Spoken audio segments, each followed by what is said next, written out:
Thank you everyone for joining.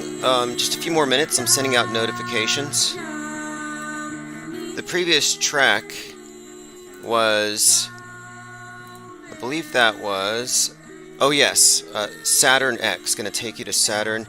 I'll see if I can find that artist's information, but we'll be right back.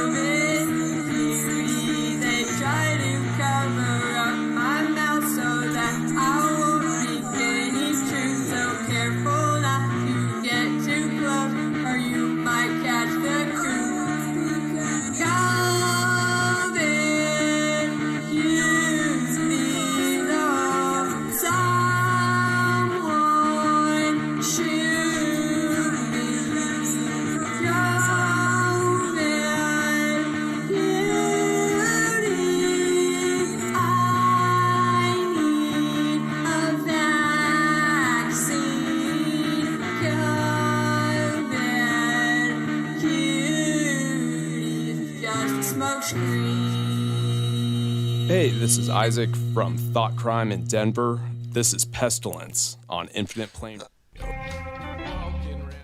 Okay, we'll be right back. Like I said, I'm sending out live notifications, and I think that I can turn on text message notifications. I had to cancel that because, well, I didn't cancel it. We ran out of units. But it is the first of the month, and I think they've refueled it. So let me go ahead and see if my mob texting is reactivated. What do we have here on Infinite Plane Radio? I think right now it's World War III. We'll be right back. On my minds. If you go to Infinite Plane Society. Okay, here we go. I do have it. So anyway, if you get text message notifications, if you're unfamiliar with that, just go to infiniteplane.radio. One of the reasons we do it is we get canceled about 1, 2, 3, or 4 times a week. So I find it useful to be able to use text message notifications because it overrides any of these notifications from these platforms that eliminate us whenever they notice us. So I'm going to go ahead and blast that out. So it may be redundant if you're sitting here. You're going to be getting another notification. Let me go ahead and double check here. 78 credits. No, I'm 12 credits short. And if I agree to a one-time $5 purchase, they'll just fill it in. It actually does pay for itself though. Anyway, phones are going to be open as well. 833-311-1984 if you want to get your voicemails in. And let me go ahead and see if we have any voicemails awaiting us. And let's see what else we have going on. So many things. A lot of stale beef somehow made fresh again. Flat Earth drama is so hot right now. Let's go ahead and turn this over to Auto Hoax or GTFO and we'll be back in 30 seconds.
Okay, and if that applies to you, go ahead and GTFO. We wouldn't want to melt any snowflakes. The snowflakes are the most powerful people on the planet. They can shut down free speech. We shut down the world to protect their feelings. It's all about maximum security. And now the entire security apparatus is not just about stopping super spreaders from infecting people, it's about quarantining ideas. Thought crimes have been isolated. So that agenda is escalating. Space wars escalating. Space junk wars is more like it. They're not actually shooting at each other, but it's just kind of curious how one minute you have China's space junk in the way of the thing they got to dodge. Then it's Russia's junk. And yesterday they had to postpone a spacewalk because of junk in space, which wasn't a thing until Neil deGrasse Tyson started talking about it to Joe Rogan. They just speak things into existence. I was thinking about it. I see some people in the media making fun of anti vaxxers or anti boosters, whatever you are right now, anti maskers, the people who are opposed to the state church and its priesthood. They're pointing out the things like, for example, Omicron is an anagram for moronic, and then you get, I think, Omicron and Corona. No, Omicron and Delta gives you media control. So anyway, right-wing media blaring baseless conspiracies about the Omicron variant. Since the WHO designated this variant a variant of concern, right-wing media have rushed to spread conspiracy theories, raising suspicion about it. And one of the things they keep pointing out is that how people are just saying because it's spelled moronic, it means something. And I kind of think it does. I mean, that's the level of duper's delight. That's the level of jokes, of mockery that we are subjected to. So it's just par for the course. And I was thinking, you wear a mask for COVID, maybe a dunce cap for Omicron. But anyway, I mean, people go with it because it's the new religion. And they're doing their best to turn the public into a bloodthirsty, hateful mob so they can start chopping the heads off of the non-believers, the infidels. They're at that point. And if you don't believe me, look at sorryantivaxxer.com and look at how the worshippers of the state religion, the cult of scientism, look at how they celebrate the deaths of their enemies. You can hear them screaming, COVID Akbar. QAnon shaman hires Kyle Rittenhouse's former attorney. More fakery, 33-year-old Jake and Jelly with a spear in the Capitol building, and they don't shoot a guy with a big spear, a knife on a stick. But I've been thinking about his character and how quirky it is. And it turns out that in the early days, the Klan was known to put on animal skins and wear animal horns. So they were really going for some deeply embedded imagery, some imagery that would resonate with people who had relatives who were terrorized, etc. So they're going deep. So he wasn't a shaman. He wasn't some new ager. At least he might have been in his persona, but the iconography says otherwise. But what's more, he's carrying a spear, and I want to point this out because the most famous QAnoners, or the most, we'll say the most influential or important, one, this guy. And these are all people that the media focuses on. Two, Code Monkey Z, coincidentally another 33-year-old, who was central at the Cyber Symposium attempting to overturn the election. They know him as Code Monkey Z, and he's the one who ran the 8chan message board where the Q drops were happening. So he's very close to Q. So you have these are all just interesting characters. I'm just pointing them out how fake this all is. But I'm pointing out to the spear. Consider the symbol of the spear, and then you have this QAnon-inspired killer in California who speared his children to death. Stabbed one of them 17 times. Q's magic number. And then you have Michael Flynn, General Flynn, who's in the news now for a few reasons, who invokes the Archangel Michael, as is consistent with the cult whose prayers QAnon uses. And this is the Church Universal Triumphant. And they do believe that they are invoking the Archangel Michael. Well, Michael carries a spear. And if you look at all the imagery of the Archangel Michael, he's spearing a dragon on the ground, or a serpent, or the devil. And the guy who speared his child said it's because they had serpent DNA. So I'm pointing out here that the spear has become the symbol of QAnon in many different ways, or even of the controlled opposition, the far right extreme. I mean, for how long has it been? It's probably been more than 10, 15 years. InfoWars has been saying that they are the quote tip of the spear. And I think there's a significance to that phrase. So, anyway, I'm looking here, and Rittenhouse's former attorney, John Pierce, is going to represent the QAnon shaman. I'm like, John Pierce, come on. That's got to be a joke. And keep this in context. On 1/6/21, everything that happened at that clown show was blatantly told to us in the names, or just in the way that they portrayed the story. Like, you had one of the QAnoners was trampled to death. People stomped all over her and she died. Well, she had a sign that said, "Don't tread on me." And, well, the Gadsden flag, "Don't tread on me." So somebody, "Don't tread on me," getting trampled on. Like, this is comedy. Anyway, his attorney's name is Pierce. Probably just another, I mean, it's just another iteration of this hoax. This is totally an operation. And what's getting really kind of weird about it now to me is General Flynn is trying to distance himself from Q, saying that it's a Democrat slash CIA operation or psyop. And I'm like, wait a minute here. This guy has sworn oaths of fealty to Q. This guy goes to QAnon conferences. And what's more, General Flynn sang "We Ain't Gonna Take It," the Twisted Sister song, karaoke, badly, at a QAnon conference. The significance there, the final official Q drop was a link to the song "We Ain't Gonna Take It," and it has everything to do with the election results that they aren't going to take. Although they are going to take it because they're pushing everything back to 2024 because JFK and JFK Jr. haven't materialized yet. And I say yet, there's still people there in Dallas gathered around waiting for JFK and JFK Jr. Michael Flynn, this is from Alternet, is always in the news for the worst reasons. Today, and this is the guy who made jokes about assassinating people in DC. And this is all world stage drama, blue pill, but it's important because from what I can tell, this Q thing isn't new, and this was probably written by the same people who wrote 9/11 and all the other psyops that bring us together. So he's an important character at this moment because I think that something's going to go down and it's going to be blamed on him. So anyway, the former Trump advisors feud with Lynn Wood, who was another attorney of Kyle Rittenhouse, and the leaking of text and audio in which he calls Q total nonsense and a CIA psyop. So what's the truth here? And what's more, you can't exonerate them from leading these QAnoners on. You just can't. At no point have they said, "Oh, there's nothing to this. Stop wearing the Q. You're following a psyop." At no point did he warn anybody. Nor have the Kennedys stepped forward to say, "Hey, stop telling people that our dead relatives are going to come back and save the world." No, they haven't. In fact, Robert F. Kennedy Jr. has actually went out and more or less said, "Yeah, JFK Jr.'s alive." He said it without saying it. He was on a live stream and someone said, "Tap your nose if he's alive." And he tapped his nose. Very conspicuously.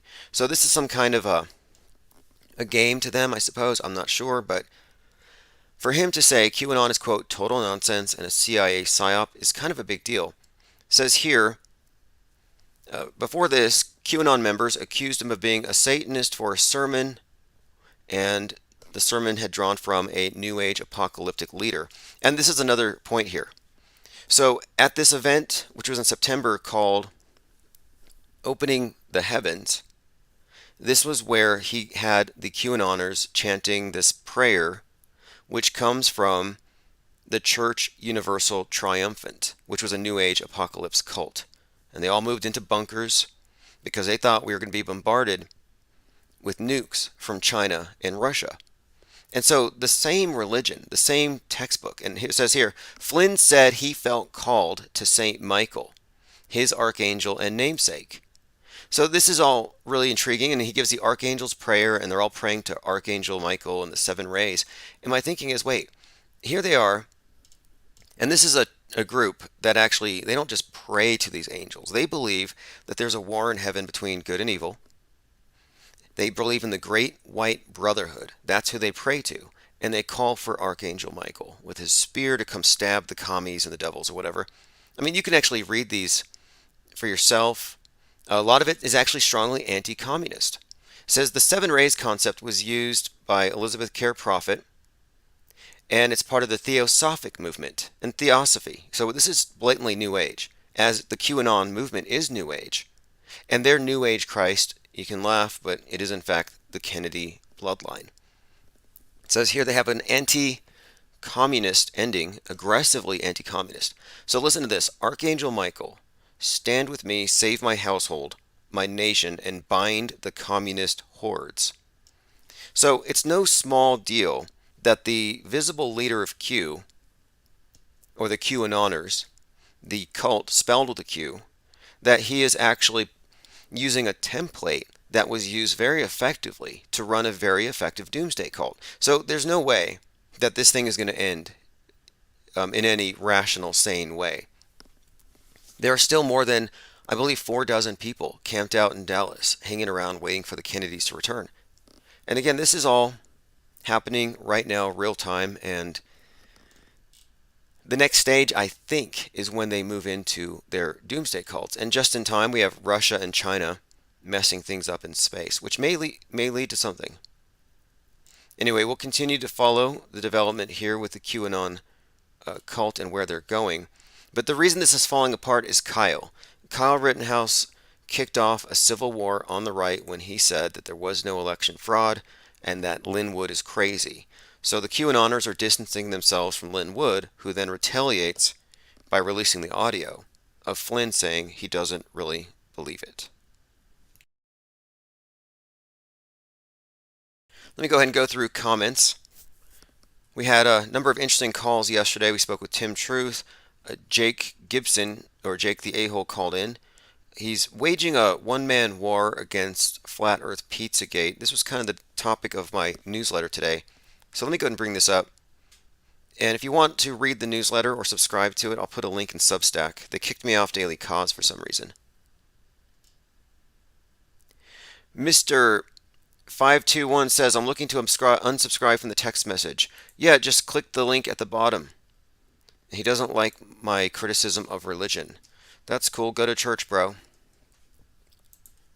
You know, if you're going to be holier than thou and call yourself religious or whatever, I want to know that you're actually going to church every Sunday.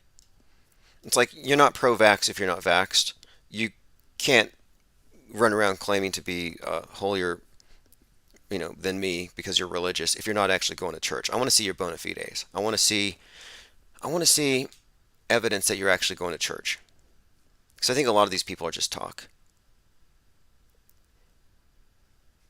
Roxy W says, I saw a YouTube video explaining that the white does not mean skin color. The Great White Brotherhood does not. In fact, you have the black hats versus the white hats. That's the premise for the war on the deep state. And the white hats are the people we don't know. And Q's one of them. And these are the ones who are working behind the scenes to save us from the inside. And that's the whole idea, is that this is some kind of a covert war. And the white hats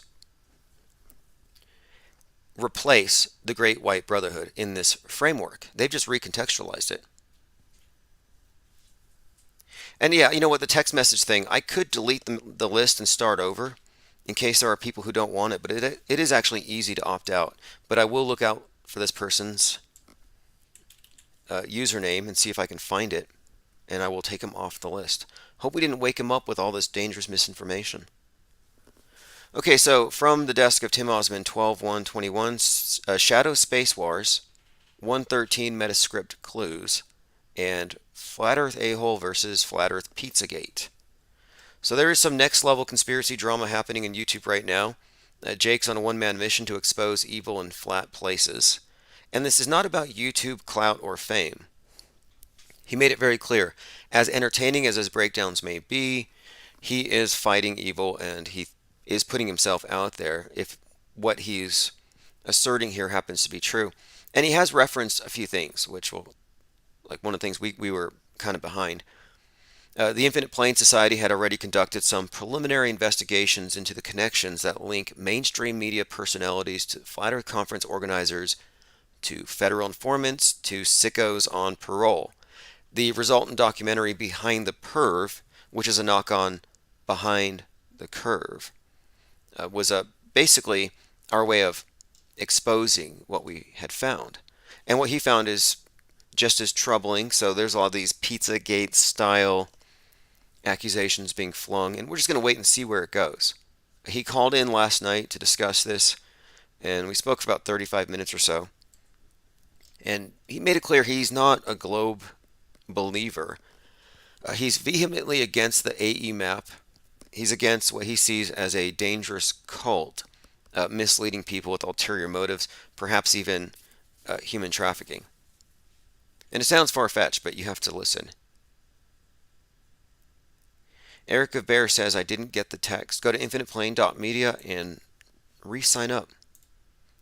Okay, yesterday we talked about how the date 1130 contains 113, and yesterday the spacewalk was canceled because of a space junk risk.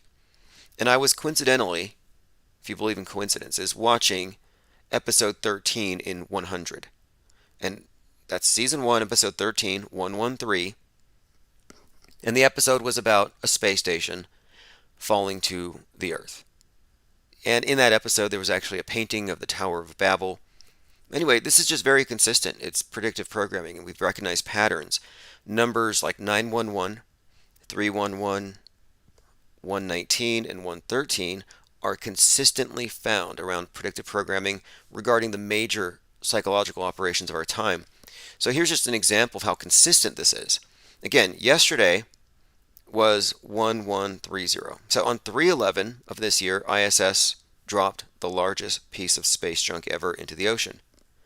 3/11/2020 was the day the pandemic was declared. Patient 0 became symptomatic on 119. See this connection here, 119, 3/11. Patient 0 came down on the 19th of January, which was in Seattle.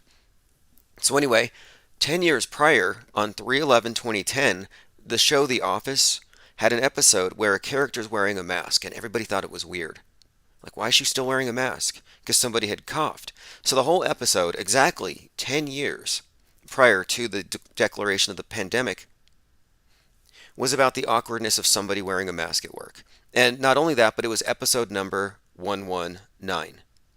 So you can call these coincidences, but we have so many of them. In fact, I saw a book at a thrift store today called Beyond Coincidence, which I read a long time ago. And I was going to pick it up, but I think we can find better things. 11/3, that was the date for the replacement tower for the Twin Towers. That was the date that it opened. So there's another connection there, 113 to 9/11. And it happens to represent a 1,776 feet high vaccine needle. So there's your COVID reference.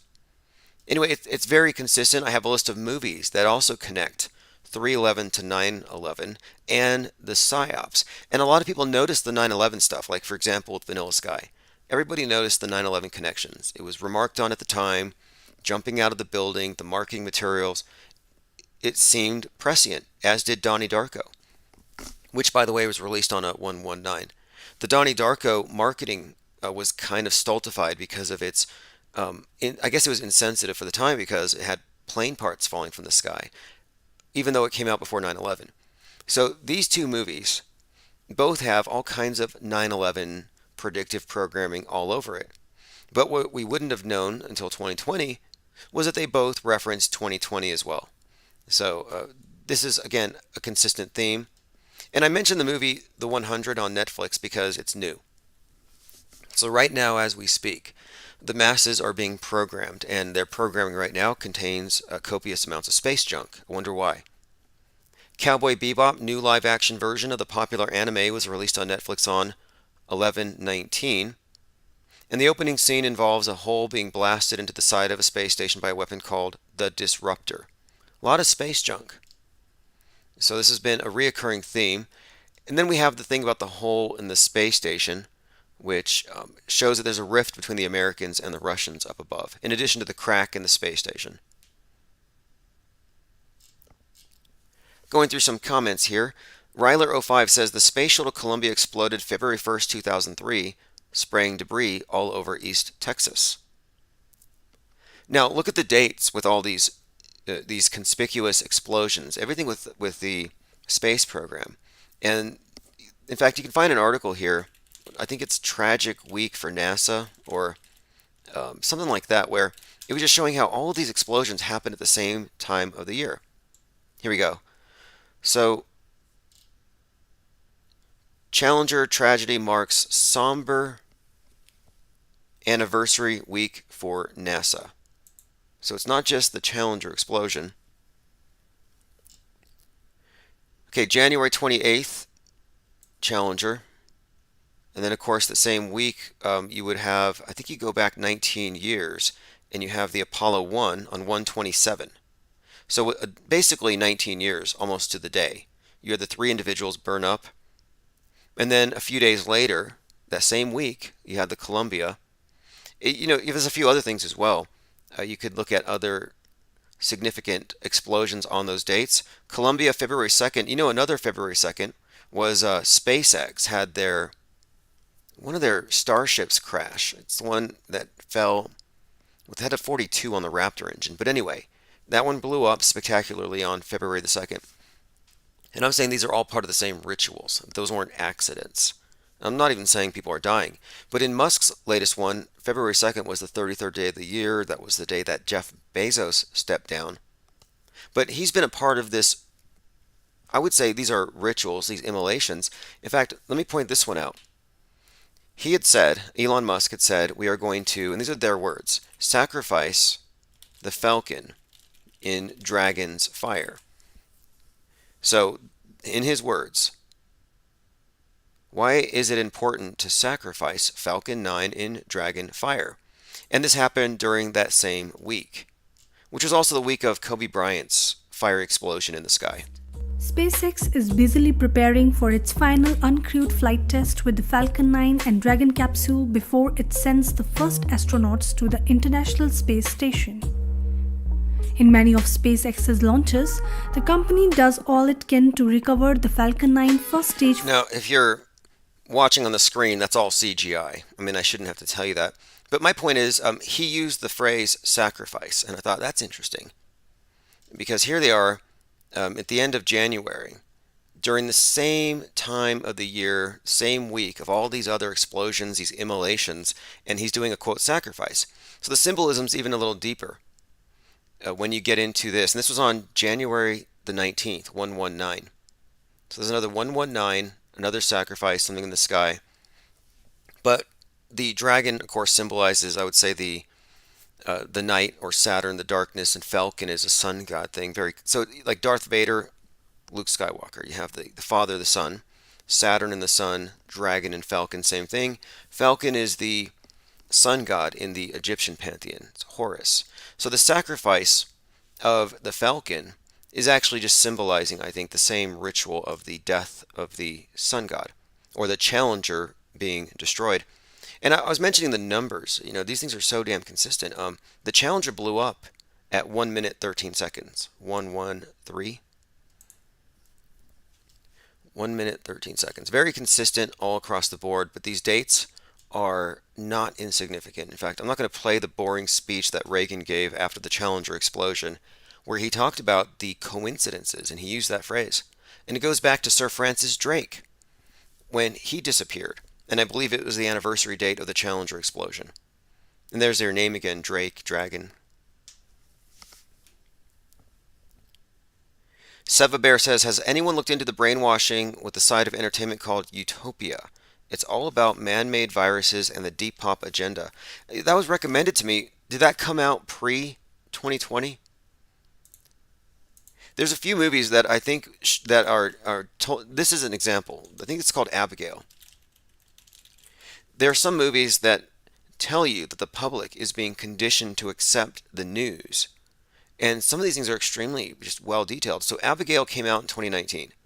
And this movie would have been banned in 2020. Abigail lives in a city whose borders were closed because of an epidemic. Her father was one of the sick. Going against the authorities to find her father, he finds out her city is actually full of magic. So the real story here, and I didn't watch it, but I listened to it. The real story here is that it was a false pretext to lock down the city so they could find anybody capable of doing magic. And that replaced magic with critical thinking. And you can see here that the PSYOP is a cover for flushing out free thinkers and unregulated memes and thoughts. It was always a cover for the infodemic. But this movie has everything. You have references to masks, it's all about snitching, lockdowns, and again, the contact tracing. Infinite Plane Radio. Hey, it's Lynn. I didn't expect to get through. Wasn't sure if you had an agenda. No, tonight our agenda is, let me see what we were covering. I've been talking about how General Flynn has led everyone over a cliff. And now I love talking about General Flynn. Well, General Flynn has been and revealed. The Universal Church, Elizabeth Clare Prophet, and her Universal Church Triumphant. Because I was watching them all through the 80s and the 90s. Very interesting. You know, they put a tank in the ground up there in Montana, Wyoming, somewhere up there. They actually put a tank in the ground somehow and had a standoff with BATF, the whole thing, you know. Almost, and people thought it was going to be another Mount Carmel, Branch Davidian thing, but believe it or not, they negotiated a settlement with the feds where they got these groups really wanted tax-exempt status. That's why the Church of Scientology went to war with the FBI. People forget this, but, and I know we tend to demonize the Church of Scientology, but I gotta take my hat off to them because they're one of the few outfits that successfully infiltrated the FBI. They got people on the inside, and they literally were running rings around the FBI. I guess they were leaking information. They got a hold of files, scandals, internal scandals about domestic abuse, and the stuff that the FBI, the dirt that they have. They got enough dirt as it is. But here's a Church of Scientology essentially blackmailing the FBI. What did the feds have to do? They had to negotiate a settlement with the Church of Scientology, give them the full status of a, is it a 50, what is a church? A 501c something or other? C3, I believe. And yeah, they did earn that status. And, they're not a doomsday cult, but they do have bunkers. They do have a cultish nature. They have their arcs. I mean, you could call it a cult, but it's so big it's a church. Let's not begrudge the survivalists. You and I both know that the LDS out there in Utah, Idaho, other places where they're strong, they prep the same way. They don't prep any different than the more, what we would consider the more marginal SECTS sects, as they used to be called. Because remember, America was settled by groups like this. People don't want to look at that. The state of Pennsylvania, William Penn and the Quakers came in and they bought it up. Really, they paid off the king's debts back in England is what it was. And so they got this colony, Pennsylvania, for their own, as their own sort of personal, it's like one of these, a philanthropist goes into supposedly, according to the narrative, goes into a depressed urban area and starts a settlement house or a food program or, a charity. And that's essentially what the Quakers were doing. And so they set this up here in Pennsylvania. They were going to bring convicts and debtors here, but they ended up inviting virtually every marginal religious sect, what we would call cults, in Europe, here, including the German-speaking. They're not really Dutch. The people you call Dutch really meant Deutsch or German, but Americans mispronounced it, so they came to be called the Amish, the Pennsylvania Dutch, the various Mennonite churches. These were people who were marginalized in Europe because of their religious practices were considered very unorthodox, heretical. In some cases, they completely rejected baptism, and they had a whole different. It was at variance not only with Rome, but with the now dominant Protestant churches, which was the Lutherans and the Calvinists in Europe at the time. But Pennsylvania was settled by these, and then New York State also. So and the LDS, the Mormons, well, they go all the way back to the 1820s. So you're talking about such a deep, rich cultural tradition here in America. This is what I call what makes us unique is our cultural democracy. I've never believed in our politics. Even when I was little, I knew our politics were rotten to the core because, at 12, I lived through the whole JFK business, that insult to my intelligence. So I never believed in I never believed in the integrity of the political system. I always believed that was corrupt. I always believed that the economic system was rigged, but you could game it if you were slick, which all of us tried to do.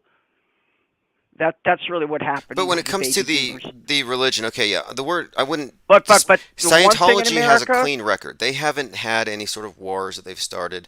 I don't think they've done anything as bad as the other religions. So you they're don't want to get on their bad side. It's like a gangster thing because let me tell you something. If they declare you, well, the terminology has changed. In the beginning, SP. I think Is it they suppressive person? suppressive. But even worse than that, if they declare you fair game, and this is a very interesting policy of theirs that I've studied. If you are, say, an apostate, they don't like apostates much. If you leave quietly, I don't think they care. But if you're one of these people that leaves and writes a kiss and tell book, they don't like that, and they will declare you fair game. And that could be you, that could be anybody. And they will use what means they will conduct social warfare against you, psychological warfare, if they can, to isolate you and to neutralize you, because if they tag you as an enemy, so they're very ruthless in that respect. You don't want to get on the wrong side that way. Now they've had some scandals. The what's his name? The guy who succeeded Dave Miscavige. Dave Miscavige. Muscavige, right? He's now in some kind of. This reminds me a little bit of the Moonies because the Moonies had a split. Unification Church. You want to talk about a church that scope and scale matches Rome for its wealth. And if you go into a sushi restaurant anywhere in your town tonight, I'm willing to I'll take a blind bet that the fish on your platter will have been supplied by one of the companies run by the Unification Church, because they run one of the largest fishing fleets on the planet, and they supply, I would say, maybe the bulk of sushi for most sushi restaurants in Europe, the United States. Well, I don't know if you're aware of that. have you heard of the Rod of Iron Ministries? It's This the is son of the cult leader, the guy who started the Moonies. His son has a right-wing, Trump-oriented QAnoner church called the Gun Church, or the Rod of Iron Ministries, where they go to church carrying AR-15s, and they're all about MAGA. But I found out that this was actually a group that was started by the son of the Moonies leader. So there's another doomsday cult connection.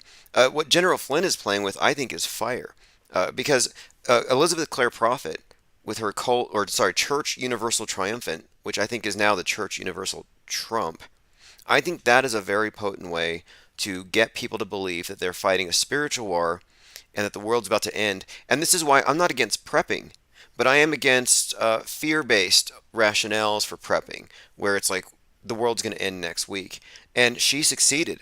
And I'm wondering, is this where QAnon is headed under the leadership of someone like Flynn?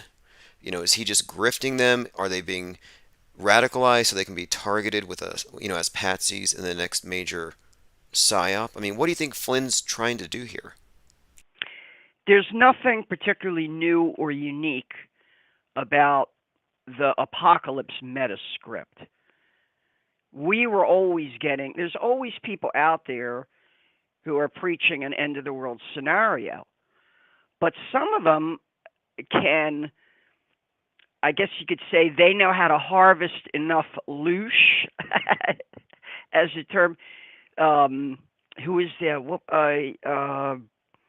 Guest you had on? Oh yeah, true. Human vibration, and the idea that human vibration. Yes, loosh. Right, and if you listen to her interviews with Sam Tripoli, where she gets into this, and what she's really talking about there is an application of this idea of the simulacrum.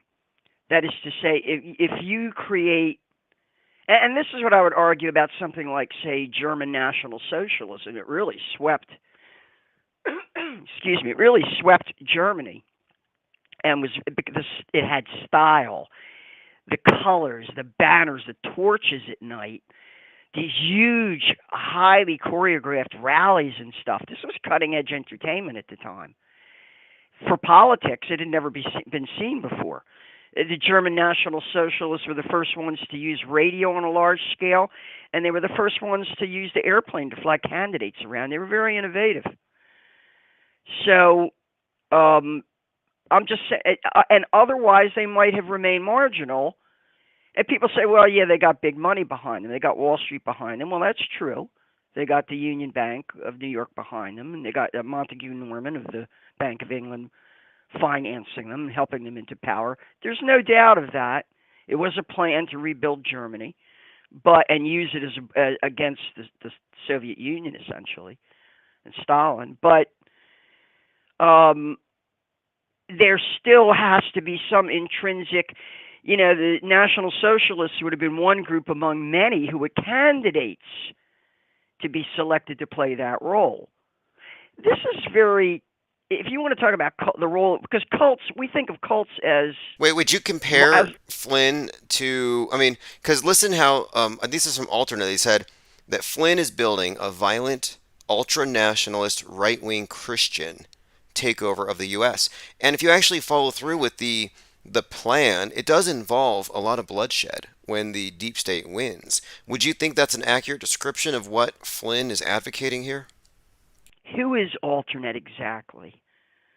It's probably some left-wing, obviously, hit piece. However, ultra-nationalist, right-wing Christian takeover, Flynn did say that America needs one religion. He actually called for a single religion just a week and a half ago. You can't be see that. I didn't know that. I should listen to his speeches. I didn't know that, because let me tell you, there is nothing that would be more un-American than that. That's what the First Amendment is all. November 15th. November 15th. He said, "quote," and this was at one of his events. He said that we need one religion. He specifically said one religion. He said that, and this was again at one of these events, and everyone cheered.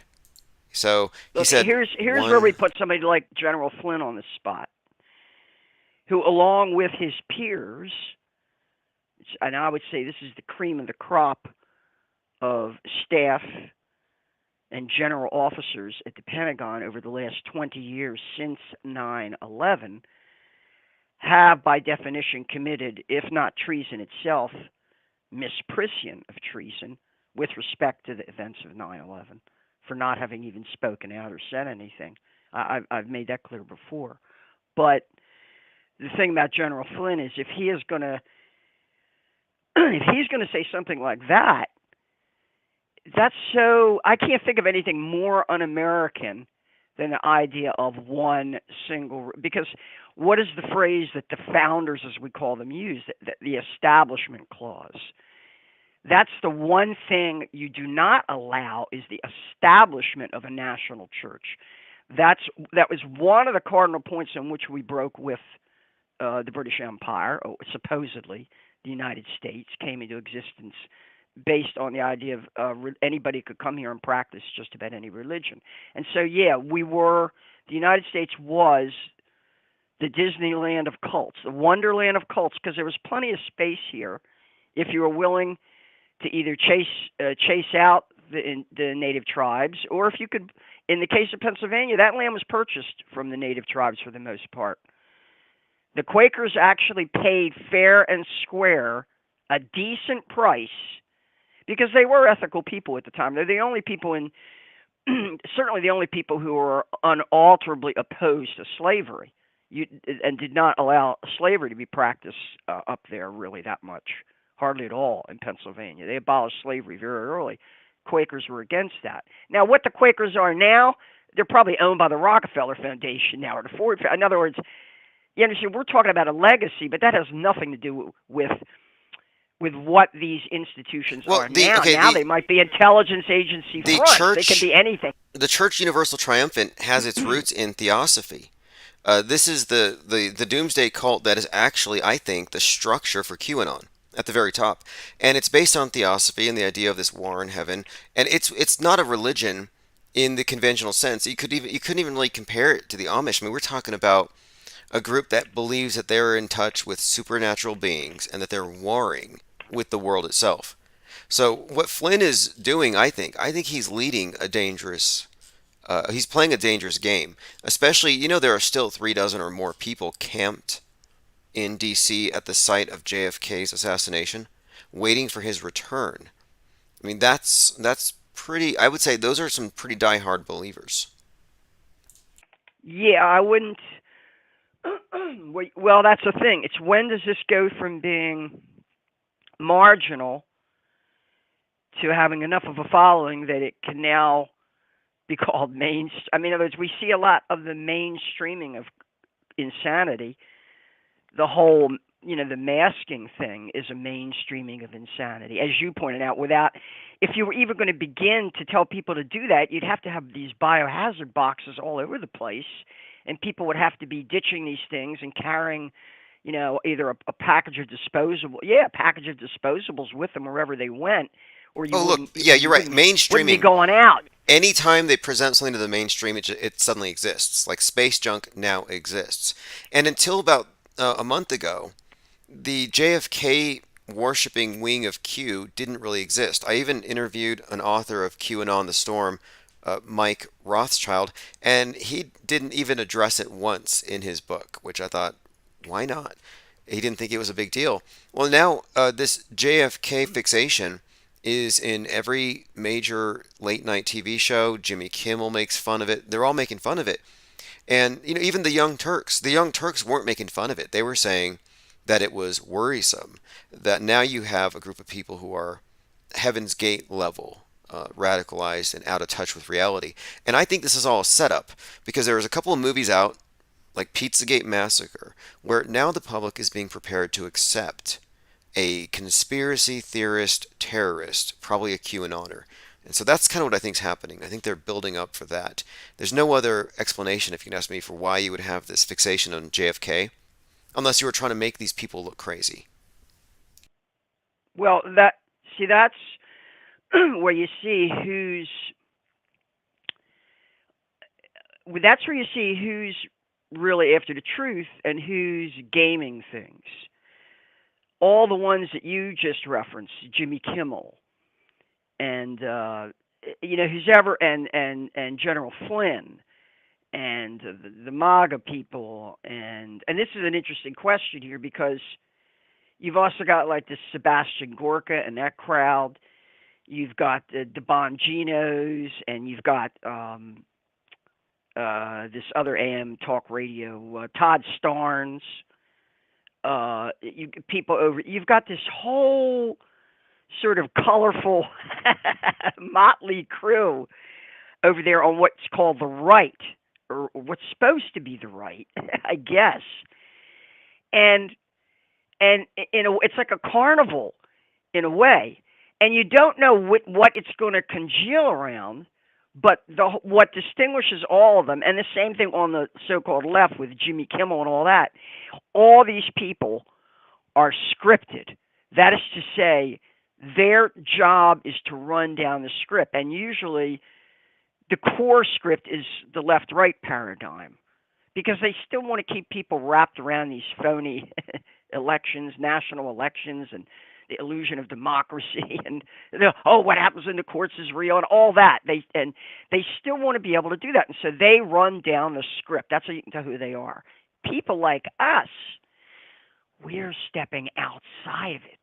We're continually stepping outside of it, stepping outside of it, stepping outside of it. We are metascripting, and that's what they don't want. They don't want the audience metascripting at more and more, and then doing that at a faster rate than merely scripting. If they can keep people out there just within the left-right paradigm, the race paradigm. Oh, here, Just let to give me you an run this by example. you because we have all these like they do have people split. We have a very schizophrenic world. It's split in two. It's by Fragmentation, yeah. Well, what do you think of the this thing that came up, little fact that Kyle Rittenhouse and Greta Thunberg, two 18-year-olds, as polarizing as can be, left and right respectively. What do you make of the fact that they were both born on January the 3rd, 2003? But we don't know when they were born. We just know when Wikipedia says they were born. That's their public birth date or their corporate identity. But we don't know. Who cares? I mean, look, Greta Thunberg, Kyle Rittenhouse, David Hogg. These are character actors.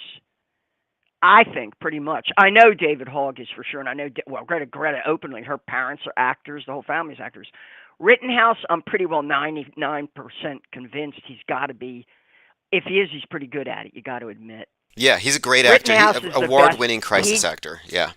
If you're going to give that award and really say that this was a totally staged event, yeah, you're going to have to give it to him, because when you put him up against somebody like, I watch these videos. Like, for example, I probably, over there on Facebook, I might have pinned you a copy of the Jacob Blake interview. It goes on for quite a few minutes. It's a local TV station interviewing Jacob Blake, right? In a wheelchair, of course. And to me, it's a really poor. I don't know what happened to him. I don't know whether he's really paralyzed, whether he really got shot. I don't know any of that. I just know that the guy is lying up, and that the interview itself, a mainstream local TV news. I don't know if you would see this broadcast nationally. It was a local ABC affiliate. You're listening to the guy catch himself in one lie after it. He's just, what's he doing there? Why did the girlfriend or the wife had a court order against him, and she's the one that got him. If indeed he truly got shot and paralyzed, well, she's the one who caused it, because she called the fucking cops. She brought but look, down. Whatever he did. On and on and on. The yeah, whole narrative. The whole narrative thing is so impossible. It's like the shooting. I'm going to ask you right off the bat, because this, something, we got to be able to do this in real time, Professor. We do. I really believe your methodology has to be applied in real time. They're already getting into this Oakland, Michigan school. This is a classic school shooting narrative, right? Let's deconstruct it, okay? Oh yeah, I hate to be making light of this, because think about it. If it really happened, you'd be saying, "Oh my God," and "Oh my God," and if it really happened. But here I am mocking it, right? Probably going to get you censored for it, because every element of the narrative is like they really thought about this one and really thought let's have it. So he took, like, Dad just bought the gun the week before, and Dad just happened to leave it out or gave it to him, and he brought it to school, and he shot. What are they saying? He's killed 3 people. How many? What's the order? I don't have the full count yet, but what I do see here is one. Yeah, it's textbook. I also saw some young witnesses, and that's problematic, because if you're a minor, you're not going to be able to speak to the news without your parents signing a waiver. And two, if you actually look at what I've actually contacted police departments about this, and I would say, if you're a minor or just a person and you witness a massacre, is it advisable to go onto the mainstream news and tell the world that you're a witness and possibly endanger yourself if the person gets out? Like, Nick Cruz could escape, and he knows who saw him and who can convict him. And I just think that, yeah, anytime you see an event where you have actors out front telling you how it happened, it's questionable. And I did watch the account of one of the crisis actors, and clearly the person was reading from a script and used the word, and it definitely wasn't a drill. They used the word drill. And anytime I see the word drill, it's like, wait, why is that even in their vocabulary? Just like with Parkland. Oh, we had a drill earlier that day.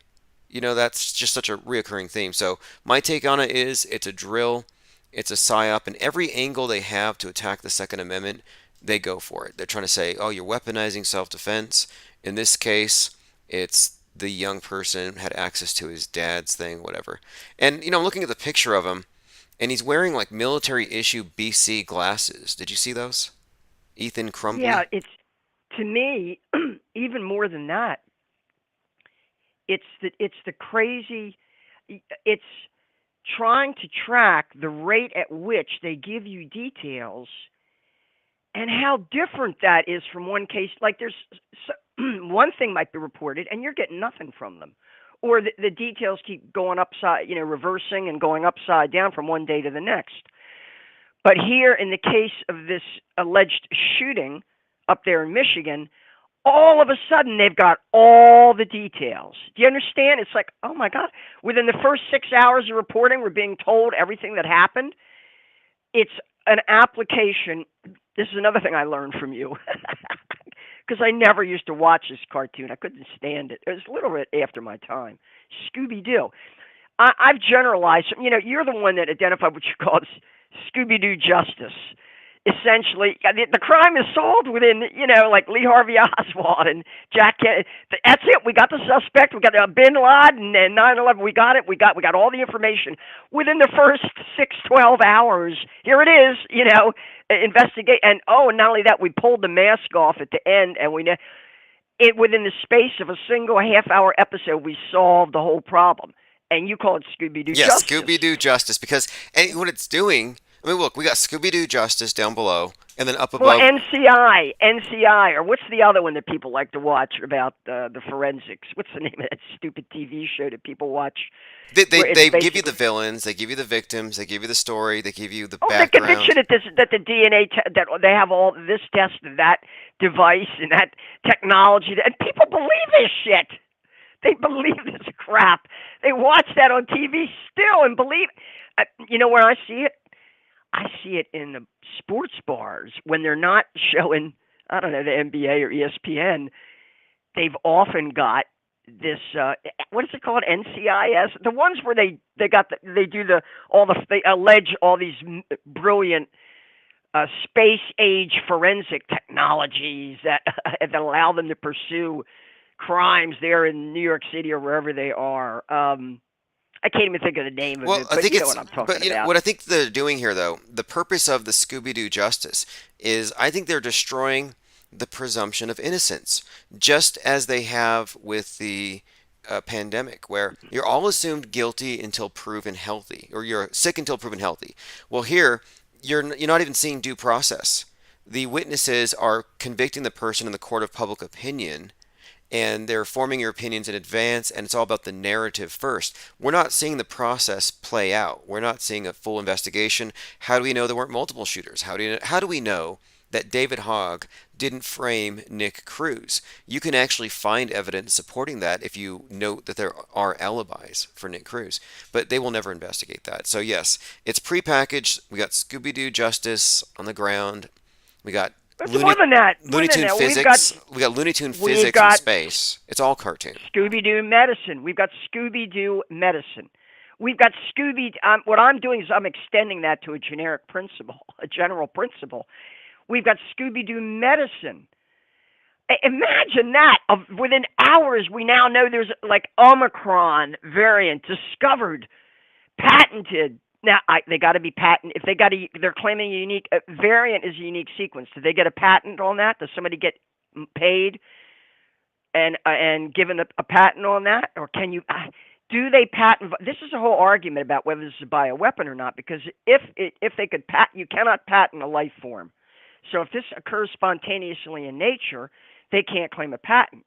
But if anybody is claiming a patent on the discovery of the virus, then that means it's something that's been engineered. That just tells you that right then and there, commercially speaking.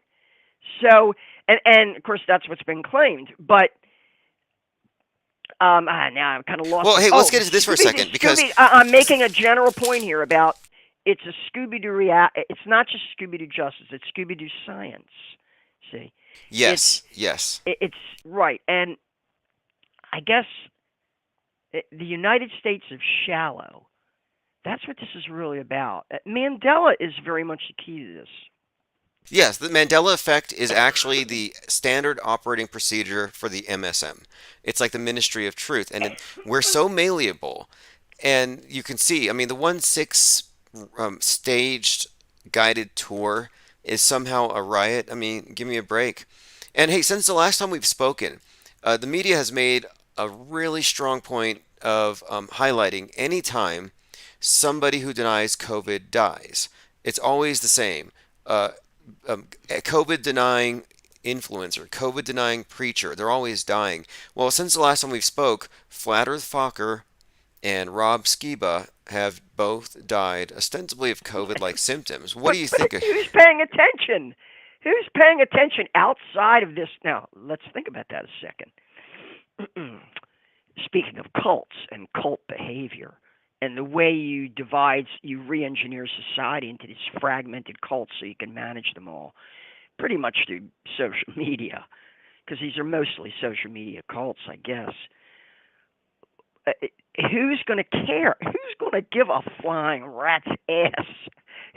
Look, who did, excuse me.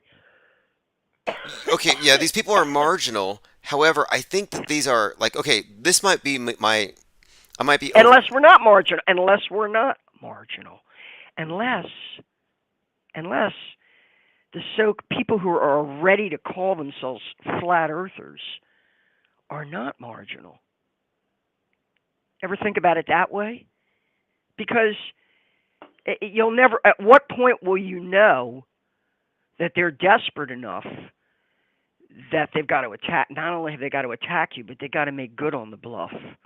They got to really maybe lock some of you up, which they'll And do, yeah, look, that's what they've or they been got to doing. kill some They of you. got to make That's examples. or they got to kill some of you. Now, here's the thing. I know we'll get into this whole fake death thing because you've had callers, and you get some heavy call. I want to say you get some heavy call. You get some callers that get into that drill deep into some of this stuff, especially that whole. I can't even make head or tail of the whole hip hop fake death scene. I don't get any of that. I really don't. Travis Scott, none of that. I just don't get it. I try to listen to some of the music. Some of it's okay. It's a mixed bag. I like Kanye West actually a little bit, but I'm not really into it. But I can't make I, head or tail of I them. know Oh, they're what you using mean. this Look, symbol. They're doing this. I I was just like, don't care about. what's killing them? Is it the crushing or is it the auto tune? Like, yeah, it was horrible music Right, from the exactly. It's death by, you called it right there. Houston Astroworld is essentially a case of death by autotune. yes. Yeah, yeah. Hip hop is going to commit suicide by autotune. That's what's happening. Hey, prove me wrong. I know you've got a cadre of of correspondents out there that are going to call in and defend to the death hip hop. Tell me it's not killing itself with autotune. Well, they'll say these guys are Satanists or Luciferians. I mean, people are really claiming that. Listen, here's my reply to that. Any of you out there that are going to tell me that Travis Scott or Kanye West or any are now authentic Luciferians or Satanists or whatever, I'm going to tell you this. I don't know. Maybe you're right. Maybe you're wrong. But this is America, and we got the First Amendment. And as long as they're not running around killing anybody, or maybe sacrificing animals in a way that might endanger the public health, whatever it is they're doing, they're free to practice their cult any way they like, as long as they're not, abusing their kids. Well, you get into now. Can they practice polygamy like the Mormons did? There, you're going to run into problems. Well, But let's point this out. do you see what I'm saying? The Church of Satan had a tweet recently, and I saw them on my Twitter feed. It was being retweeted, and what they had said was, and it had something to do with Pizzagate. And they said, why are Satanists consistently being accused of the things without evidence that the church is constantly being exposed of actually being guilty in? So you got the church with its centuries of pederasty and its protection of the predators. And that's where you have the real Pizzagate. But here they are looking at movie stars and politicians who aren't even espousing Satanism. So Satan is just kind of like COVID. In that particular religion, you have to have a devil, and it's just to me, I don't even think that there are any real Satanists as the QAnons believe. The people that call themselves Satanists today are mostly just, I think, pro-abortion liberals with costumes. I think it's all cosplay. Oh my God, we've got so many convictions now and confessions from the Roman Church about this going on for intergenerational. I mean, it's just we've got we've got scandals in the Hasidic Jewish community over the molestation of young boys. We've got this stuff going on. There isn't a day that goes by that you don't. We've got Jerry Sandusky, who was he was a coach up there at Penn State. Who Rick Santorum, who's a senator from Pennsylvania, was running these foundation funds for wayward youth. How did he put it? Challenged, or they have a term for it, challenge youth, or basically kids who are maybe young boys with single mothers or getting in trouble, and they were going to find a way with these wayward youth with the athletic program. And lo and behold, Sandusky was molesting them right and left. You had a speaker of the House. This is just one item I will bring to the table that blows all that away. Blows all of that away. The Nexium scandal, Jeffrey Epstein and Ghislaine Maxwell, which sounds more like a Mossad blackmail operation. I don't know how much real trafficking is Yeah, going okay, on. question about that one, because that's going on but now. Let me, Okay, we'll get back to Ghislaine, right. too. But this is one that it blows them all away, is Dennis Hastert. Just wrap your head around the idea. And now, if I said he was called Denny Hastert, not Dennis Hastert, but his name is Dennis Hastert. He's a congressman from Hey, I got a Illinois. cult member, a QAnon cult member, who says, my views on QAnon are ignorant, lazy, and misinformed. Okay, so they get super sensitive. Like, here they are calling people pedovores, baby-eating Satanists. But if you call them QAnons, they get super hurt. They say... Well, that's only if they're Democrats. It's only if they're Democrats are calling them that. You understand? Dennis Hastert was a Republican, and he was one of Ronald Reagan's guys in the House, and he was Speaker of the House of Representatives for like a decade or a long time. He may still be in prison now, doing hard time and he had been a wrestling coach, and that was how he was getting a hold of these young boys. He was basically doing the pederasty thing. Sandusky, right. And this was not connected to Satanism, Sandusky not was QAnon, up there. but Sandusky was up there at Penn State. But the case of Dennis Hastert, what I'm saying here is, you don't need to go after these exotic narratives, because we already have documented evidence that this is a way of life in an industry at the top levels of power. Wait, in so politics, wait. Wouldn't that then in imply, economics? like, if this is something that's already there, and they're hunting monsters that seem like they're out of fantasy, could it be then that they're not actually trying to save the children? Could it all just be virtue signaling? Could it all just be a cult? Because that's what it looks like to me. I don't think that they're looking for real world monsters to slay. Otherwise, they'd be more critical of people like Matt Gaetz, who is ordering 17-year-old pizzas on Venmo. Like, isn't he the definition of what they're hunting down? This guy accused of human trafficking, whatever, bringing people across state lines, I guess. My point being, the QAnoners are very much, I think, a cult. They're all talk, no action. And when you call them QAnoners, they get mad because they say, we're not QAnoners. We're just anons. And Q is Q. But then when you get deeper into it, they get mad. Like, it's actually true now that Q is JFK, Q plus is Trump, R is JFK Jr. I didn't make this up. This is their bizarre cult, and they don't like the way I'm talking about it. Just like Scientology. You criticize a cult, and their members come out after you. Well, what you're saying that their role is to keep people deeply enmeshed, entangled in one script or another, rather than stepping outside of it and getting the METASCRIPT, seeing the whole picture. And that may be true, but what I'm seeing to me, QAnon's it's now like a wide open thing. I analyze, of course, my view that QAnon is just a sort of a postmodern recapitulation of Operation Trust, or the Trust is the Union of Russian Monarchists.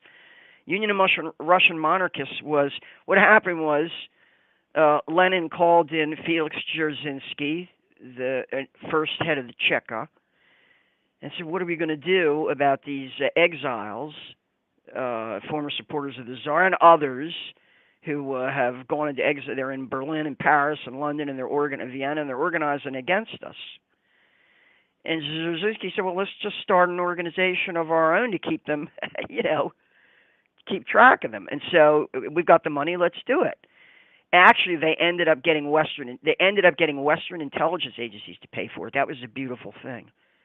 They ended up getting the basically British intelligence to underwrite. And how did they do? Oh, right, of course, because in Britain, people were going to be sympathetic to the family of the Tsar had been brutally murdered, and people. It was a very emotional thing. And in the 20s, they were going to want to give all kinds of money they're going to be, and there were many, many, many exiles from the nobility and the middle anybody who didn't do good with the Bolsheviks, they were out to kill or lock up, fled the country.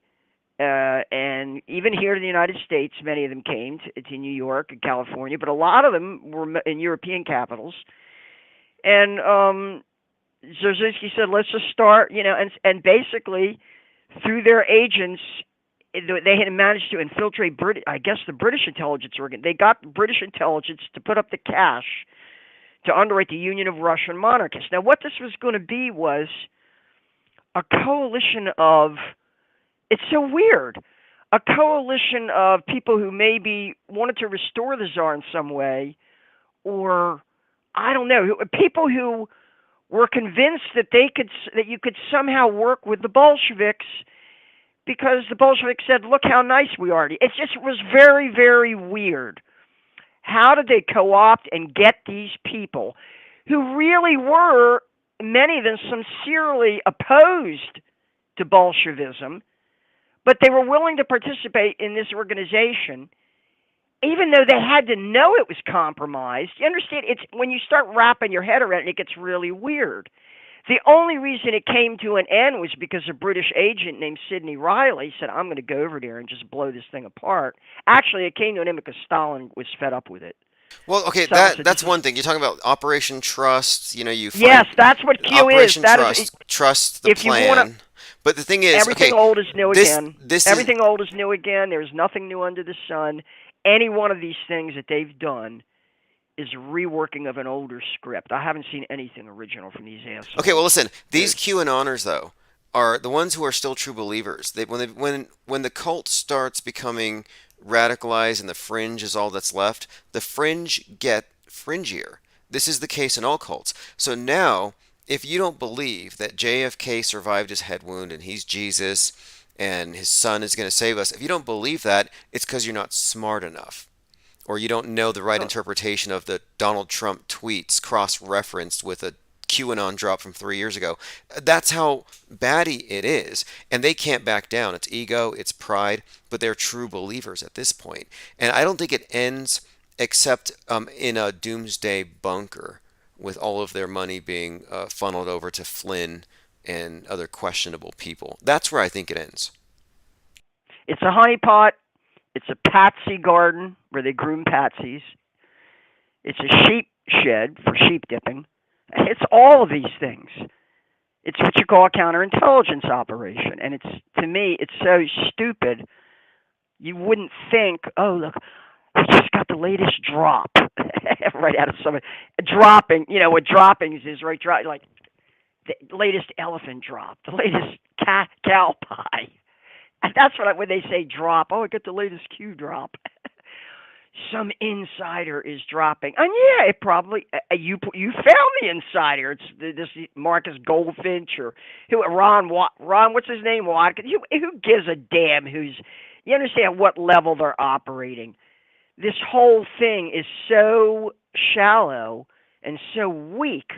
I don't understand how and that's what I'm saying. I think we're overestimating its influence. I think they want to pump it up. I think we're Just like the underestimating it. Here's why. I interviewed one of the top authors on the QAnon topic months ago, and he Mike said, Rothschild, yeah, and I he listened to said this. there's nothing to see here. Well, I've been following this from the grassroots street level, and all the major QAnon influencers have all been all about the JFK Jr. thing. And it's all about if you know, you know. It's actually big. It is the dominant view, but the media understates it. And they didn't start emphasizing it until it reached critical mass when you had a cult gathered there in Dallas. But they've been trying to downplay it. They'll even say dozens when you see hundreds. And then you also have hundreds of thousands of dollars of donations pouring in to Michael Protzman, who they believed was JFK Jr. for about 4 months because Negative 48 was his name. He was sort of anonymous, and his voice kind of sounded like JFK Jr. And they allowed people to think it was him. And I would watch these live streams with 5,000 people watching, and they'd be like, "This is JFK Jr. The storm is coming." And then you find out it's just some old guy named Michael Protzman who was bad to his wife, and now he's leading a very. It's very at this point they brought Hitler into the picture. It's very much like blood libel crossed with QAnon. I don't know where it ends, but it is, I think, the final stop for this movement. The fringe Well, is the cutting edge here. all you're describing is one particular grifter, because it's mainly they create an environment of grifting here, because these Russian exiles, they needed money and they were down and out, many of them, and they were used to a high lifestyle, many of them, but here they were exiles in these European capitals. So the Bolsheviks took the money and were able to cheaply buy these opponents, former opponents, and that's what you've got here. It can be very, very cheaply bought. So and it's all a very, very shallow performance. But I have to admit this about it: if you look at something like the trust, and the way the Bolsheviks ran it, and why it ultimately had to be shut down. Well, why they shut it down? That's not entirely clear to me. That's something that needs to be studied. I'm reading Well, up look, on look. that right Okay, now. there's another person who believes in the Q, a high caliber, and he says the JFK stuff is not Q. Q never said JFK was alive. This person doesn't know what Q said. He doesn't know who Q is. And if he I know what Q said. I know what Q said. Trust the plan, and then Q said trust Sessions. And Sessions was basically an asshole who shepherded the Russian uranium deal through the Senate. He's totally compromised. Might be a closet case. I don't know the deal on that. But the thing is, Why Trump look, appointed him? He came right out of the swamp. That's what Q said. Q called for regime change in Iran, one of the earliest drops. We could sit here and go through but there's more though. all the Here's the thing. stupid dumbass shit. I can say Q there's was more. called out as a Zionist op, as a Mossad op. But Q drops And didn't stop you with can Q. make Listen that to this. case. The guy says, "Show me the Q post," like show me the Bible verse. Well, the thing is, and he may not be willing to accept this at this time because you have to realize that they're being played. But the George magazine, JFK's magazine, is being run by an operative who's been identified, and he's not JFK Jr. And he's the one who has continued the Q drops after the Q drops stopped, and they're all being dropped in YouTube live stream chats, and they're being assembled by the true believers, and they're parsed through on Telegram on a group with 300,000 people. So 300,000 people to me is not marginal, and these are the people. How do you know that number's real? I Okay, don't trust those metrics. well, okay, at a minimum, okay, let's say 300,000, and then there's 150,000 on YouTube. Here's how I know. When he was kicked off YouTube, I created a bunch of clone accounts using George News's name, and I picked up 5 to 10,000 subs a day of people trying to find him again before they realized I was just a troll. Let's just pin it on But Trump. 300,000. What difference does it make? If it's coming out of Steve Bannon and that whole crowd around, it's that whole clique around Trump. Jerome Corsi, remember him? Yes, Corsi. And Vandersteel, is that her name? A lot of these people are just low-level grifters and Ponzi scheme operators and clickbaiters. Understand, they're just out there to see if they can make quick cash. That's what a lot of this is. But here's the thing. Cash spelled If with a they're Q? going to, QASH? oh, I think so. they create a swamp. That's the meaning of the term swamp, really. If you want to say drain the swamp, drain the swamp. Well, wait a minute. The swamp is corruption. And corruption is run by money, by the money system. And the way they're able to either blackmail people or pay them off and bribe them. So if you say drain the swamp, well, you want to go after oh, really? You're going to appoint the guy that allegedly negotiated the sweetheart deal for Epstein that was a slap on the wrist, Alex Acosta, when he was an attorney, whatever, district attorney down there in Florida. You're going to make him your Secretary of Labor? You call that draining the swamp? Yeah, it just goes on and on and on. Nobody, you're going to hire Jeff Sessions to be your Attorney General and call that draining the swamp? Trust Sessions, trust the plan. That's QAnon. Okay, question here. So this whole thing is, but here's the thing: if they're going to say so and so faked his death, what are they saying? JFK Jr. faked his death. Yeah, that he faked his death and. Why stop there? Why stop there? Oh, really? Well, we think that Nipsey Hussle faked his death, and we think that the John Benet Ramsey thing is fake. We think the OJ trial was fake. We don't think we ever walked on the moon. And this is where I want to get down to issues that matter. Look, you just take it, you cut to the chase. We don't really have time to bullshit with people now. If I run into people who say, oh, critical race theory in the schools, well, first of all, that's not quite true. The teachers are being indoctrinated using critical race theory, but it's being watered down for these little 8-year-olds who are teaching to hate themselves, whatever, and fragment them along racial lines, whatever it is they're trying to do. But that's not the point. If you're sending your kid to a public school that teaches him we walked on the fucking moon, you're destroying that kid's mind, that child's mind. Let's cut to the chase. There are a lot worse things being taught in these public schools. You should be, and if you're going to make your kid wear a mask, forget it. That's abuse. If you send your child into a public school, wait, but look, listen, hold on. The thing is, so I don't want to hear about critical. I don't want to hear about critical race theory from these. I don't want to hear about. But the anti-maskers, from these Republic cucks. The anti-maskers and the anti-vaxxers don't actually represent the dominant view. Most people think it's abuse not to mask the kids. It's abuse to not give them all of the recommended shots. So they see it as negligent. So each side sees the other side as poisoning the other side. And it's a very consistent pattern here. But, you know, the moon landing thing, for example, you may not agree that it's real, but there's no way you can get through school today not believing in that. That's a foundational myth. Well, then you can forget. And I, like I say, anytime I encounter somebody that seems that thinks, and I don't know, I'm not down in Loudoun County. I don't know where this is really playing big, but I don't want to hear it from some parent whining and bitching and moaning about critical race theory, because my reply to that is for a long time now, long before critical race theory, they have brainwashed and indoctrinated your child, and you have failed in your due diligence, and you have been negligent as a parent if you have simply sent your child into this environment, this toxic environment that's destroying their minds with lies. Lies like planes piloted by student pilots armed with box cutters knock down the towers. Wait, you mean history? You keep saying lies. That's history. Right. It's in stone. Well, that's what I'm saying. They're worried about American history, U.S. history, slavery, racism, all that. What the fuck are you talking about?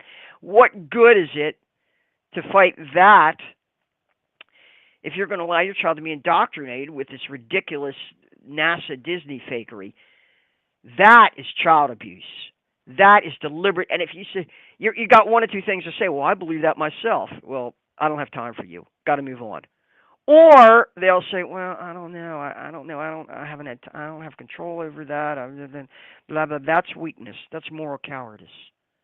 It's a tricky thing though, because I don't know if I would be able to, in good conscience, tell somebody the truth, which would contradict what they need to get through the system. I mean, I think they're between a rock and a hard place. They're gaming the system, and it's moral cowardice. And people think they can game the system right on up to the point when when they're really when real food shortages, when there are when there are lines of cars around the block lining up for gas on even days and odd days, which we had first we had it in '74, and then I think we had it again in '79. Yeah.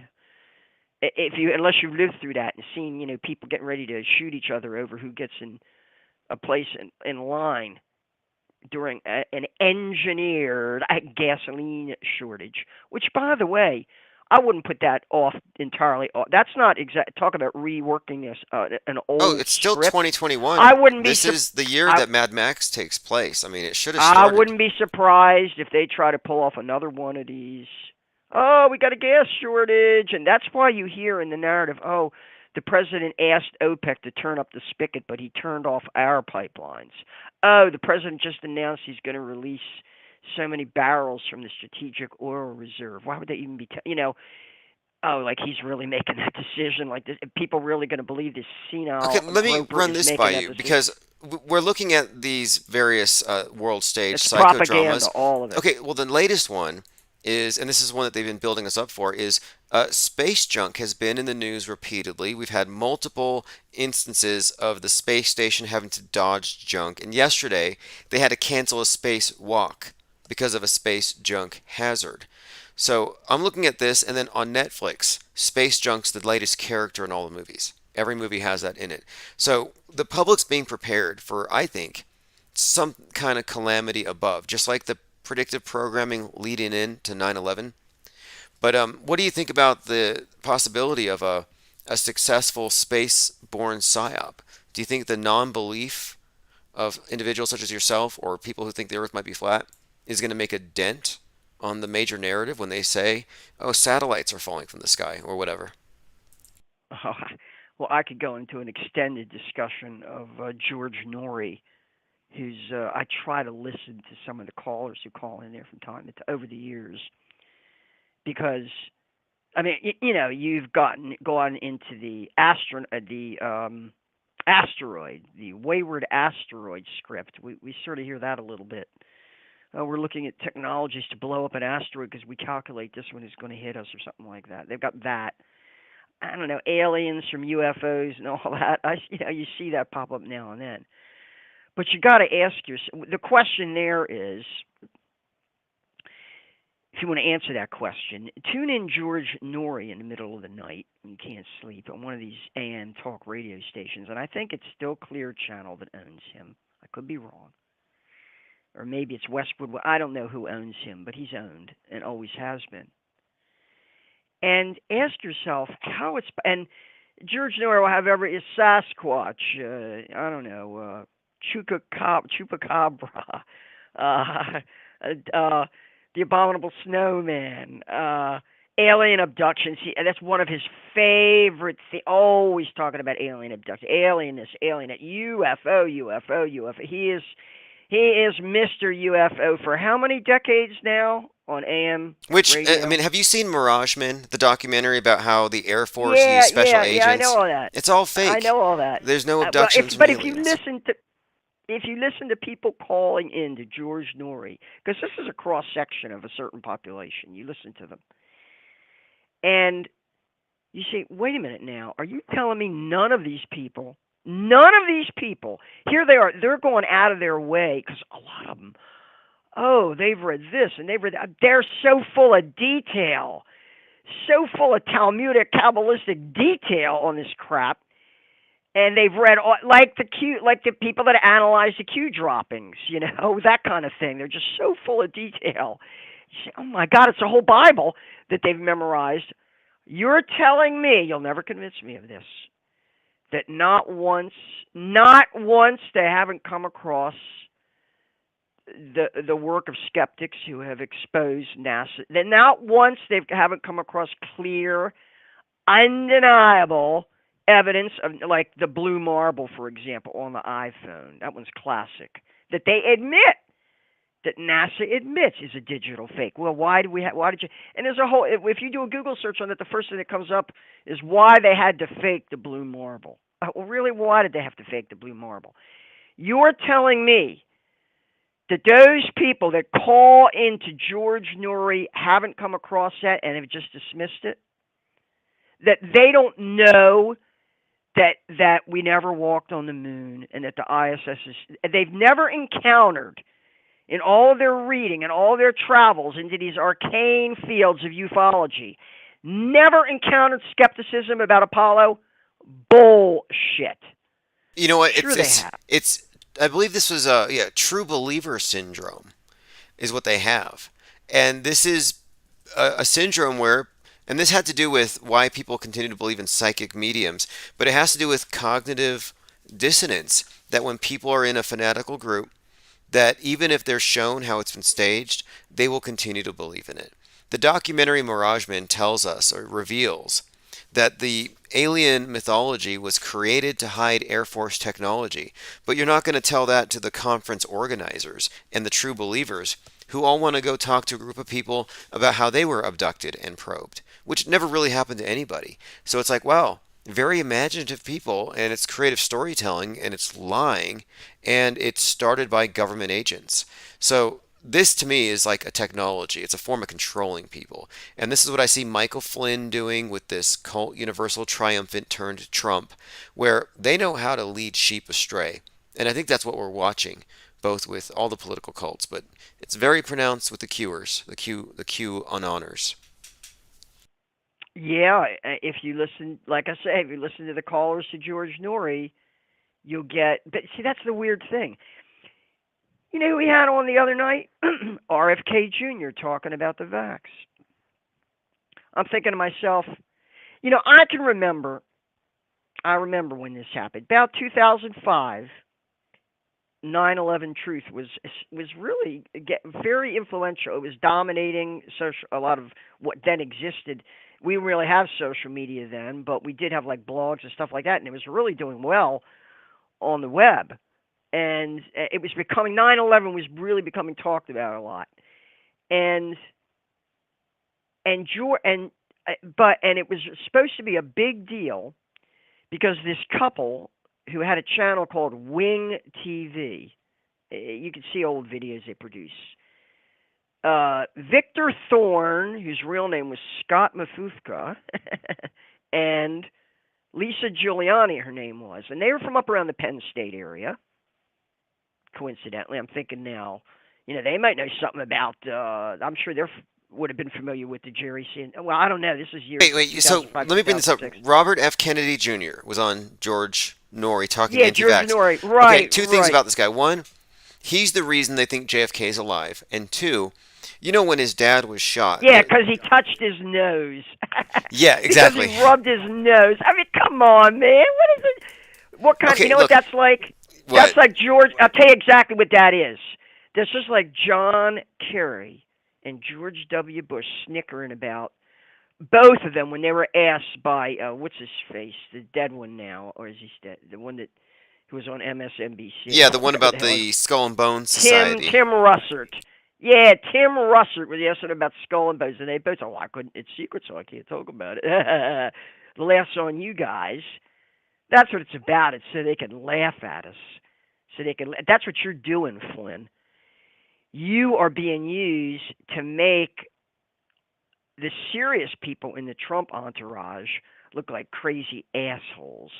That's what you're there for. Well, check this out. So The guy who photographed Robert F. Kennedy Jr.'s dad, when RFK was shot by Saran, it was photographed as he fell to his death by Richard Drew, an AP photographer. Yeah, same photographer also did The Falling Man. The Falling Man. Right. The The Falling Man is Falling like a Man. tarot card. That's like a tarot card when you look at that. So wait a minute. And You're that's like, very a 9/11 photograph, one of the iconic photographs, was taken by the same photographer that photographed RFK's death. That's a way too deep of too deep of a connection. And it's another. RFK's death is 1968. And The Falling Man is allegedly 2001. 33 years That's later. how many. Yeah. So, but it was a really big deal that these two, Victor Thorne, a.k.a. Scott Mafufka, who were also told committed suicide with a shotgun. some years back, quite a few years back. He was associated closely with the American Free Press, Willis Carto. That's a whole other group I could talk about a lot because I went to many of their conferences and got to know, including Michael Collins Piper and others, because they were writers, they were intellectuals. I was kind of interested, but he and Lisa Giuliani, Wing TV, they were so excited to go on George Noory and talk about the controlled demolitions in 9/11. And I remember this would have been about 2005, 2006, maybe. It was a big deal to them because it was like you get to be, you go on George Noory and the whole whacked out world of Ghostbusters and alien abductees and people with ghost stories get to call in and trivialize your issue and basically turn it into like I say, what does it say? Man, the whole thing behind the Mandela effect is to trivialize something that's kind of important. Because I tell you what, if you went to South Africa, home of the Omicron variant, we're told, if you went there right now and told somebody and said Mandela effect, and they said, and somebody in South Africa said, "What do you mean by Mandela effect?" They would either laugh their ass off at you or beat you up. If you said, "Oh, well, we're saying Mandela died in prison," and they'd laugh their ass off because he was elected president there. Yeah, that's the thing. I mean, Look, it's so ridiculous. Stavely and others have said they're mad that it's called Mandela effect when none of them know who he is, and they all know. It's trivializing. Do you know how important this? That's a large population down there in South Africa. I think after Nigeria, it's the largest population in Africa. I think it's Nigeria, South Africa, Egypt, something like that. But South Africa, it's a big country in terms of population. Are they Mandela affected? Probably not. Well, right, exactly. Are they Is there can you find? Here's my challenge to Brian Stavely and his Mandela. Yes, effect. thank you. Because he's the only one I think of in that whole realm that I'm concerned about, because he really did contribute significantly to some of the evidence we've got. He went out and he talked to 9/11 people that were there and saw the smoke machines and all that. He did a lot of work around 9/11 and Sandy Hook and other things. And now, by embracing this Mandela effect, he's like essentially he's kind of sheep tipping the other work. But yeah, here's the challenge I will throw down to him. I dare you to find a single South African who more than 10 years old, okay, or less than 10 years, more than 10 years old, okay, who thinks the Mandela effect is what you think it is, who has any memory of Mandela dying in prison. Nobody in Africa would think that. Yeah, exactly. It was such. His getting elected president was such a big deal that they made a major motion picture out of it, starring Michael Caine as the former white president, de Klerk, de Klerk, and Sidney Poitier. Sidney Poitier played Nelson Mandela in the movies. So and people say, "Well, it's kind of a trivial." They're trivializing something. It's like a major historical thing. Well, coincidentally, 11 hours ago, Stavely was active because he recently accused me. Well, I don't know if I've been accused or I've been initiated into, but I'm Mandela affected because I spell meatloaf as one word. So whether I believe in it or was not, one word. On the album cover, I've got the album cover. I got one of the original Meatloaf album covers. It is one word on the album. Okay, well, he says because I spelled it with one word, I'm Mandela affected. So whether I believe in it or not, they've included me, which is kind of offensive. We had both. We had both. He used that. I've seen it in movies where he had his two words. But then I'm pretty sure when he performed, it was always headlined as one word. I'm almost certain of that because I think he played at the Reichert Theater in Towson, and I remember it being on the marquee, and it was one word. But if you saw him in the movies, there he was meat. Sometimes they would separate it. Big effing deal. What this is a game of Trivial Pursuit. That's what this is. To screw with your memory. I think it's gaslighting. I think it's the interrogator's bias. Absolutely. That It's creates digital gas. It is digital gaslighting because they're using the malleability of digital media, the ability to change it back, change it to this, to make you think your memory's fucked up. Yeah, And no, I that's hate to to make say it this, but harder and harder to function, yeah, harder and harder to know what's real and what isn't. And I see how all that's happening. Yes, it's a psyop. For sure it's a psyop. But as again, I throw this back in the face, and I could get into the whole Bible thing about how none of them understand. Very few of them really understand it. Well, I tell you what, we could talk about the Bible thumpers among the so-called flat earth community, which must not be marginal, or else, as we see, the elites they wouldn't have banned it from social media. I tell you what, the alternate, I don't want to call it flat earth. I call it the alternative cosmology right, movement, or much better, alternate much better. cosmology. And it's not a Right, just euphemism. flat It's earth. not a euphemism. It's just that we never even claimed to have a quote flat earth model, and it's a straw man argument. What we're saying is there are questions regarding explanations we've been given. And when you no longer believe those explanations, it doesn't mean that you have to have a model. We're still trying to figure it out. We're still analyzing the world stage.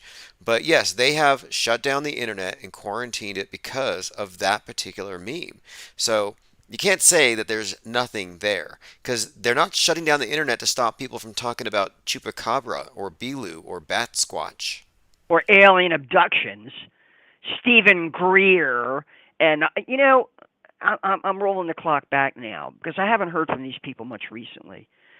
But for a few years there, I was going to get into this thing about these 9/11 truthers, Victor Thorne, the late Victor Thorne, aka Scott Mafufka, and Lisa Giuliani on George Noory talking about 9/11 and what a big deal it was supposed to be, and how this was supposed to signify that we were going mainstream.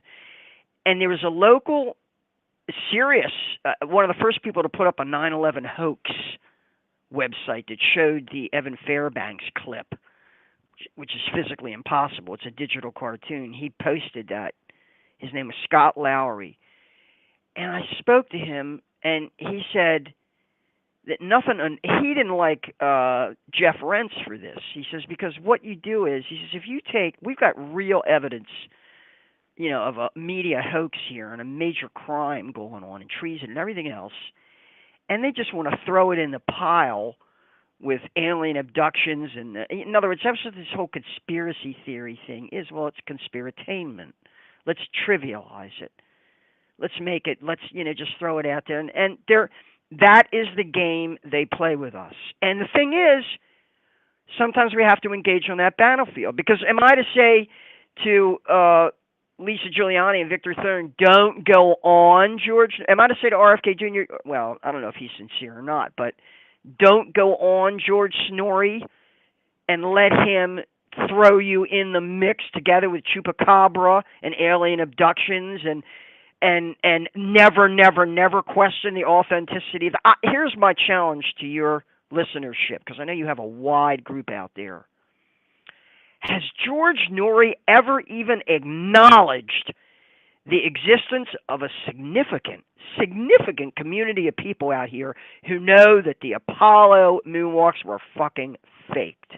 Has Good he question. ever even acknowledged that? I would say Because this. if he hasn't, he has to. I gotta believe he must have. Although I have I never think ever heard that subject broached. AM If I AM radio is there to protect the space program science fiction worldview, to keep people on the same sheet so that when they fake an alien invasion or something, people believe it's real. Or whether it's an asteroid falling from the sky, they can't let skeptics reach mass audience. And I think that's where you have this idea of shills being among the flat earthers. The idea that you have mainstream agents trying to control the narrative. And I think it's because they want to make sure that they don't have people exit the theater altogether. They need people to stay in there to be psyoped. Because when 9/11 happened, nobody knew about crisis actors necessarily. And the idea of a false flag was far more plausible. So I kind of think that AM radio hosts are gatekeepers, all of them. They won't even entertain flat Earth. Not even for a second, they hang up on it. Even if you're not saying you know it for a fact, because they can't have you questioning NASA. That's why.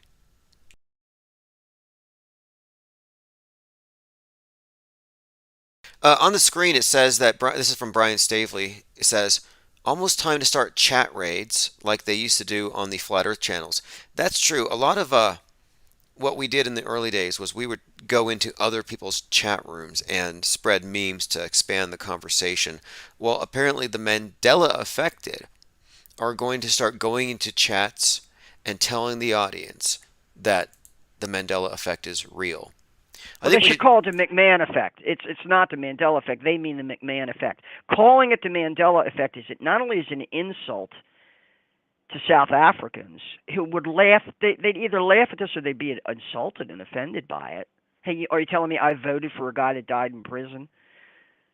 And like half, however many voted for, they made him elected him president there. Are you telling me I voted for a guy that died in prison? They're either going to laugh at that or they're going to be deeply offended. So, Yeah, you yeah, that's guys strong. need That's a to strong point. I agree with you. I'm with you on this. It needs to be rebranded as the Ed McMahon effect. That more accurately describes what's going on here. That Ed McMahon was glomming onto, he worked for American Family Publishers, but they were glomming onto a pre-existing campaign, was sort of parasitic, run by Publishers Clearinghouse. It was going around supposedly giving checks to people, probably who knows, all that. That's what they should call it. They need to rebrand it as the Ed McMahon effect. We should But, vote on it. Let's vote on it. Ed McMahon effect. Maybe I might call it. My vote will be towards the meatloaf effect because I'm that'll pretty. do. Yep. Of course, Meatloaf is so trivial. Why would you? Who would?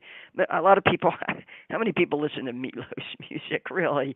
I guess it was popular for a while. Russian He's got vids. Russian vids. The number one Bible earther who does not have any Bible verses committed to heart knows all of Meatloaf's lyrics. Russian Vids is a jackass, and I'll tell you why he's a jackass. And I right away know he's a gematria jackass. I'll tell you what I mean by gematria jackass.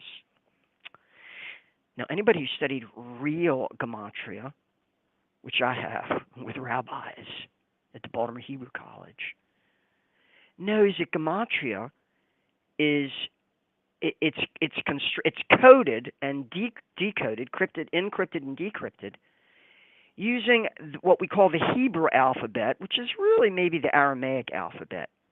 Sometimes it has been done with Greek, sometimes, but to do gematria with English words is stupid, and I'll tell you why it's stupid.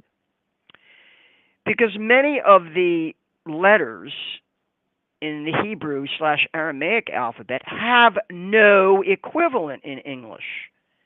For example, the letter tzaddik, and the word tzaddik means righteous. The letter tzaddik, if you see it spelled transliterated into English, it's usually spelled TZ or TS. I think that's called a diphthong, is it? Or basically, when you put two, in English, there is no consonant that makes that sound. So you need two letters. So what that means is you can have a three-letter word in Hebrew, like tzaddik, but in English, it's going to be like maybe 4 or 5 letters. Do you understand? Because you're transliterating from Hebrew into English. Well, the gematria is not in the English; it's in the freaking Hebrew. But I guess Russian Vids doesn't get that, right? I guess a lot of these people that are in, they think you could. Why couldn't it be German gematria? Well, what they'll do is this. If all gematria is an encryption system where letters and combinations of letters and numbers are correlated, it's obviously based on an alphabet. And people say English gematria, English gematria. They have different look. They have like 10 different calculators. So if your name, if let's say I'm Russian Vids, and I want to call you a shill, I have to find a way that Lin will add to 33. And so I'm like, well, it doesn't add up to 33 in English gematria. So let me go to the Chaldean calculator, and they'll find the one, right, and they'll use that one. So it's almost like reading the horoscopes, and then you just keep reading until you find one that you like. Like it's too subjective. The QAnon drops are a little bit like that. The QAnon drops are a little bit like that. Let's interpret this way. Let's interpret this that way. The one I remember the most.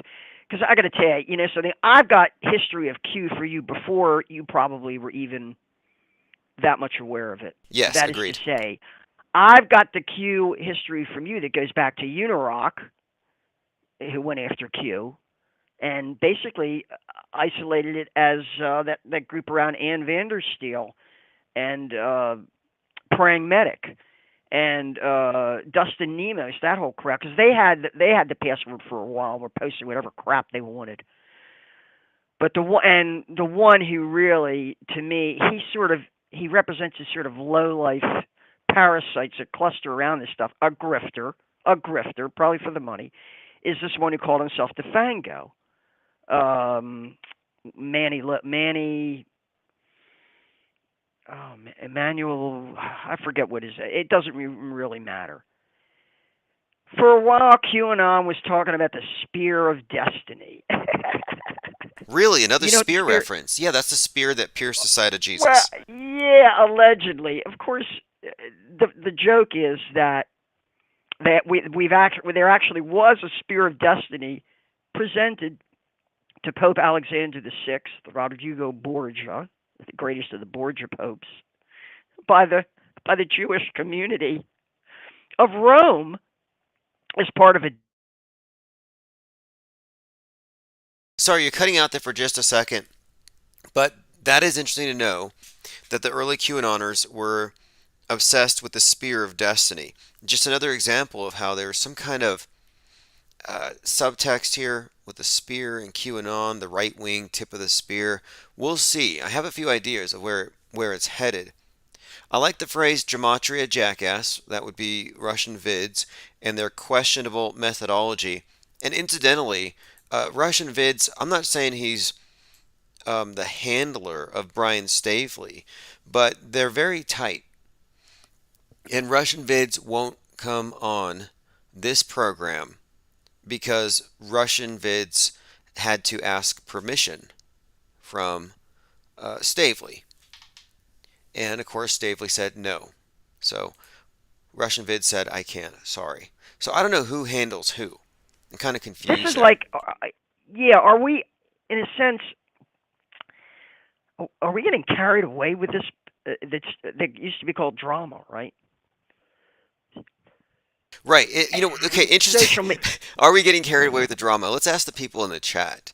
I would say uh, yes, yes, and no. Like the drama is part of it because the memes get transmitted by being concise, entertaining, and What has transmittable. Russian Vids ever contributed to the dial? What has Russian Vids ever put out there? I didn't even know about Russian Vid. The only reason I even knew of his existence is because Matt McKinley of Quantum of Conscience once or twice mentioned him, and I checked him out. And I couldn't listen to him for more than a couple. I could barely listen to this idiot for more than a minute or two. As soon as I realized what he was doing with this English language gematria and how stupid it was, how Well, much yes, yes, and this is the thing. We're pointing this out because here you have questionable methodologies that ought to be questioned. Like to me, I think it's more rational to say No, I call it sheep dipping. Sheep dipping because it's meant to make people like us look stupid. could easily. Yeah, that's a good point because one of my criticisms of the Mandela effect was, hey, look, I don't want my analysis of the media to be contaminated with the same people who say, well, the world could be different tomorrow because the universe could shift and the death. So Mm. it's like, wait a minute here. You're going to say nobody died on 9/11. And you're also saying that the label on your peanut butter changes. So you don't know what's real or what isn't. Tomorrow there could be 3,000 deaths in your worldview. So you can't be both subjective and objective at the same time. I I'm saying that our media analysis is objective, and the Mandela effect contradicts that, and you can't be both. You have to be sober. So Mandela effect, people are inebriated with this No, fallacious all of way this of is assessing contingent. facts. All of this is contingent on the erasure of memory. What they're doing is they're aiming a rifle. What they're doing is they're a sniper up there in the bleachers, and one by one they're shooting out the light bulbs in the scoreboard, the LEDs in the scoreboard, and so now all you get is a sparse matrix, and you're not sure, is it an 8 or is it a 3? Is it an 8? Is it a 9? Is it a 5? Is it a 3? Because too many bulbs are burnt out. That's how we train pattern. That's how facial recognition algorithms are trained. That's what machine learning is. You you create a relatively sparse matrix by removing data, and you find at what point the machine really gets confused. Then you work your way back again, and ultimately you get it to narrow down its range of choices so it can make the most efficient decision-making path. But when but if you blow away or confuse the issue, or you throw you just blow smoke in people's faces, like those smoke machines at the towers on 9/11 that Brian went down, talked to. I'm pretty sure he got an interview with somebody who told him about. Oh yeah, they had smoke machines down there. It looked like Of course, military grade smoke machines like that we used at Fort McClellan, where it's basically used for not cover but concealment. So you can move a large contingent of troops or equipment across an area, and you have cover, and that's what it against looked like. aerial, mostly against aerial surveillance, right? It'd be Exactly. cover against aerial And it surveillance. looked to me like the smoke that they said you could see from the ISS, it was just a prop. And it looked like cover smoke, which is perfectly safe to walk through and maneuver in. And I kind of think that's what it was. I think it was literally like a smoke and mirrors, basically, but it was there to conceal the psyop and the controlled demolition. But I, everything that you're pointing to, it's all contingent on getting people to willfully erase or confuse things in their memory, or just erase memory, the erasure of memory. That's got to be, and it's destroying cognition itself.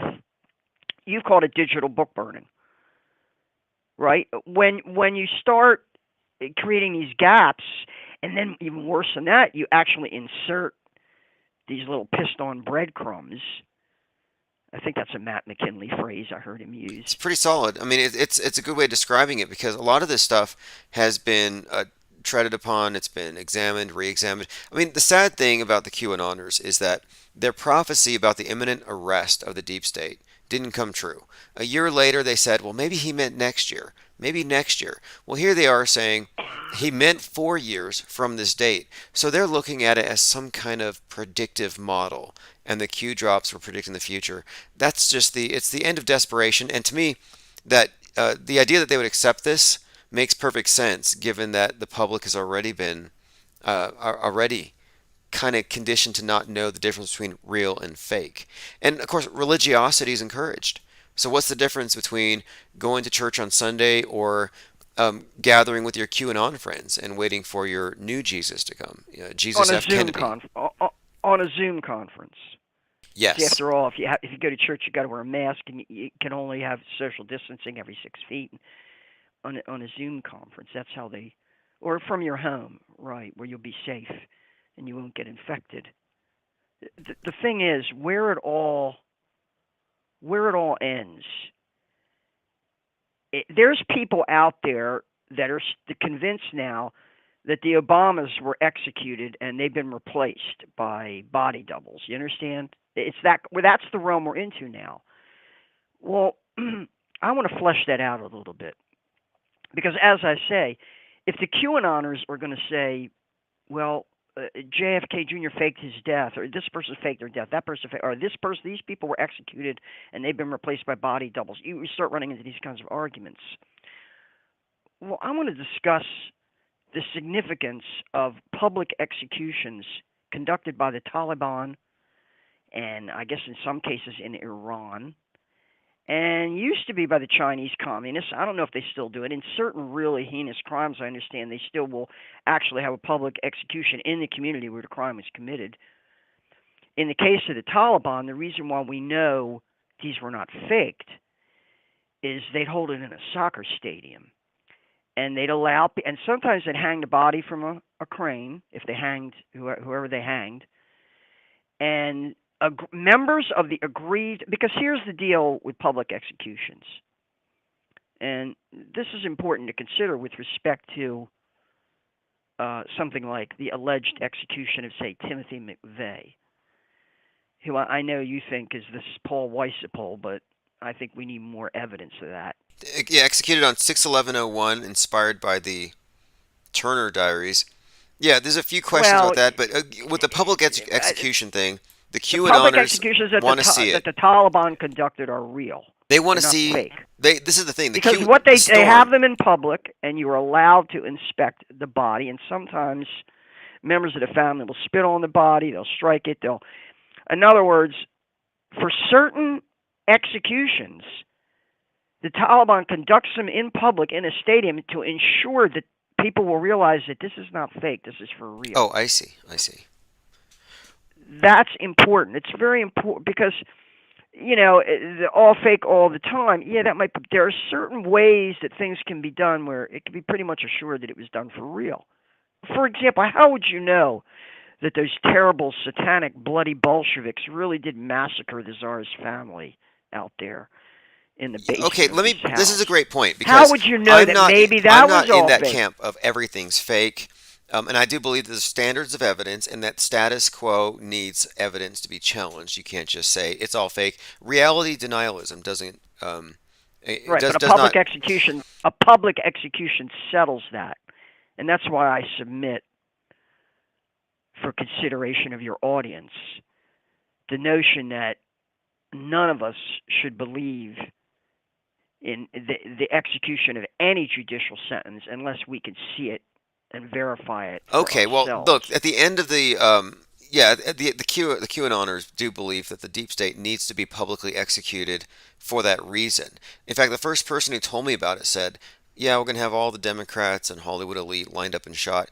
And a lot of them see Jack Dorsey stepping down and Andrew Cuomo being kicked off CNN as evidence of the deep state finally taking action. I mean, it's all just bad hopium. I have a couple of questions here for you from the audience. Zerit the Alchemist wants to know what your take is on, and what he asks here is Joe Biden is being played by Beau Biden. What do you think about that one? They could get anybody to play Joe Biden, couldn't they? Or they could have a holographic, or Joe Biden could be a digital synth often. But you're talking about ostensibly live appearances of Joe Biden where he really is being. I mean, who knows? They could get. You understand? You'll never know how much of that is edited digital footage put together with real footage. They may get him to walk out there, but maybe they got. In other words, it's very, very. Now he does hold press conferences, and you can watch those. Very rarely, though. And they really never let them ask questions. The last press conference I saw them hold with him, they hustled everybody out of there before they could ask a single question. They said, "All right, it's over, and they hustled everybody out. It was the weirdest thing. So that just tells me that we don't know what that guy is. Just whoever they're wheeling in and out of there. The position itself is a stooge job. It could be an Hey, people, animatronic. I got your point. I got your point. I But got news for you. It if doesn't matter who's in the White House. That's just a stooge or a whole. It doesn't matter. You're going to put Donald Trump in there. He's just going to be a more entertaining, don't say more credible, stooge. That's all he's going to be. Even if it's just, even if they create a digital Donald Trump to stand in for him, or whoever was doing his tweets, do you really think that Donald Trump was there, fat fingering those tweets? Any of those tweets that he used to do on Twitter, or that he still does? Do you think Donald Trump sits there and fat fingers a tweet? Hell no. I don't think he's got. I really don't. I don't think he's got the dexterity to do it. Now maybe good he's saying, question. maybe he's dictating it. One or the other, but no, I get your point. Puppet's a puppet. It doesn't matter who's playing it. However, if you were to be, like, if I was to have to put money on it, some people said Jim Carrey, some say hologram. Do I think Hunter Biden took the money from Burisma? Somebody must have a credible legal case against him. If even 10% of that stuff on that laptop, they claim the FBI that apparently people got a hold of, Project Veritas and others, whatever got a hold of some of the stuff on that laptop, he's supposed to be prosecuted. By the way, not to change the subject, how many years does it take for them to bring Jussie Smollett to trial? Okay, has it been 2 years now? I mean, because it's starting Come now. on now.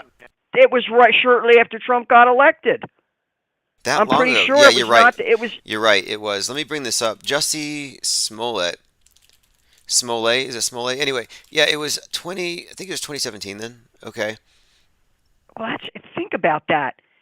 No, here we go. No, it 2017. was 2019. Like I said, it was. Okay, 2019. Well, that's still okay. So that's 2 years. I don't know. I mean, how and or Ghislaine Maxwell finally.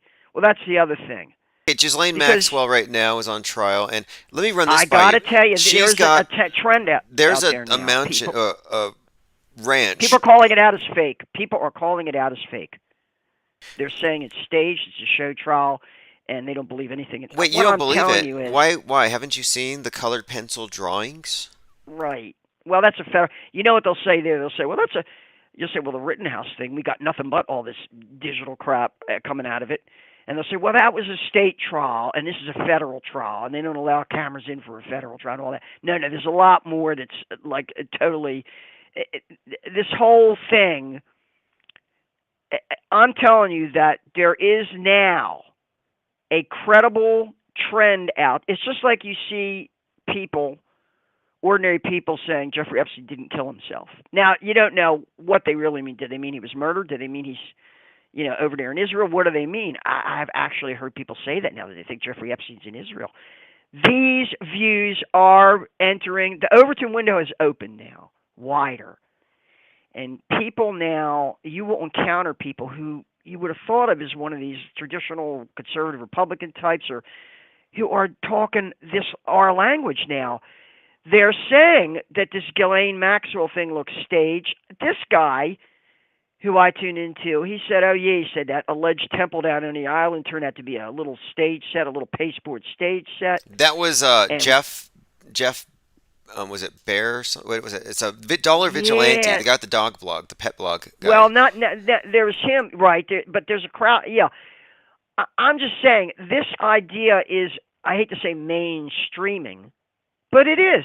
It's in people's heads now. The idea that we can't believe any of this shit, and that's why hit harder, hit harder, hit harder. Somebody has even if they're even hinting at a moral cowardice of refusing to face the obvious. Good What point. do you Look, mean? Jesse Smollett, you brought him up. If anybody doubts that the mainstream media, not just this guy didn't trick a lot of people for 24 hours. Everybody in the media went along with it. You had Al Sharpton getting people ready to march. They were ready to march because Smollett was Cory lynched. Booker. Yeah, Cory and look, Booker got behind it. they were all The in on vice it. president, what's her face name, Harris, Kamala Harris, she was really hopped on board with this thing. She was running it for a while. Here's the thing with the justice, and this is what I keep waiting for. This guy committed a federal offense. He committed mail fraud. If you use the United States mails to transmit falsehoods for whatever purpose, that is a federal offense. Jussie Smollett constructed a fake, fraudulent, threatening letter that he then sent to himself and apparently showed to federal authorities and police, whatever, to convince them that his life was in danger and he was being threatened. And they ultimately were able to actually, I don't know, somehow or other, they forensically proved that he wrote the letter. That is a federal offense. And that's an FBI case right there. If the feds are not prosecuting Jussie Smollett for using and look, he was trying to start a race riot in It was a city false Chicago. flag. It was a false flag, no different than what Charles Manson Absolutely. was trying to do. That's why I've been saying Charles Manson should just work for CNN or whatever, because what he was trying to do was frame the Black Panthers to start a race war. This guy was trying to frame MAGAs. And, of course, that aspect of it is important to emphasize here. False flag, a psyop. They didn't actually kill him. They were going to fake his death to cause a response. They just didn't get away with it. But, yeah, it's a psyop. So psyops are real. They happen, and you can point to him as an example. So I'm very grateful for what his And the bad trials are performance staged. The trials are fake. I don't. In general, what I say is this: I say dollars and donuts. This thing is about as real as Court TV or Judge Judy. About the Kyle Rittenhouse trial, I'm already throwing that right in people's faces. We actually have some clips that show some digital glitches during the Kyle Rittenhouse trial. Do we not? Where the guy's Uh, foot goes to the floor, like that doesn't happen normally, yeah, right? That's got to be yeah, it. I've seen. Yeah, there's some strange stuff going. I saw another video that really, it got. I'd like somebody to see if this was actually. Do you think somebody created this on their an Adobe or on one, on their video editing tool? But this is a clip of the CEO of Pfizer, the one who's called us all criminals for questioning the integrity of his vaccine, or what he calls a vaccine, his mRNA gene therapy. Albert Bourla, he cashed in his stock like I think the day after or the day before the FDA upgraded the status of their poison serum, whatever it is. There is a video of him being interviewed on CSNBC, the finance network, and the guy, his neck, it's the weirdest thing. It's something like that Kamala Harris clip where her neck is sort of falling apart, and you thought that was a silicone mask fail. But when you see this, I'd like to know if this really was broadcast on CSNBC or somebody's maybe messing with us, because I watched it on BitChute, and it's Albert Bourla's neck. It looks like it's throbbing in and out when he talks. Okay, the iguana neck. I You did know? see that. I think I have that click somewhere where the CEO of Pfizer, here's an article about it from ukcolumn.org. Can anyone explain his Yes, neck? that's it. That's it. It's the craziest Now, is thing. that to signal to a mate? Like, was he attracted to the person interviewing him? Like, why do lizards Oh, do I that think with? it would look like a Zoom interview. It looked like one of those remote interviews, But it was really weird because, first of all, Borla's face is not real. If you look at the eyebrows, look at the eyebrows. Look at the asymmetry. First, that's a face that's made for radio. You That wouldn't put that. neck, that His, neck, like, yeah, he's, there's something in his neck trying to fight its way out. That's an, unless unless one of our compatriots created that video. Somebody could have created it as a joke, maybe.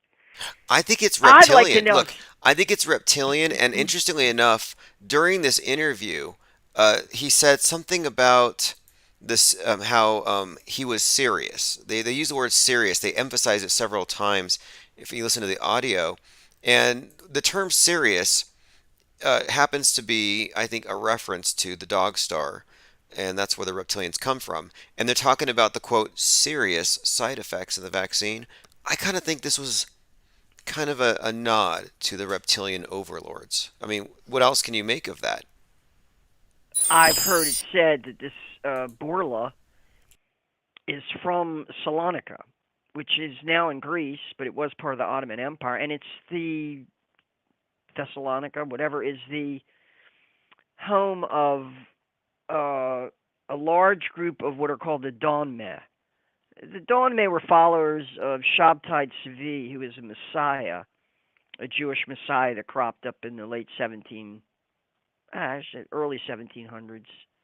late 1600s, early 1700s, who a huge messianic cult. I mean, this guy started a major messianic cult that swept across Europe, but he ran into trouble with the Sultan because at this time, I guess Palestine was a millet of the Ottoman Empire, and so he wasn't. The Sultan wasn't about to see thousands of a million of these Jews suddenly showing up in Jerusalem or wherever they were going to go. But um, when the Sultan busted up the Shabtai Tzvi movement, a lot of them converted to Islam on the surface while they continued to practice their weird version of Messianic. I don't even want to call it Judaism, but their sort of Messianic cult thing. And some of them also became followers of Jacob Frank, who's another Messiah from Poland who started something similar, claimed to be a reincarnation of Shabtai Tzvi or something like that. But you have these Messianic cults that rise from time to time, and they can be very significant. There are people who pawn their entire fortunes and everything because they were going to follow this pilgrimage of Shabtai Tzvi to the Holy Land and follow. He was the Mashiach. They were going to follow him. He was the Messiah.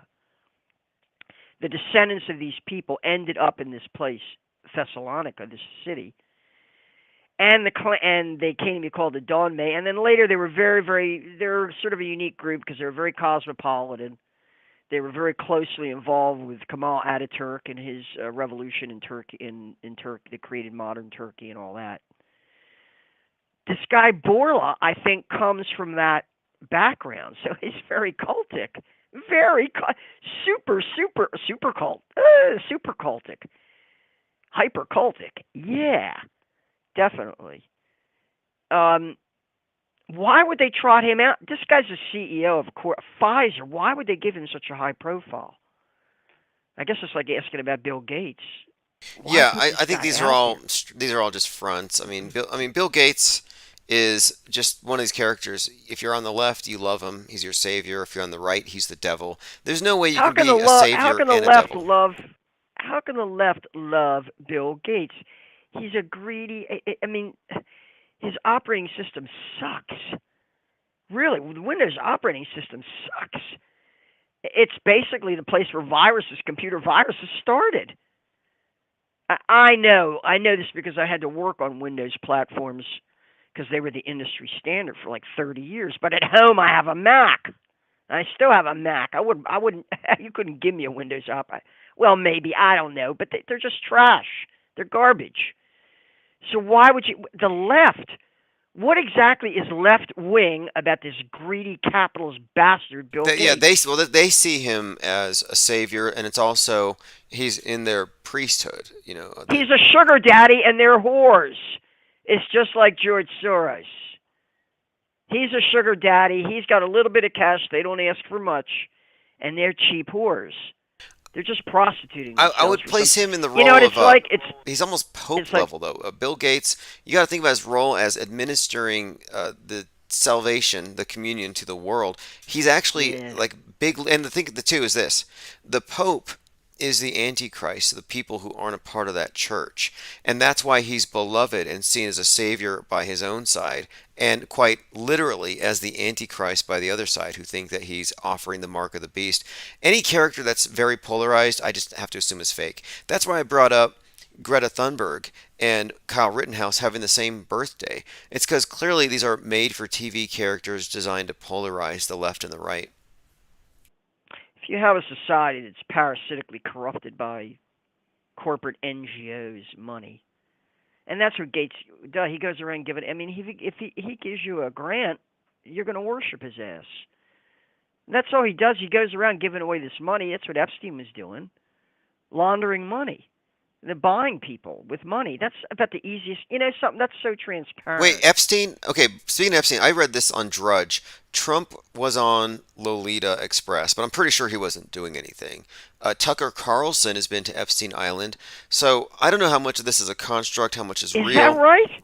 I, Wait a minute. You confirming this? Tucker Carlson flew on Jeffrey Epstein, rode on Jeffrey Epstein's plane, and went down to the island?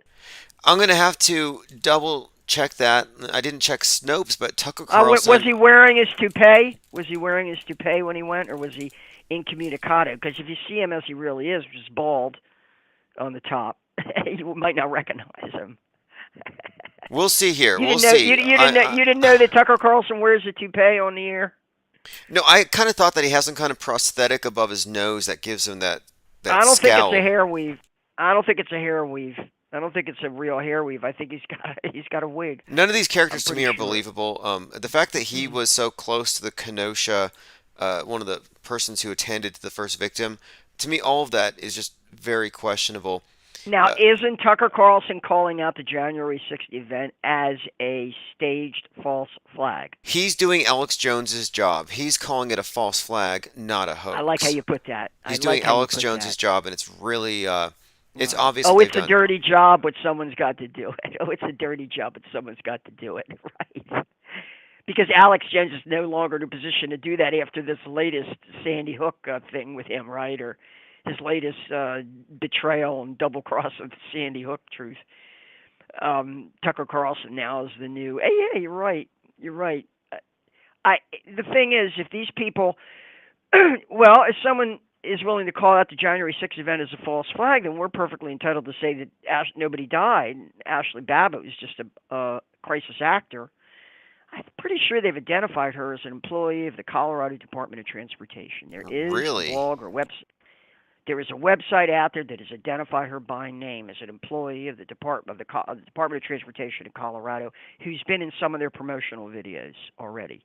So that where she has That's some bombshell. I'm going to professional look for that because background. that would go right along with everything wrong with the Capitol Hill riots in 21 minutes. I want to know who this guy claiming to be her husband is out there in San Diego. I want to know who these people out there. She supposedly has family giving backstory to this out there in San Diego. So I want to know who they are. As soon as I see GoFundMe pages go up, well, I saw this right away with that Waukesha event, Oh, which yes. now people are starting to deconstruct that now, saying, "Hey, this is they're seeing staging in it." But the dancing grannies, the dancing grandmas, and all that, right away the GoFundMe pages went up. Follow the money, follow the lawyers and the settlements, follow the law firms involved, and follow the judges. You understand? That's how these things are being run because someone's got to be paid. Oh, yeah. There's so much with that one that I thought also convenient. There's a bit of a pattern here. So when Kyle Rittenhouse posted bail a year ago, on that day you had a mall shooting in Wisconsin, and on a year to the day you have this thing at the Christmas parade, people getting run over on the day or the day after Kyle gets out. It's like these things are parallel, and the templates are the same. But looking Well, into that, John Benet Ramsey was run on a Christmas. Wasn't she allegedly murdered on a Christmas Eve or Christmas night? I mean, yeah, Christmas time is a great time for them to run. Look. Sandy Hook was pretty much around Christmas time. captive audience. Um, That's why they usually target Black Fridays when people are home for Thanksgiving.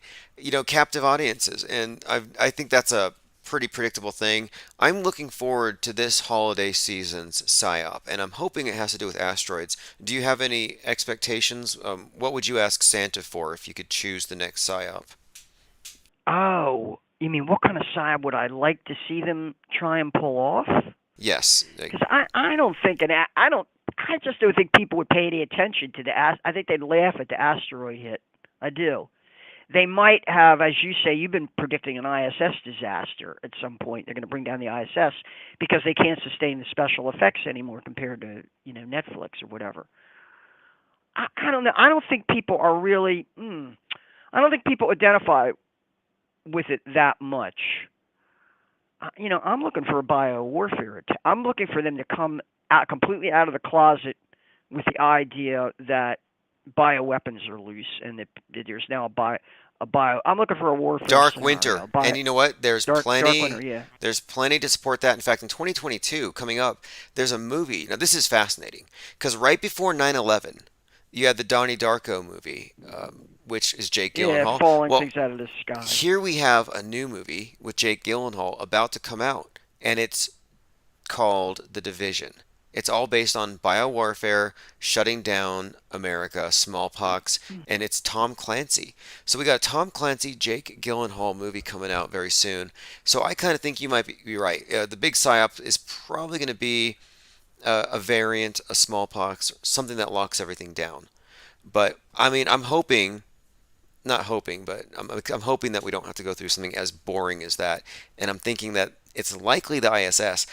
I mean, everything I see in the news, in the media, in the entertainment is saying there's beef up above, the thing's going to fall, it's going to be shot But down.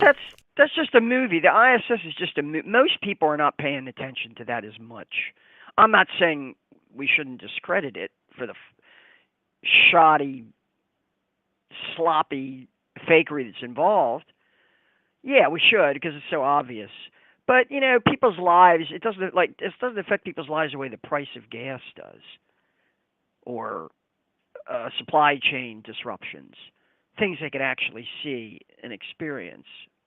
You know, I see what you mean. and It's so a much out of sight, biowarfare out of attack. mind. Right, right. Right, because as the COVID narrative attenuates and weakens, and it is, and I don't think the vaccine. I think the vaccine. I think they passed the peak of. First of all, I don't think that the third world is so excited about taking this vax.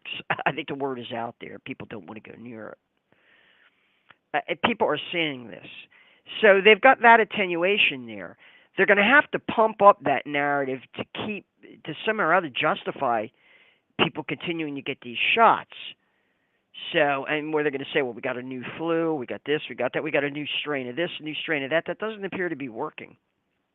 But if they say white nationalists have gotten a hold of an Omega variant, and this is the Omega Man. Go watch Okay, that that might movie. actually be part of the story here. We've been set up for the new Al Qaeda, the white Al Qaeda, vanilla Mm-hmm. ISIS, the Blue-eyed MAGA, Al the Qaeda. the MAGA ban. So Mm-hmm. they've been constructing, and of course the suicide bombers of the MAGA ban are the incels, the black pillars. So we have been set up for that kind of an attack, and With the then bowl cuts. the bowl cuts with the neck beards, and they're going to come Right. out. You've got now the McCloskeys, and this is important too. The McCloskeys came out in 2020, right off the cover of the Turner Diaries, and they were just there at Kyle Rittenhouse's trial, right on the courthouse, waiting outside. And the McCloskeys are said to be the inspiration, not the McCloskeys, but the Turner Diaries is said to be the inspiration for white nationalism in America, including Timothy McVeigh. So to me, it kind of seems like the next 9/11 is not going to be from Afghanistan or whatever. It's going to actually come from homegrown domestic MAGA band types with Q shirts on, probably carrying spears. And it could be bioweapon. That could be a part of it. The Turner Diaries was about white nationalists wiping everybody else out. Nukes, I believe, is what they used. They could play the theme of anti-Asian racism, anti-Chinese. See, here's the thing: when you're like they're, for example, they're selling off a lot of resources in Western Canada to the Chinese, and I understand the Chinese pretty much run the port of is it Long Beach? I mean, they run some major ports now. I think they run the canal, the Panama Canal, the Chinese communists. In other words, over time, things have been leased to them and turned over to them.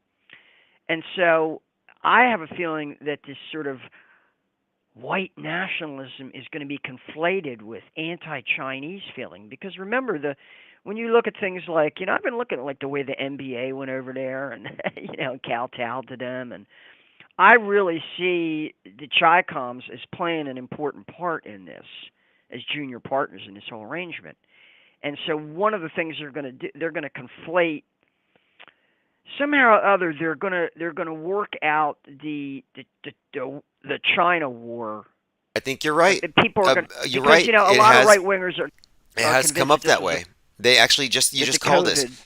In fact, specifically, General Flynn just came out like less than 2 days ago, and he said that this was a bioweapon and that it's being used by the. But yes, they can easily place, just like after 9/11, you had the Islamic scapegoat. It's clearly going to be China, and they believe it. See, because I don't believe in this stuff, as you know, but they do.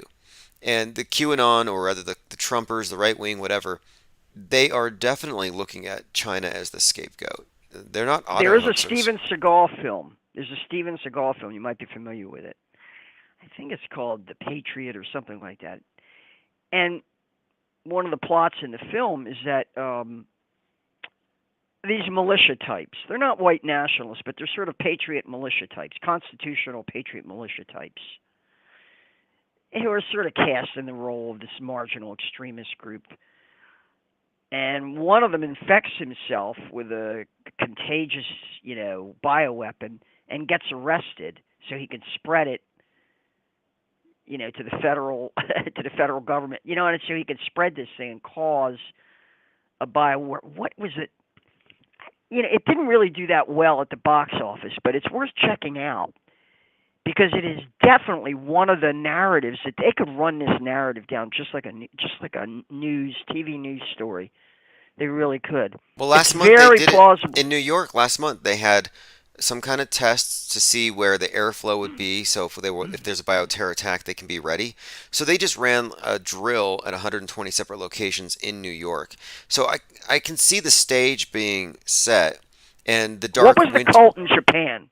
What was the cult in Japan that was alleged to have unleashed a bioweapon in the The sarin Japanese. nerve gas was what they Right. used, What the and hell was it? Am Shinrikyo. It was called Aum Shinrikyo, and allegedly a cult that got a hold of a bioweapon, a messianic cult that we were told got a hold. This is back in the 90s, maybe the Aum Shinrikyo attack, bioweapon attack. That's worth studying because let me tell you, Japan was like, they shut down. I mean, that really created a panic but that over would be a there. nerve gas, so that would be like limited. It's not contagious. It wouldn't Okay, spread. It wouldn't okay, go not a pandemic, bioweapon. but it would be a chemical weapon, I guess you would call that. But yeah, but yeah, something along those lines, I think, is more likely, more believable. That was our point here. I was talking about what would be the major psyop that you would not hope to see, but what do you think would be There's so many plausible? cults. People are so used to living in an environment of cults that it'd be easy to get people to believe that one of these crazy cults got a hold of a weapon like this and That's used it. been the point all along. I think with the whole reason I even talk about them anymore anyway, is I think that with the Q thing, we are being prepped to accept a scapegoat. And that's what's going to be used as a patsy. Like they have to bring out a new Timothy McVeigh for this generation, and so I kind of think that's what they're going to introduce, maybe even this Christmas season.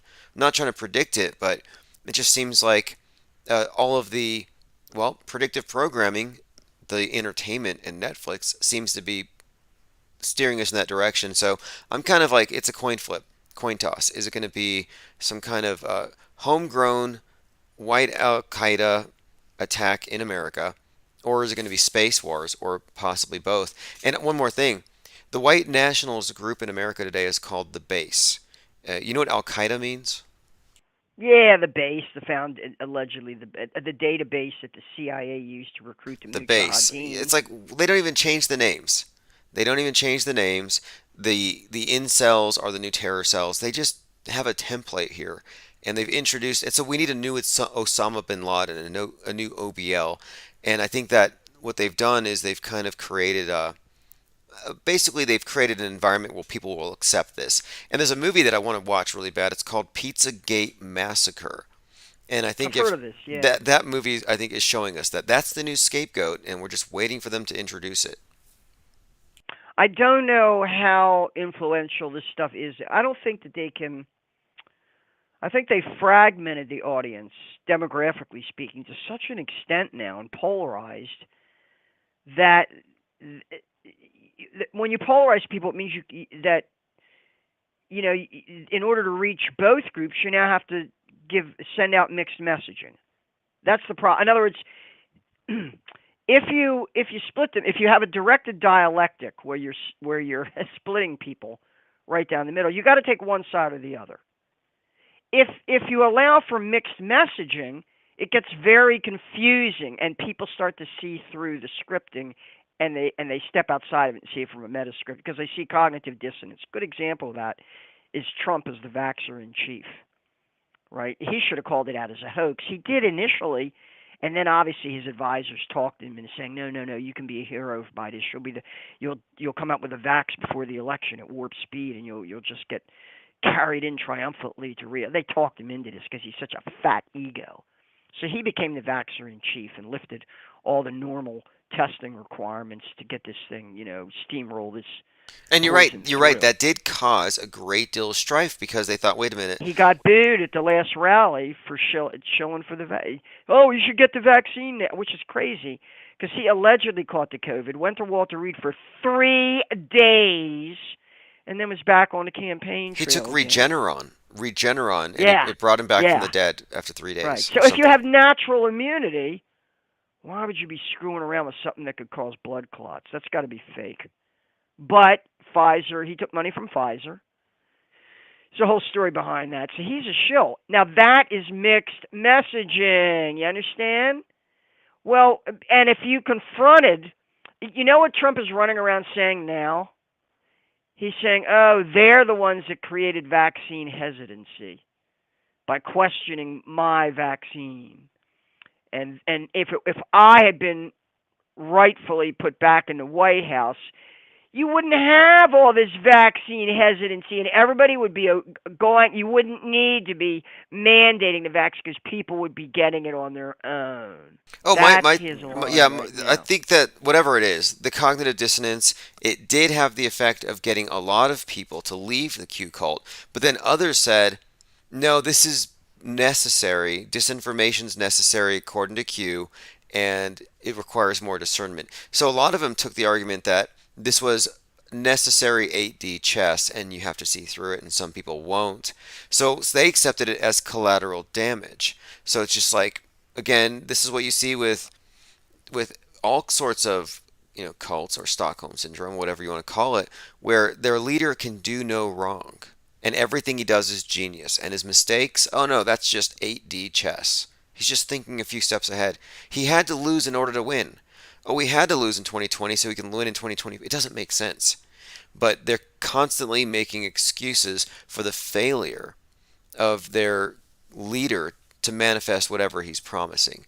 And so now you have JFK not showing up, so they all got stood up and they're being laughed at. But they're still there. It's well, it ends in a doomsday bunker. But anyway, uh, Trump is a Judas goat. He's a Judas goat. That is to say, he's put out there to say, "Oh, look, I'm your opposition," and then he leads people into the slaughterhouse. Really, President Judas goat. I would say that because look, he's either a dupe or a Pied Piper, and I don't think he's being dragged around and puppeteered like Biden. I think it's more likely he's a Pied Piper, and the truth is, and the media probably won't touch this, but the truth is, his proximity to George News is evidence of this. It shows Yeah. he's an insider to the how the entire fringe is being led and Right, and of goaded. course Q is being run out of the White House by a bunch of grifters. That's who Trump surrounds himself with anyway. These Well, the chief word grifters, grifter, a I lot of them. think, I think it somewhat minimizes. I think they're Psywar specialists, and I actually think that the authors of the Q narrative, I think that the whole Q narrative was actually created way before Trump was even in office. I think that this is It's a Pentagon psyop probably, but like I say, it's the trust. They just looked right at the trust and said, "Oh, look, let's create the perfect all-purpose. It can be anything. It's like a chameleon. We can turn it into any kind of opposition we want. We can make it's the perfect controlled opposition." well, before this Um, you had, okay, the thing is, you had the Tea Party before this, and the Tea Party movement was more or less, I think, organic and grassroots to some degree, and I think it was quickly co-opted, and it got behind Trump, who was the birther. And what happened was they went from chanting for limited government conservatism to let's take over the government from the deep state. So the Judas Goat explanation makes a lot of sense to me that it was in fact he was there to kill any sort of resistance to big government because I don't think there is any. you're right. You're right. To me, he went from being the most successful reality TV star of all. He went from being a sort of a junior partner for the mob, running these casinos and hotels. Because how the hell do you get a license to do that? See, that's a front man. It's Hey, a coyote. commenter here says all the parties are in on it together.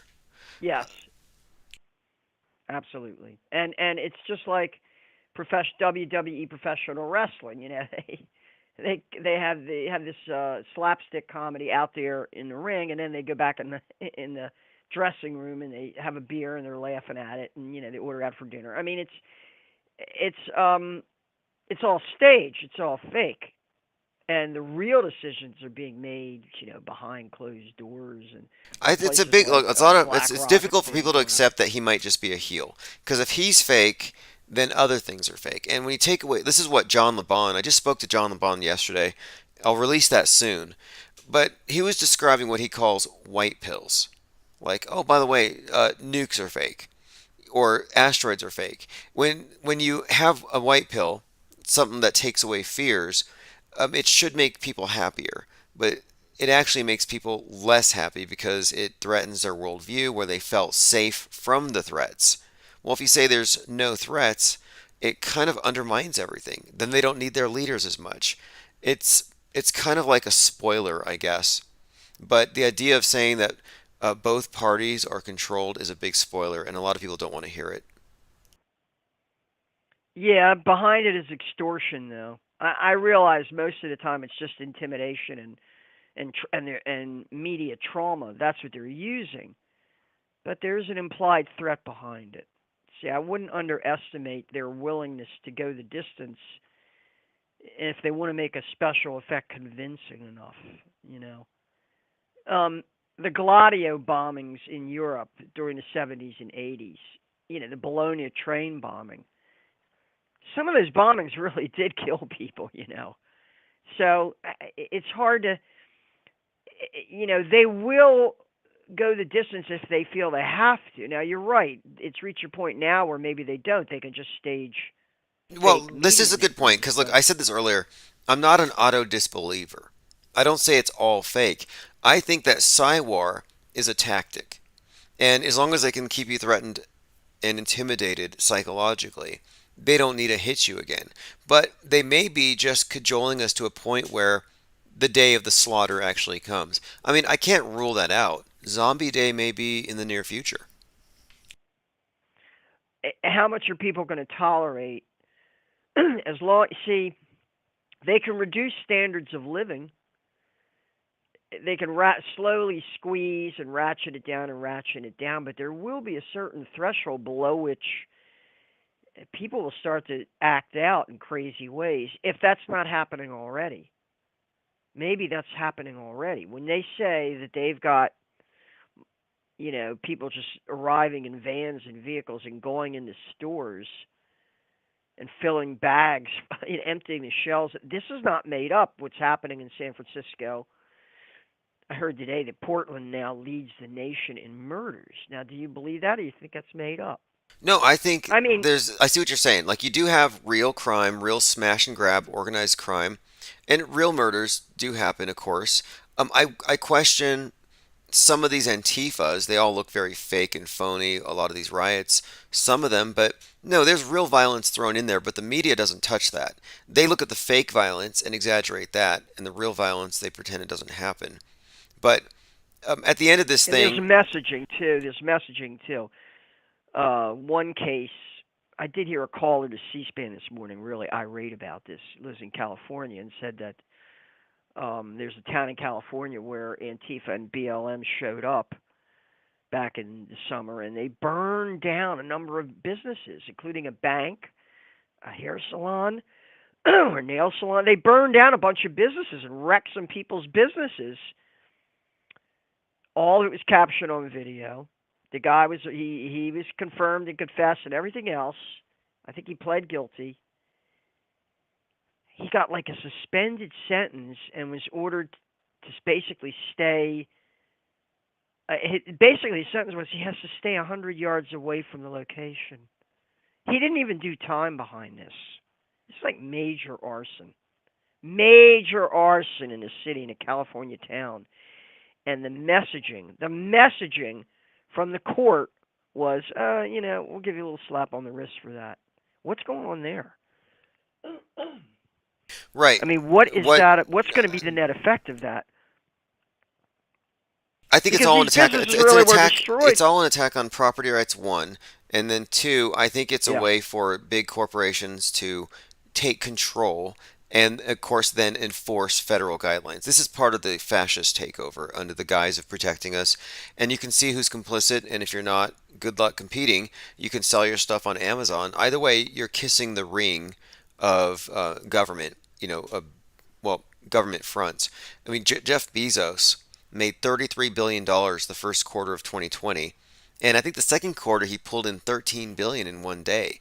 So they did very, very well. Meanwhile, you see the smaller stores suffering, but that's all by design. That was a great reset. And I think a big part of it is also changing our habits as consumers. They don't want us to be decision making, choice making, free market participants. They want us to be getting our supplies from a centralized distributor. And I think that's why there's a war on shopping. I think the whole COVID thing was trying to get people used to the idea of online, Uber Dash, replacing your real life, real world activities with metaverse. And they did it I think they accomplished their goals. They definitely hit the reset button, and we're only a year into it.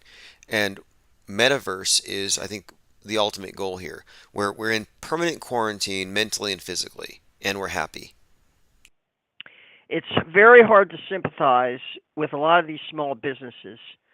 When the first 14-day lockdown was declared, I thought, well, all these businesses, they're going to get lawyers and they're going to go to court and they're going to challenge the legality and the constitutionality of these, at least here in the state of Maryland. I thought, well, come on now. They can't just first of all, they can't say you're essential, you're non essential. That's arbitrary. You can't do that. Do you remember And how we secondly, overcame that when they started saying only the right, essential can leave? exactly. Press Issue press passes. credentials. Yeah, Yep. that's a good idea. But what I thought would happen is this. I thought, well, I said all that's going to happen is the small business associations, the chambers of commerce, they're going to go to court and they're going to say, hey, you can't do this legally, and they're going to get court orders and restraining orders against the governors who are doing this. And none of really that didn't really happen much. Didn't happen here in any of these blue states. Now, obviously, in a place like Florida, there, DeSantis, he said, hey, did he impose any kind of lockdown or quarantine at all? I think there were local quarantines imposed, like in Dade County, but I don't think DeSantis called a statewide lockdown, did he? I'm trying to remember, but in most places where this happened, the small businesses completely caved. They just did. And then they made everybody wear a mask.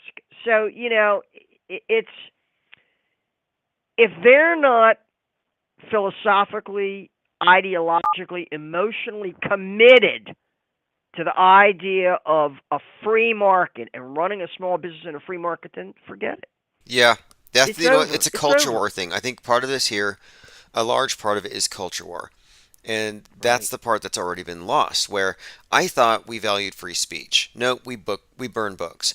I didn't think that snitching was a big part of what we do here, but no, Americans are a bunch of book burning snitches and Hmm. conformists, Nation fascists. of rats. Yeah, Yeah. unfortunately. Nation of rats.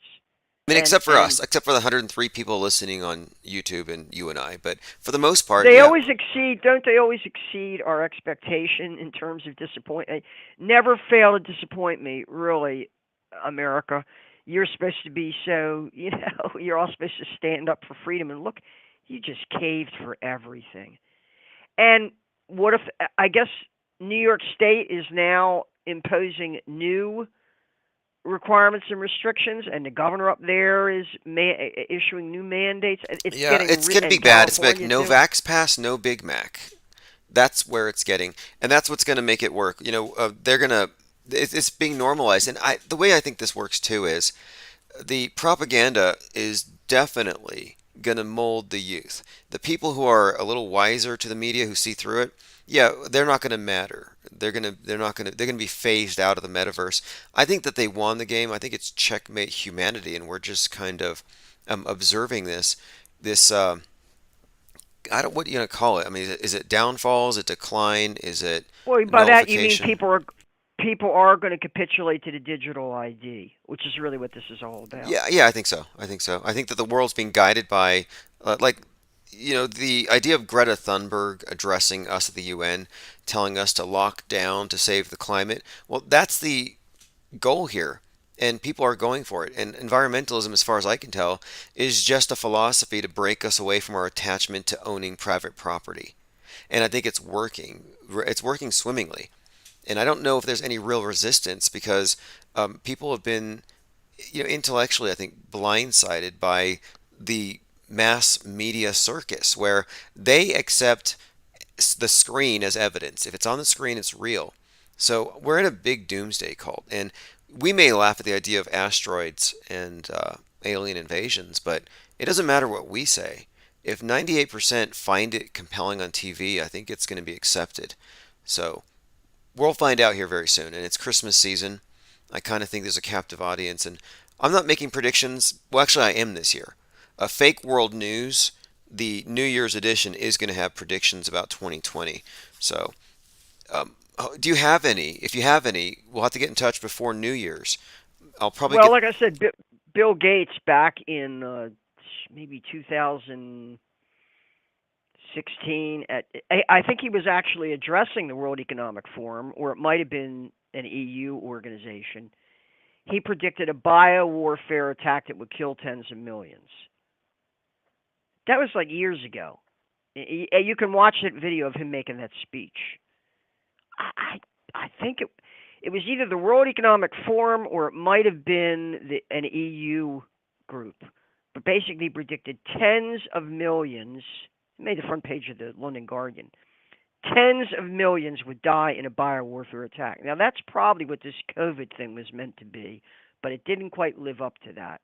I think they're going to they're going to rewind and rerun that script, and this time they're going to say, "Hey, this is a bioweapon that's been unleashed," and try to create a panic Well, that I don't way. want to tell them how to run their job, but if I was going to run a global psyop, I would just hire more crisis actors or better actors because what we saw in Wuhan was compelling.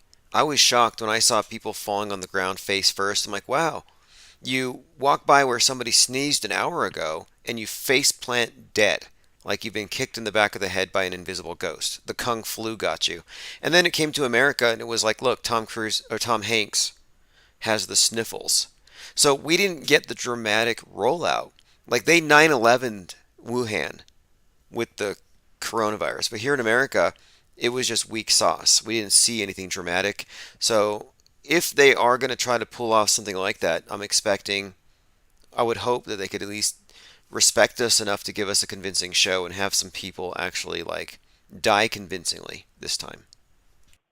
Who knows how? I mean, Joe Rogan got the sniffles, and all of a sudden it became, national whether he was taking ivermectin or monoclonal antibodies or whatever the hell they are, became like a world news.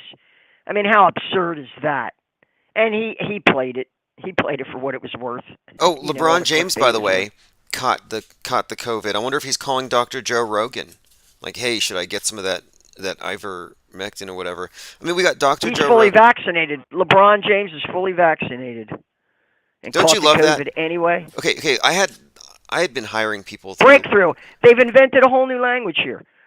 Really, if people can't see that, if people can't see that the concept of a breakthrough COVID infection is a nice, it's a euphemistic way of saying, hey, this vax doesn't work. By the way, this Fully thing vaxxed doesn't work, equals guys. saved, and you're never fully vaxxed. That's a lie. It's an impossible ideal. You'll never attain it. And even if you're quote fully vaxxed and you replace your entire blood supply with the black goo, you're still a super spreading COVID variant factory. So the I idea that don't he's think fully they're going to vaxxed, get no way. people. I just don't think they're going to be able to get people to line up for regular, like a booster every 3 months without a really significant fear threat. Without like saying, "Hey, this is a bioweapon. That this is the only protection against the bio." I don't know how they're gonna. Well, They can't. Elon Musk is getting into the vax business, so they're going to bring out some major influencers. I have an idea. I'm afraid somebody will steal it for a vax, where you just have to add something in it to give them a bit of a high. I mean, people are willing to get vax for a hamburger or Krispy Kremes. Maybe you could just lace it with something. But yeah, it's an addiction. We have vax. They're going to have vax junkies. There's no resistance at this point. I mean, the people who are Yeah, that's into it, right. they're fully sold on it. They'll get their weekly just have it administered like church on Sunday. And I feel like we're in a giant asylum, and everybody's gonna start lining up for their pills every night, their injection every night. It's that bad. I think that this is soma. This is the illusion of safety, salvation. Like you don't have to put anything tasty in the communion wafers. You know, they're buying an illusion. So I don't even think they'll care if they get track marks down their arms. I think that they're buying into the illusion of being saved and being better than other people. I have job applicants for the fake world news putting on their resume that they are, quote, fully vaxxed. It's like you're a remote worker in an apartment 100 miles away from me. I don't care. But they're like, I'm fully vaxxed as though they should be given special consideration. And I'm like, okay, delete that one. They're buying into the transhumanist revolution. They're actually enthusiastically embracing it. They're saying, "Make me into a lab rat. Make me into your experiment. I'm on board." Oh What is yeah. that going to? Yeah, it's transhumanism, and it's also a form of supremacism. They're transhuman supremacists, and they look down on the rest of. This is the future, I think. This idea of, again, a new class of saved, and I think Demolition Man, the movie Demolition Man, shows it perfectly. The people who go with the program are socially distanced. They're very safe. They're very protected and insulated in their clean cities. But the people outside are a bunch of savages, the unvaxxed, barbarian heathens. And I think that's what they're creating here with this scientific dictatorship. Yeah. Uh, just to wrap up here, I don't want to shortchange this idea of what the Taliban were doing with public executions. And as you pointed out, some of the Q people, I think you mentioned General Flynn, just throwing that idea out there. I think we should be considering what would happen if someone actually called their bluff on this. That is, if things really got serious. If things really got serious and there really were public trials for treason, what it might look like here in the United States under conditions of a lot of stress, uh, supply chain disruption, economic break, ordo ab chaos. Sometimes the only way you can restore order ab chaos is by a ritual sacrifice, and making sure that that ritual sacrifice is real and not fake is part of what this is about. It's how you earn your credibility. So we should be thinking about ways in which that bluff that General Flynn is throwing out there, and that's what that is. If he's the one who's even mooting the idea that we'd have capital treason trials for some of these people, and this is a general, we should be thinking about how we might see that bluff called and how it might play out. That's all I would part with here. In other words, we should be thinking about what it means to keep it real, to keep things real. Yeah, and this is we'll see. So I mean, we're watching them careen off a cliff, but quite possibly JFK could show up the next day and we're all wrong and we'll have to apologize. We we could can always call it out what's fake, and we can always say, "Hey, we didn't see this. We don't know that it's real." But if you take somebody and you string them up from a crane in the middle of a soccer stadium and you bring in a few thousand people to come watch, or you come into a neighborhood, you put them up against a wall, and maybe you get, I don't know, are you really going to get enough crisis actors to swear that they really okay, publicly executed? before you go, this reminds me. General Flynn, sorry, Lynn Wood was calling for the hanging of Mike Pence on 1/6. And he was also saying he wanted revenge for Isaac Cappy. Well, if you remember, before Isaac Cappy, one of these number one QAnon influences, before he died, which I think is probably fake, he said, if something happens to me, someone needs to drive through the Hollywood Hills with a 50 cal. So this has been actually a narrative I picked up on a couple of years ago, and I said, watch, they're painting targets on celebs so that when some QAnoner does something atrocious, they're going to they're going to broad brush all of the people who aren't on their side. And I kind of think that's where the scam is going, but we'll see. And I think that this General Flynn character is just another agitator, and he's very slick in his in his attempts to distance himself from this right when it seems like something's about to pop off. Well, you're either serious or you're not serious when you start talking about putting people on trial. See, so obviously he's not. He's just a shill. He's not serious, but you look at something like the French Revolution and the Reign of Terror.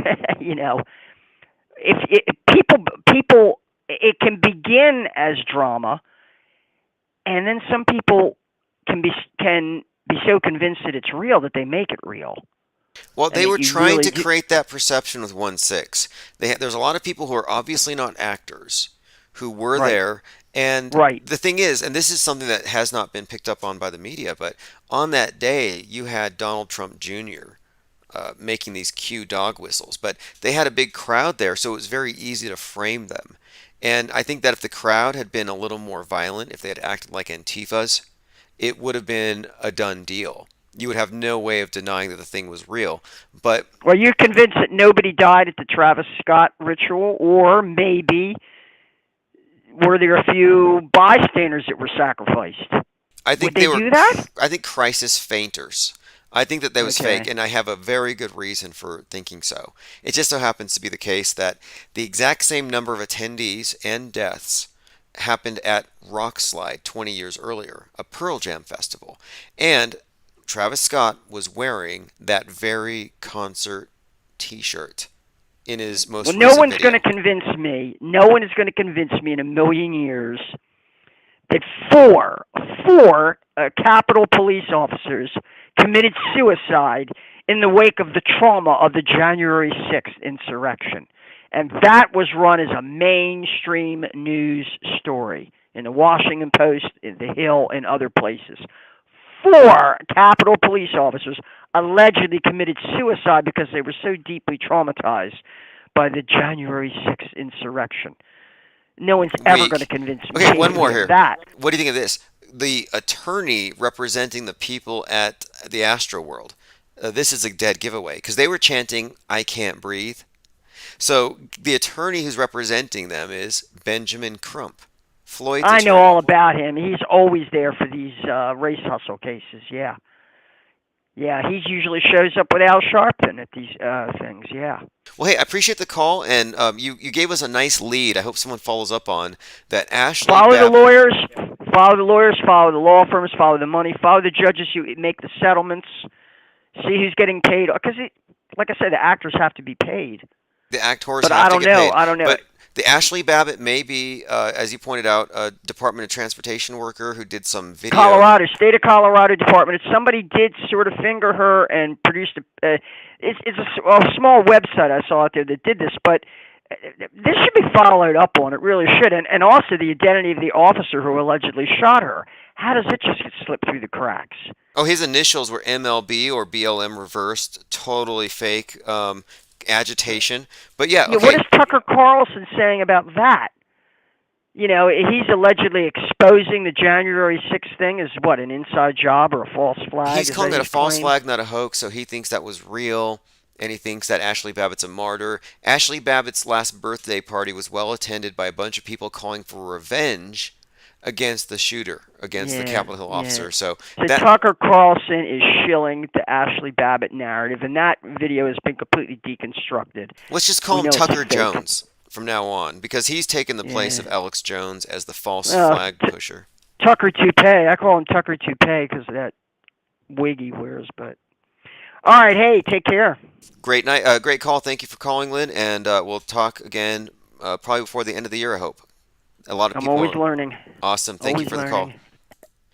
Okay, so that was Lynn. I appreciate you in the chat keeping up with this. Covered a lot of ground as usual. And let's see, the last time we spoke, it was probably before the Alec Baldwin. So many things we could have talked about, but we're already 3 hours in. By the way, if you missed these live streams, you can get the archives. Go to infiniteplane.media. Cubstar says Infinite Lin Radio. You can also go to infiniteplane.radio and get the latest archive on MP3 or get the video, and also at Odyssey. And Odyssey's great. I didn't realize this until yesterday because in the mornings I'm I do a live podcast in the mornings. I've missed the last few days, but the last one I did, I put it on Odyssey and it picked up like 2,000 views. I never get that kind of attention on YouTube. Infinite Plane Radio. What's up, brother? Hey, what's up? Is this one step too far? I just wanted to say a couple things kind of quick. So Tucker Carlson is a big show for CNP, Center for National Policy. So if you guys want to research into that, that'll tell you a lot about him. He's also lifelong best friends with David Brock and what's his name? James Elephantis of Ping Pong Pizza. He's done reviews for it because he eats there every day. So read into that what you will Wait, about Tucker Tucker. Carlson, I remember he actually is a Comet pizza eater, isn't he? He goes there Comet Pizza. Yes, yes, he's a big fan of it. I'm not sure if he still is daily eating there, but James Alefantis and David Brock are two of his best lifelong friends. Still remains that way. And also, I wanted to ask you what you thought about that video that I sent you a few days back with that shooting and the signs, and like I'll hop off. Also, I sent you like a 50-second video of who I think one of the main Biden actors are, and yeah, that's basically all I wanted to Okay, call and in and really quick say. before you go, do you think that? Okay, I'll have to look at that one because I've been on this Bo Biden thing as Oh, I think that Bo Biden's one of them, but I think that this one in particular, like, and you'll see him walking. I mean, this is a very, very famous actor, and like, I mean, it's like a dead ringer for when Biden's like in front of the podium, like, reading the like end of quote and then stumbling off real fast. I mean, it's a dead ringer. Okay, I'll check this out because I definitely think you're onto something here. Body language is a dead giveaway. You can actually identify people. It's surprising how far away you can tell someone apart. Also, not, this actor and the video clip that like it'd be worth you playing because it's only like 50 seconds. Is related to Field of Dreams. So read into that what you might. Okay, okay, I will be pulling that up, and I appreciate you sending me these links. So let's see what we have here. But yeah, now, did you see Biden's foot disappearing into the ground the other day when he was walking? No, I didn't catch that, but I heard you talk about it. Yeah, it was pretty obvious, a green screen glitch, and I thought, that's got to be some kind of a way of telling us he's got one foot in the Yeah, grave or one something. foot in the grave. Yeah. Okay, well, hey, I appreciate the I. call. I'm going to find that video. Hopefully, I can find it here quickly. If I don't, I'll bring it Oh up yeah, first thing I sent tomorrow. you. I didn't send you a link. I actually sent the video like to your mention, so like it'll just pop up. Gotcha, gotcha. Appreciate that, and I'll find it here. My Twitter, by the way, for anyone, it's real Tim Osman, and that's at Twitter. And okay, here I am. I'm at my mentions here, and it looks like, is it the one America will collapse by 2020? No, it should have a video and it should say something like Biden stormer offer or something like that. Okay, cool. I'll pull this up here momentarily. And all right. Okay, well, appreciate the call very much, and I will play that clip. I mean, it's such a psyop-rich environment. One day, one after another. I haven't even touched on this one where this guy was a judge had shot some guy in his front porch. I mean, it's so obvious. Some of these things, the agenda Yeah, behind it. like that video I sent you a few days back, where like even on the inside of the house, you see that sign that says "Wash off the concrete." Yep, yep. Those signs are super obviously placed there, and I'm like, wait. It looked like a movie set to me, and the action was not believable anyway. The whole thing was off, and I see that link I there. mean, like, and if you notice, he damn near quotes like Rittenhouse, like after he shoots the guy, and nobody's freaking out. Nobody Like, screamed at the body, right? And you're right, the connection with Kenosha. They were trying. The media used the same phrase, weaponized self-defense. They're trying to undermine the very premise that we have a right to self-defense, and you can kind of see the agenda all over that one. And it was a yeah, BB yeah. gun. But It sounded like a I'll hop BB off. gun. Okay, cool. Yeah, yeah. It definitely didn't sound like like a shotgun or anything like that. But yeah, I'll hop off and let you get to it. All right, Great appreciate show, it. by the Thanks way. for the call. Have a great night. Yeah, that shooting what we're talking about, it 100% sounded like a BB gun. And he shot at the guy's foot, and then he shot, I believe, in the guy's chest or whatever. But you don't see anything, and it sounds like just doesn't sound like a real weapon. Let's see. We've covered a lot of ground. I really haven't touched on any of the flat Earth drama that we've talked about recently, but there's plenty of that to go around. It's not ending. It's getting worse. It's metastasizing. Listen to this. High-flying anti-vax evangelical TV network founder dies of COVID-19. Okay. An anti-vax evangelical TV network founder dies. How many more of them? I think these are characters and they're contracted, that they're playing roles and they're conveniently dying in order to support the narrative of the state or the left, the state controlled media.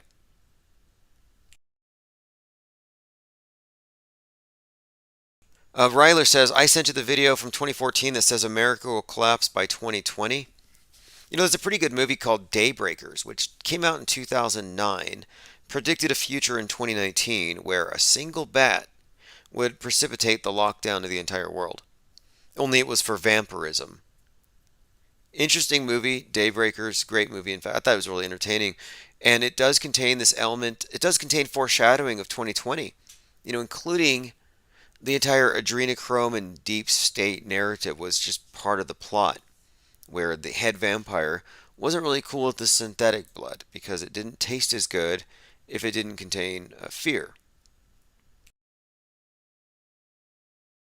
Large asteroid stronger than a nuke headed towards Earth late December. So there's your Christmas time psyop.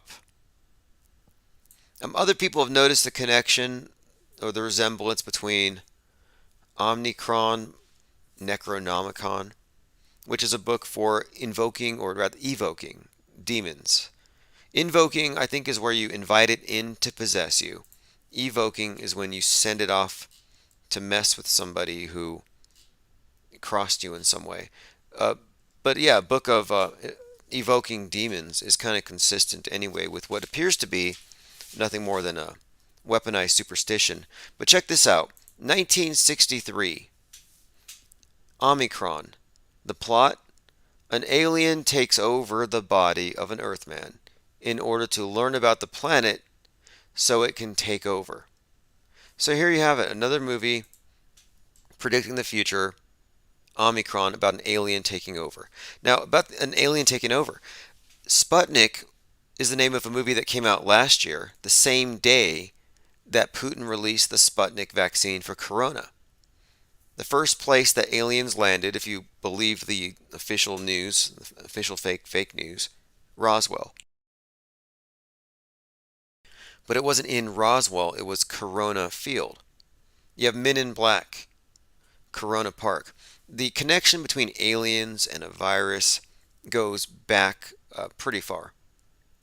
There's quite a lot we can talk about with regard to that, the as above, so below. The idea that the first time the space station was hit by space junk, well, only time, was recently, during the mission Celestial Immunity, where they were testing the efficacy of vaccines in space, and a piece of space junk happens to hit the arm of the space station, above its elbow. So the space station got vaxxed. But there's a correlation here between outer space and inner space. Got to get rid of the space junk. Got to get rid of the junk in your veins. And then you have the correlation between injected intravenous drugs and junk. Space junk. The circulatory system and orbit. They're just correlations here that they've made. You can find it in all the movies, in all kinds of magazine covers of recently, like Aliens Among Us, the Economist cover. You can't tell if you're looking at outer space or inner space. Anyway, this movie, Alien Takes Over the Body of an Earthman. And it happens to be a comedy sci-fi, which is even more, I think, consistent with what we're living through. This is comedy sci-fi. I think they want it to be horror, but it can't quite meet that. Cubstar says, War of the Worlds, aliens die of a virus. Yeah, War of the Worlds is what we lived through in 2020. War of the Worlds was what we lived through. As in, you have a single source of information. In that movie, it was the radio, and here it's just the MSM. Just repeating the same message, and people go into a panic as a result. It's really about, I think, the panic that they created. And that also shows you how far back the programming goes. Multi-generations have been programmed for some kind of takeover in that format. I think it's just a replacement for the apocalypse, given a scientific pretext. Independence Day, ID4, that movie also had the same theme. They take it out with a computer virus. And there's a connection there between cyberspace outer space and inner space, where you got the virus in cyberspace. And this is all definitely related. Note how you had the cyber hacker group DarkSide, a Star Wars reference, hacking that pipeline. So you have a war in cyberspace. The group is called DarkSide, an outer space reference. This is all very pertinent, I think, to what's coming. That when we talk about space wars, look, I know that space is fake. You may believe it's real. You may believe in Santa. Good for you. My point is, it's fake. It's all mind war. But the public thinks it's real. But even so, the way that we're going to experience war in space, since it's fake, is online, on the internet. It's going to affect our online activity, cyberspace. Ryler05 says heroin addicts are called junkies. Yeah, that's definitely, I think they choose their verbiage very carefully. Infinite Plane Radio. Yes.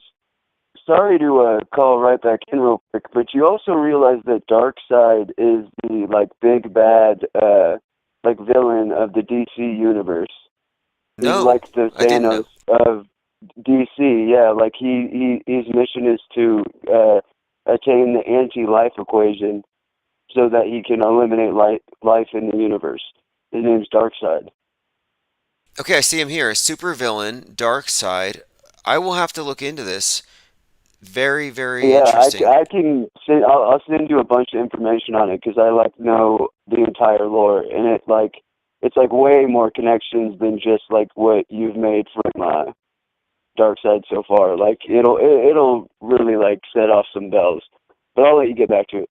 Okay, I appreciate the call. And the predictive programming coming from DC Comics is pretty substantial. I mean, there's a lot. There's quite a lot in the movies, the comics, the graphic novels, and the Netflix programs that come off of it. And this is all relevant. This is what I mean when I say METASCRIPT. We're looking at the total worldview, and we don't make any distinctions between the news and the entertainment. For the purposes of programming, there is no distinction. By the way, if you go to Ko-Fi, that's the site. I'll put a link in the chat. I have this thing set up where it's the super chat. It doesn't have anything to do with YouTube, but it will, I believe I have it set up. It will put a chat message on the screen until the next person does. So there's a link there, and this is also the place where I post the newsletter among other things. You can find it at timosman.win. Just timosman.win. Appreciate the callers very much and all of the tips that we've been getting. I definitely look at all the comments I get on YouTube. In fact, I was on YouTube tonight because one of the channels was recently reopened. As you know, we get shut down frequently, but they come back after a few months.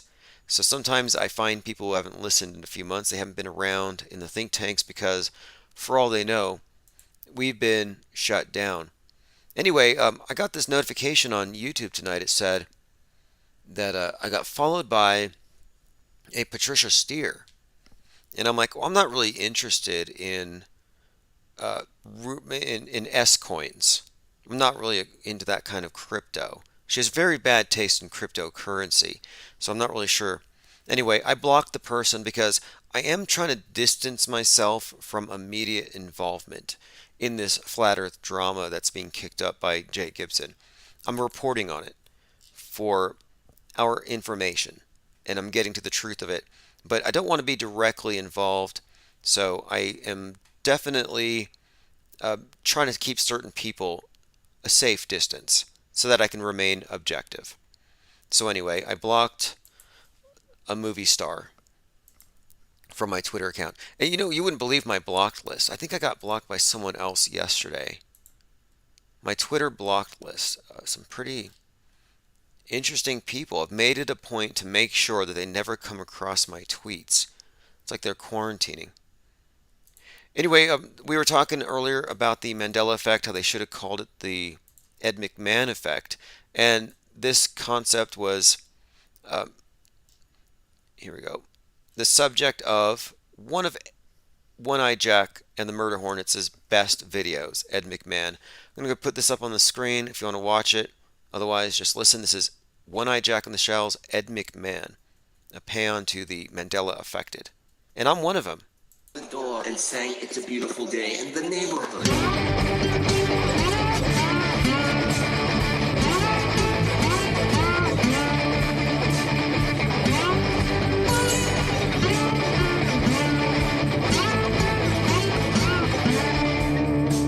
Well, I used to be unaffected. Didn't care if the fish had braces, only knew that Ed could save us all. What is real, I don't know, hard to understand. There used to be a cornucopia in my pants. Ed McMahon, Ed McMahon, shift us to the new timeline. Ed McMahon, Ed McMahon, bring me a giant check next time.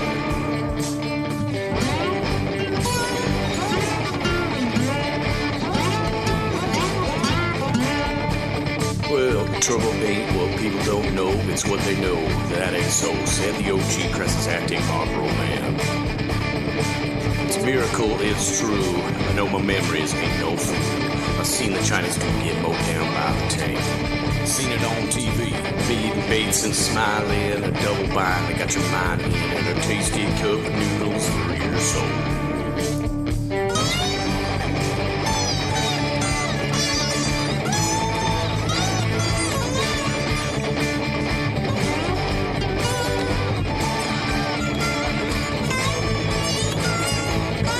South America, and that's what made me realize, whoa, South America's like 1,000 miles over. And again, it moves more after that. It's even further than 1,000 miles. And I'm just guessing, you know, it's a guess, way over to the right, way over to the east. And, you know, where I come from, I believe I'm still where I come from. I believe this reality is heated flux. Absolutely. You know, we're going to talk about flip-flops as well. Well, what will you do when you find out you don't exist? You've been faked out. No gold notches, no box of chocolates in this neighborhood. Well, I was there, man. I ate the Fruit Loops. And I seen that movie with Tom Cruise. Please don't take these precious memories from my heart. Ed McMahon, Ed McMahon, go ahead and leave the gaslight on. Ed McMahon, Ed McMahon, go ahead and leave the gaslight on. Ed McMahon, Ed McMahon, go ahead and leave the gaslight on. Get into a little phrase that I like to say, called "everyone knows," because it seems to trigger the trolls and deniers. And they literally go around and, you know, these Mandela effect deniers will go around and they'll make videos about how Brian Staley goes around and says everybody knows and we are the best. We're going to talk about that today. How we are the best, everybody knows. And you can put the two together and it says everybody knows we are the best, right? Fucking double bang for the buck, you know what I mean, baby?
no attraction to its and I was ever shown. Mathematically, This is PGA Hoaxed World, Gods in the Sky. This particular track mastered by 24K. Outer space you get, and they fell like 500 years yet to show you a spinning ball with water on it while it delves shooting in elliptical orbit. Avoiding A360 pan at all cost, moon landing dead or unfortunately lost. Unable to evidently prove the ball. It's the mechanics of the force wall. Okay, so let's just get right into it. New computer parts are on the way, so if the video drops off, you do have continuity on the audio stream. And I'm not even going to acknowledge it because who cares about technical problems? That gets old after a while. But I've rectified the situation. We're just waiting on a delivery. Michael Cervantes says, the best anti-MSM show on the internet.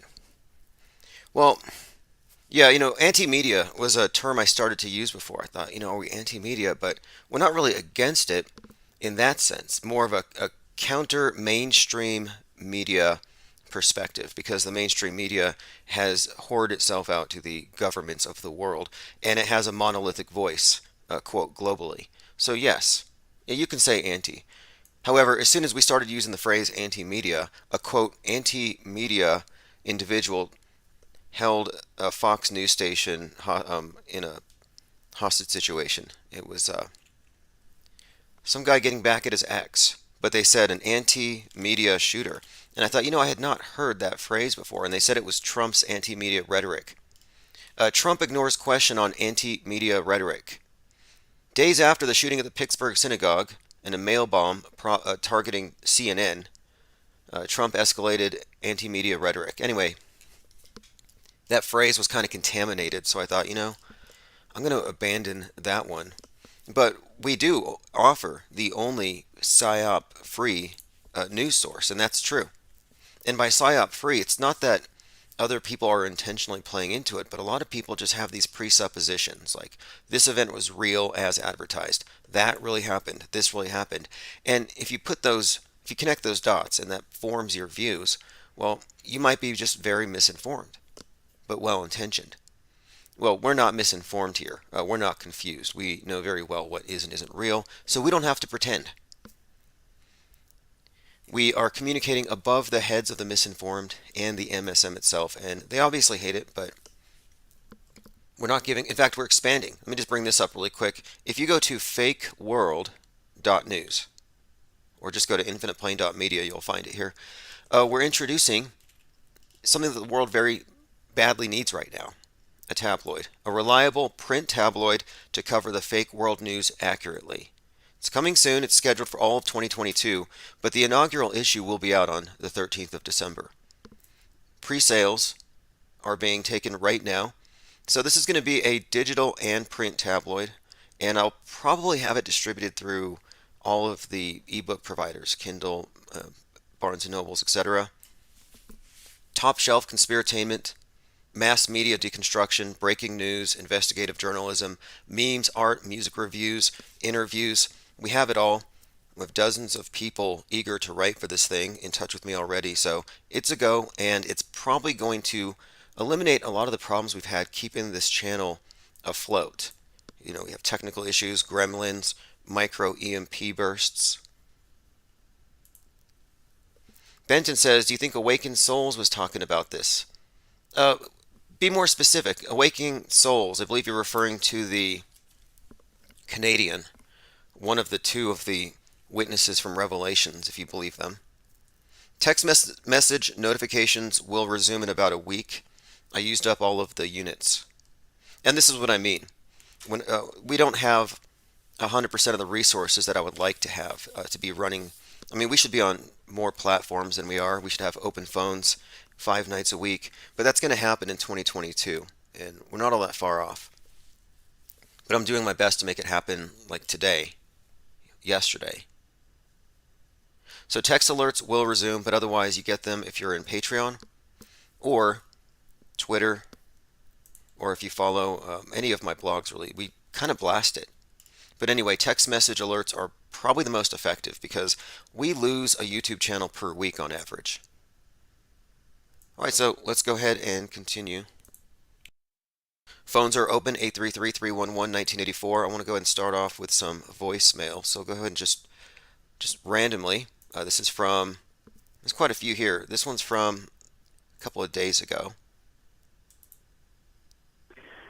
Hey, Tim. I seem to recall, and maybe I'm not remembering it right, at the end of Hitchhiker's Guide to the Galaxy, they convince everybody that the world's going to be destroyed, and they build these ships, and they tell that they need the most important people to get on the ships first, and they load all the middlemen on the planet into the ships, and then they shoot them into the sun, and everybody goes happily ever after on the planet. So kind of a positive little twist there. Have a good one. Thanks a lot for everything. Bye.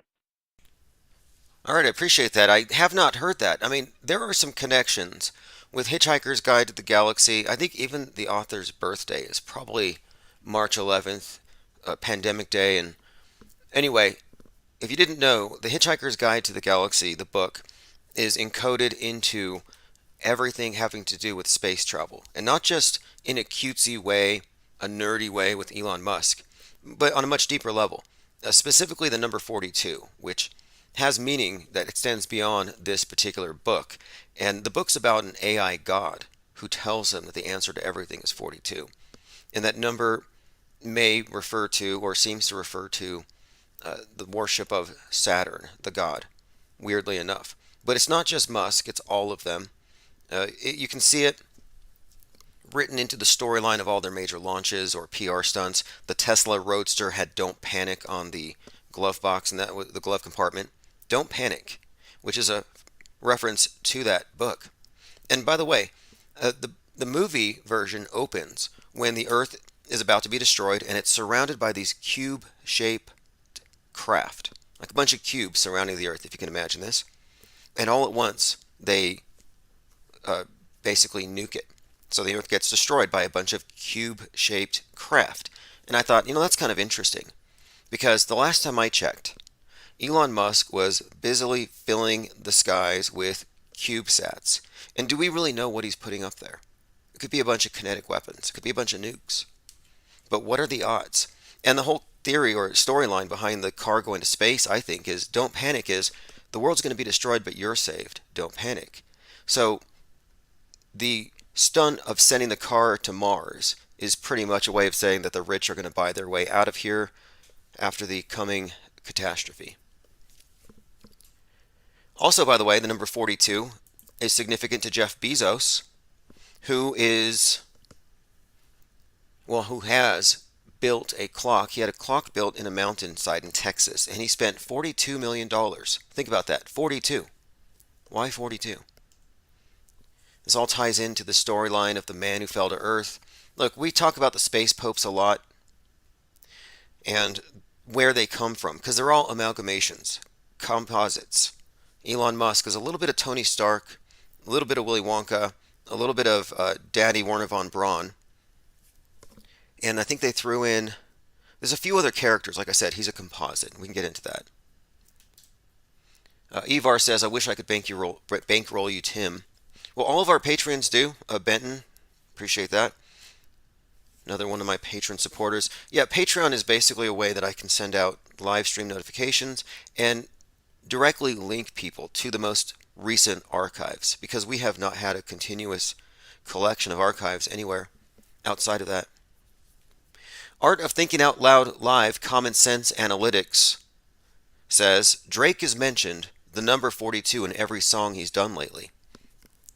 Well, okay, the number 42 and the number 33 are equally significant in the METASCRIPT, and I'm not even talking about their meanings, gematria, adding, subtracting. However, there's a specific usage for these things. Even the guy that ran over those people the other day, his initials, DB. You'll see that a lot. D4B2. David Bowie, 42. The man who fell to Earth. So you have this constant connection between, you could say, Satan in a way. I mean, I don't like to conflate Satan and Saturn, because you get these myths and these names kind of mixed up and conflated. It's not even accurate. But as far as the symbolic system, the common theme is this. 42 represents falling or death, or the god of Saturn, the god of night, the underworld, whereas 33 tends to associate with things that are rising. Christ, light, the sun rising, and it's all encoded you would think this was just a bunch of coincidences, but there are so many. So, for example, Steve Jackson, 42, he was the twin of George Floyd at that event, the George Floyd Derek Chauvin thing, which was really just a play. Western chauvinism was making it so George couldn't breathe.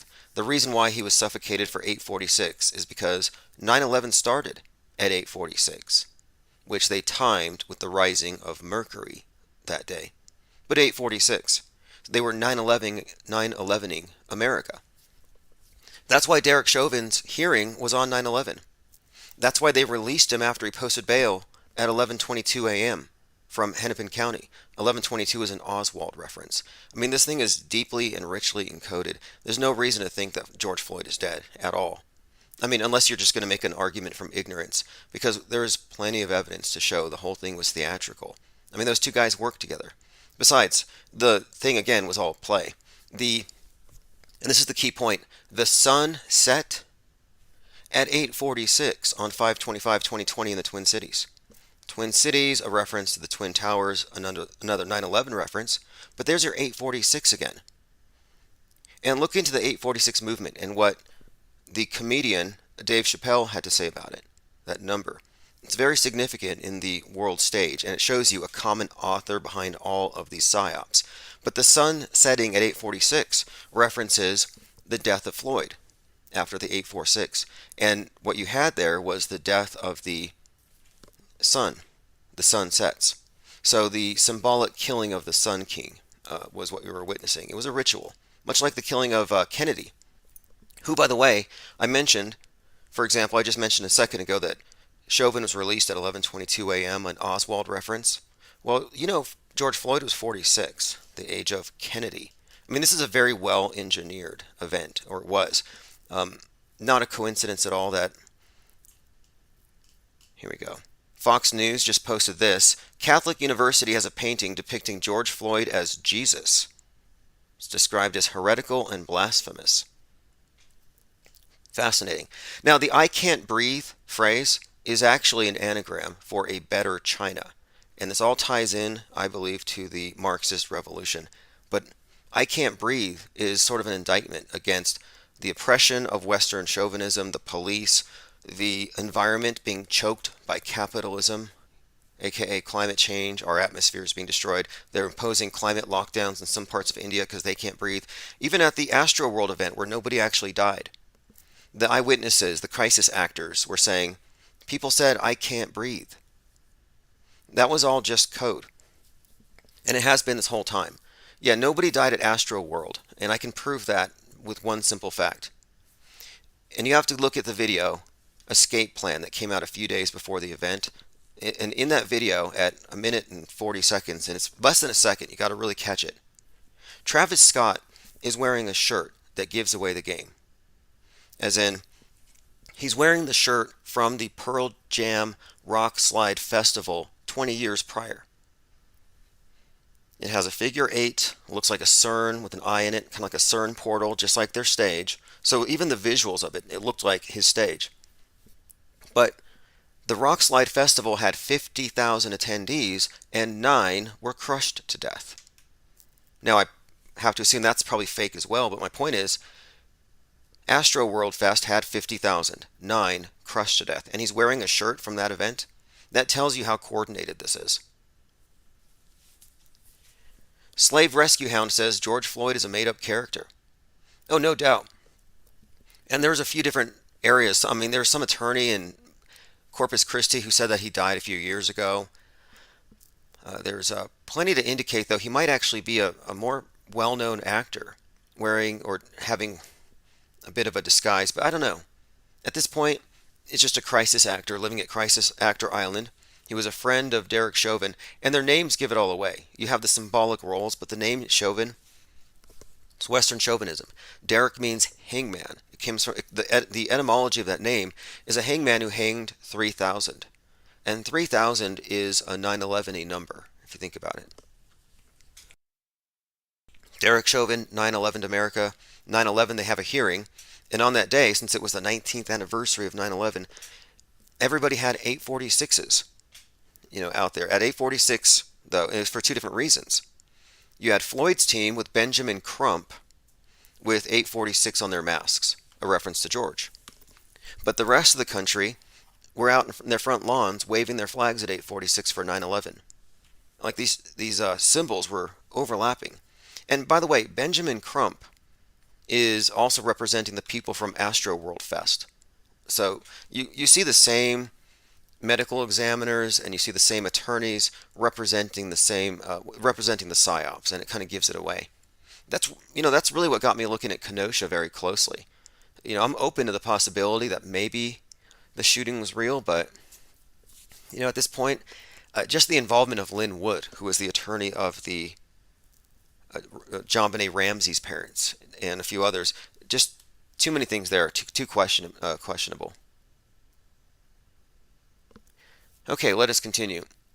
Slave Rescue Hound says George Floyd movie was paid for by China. Yeah, that's kind of what I mean by the anagram "a better China." And you know what? When I first analyzed the event, because I look at it like it's a movie. In fact, that's actually served pretty well because we see that there are, in fact, evidences of stagecraft. And it's so predictable. But I remember specifically at the scene, you see a red dragon. And I thought, seems like a China reference, but I don't see anything Chinese there. And then he's like, I can't breathe, I can't breathe. I mean, the whole thing's very well encoded. There's also the involvement of a few other shady characters connected to it. And one other point, though, it should be emphasized that the first building to burn during the riots was a factory that had been there for 33 years. It was a factory that creates life-sized training dolls for EMTs. Training dolls that are going through respiratory distress. You can intubate them. They have functioning innards. So, and they all happen to look like George Floyd. And they can customize their appearances. So a lot of people thought they saw a dummy in the ambulance and when they were moving him up, and I think so. And I also have a report. I have a comment from someone, and I'm trying to verify this, that this person said that they walked on the scene, or they know someone who walked onto the scene, and they were told they were filming a police training video, and that there was a dummy present. Yeah, Sigma 7 is the company you need to look into.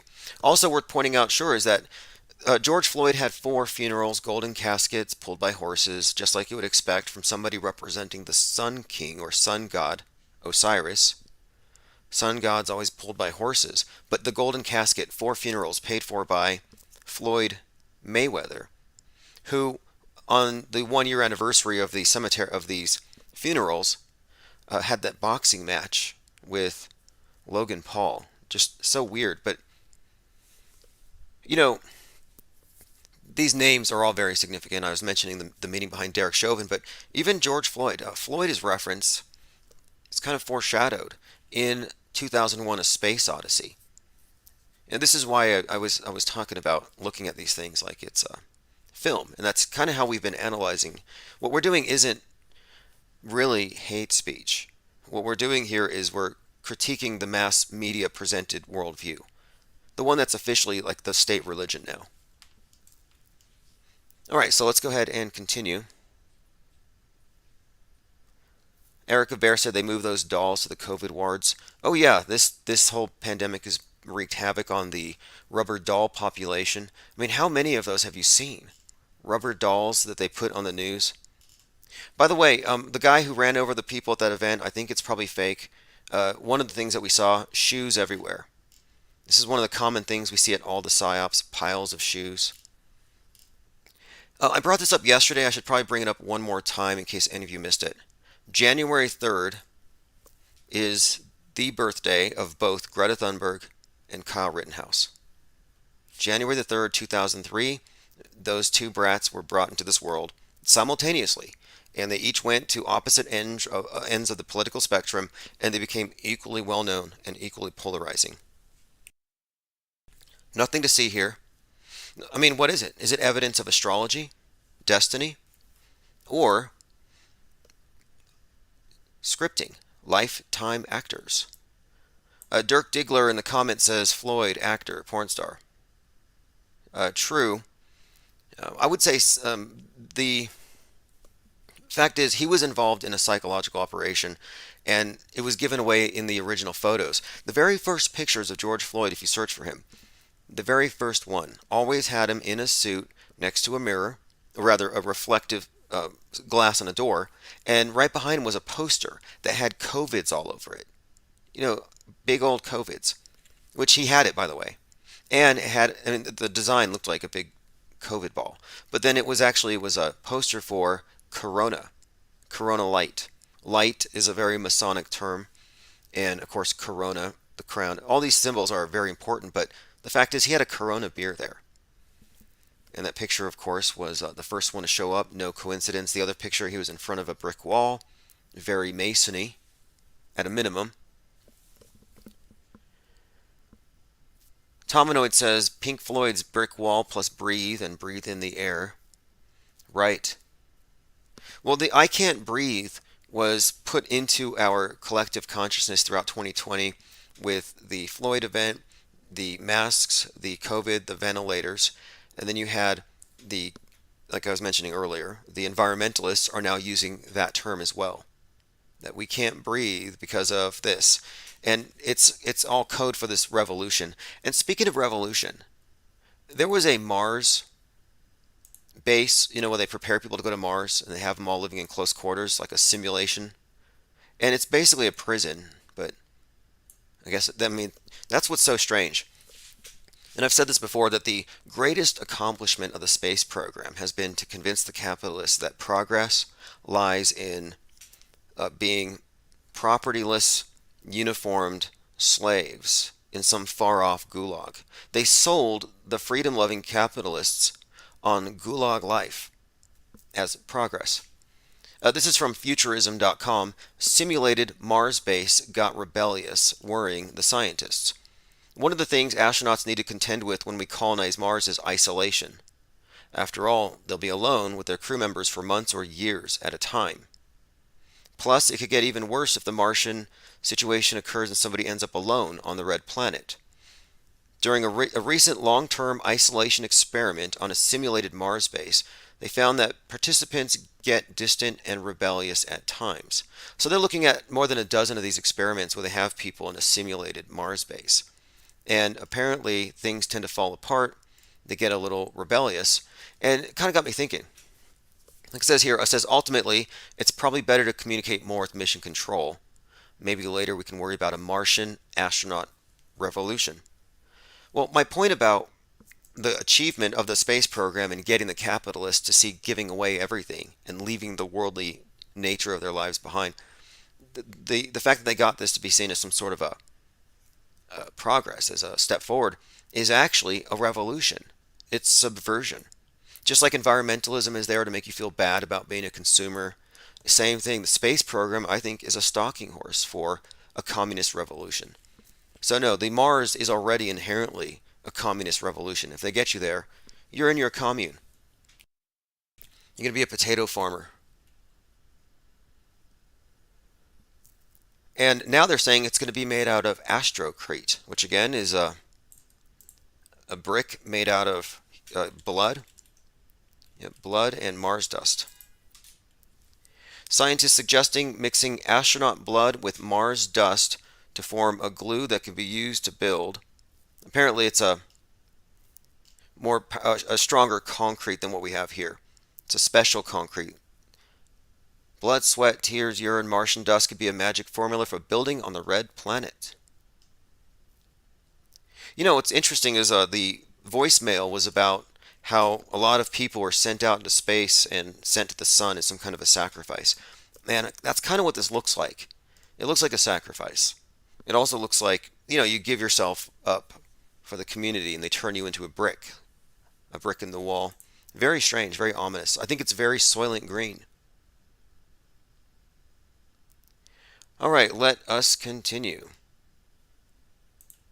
We're going to go through the voicemails. I had a few more I wanted to listen to. Again, you can leave voicemails or you can call 833-311-1984. So this is one from, I think, 2 days ago. And optimally, we will have live open phones multiple times per week. We had a few, like I said, gremlins, possibly micro EMP bursts, but mostly minor technical issues. But nothing's changed. I mean, we've learned how to deal with the censorship. I was talking about this earlier. If they had just left us alone, we'd be so much more containable and constrainable. But essentially, we've become Godzilla. We've kind of mutated beyond any possibility of censoring what we're doing. And now we're going into print. So again, I'll mention if you go to fakeworld.news, you can pre-order the first issue of our tabloid, which is going to really take off mostly in 2022. Okay, here we go. This is another voicemail. Tim, take a closer look at this Waukesha SUV Rams crowd story. It's really smelling funny to me because I'm seeing that within like 24 hours these GoFundMe pages have gone up, mostly put up there by this Milwaukee dance team and a group called the Dancing Grandmas or Dancing Grannies, and they're really pushing for the money. Whenever I see fundraising, GoFundMe pages go up so soon before the bodies are even cold, immediately my antennas go up. So check it out. Talk to you later. Awesome tip there from Lynn, and hopefully we'll get Lynn and others to call in here very soon once everything's working perfectly. JD Dig says Lynn should call in. I agree. I'll be reaching out. In fact, I have a lot of interesting things planned for right after this weekend. It's a holiday weekend here, but I'll be speaking with Seek the Truth 101, aka Rambo, and others. So the SUV attack, fakeable? Yes. Likely fake? I'm starting to think so. And I find it very conspicuous when you look at the timing of it, because when Kyle Rittenhouse posted bail on the same day a year prior, there was a simultaneous psyop. It was a mass shooting at the Mayfair Mall. MM, as many will point out, would indicate 33, which is their hoax code. And now you have this thing in Waukesha, Wisconsin, WW, another 33. But the fact is, on the anniversary of his exoneration and the anniversary of his posting bail, you have these psyops that correspond with it. And it just seems like a way that the media lashes out.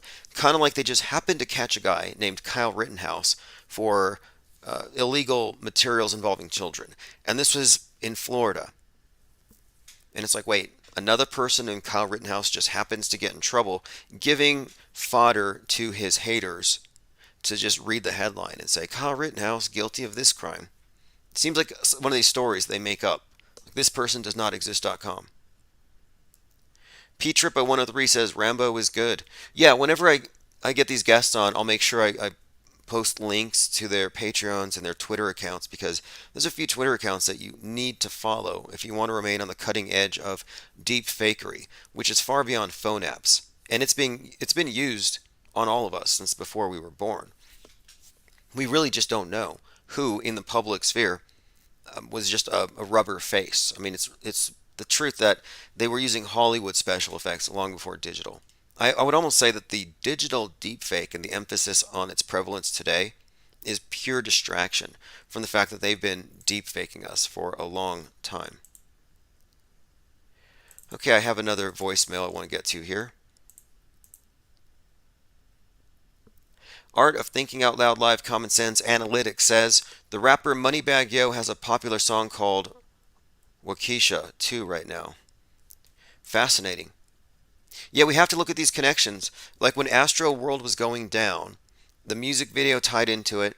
Then you had Astro from UB40, famous reggae pop band, dying. Coincidental? Timing, probably. But then you have a few more coincidences, and it starts to look like, no, this is a bigger script, and they're connecting things. Okay, I think I have another voicemail here.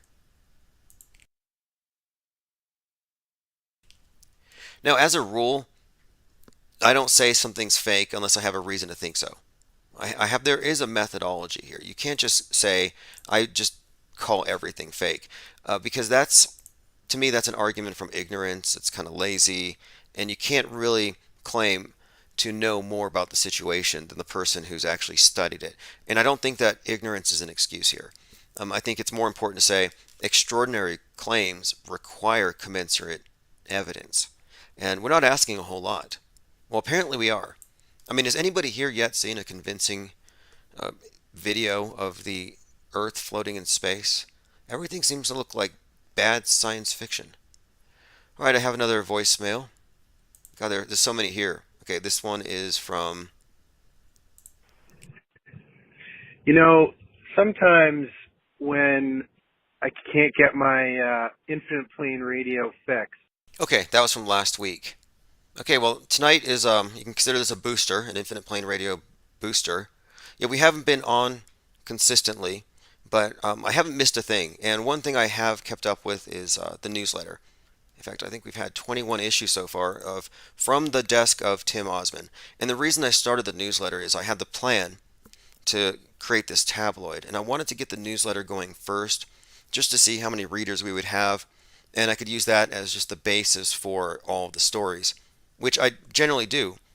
The things that are in the newsletter are the things that we talk about here, and so it's going to make it that much easier for me. I'm already in the habit of writing this newsletter daily, so the tabloid's going to be easy. But no, we're still in the know. I don't miss anything, even if we're offline. In fact, I've joined Mixler, and the Mixler chat, you can go to infiniteplane.radio, is another one of these think tanks. Let me go ahead and see who's there. P. Trippa, Hillman, Avenger. There's quite a few people over there. Anyway, Mixler is always going to be interrupted. Salty Siren says Kyle looks like a cherub. When will Kyle and Greta form a solidarity for the great? Oh, yes. Look, the fact that they have the same birthday is just too much for me. Does anybody else find that to be unbelievable? That January 3rd, 2003, Greta and Kyle were both born the same day? No, I don't think so. I think that has more to say about these characters being planted into our timeline, like time travelers. Like, I have this theory about time travel, that it might actually be a thing. But it's really just a way of describing how fake people, crisis actors, agents, people who are part of the witness protection program, people with fake stories, or how psychopaths insert themselves into the quote real world, the consensus reality. They may as well be time travelers. They're from another timeline. They didn't exist. Now they do. We write them in. So these birth dates are very significant. Like, I don't think it's a coincidence that this is all, going back to the Rust situation. You had the accidental shooting, but Joel Souza, the filmmaker who was there on the Rust set, who got shot along with Hutchins, his birthday is June 14th, 1973. Significance? That's Donald Trump's birthday, June 14th. So the guy who is the most visibly distorted by Trump derangement syndrome in the entire world, Alec Baldwin, shoots a guy with Trump's birthday. Maybe there's nothing to it, but these are the types of connections that I can't help but notice. They are there. Once is happenstance, twice is coincidence, 3 times there's some intentionality there. Like Biden, he said, "I'm looking forward to celebrating my 58th birthday." Well, we all know he's not 58. What is he? This is one of these statements. It's like, is he senile? I mean, he just reads the teleprompter. In fact, today he was reading the teleprompter and he said, end quote. He said, end quote. He reads everything on the screen. He's not even there. I don't think he's senile. I think he's high. But my point is, Joe said he's turning 58. And I'm thinking, wait, this is the week of JFK's death anniversary, yesterday. And from the QAnon perspective, the deep state took over. It was a coup when they killed JFK. So the New World Order is 58. So when Joe said, happy birthday to me, I'm 58, he was actually the face of the deep state saying, happy birthday to myself, to our plan. We have taken over. At least that's what it looks like. Tominoid says the previous Salza film was Crown, Vic, and the Baldwin producer actor was in the second Crow movie. Right. Oh, Crow, Crown. Right. And then the Crow is clearly a phoenix in the movie. And the Brandon Lee family. Brandon Lee, Bruce Lee. I talked about this yesterday. Brandon Lee, 100% death faker. We know who he is. We all know he's AMTV's Christopher Green. So obvious. It's not even controversial to say it. It's funny that people just play along, but whatever.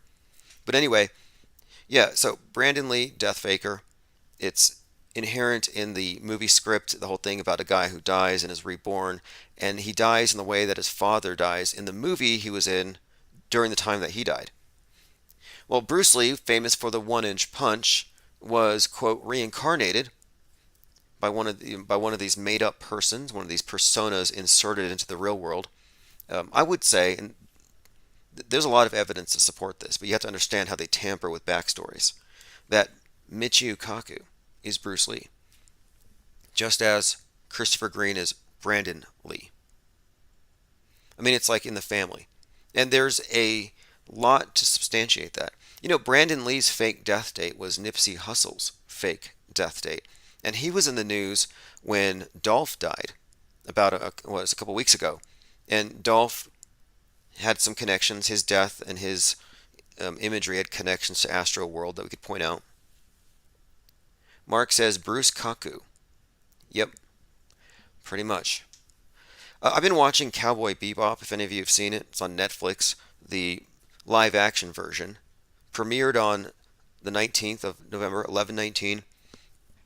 And in 3 episodes, I've seen space junk, space stations getting hit by stuff, and I've seen this. If you're looking at the screen, it looks like a gigantic moon, and all of the craters are filled up with oceans and land and clouds. So it looks like about a dozen flat Earth maps scattered across a big ball, a big moon.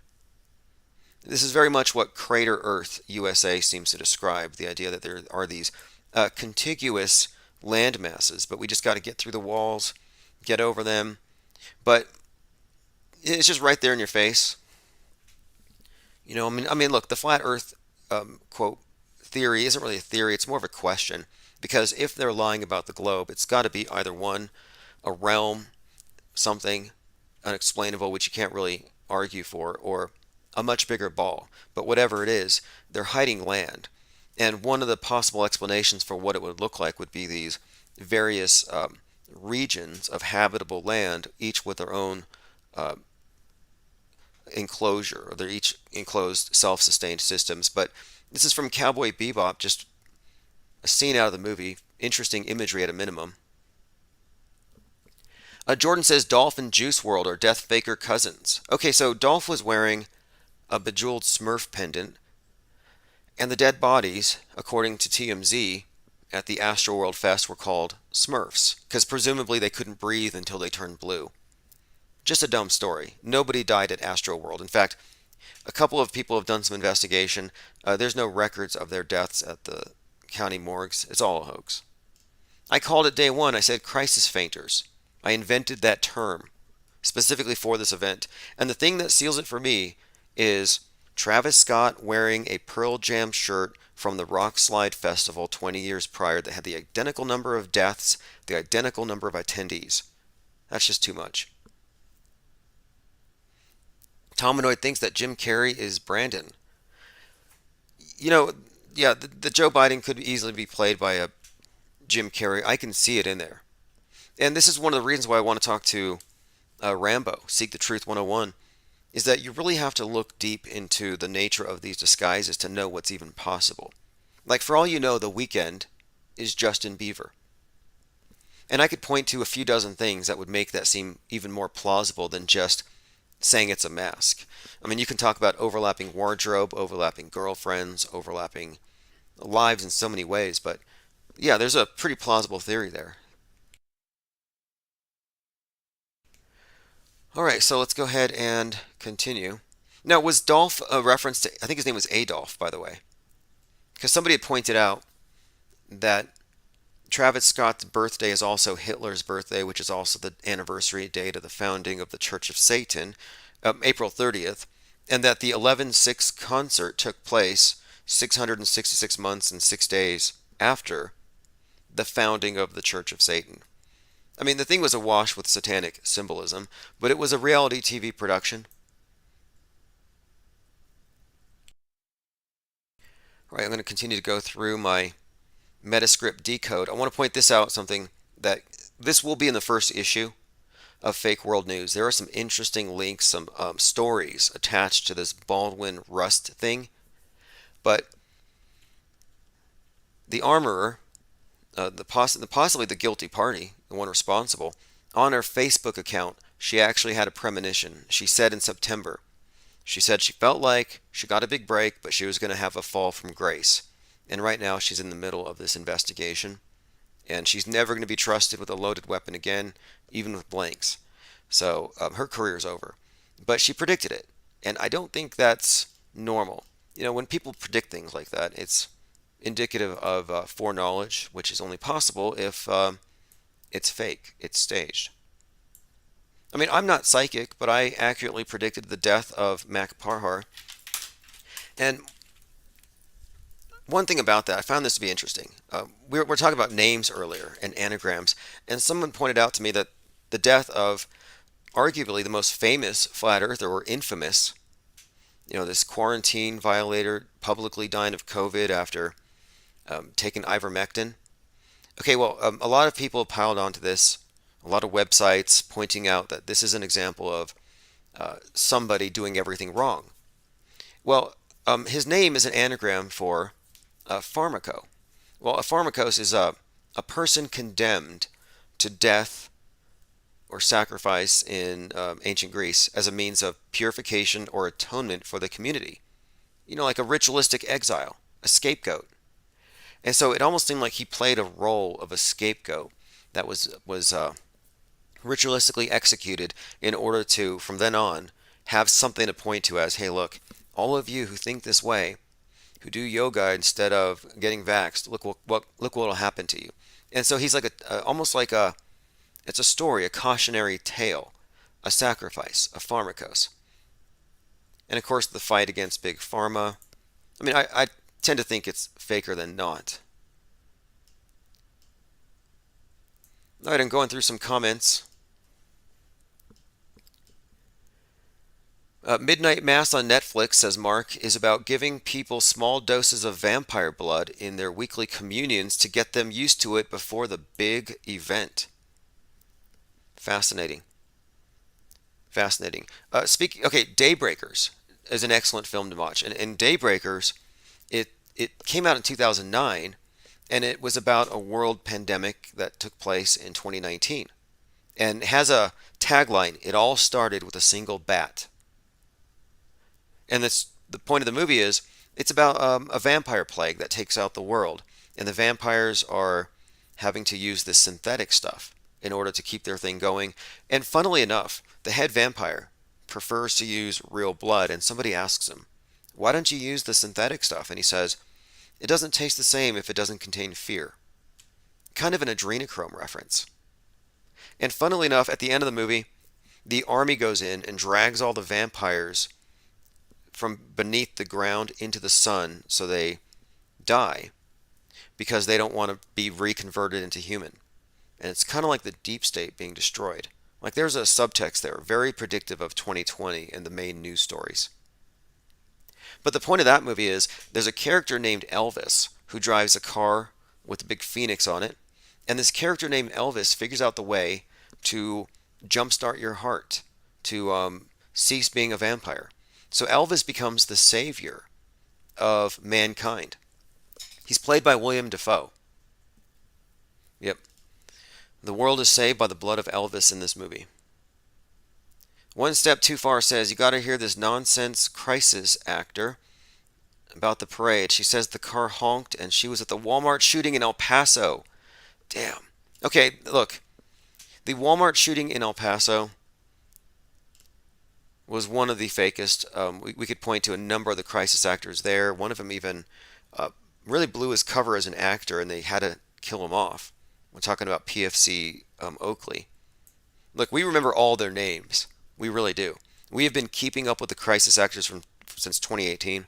Like, you may know all the characters in Game of Thrones or whatever soap opera you're into, but no, we keep up with all the crisis actors. We know where they get their lines from. Oh, this one's a graduate from the Gene Rosen School of Crisis Acting. Oh, this one's an obvious, yeah. I mean, you can tell. Oh, it's a Sandy Hooker. Like, the question now is Brian Landry Noah Posner? or is Kyle Rittenhouse Noah Pozner? Because I'm thinking more Brian Landry. I mean, they both could be. They both kind of fit. But Gabby Petito was actually in a post Sandy Hook music video. Many connections. All right, let's go ahead and continue. I'll get to that link. I appreciate that. Commenter here, Shy, says the Freemason robot clowns have taken control of the media. Look, they invented it. They didn't take control. Our media wasn't subverted. It was always controlled. It's far more decentralized now than it ever was. It's why you're listening to me. It's why we're maintaining a think tank of unbrainwashed people. And I'm sure that this is one of the reasons why they actually implemented the pandemic. The pandemic was actually a cover to go after the infodemic. And the infodemic is any information not controlled by the monolithic media.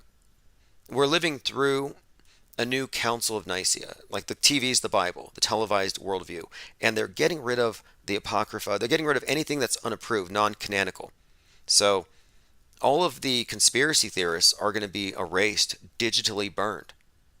That's why they can so confidently promulgate lies, because they know in the end their lies will still stand.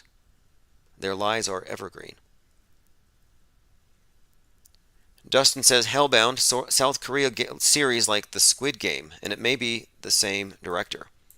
Speaking of squids, I saw this article today in the UK. I think that squids have been declared sentient beings.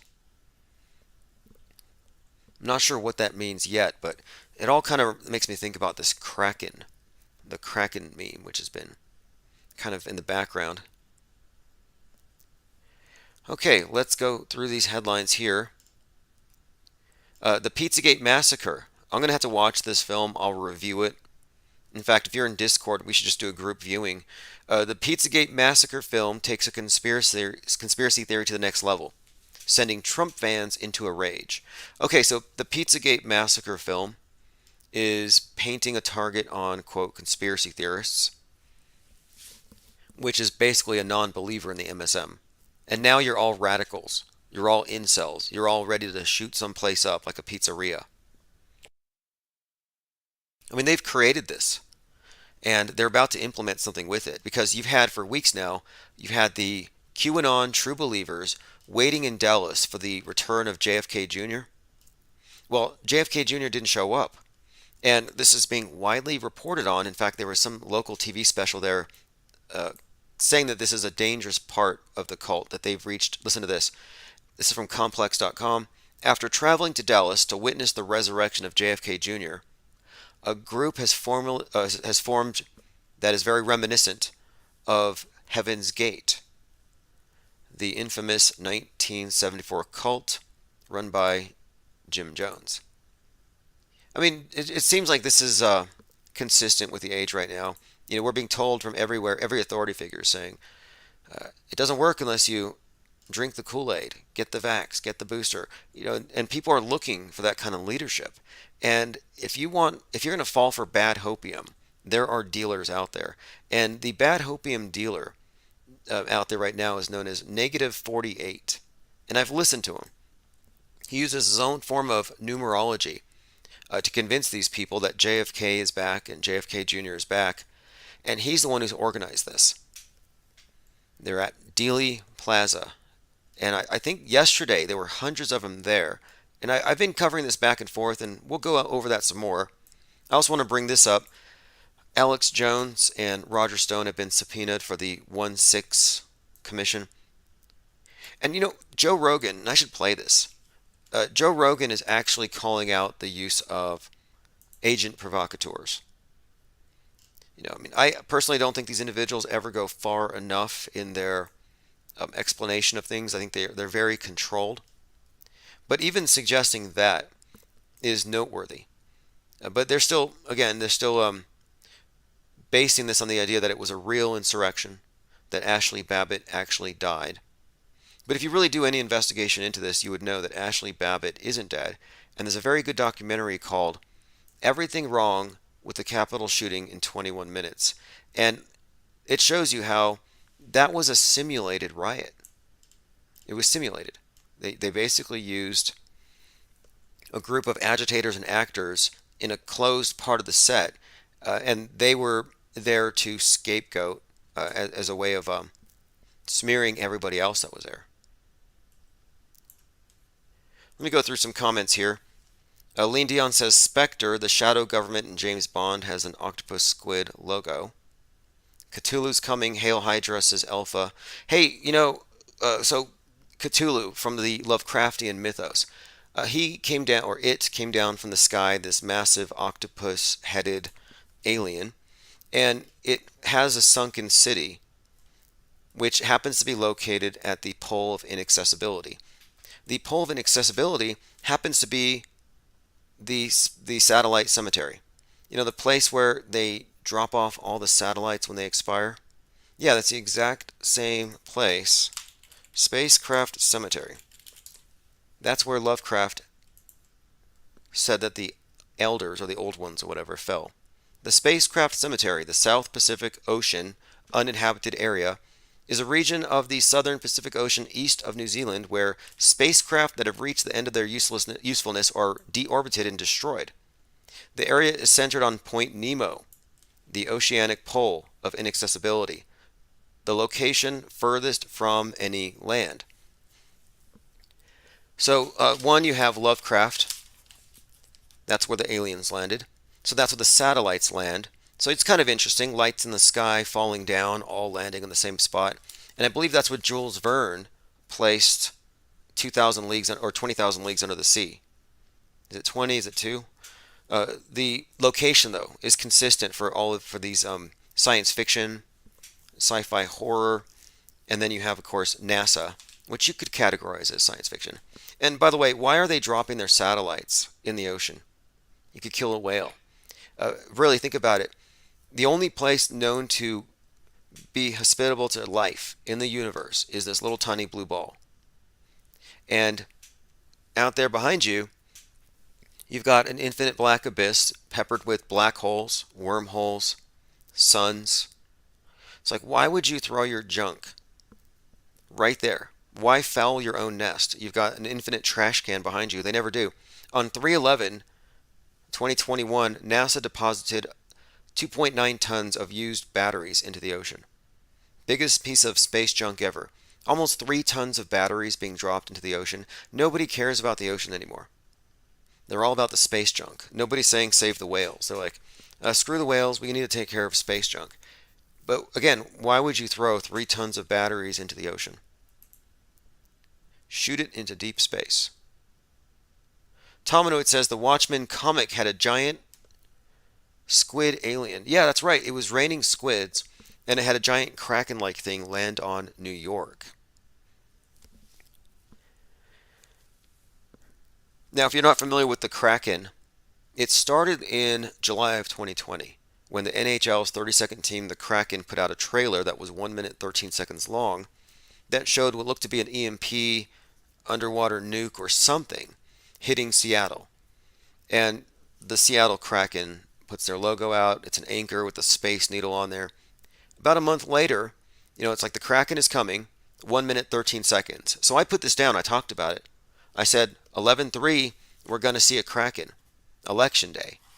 Well, leading up to Election day, Sidney Powell came out of nowhere, and I still suspect that she is Ann Coulter in a deep fake costume.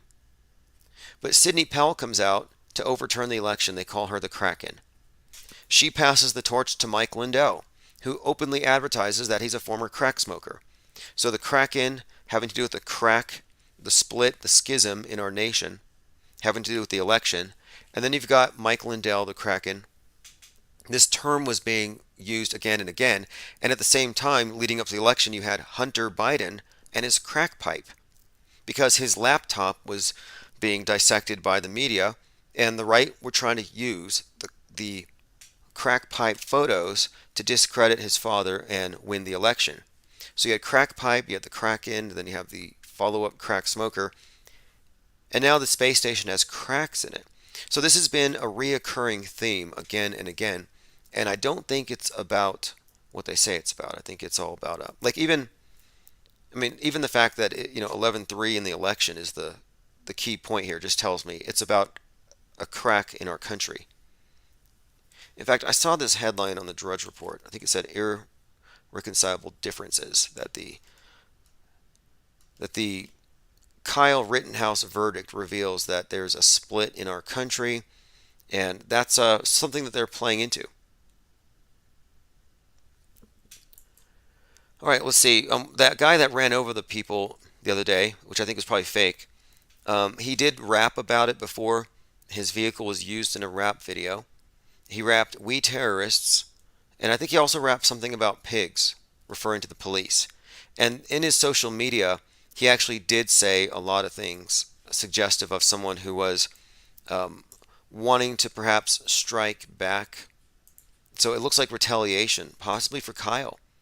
I'm not sure if that narrative has gone very far, but that's probably what it's leading to.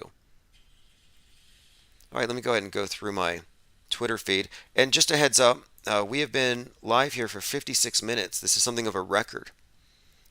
The computer generally would crash before this. So I'm going to take a short break here, and then we're going to return. I just want to stop and start the recording.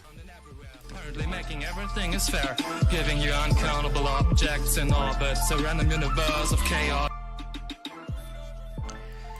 All right, let me go ahead and see what's going on at Mixlr. Travis Cloud has joined us there. Mixlr is an audio streaming app and it has a lot going for it. I'm going to be using it from now on, so that's a 24-hour stream. We're joined here by Pippi, Little Stank, Jordan. Let me see what else. Oh, that's right. Jordan brings us up the South Park promo. So yeah, there was a South Park promo where they actually have, and I think it airs tomorrow, where they have a car, or cars, a red car in fact, running over people on a parade. I mean, what are the odds? Man, these conspiracy theorists, or conspiracists, as I like to call you now, they kind of slipped that in there. They've been hyperanalyzed recently. And listen to this. This is an article from Psychology Today. And they're really making a point here to scare the public, I think. It says, for example, the shared belief that there's a satanic ring operating in the deep state is not a delusion, but the belief that Q is sending you private messages that you've been chosen to assassinate political leaders is a delusion. So they're normalizing this idea that people who listen or promulgate or believe so-called conspiracy theories are inherently dangerous. And that's one of these narratives that has been ramping up as of late. Just worth noting here. Conspiracy theories aren't delusions, part 1. This is from Psychology Today. And I think what we're seeing, because with this thing in Dallas, the quote experts are saying they're reaching the point where they're about to get violent. So the more I see that, the more I think we're getting what we would consider to be predictive programming. They are foreshadowing. So let me show you a little bit about the political motivations behind the SUV attack. Daryl Brooks, again DB42, not insignificant. The man who's taken into custody for the Christmas parade mass casualty incident expressed hatred of Donald Trump on one of his rap tracks. But I'm going through the social media tweet posts that he had made, and a few of them here are pretty much indicating a guy who believes in this narrative that the cops need to be overthrown, or rather the police need to be defunded because it's inherently biased. His name's MathBoyFly on Instagram.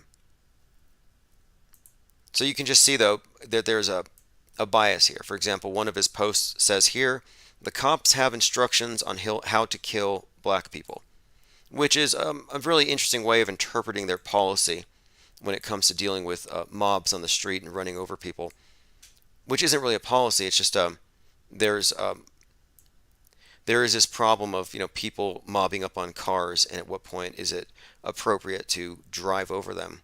But it's nothing personal or racist. I mean, mobs are impersonal. 2020 was a great, I think, example of mass or mob activity and how violent and destructive they can be, but the mass media ignored it.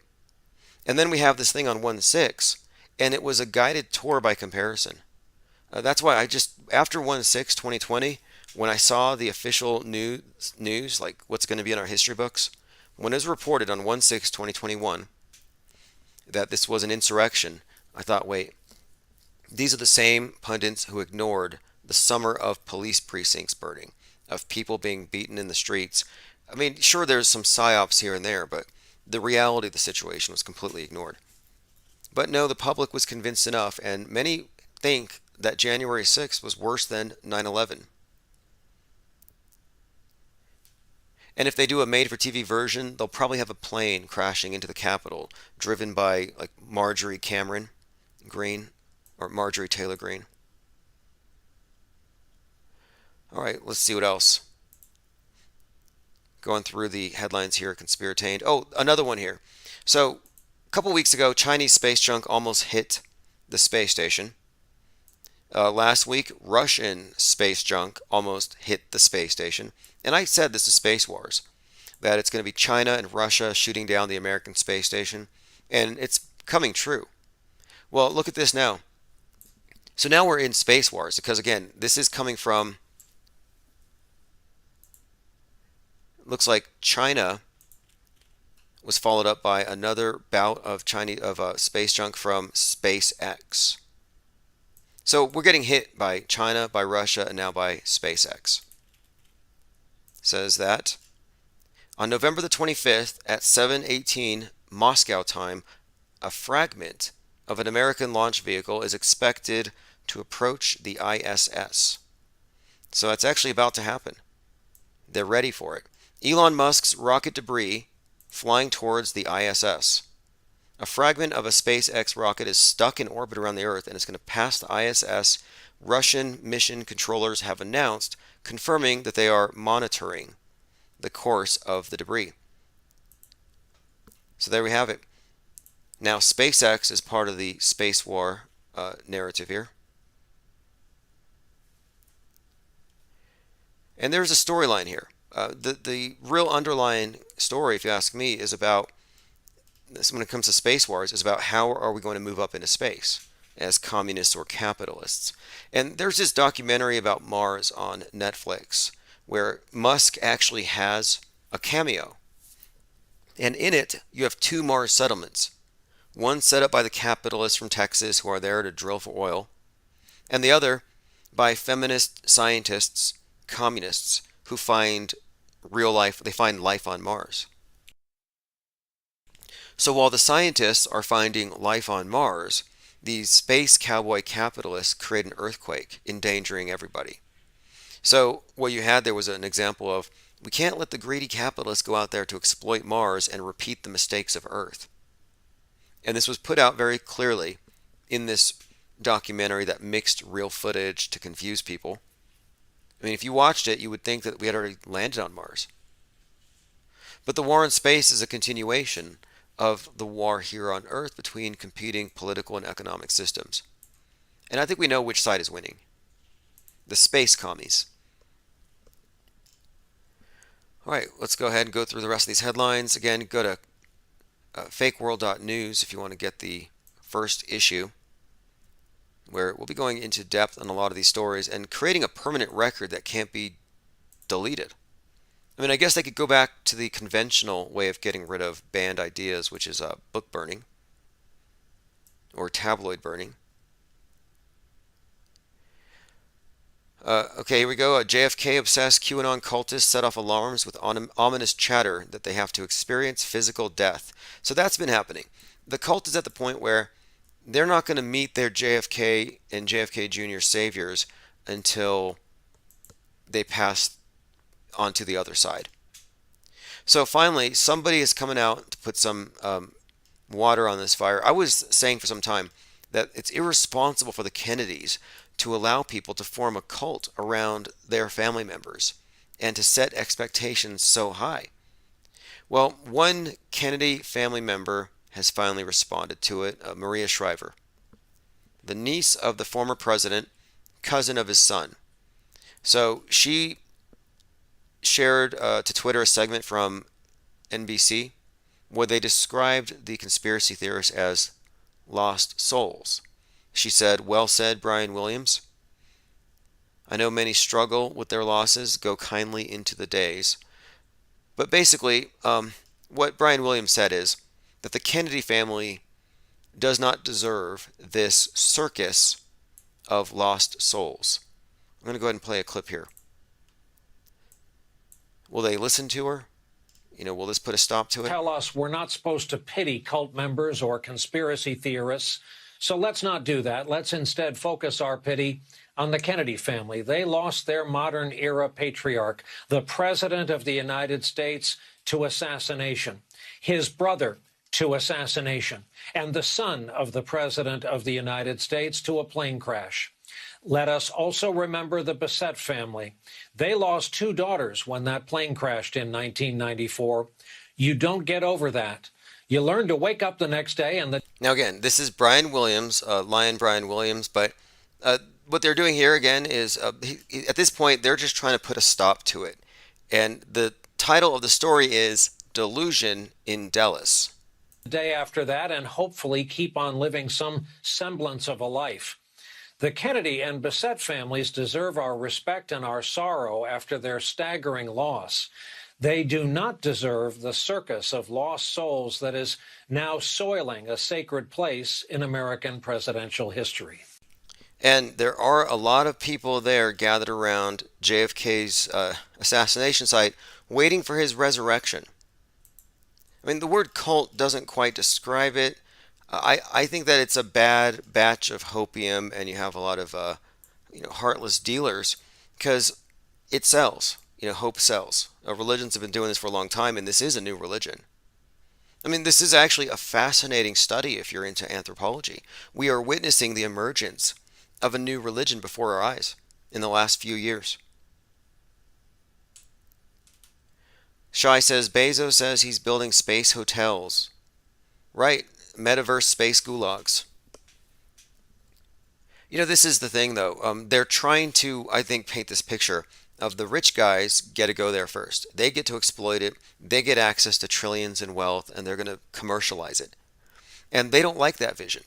So now you have an example of how that is destructive in Elon Musk and his, sending his car into space. I mean, how unserious can you possibly be? And now they're saying that, tomorrow, on November the 25th, Moscow time, 7:18, they expect part of a SpaceX rocket to endanger the space station.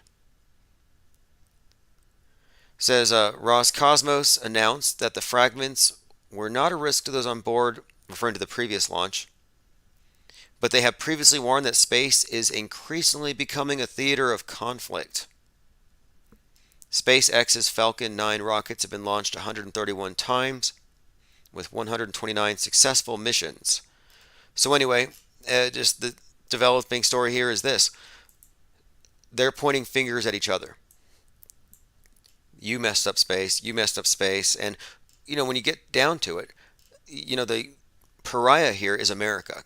We cause climate change, and if we're causing the ocean levels to rise, now we're causing space junk to become such a problem. You can kind of see that there might be a unanimous agreement against America leading the way into space. They don't want McDonald's on the moon. They want to build structures out of ground-up astronauts, willing sacrifices in the first lunar communes. It's space communism in the future. I mean, as disappointing as that is. And it's the future for here on Earth as well. If you look into some of the things that Bezos was saying back in 2017, he was even saying then that we cannot continue on this path. It's not sustainable. We're going to have to move into a civilization of stasis. We're going to freeze it.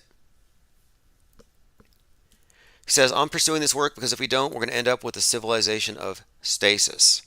It's that or spacefarers. And it's kind of like you either go to space to be free, or you live with an authoritarian, locked down society, which is what we're already seeing. Climate change lockdowns are already a thing. And this was being advocated by Greta Thunberg before COVID. Before lockdowns were cool, the environmentalists were already trying to get us to lock everything down. Zared says, gotta get jabbed to go to space. Don't want to infect the universe with COVIDs. Before the outbreak, there was a comet called C-19 that was breaking up in the sky in the autumn of 2019, and it was interesting timing. C-19, and some speculated the virus came from space. And then you had the SpaceX CRS-19 mission that sent the genetically modified rats into space, kind of foreshadowing a plague, another C-19. Of course, COVID-19 came 19 years after 19 hijackers did 9/11. Operation AI, or 19, was the official code name of the attack on Pearl Harbor. There's a pattern here. And right now we're living through the Great Reset, which is being followed up by the World Economic Forum 666's new initiative, Gaia. Now, Gaia is the name of the god of the earth from their perspective. If you worship the earth, you can just worship Gaia. That's who they are trying to appease. That's their flood god, their angry flood god who wants us to cut it out with the capitalism and freedom and traveling and breathing. Well, anyway, the World Economic Forum has announced Gaia as a way to save us all. And Gaia is actually the Global AI Action Alliance. And I think this is when they turn over world power to some AI god. But my point is global AI. So here you have, following the reset, COVID-19, another conspicuous 19. That number is used consistently, as many other numbers are, as some kind of, I think, elite code for those in the know to know what's going on. Salty Siren says there is a comet coming. Yeah, I think they're going to shoot one down, an incoming asteroid or something. It'll probably break apart and rain down chunks on us. Look, Russia is ready to support China in a lunar station. See, the commies are already teaming up. They've already teamed up. They don't want the American way going forward. And I don't think this is new. Bezos is going to launch a few more people up into space in a few days. We'll probably cover that. So many things to discuss. Again, Elon Musk's rocket debris will be hitting on the 25th. And, I don't want to make any predictions here, but if you look at the biblical narrative and the way that the Bible is used, and it's used pretty strongly, you just got to look into the story of Noah, the flood myth, and how that overlaps with the global warming story. So many of these different narratives, the Tower of Babel and the space station. Well, I think it's kind of likely here that the part in the Bible, in Revelations, where the dragon drags down a third of the stars, they could easily work that into the space narrative if SpaceX is somehow responsible for screwing everything up. And that's why I think it's kind of interesting right now that we got SpaceX being blamed for an incoming piece of debris, probably at 18,000 miles per hour, heading towards the space station. Will the Dragon tear down a third of the satellites? Or satelloons? Lean Dion says Netflix show Space Force is China and US beefing on the moon. Right. And do you remember back in the summer when that pipeline was hacked? So you had a hacking and so this is an attack in cyberspace. But you can't separate space wars from cyberspace wars. So on May 7th, 2021, the Colonial Pipeline was hacked by a group called the Dark Side. Well, the Dark Side is a Star Wars reference. Star Wars, outer space. Dark Side, Star Wars, cyberspace. Same thing. The Space Wars is already kind of happening, and these two go hand in hand. But just the phrase dark side being used, I think, is kind of a call out to what's to come.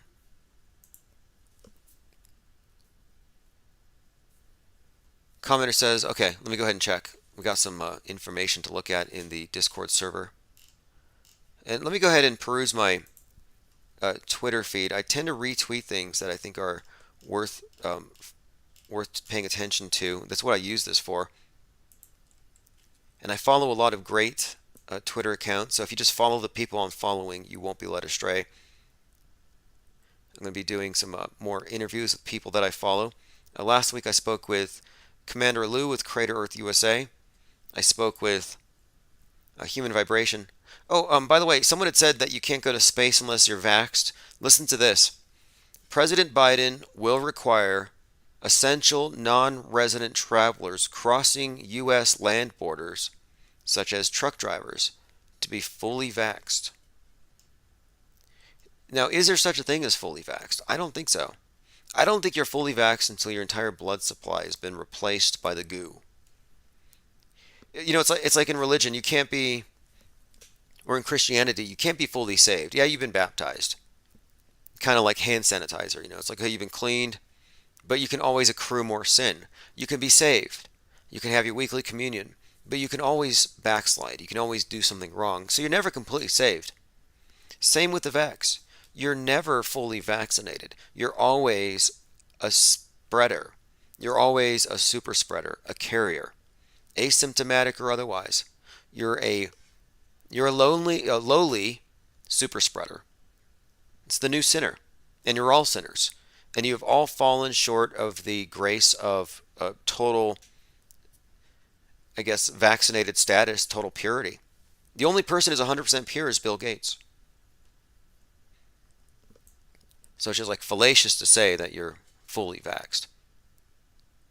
I've been hiring writers for the tabloid, or recruiting writers who are going to be contributors, and a lot of people are putting in their resumes, quote, fully vaxxed. And that just tells me that you're fully misinformed, that you don't know what you're talking about, and you think you can claim holier than thou status over the hesitant. And so I'm pretty quick to scrub those people off the list, just because what kind of a journalist are you if you're that misinformed? You obviously don't know how to read the real story.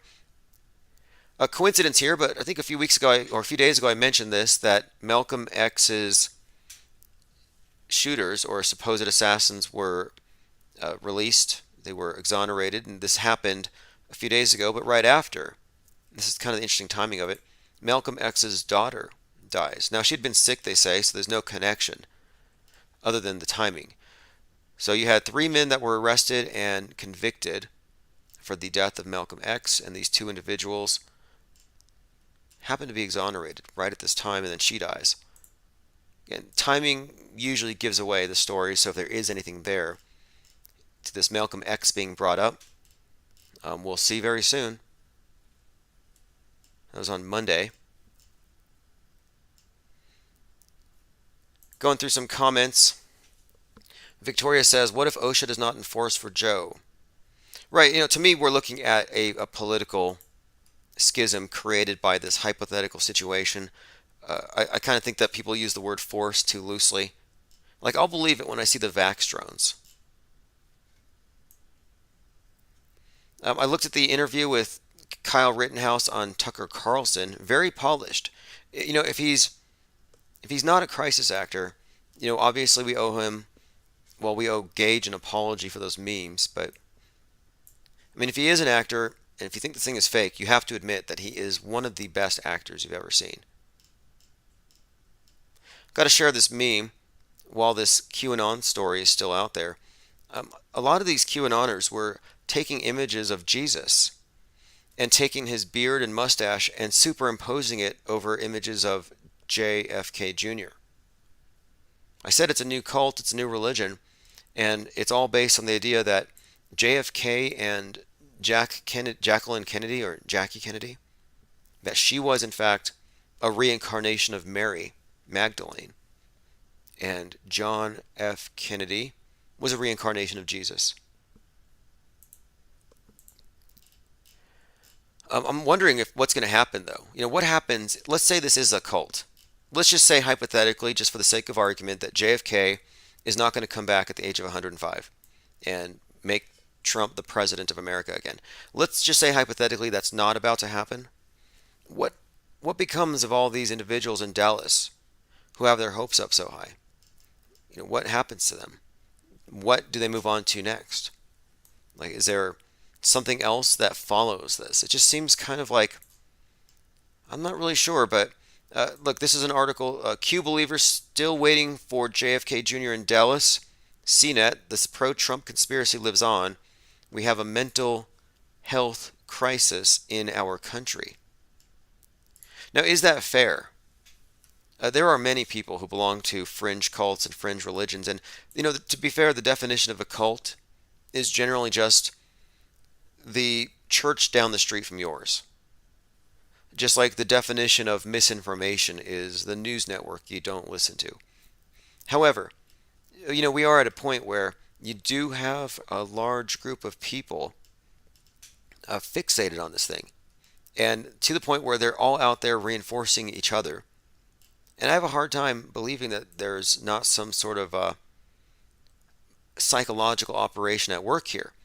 And I think it's also important to mention that General Flynn is actually using prayers and incantations, invocations, right out of the Church Universal Triumphant, which is a church that believes that there is a war in heaven and that the Great White Brotherhood is going to defeat the bad guys.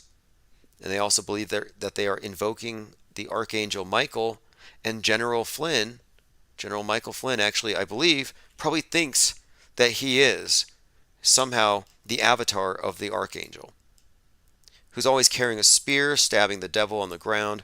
Not insignificant considering that the QAnoner that's always referenced as the end result of this stuff, Matthew Coleman, the one who stabbed his child 17 times with a spear, I think these are connected. I think they're trying to convey something.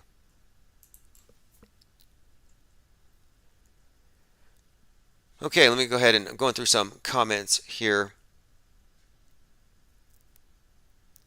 Going through, again, Mixler. We have two separate think tanks here. If anybody wants to call in, 833-311-1984. Now, 1984, I just put that there as a nicety so you can always remember what year it is.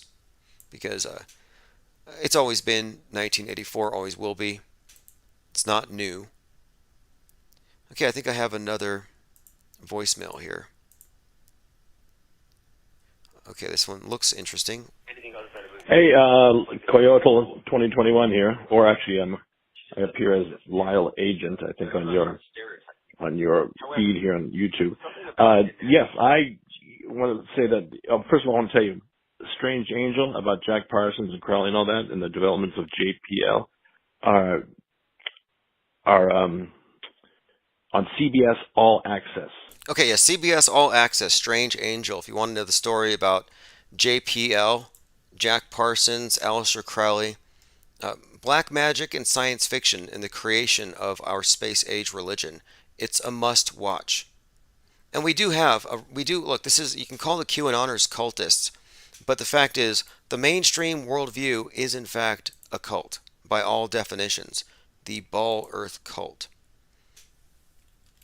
And I happen to think it's actually Baal worship. And when I say Baal worship, I mean like Baal. A shaft of Baal is where you actually get the word obelisk from. So, it becomes a lot of kettle calling pot black here. Who is the cultist? It depends on who controls the media. It's just super subjective.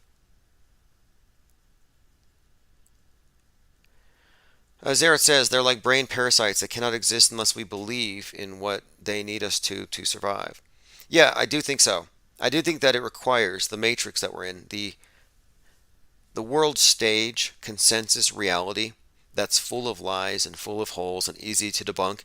It will remain the dominant paradigm. It will go down in the history books as the official story because of the belief of all of the people who support it, usually through just passively believing it, not actively analyzing it, but just accepting it.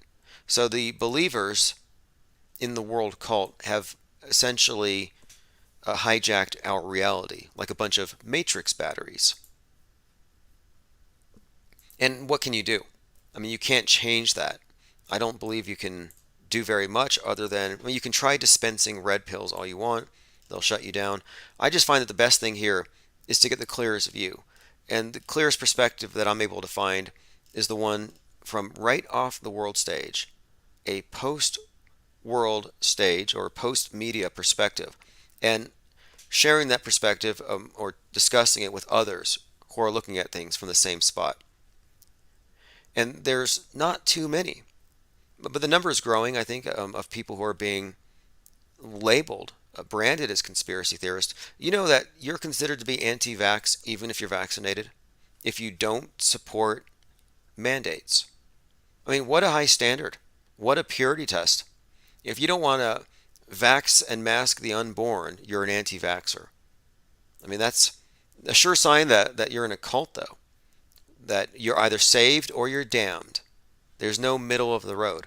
And that's how you know you're dealing with cult mind control.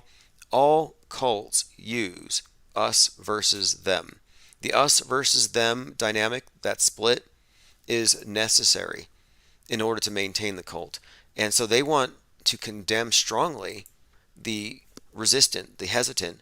That way, those who are in the cult will work that much harder to not be identified with those, the laggards, the hesitants, the non-believers, the heretics, and the conspiracy theorists. Zara says, people are sheeple, and they're being transmogrified into full zombies now. Well, on the bright side, they're not going to kill us all. All these conspiracy theorists are saying, run for the hills, they're going to kill us all, Vaxageddon. Look, we gave you time, anti-vaxxers. Vaxageddon never happened. Your worst enemies, the pro-mandatory jabbers, the statists, the ones who want to enforce tyranny through medicine, the worst people on earth aren't dead. They survived. The vax junkies are doing very well. And now they're privileged in society.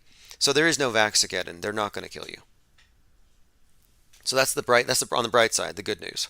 Like, it's good news that nobody died at Astroworld. It's good news that nobody died in Wisconsin getting run over the other day.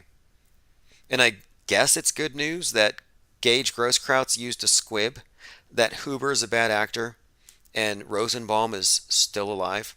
So all of you lefties on Team JoJo who've been crying about that dead predator, yeah, he might actually be alive on Crisis Actor Island with George Floyd and Derek Chauvin and Epstein.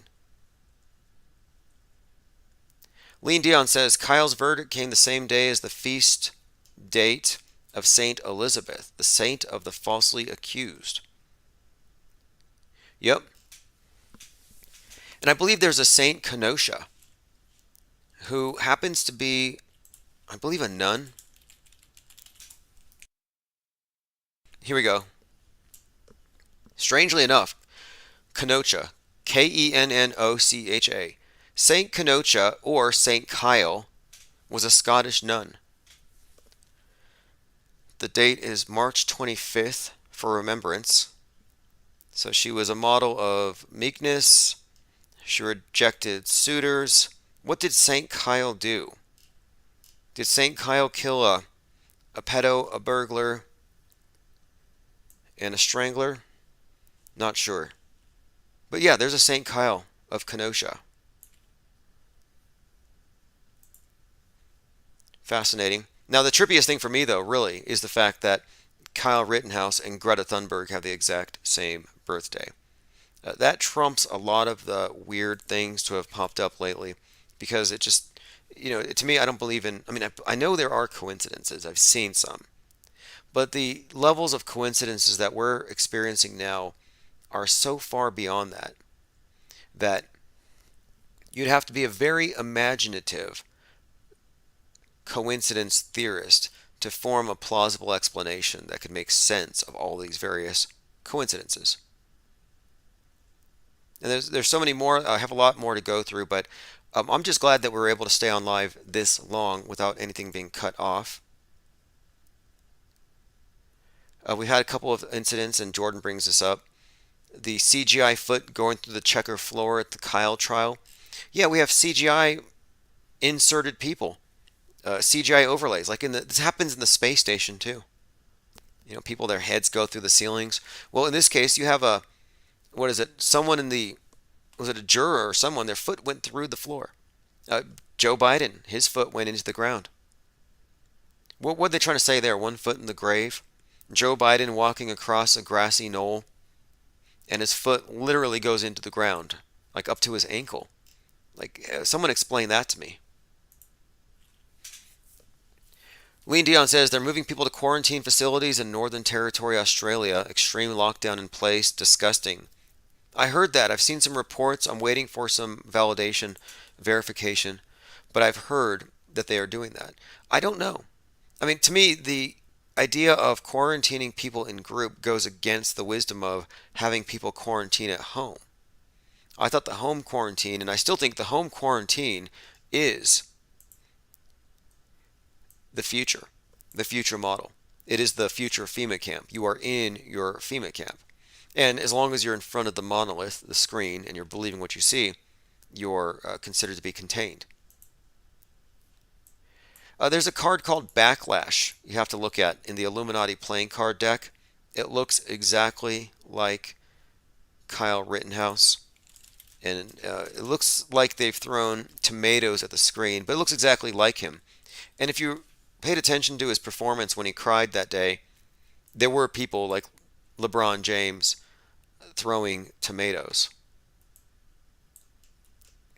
A few other strange things. I think there's a new Justin Bieber video where he's wearing blue and white stripes, Epstein Island stripes, and he has the pedo symbols on the back of his shirt. And that wouldn't be the first time Justin Bieber has kind of cropped up in this context of weird Pizzagate-y stuff. There was something before that even, when his song Yummy came out, and some of the pictures that he posted seemed to be inappropriate, considering the subject matter of the song.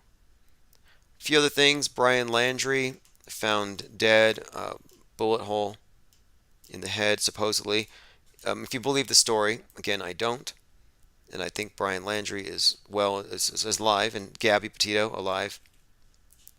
I think she was just playing a role. And also Van Life was a part of that psyop. And the Van Life movement seems like one of these movements that's heavily infiltrated by feds. And I'm not quite sure what it is altogether about. It just seems like Big Brother has his agents in every major demographic that goes against the mainstream in order to lead it from within. And then, of course, bring it down from within. I mean, isn't it weird how many flat earthers are just dying all of a sudden? All of a sudden, all these people are eating their words. All these COVID denialists publicly dying. Okay, here's the music video. It's called ETA. And Justin Bieber is wearing a very questionable garment that seems to be the same design from Jeffrey Epstein's temple, and then some symbols, the type that you would see on the Pope's garb or at, I guess, among pedo encampments. Very sick stuff, but right there in your face, Justin Bieber, make of it what you will. And let me go ahead and play a clip here where Kamala Harris is talking to Barack Obama about Joe Biden's addiction to ice cream. Relationship with Joe, and what do I need to know? Like, what's the thing about the ice cream? He loves ice cream. Tell me about that. Well, listen, ice cream is big. Pasta with red sauce, he can go deep on that. Pasta with red sauce, he can go deep on that. He can go deep on that. So if you decode these terms, I guess they've decoded these because they went through Hillary Clinton's 33,000 leaked emails, and it's been determined that hot dogs and pizza sauce have a different meaning if you're a high-ranking Democrat. All right, let me go ahead and go through a few more posts on Discord. Appreciate everybody there who's been busily dropping leads. I mean, we really do have a very active Discord server 24/7. We're not missing anything. Jeffrey Epstein and Ghislaine Maxwell were being blessed by the Pope. We have an image of that. I mean, we brought up the Pope a minute ago. Okay, so same time tomorrow. If you want to call and leave a voicemail for on-air play, it's 833-311-1984. This is a song by Chief Crow and the Flat Earth Worms, Ball Earth Cult. I'm going to leave the 24/7 stream on. If it crashes, it crashes.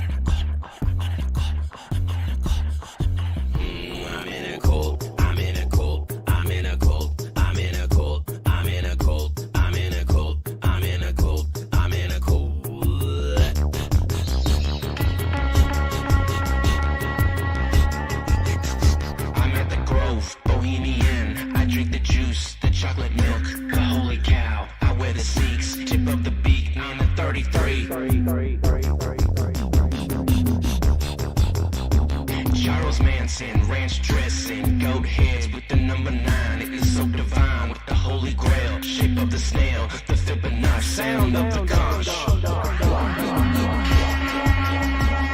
Character. Infinite plane. Third eye rainbow swastika in my pine cone like a dirt bike goes. Well, well, well, well, well, well, well, well, well, well, well. Third eye rainbow swastika in my pine cone like a dirt bike goes. Well, well, well, well, well, well, well, well, well, well, well, well. Third eye rainbow swastika in my pine cone like a dirt bike goes. Well, well, well, well, well, well, well.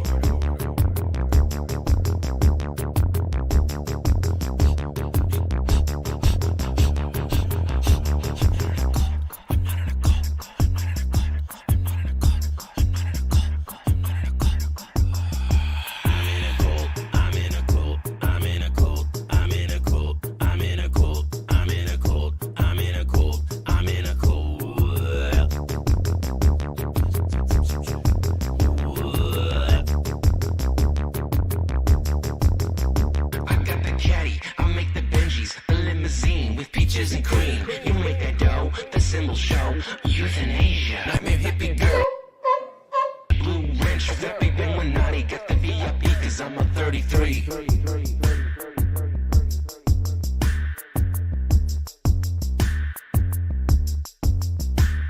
A bunch of important numbers. 3. A bunch of important numbers. 42. A bunch of important numbers. 481. A bunch of important numbers. 5. A bunch of important numbers. 0. A bunch of important numbers. 9. A bunch of important numbers. 23. A bunch of important numbers. 7. A bunch of important numbers. 11. A bunch of important numbers. 11. I'm in a cult. I'm in a cult. I'm in a cult. I'm in a cult.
Okay, that's Revolution number 666 by Lucifer Tim.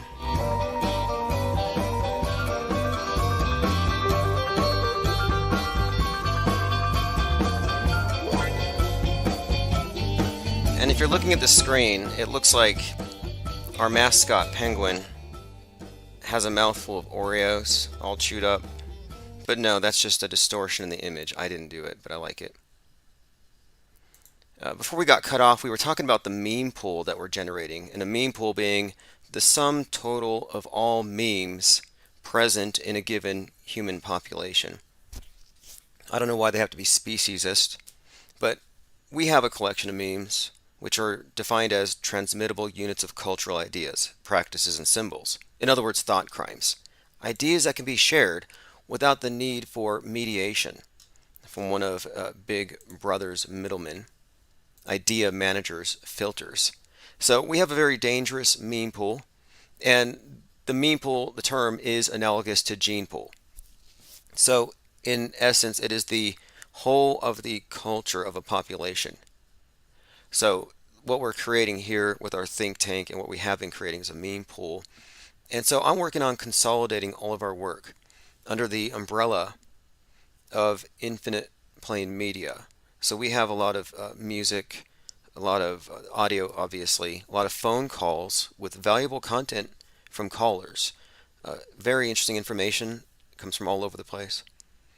And then, of course, we have our other productions, but I'm putting it all under one umbrella, including our reporters. And so all of the press pass carrying reporters will have access to this listing that we're going to do for all of our reporters, and we're also working on getting our print project going. And I'll have more details on that in the future. Let me go ahead and check out the chat. Zinvalis, Infinite Muse, Osher, obviously Sarah says, Feep Feep, glad to see everybody here. I'm not heavily promoting yet because I'm doing tech stuff. Like right now I'm wondering why the chat module isn't working. But the important thing is we're on a brand new system, new computer, enabled by our listeners. So we're very buoyant here. They can send a microburst EMP and shut down a computer, and within a week and a half we'll replace it. And I'm going to make up for lost time a little bit tonight, but probably mostly tomorrow, depending on how fast we can get through all of this. The title of tonight's live stream says it all. Kool-Aid, spelled with a Q, Kool-Aid overdose, dead Kennedys, Revolution 9, JFK, Manson, end of the world. That's what is on the table right now. So first of all, Dallas, Texas today was swarmed by QAnoners high on hopium, convinced that JFK would show up, presumably on a wheelchair, being pushed by JFK Jr., and they would depose Kamala and Biden, Trump taking the lead, JFK Jr. becoming his vice president.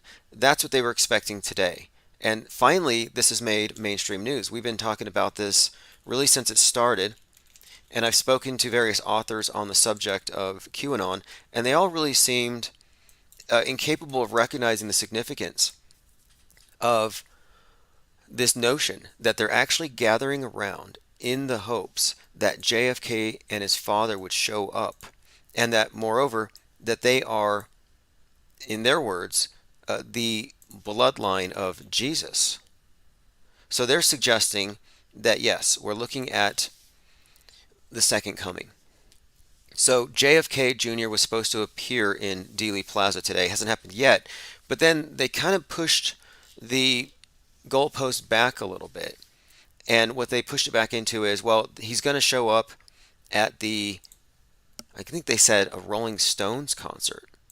And one even broke it down and they said, the Rolling Stones are going to be helping to present it, or the stage will be seized. So that could be happening as we speak. The apocalypse could be now, and we could be missing it.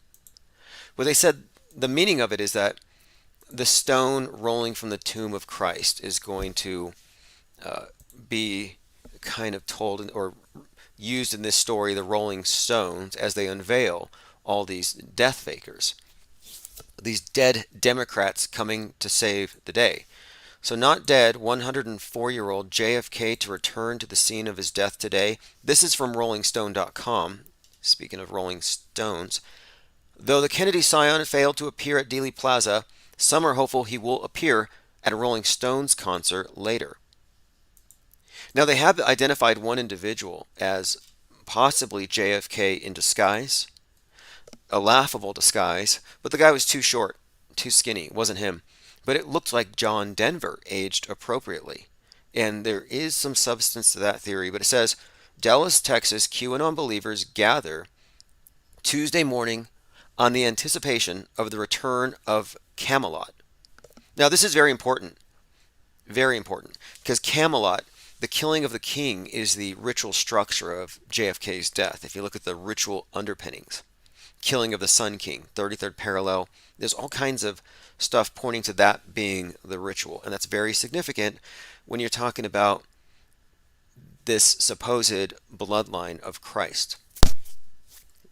Now it says the John F. Kennedy Jr., the lush-haired former George publisher who was killed in a plane crash 22 years ago. Now the number 22, in fact the hashtag 22forever, is trending right now. And it's trending because John McAfee is messing with our browser from the grave. Some football player, Utah, died of, I think he was shot, I'm not sure if it was by a 22, but they retired that jersey number. Okay, we're back here. So the crowds met and lined up around the white X that marks the spot where John F. Kennedy was assassinated in '63. They wore Tiffany blue, a color associated with the Kennedy clan, and shirts that read Trump JFK Jr. 2020. 2020. See, they've been touting this theory for some time, but the MSM has ignored it until today. That John F. Kennedy Jr. is set to return is a belief set forth by proponents of the QAnon conspiracy theory that postulates Donald Trump is lying in wait to destroy a secret cabal of blood-drinking, child sex trafficking members of the liberal elite, who make a lot of bad movies, by the way. They're talking about people like Tom Cruise. I'm sorry, Tom Hanks. Is Tom Cruise one of them? Tom Hanks is one of the head baby eaters, according to this theory. And speaking of baby eaters, on the 28th, it was Bill Gates' birthday. Happens to be the anniversary date of the date that Elvis Presley took the pokey on TV, getting the first vaxie, which is a selfie while getting vaxxed. But on that date, Bill Gates was having sushi and pizza with Jeff Bezos. So Jeff Bezos and Bill Gates eating pizza, that's very alarming because they're both suspected pizza gators. Bill Gates is a visitor of Epstein Island, BFFs with Epstein. The reason why Kevin Kline broke up with them, the reason why Melania, or is it Melinda, dumped Gates is over this Epstein Island thing. So the Bill Gates connection there to Epstein is undeniable. I don't know if Bezos is, but I've heard that Richard Branson is like a higher level version of Jeffrey Epstein, that he serves the royalty, which wouldn't surprise me. It's clearly a sex cult disguised as some kind of space travel entrepreneurialism. So anyway, Bill Gates and Jeff Bezos eating pizza. Like, we all know what that means. And I was just watching on Netflix Inside Job episode 6, which is a TV show that makes fun of conspiracy theorists. And episode 6 is about flat earthers hijacking a cruise ship and holding Jeff Bezos at gunpoint. And of all things, because they're trying to get to the edge of the world, and of all things, Jeff Bezos gets killed by a kraken. So the symbolism here with the kraken, we've talked about this at length, but it's always been associated with Seattle, like the NHL team, Seattle Kraken. Bill Gates is associated with Seattle.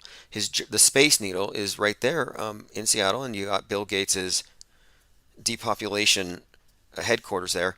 And by the way, the Space Needle, it's in Washington, state number 42. It's 42 meters across. It takes 42 seconds to ride the elevator. That thing is so encoded with the number 42, which 100% is connected with the way that the number 42 is encoded into everything related to SpaceX. And when you get into it, and I don't want to go too deep into it now, but we will at some point have to make a point to deconstruct the iconography of these various space agencies, the space papacy, the guys with the keys to heaven, although the heaven today is, of course, space.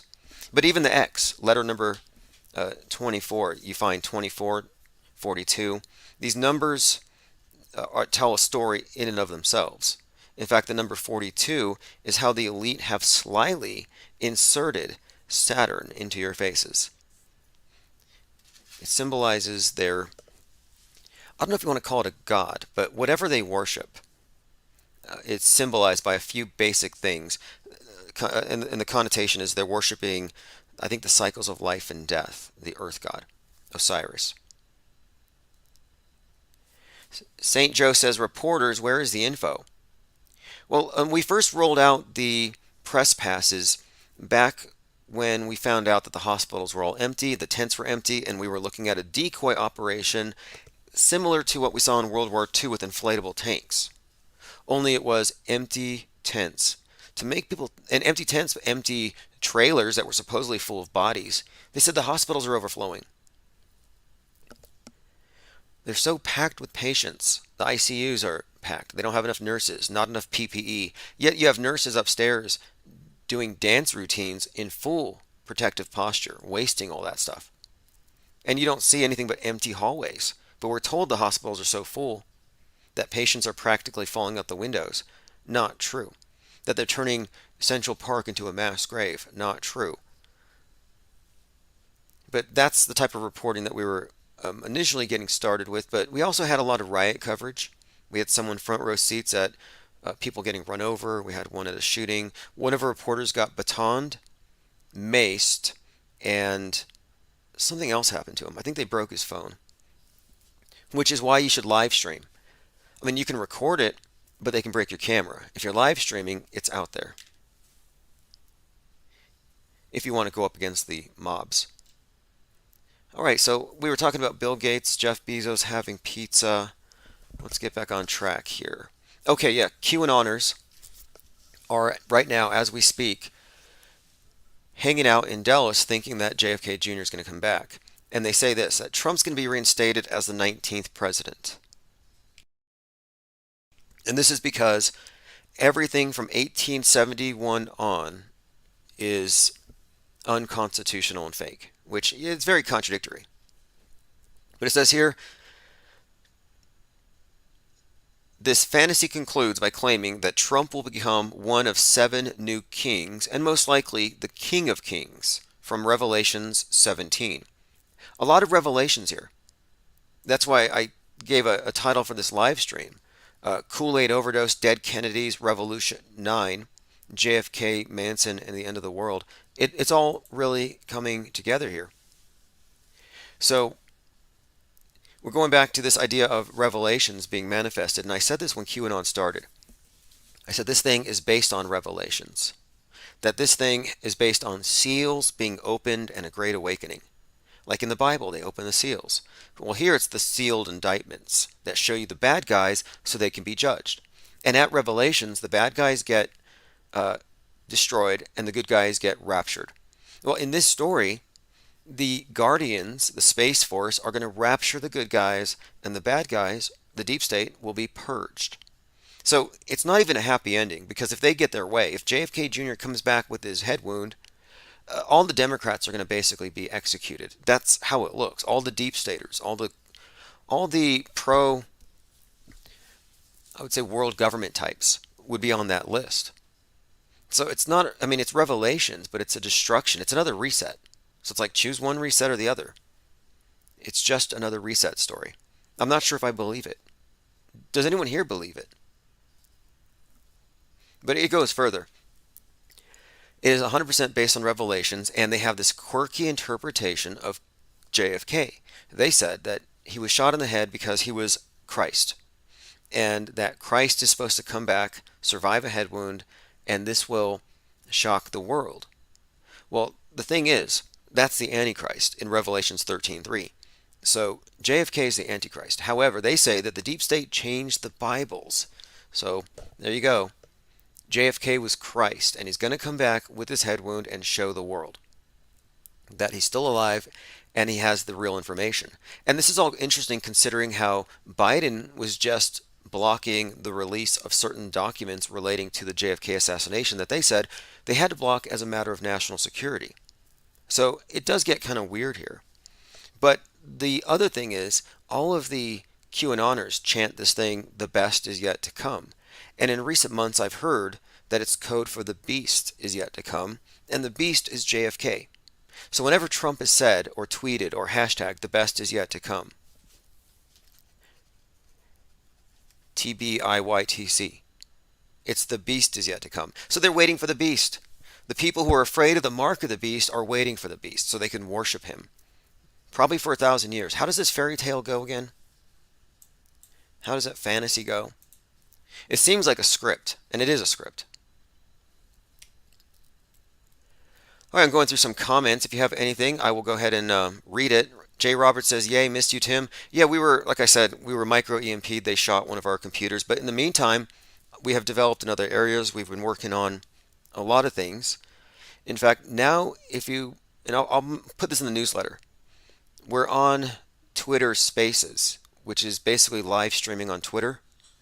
So that's another avenue for interviewing people. And I have a couple of interviews lined up. I've got a couple of interesting people you've probably heard of, but we'll get into that later. Let's stay focused here. So it says the rebirth of JFK Jr. is a popular cornerstone of the QAnon conspiracy theory. It postulates that JFK Jr. has been hiding for years and will reveal himself as a running mate for the 2024 election. So again, this is all interesting, and I mentioned Vincent Fuchsia, the guy that they think was JFK in disguise. Well, the funny thing is, and here's how I came across this, because this guy Vincent Fuchsia, well, he looks nothing like JFK. Nothing at all. Like, it's laughable. However, a lot of people are convinced that JFK has been among them, so they think this is the guy. So he'd be the guy on the right with a completely different face. So it could be a mask, one of those Groucho Marx masks with the glasses and the mustache. But my point is, it's obviously not him. But on 7/16/2021, the 22nd anniversary of JFK Jr.'s crash, his plane crash with Carolyn Bessette, on that anniversary date, Sean Hannity went to a break and he said, I want to give a little shout out to a friend who died 22 years ago in a plane, or no, died a few decades ago in a plane crash. And so I thought he was referencing the anniversary of JFK Jr. But then he plays a John Denver song and he says it's for John Denver. Well, John Denver is believed by QAnoners to be a death faker who's going to come back. So look at Vincent Fuchsia and then you look at John Denver. And I'm not just shooting from the hip here. I put the images together in Photoshop, same smile, aged appropriately. I think this Vincent Fuchsia guy that they think is JFK Jr. is John Denver. But anyway, there's more to this story. There's a very fascinating little thread here if you follow the Kubrick connection. This theory that Stanley Kubrick encoded into Eyes Wide Shut the persona of JFK Jr. into the character played by Tom Cruise. And it's given away in a number of ways. I mean, a number of scenes, little hints here and there. So it could be a subtle subtext. But interestingly enough, Eyes Wide Shut is followed by another Cruise film, different director, Cameron Crowe, Open Your Eyes, but is actually released as Vanilla Sky. Eyes Wide Shut, Open Your Eyes. And if you follow that version of it, that thread, there's actually a not so subtle subtext suggesting that David Ames, played by Tom Cruise in Vanilla Sky, is based on JFK Jr. wearing a disguise, planning his reemergence to seize back his company that was seized after his father's demise. It has a very compelling continuing subtext here suggesting that there is a story here. And my point is this. You can dismiss QAnon, you can laugh it off as a bunch of kooky people high on hopium, which is all true. However, this story of JFK is actually written into the predictive programming, including the story of his reemergence, just as the predictive programming hinted at the towers coming down, or 2020 being the end of the world. So this is part of the world stage madness. I mean, I didn't write it. It's out there. What it means, who's behind, I mean, I don't know exactly where this thing ends. I don't think a zombie president's going to come back right now, but... And something else I want to bring out. General Flynn is considered to be the primary like military leader of QAnon, and his brother is still in the military. I believe he's in charge of the Pacific Fleet or something. General Flynn has been promoting a doomsday cult. In other words, the Church Universal Triumphant. Very fascinating story because the Church Universal Triumphant was a doomsday cult that believed that they were channeling the Archangel Michael, and that they were given messages that China and Russia were going to nuke America. So this doomsday cult went into a bunker. Everybody sold their stuff. They go into a bunker and they chant and they pray away the nukes. That's why it never happened, apparently. Well, anyway, this group of angel challengers had a very specific prayer. The verbiage is very specific. And so, funnily enough, General Flynn has been getting his QAnon followers to actually use these prayers from the Church Universal Triumphant, which is a bona fide one of the most successful doomsday cults of all time. So if you think that this QAnon thing is going to go away, no, they haven't even moved into their bunkers yet. Windy City Blue says, please, please, please increase your volume. We shouldn't have to have our device volume all the way up here, please. I appreciate it. I basically just started using this new computer today. That's why I didn't promote this live stream. I wanted to make sure that everything was working just fine. And so this is actually more of a sound test than anything. So I'll work on that before I turn on the 24/7 stream. You know, I might even have to download some software. Zach Hubturd says, didn't Nostradamus predict JFK Jr.'s return in one of his prophecies? It was prophesied in the Ingersoll Lockwood book, the series of books, which, by the way, start on November the 3rd, on a Tuesday after a contested election with the commies running amok, looting and rioting. Time travel, Trumps, all kinds of stuff in this book from supposedly written 19th century. Now, Linda Curtis says, my volume's fine, not even halfway up. I want to point this out. If you go to darkmatter.radio, which is where I have my store, we're putting all of our content there. We have Bluetooth speakers with a 33-foot radius, and it has the Infinite Plane Radio logo on it. Just made them available, so if you want a Bluetooth speaker and you're in the chat, I can't recommend these enough. It's waterproof as well, so if you're trying to climb an ice wall, you'll still be able to listen to Infinite Plane Society until you make it there. So this is a Blackwater Bluetooth outdoor speaker, IPX6 certified waterproof. It's compact, 33-foot, 2 hours of music at max range, built-in mic and music control. So it has a built-in mic so you can talk to Siri. If you get lonely, just sync it up with your iPhone, put it on your keychain, take it in your car if you have a crappy car stereo. Again, I put a link there in the chat. And I was trying to, look, well, I'm not even going to get into that yet, but I'm surprised I was able to find a supplier this fast and this easily, because I'd been searching for a long time. And as you can see, we have a version.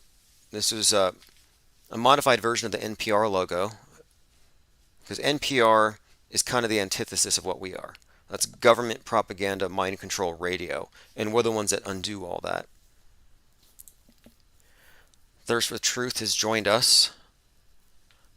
Good. Oh, by the way, Kyle Rittenhouse is in the news today because of that trial, and the FBI, surprise, surprise, was sitting on some drone footage that probably will end up exonerating him, so you can look forward to some riots. Okay, anyway, let me go on here. So JFK Jr. has been in disguise for 22 years, and he's going to come back and they're going to fight the deep state. That's the story. So here we have just a quick video clip of QAnoners waiting for JFK to come back 58 years after that grisly head wound. It is almost 12:29. Any minute now. Now, again, if this sounds strange or crazy, again, remember, one of their main leaders, General Flynn, is a high level church universal triumphant mind control master. I mean, he just appropriated their cult. And this is where you get the idea of the deep state. Because the deep state consists of the black hats and the white hats, good versus evil behind the scenes. And in the paradigm that the cult universal triumphant brings out, their whole thing is there's a war in heaven. There's a spiritual battle. And you got to pray for the archangels, the white hats, the great white brotherhood, they call it, to fight the other side. So white hats, white brotherhood, they repurposed a doomsday cult and sold it to the Trumpers. That's what I'm suggesting here. And they called it, I mean, you could just call it the Church Universal Trump. At this point, when they're saying that Trump is the King of Kings from Revelation 17, and there's a whole lot of Kabbalah and numerology and New Ageism and gematria mixed in with the QAnoners, which is also very interesting.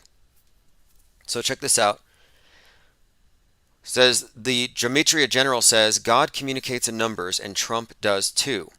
We are the storm. We're the ones the devil tries to take down 1,000 years from now. We're going from 3D to 5D. Now, I've heard about this 5D, which is like their version of 5G. I'm not sure what it means, but apparently a lot of suppressed technology is going to be released or something during the Great Awakening after they've killed off the bad guys. It says the expectation among the attendees that JFK Jr. would reveal himself along with his father, JFK Sr., to great fanfare. So you thought this was fringe, and they've tried to minimalize it. And I've been bringing this up. I said, no, JFK is cute. We got a 104-year-old agent, or whatever. What are you going to call this? I mean, he's kind of rogue. I don't understand exactly where he was the whole time, but it says, JFK is going to be here, says a woman named Ginny from Nebraska. We're expecting a parade. She went on to describe her belief that many dead celebrities are alive, part of this plan. And there's going to be a big reveal tonight, and that's now. So revelations, like I said, might be happening right now. If you're in Dallas, you might want to get down to the Cotton Bowl Stadium because you might see Elvis, Michael Jackson, Diana, John Denver, JFK Jr., JFK, oh, Jim Morrison. Rush Limbaugh, Death Faker, was Jim Morrison, Death Faker.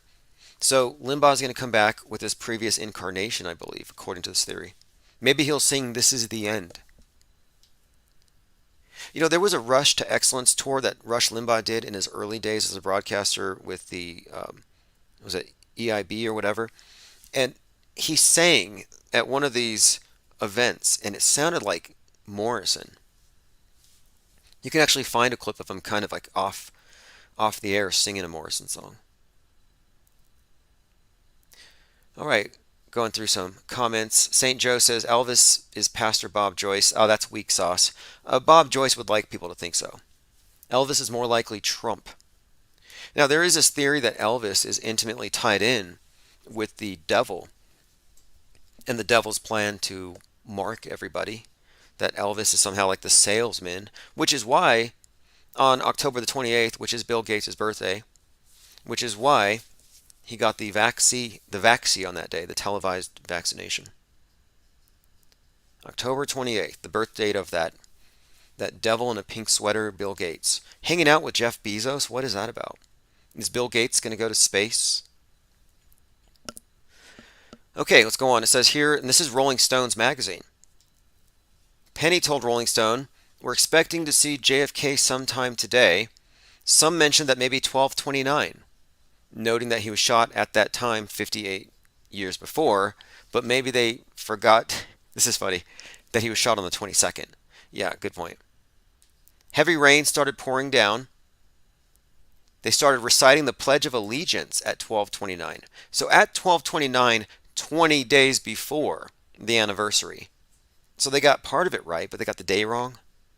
Like you miss your anniversary, but you got married at 3. So a few days later, you give your wife flowers at 3. No, it doesn't cut it. So heavy rain started pouring down. They just pledged allegiance. Okay, well, we'll find out more. In fact, I followed a live stream. Alex Stein was there in the thick of it. Maybe I can get him to discuss. Again, if you missed it, QAnon supporters gathered in Texas thinking that JFK is going to return. This is on Forbes, it's on Rolling Stone, so it's definitely out there. Going through some comments, see if I've missed anything. Jordan says Elvis is Lucifer.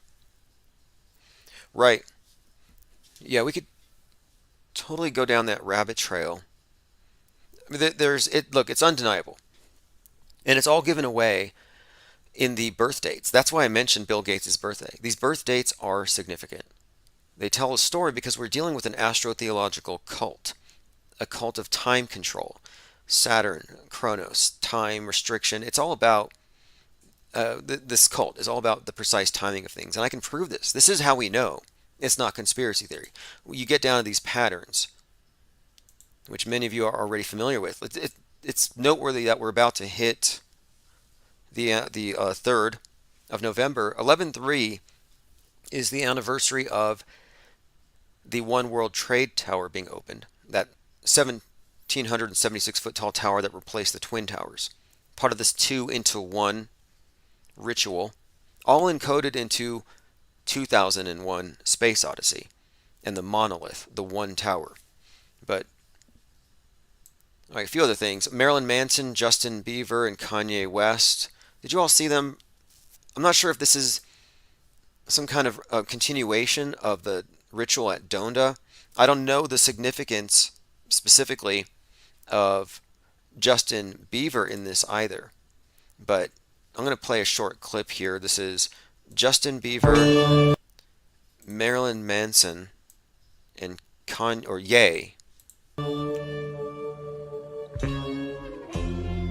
In ancient times,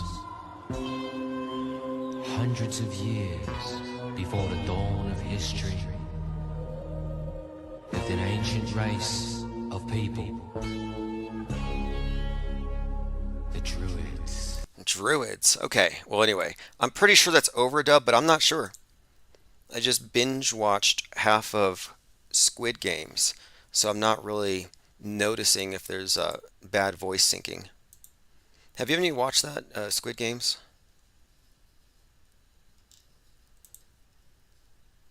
They're normalizing, I think, mass murder as entertainment.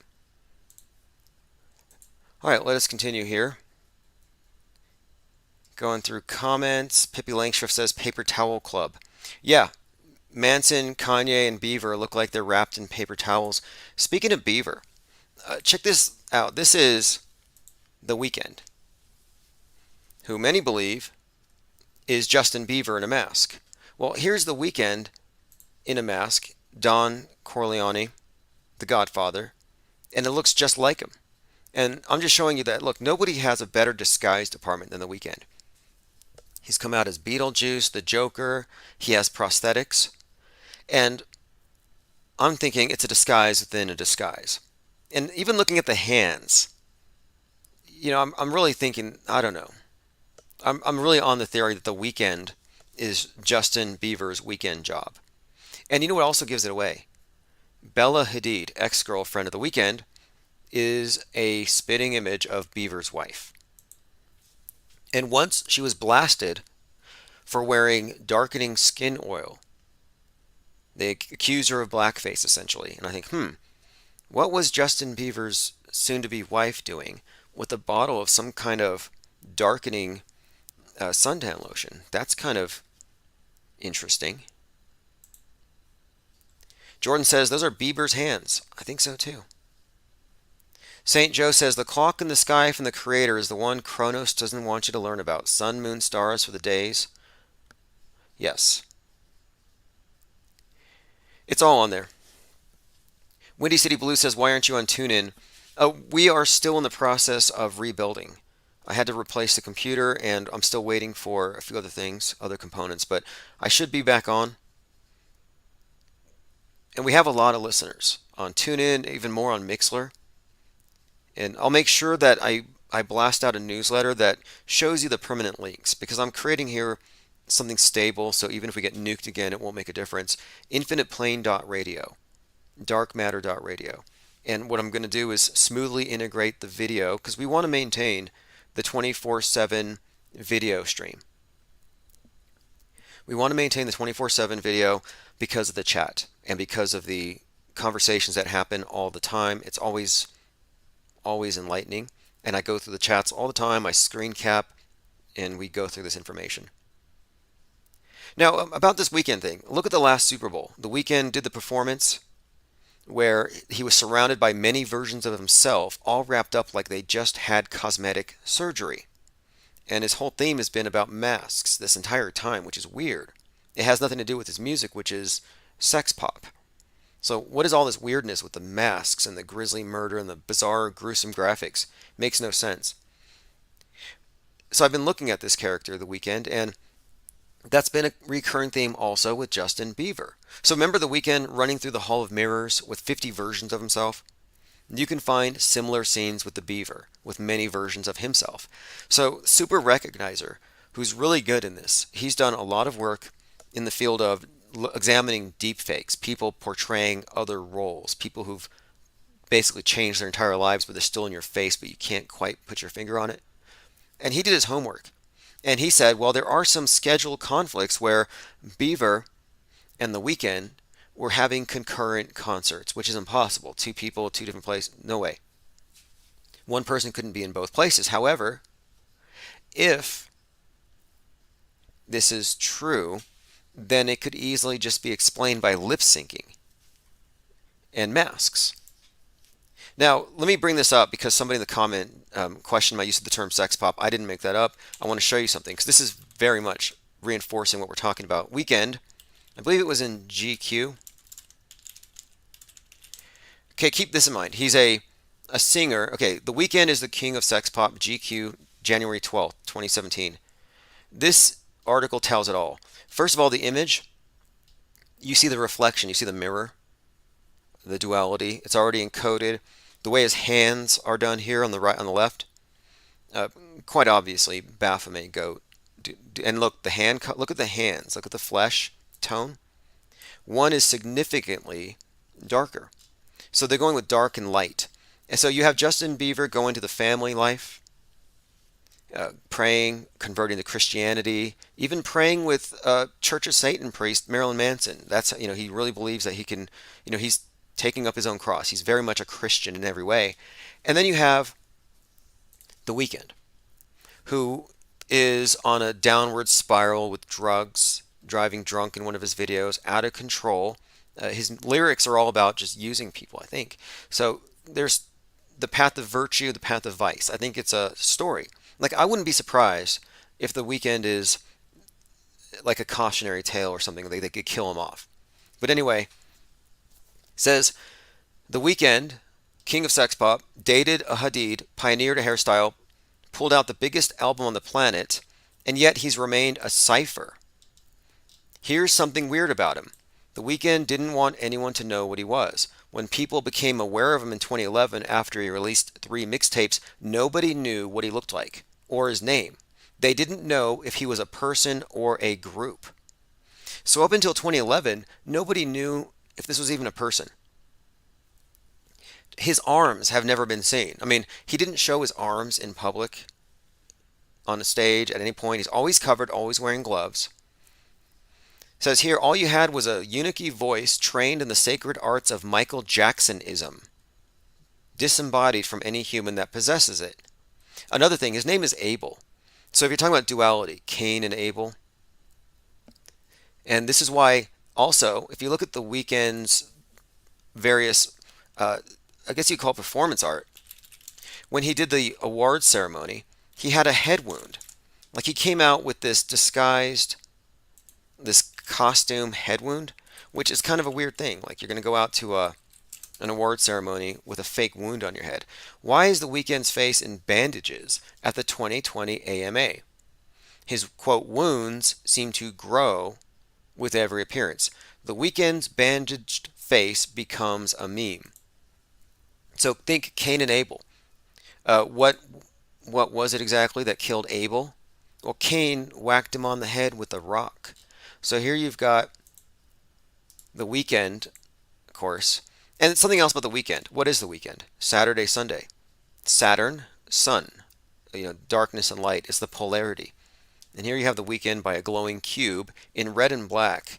Red and black are the colors of Saturn if you go into the Kabbalistic magic. And then he has the head wound.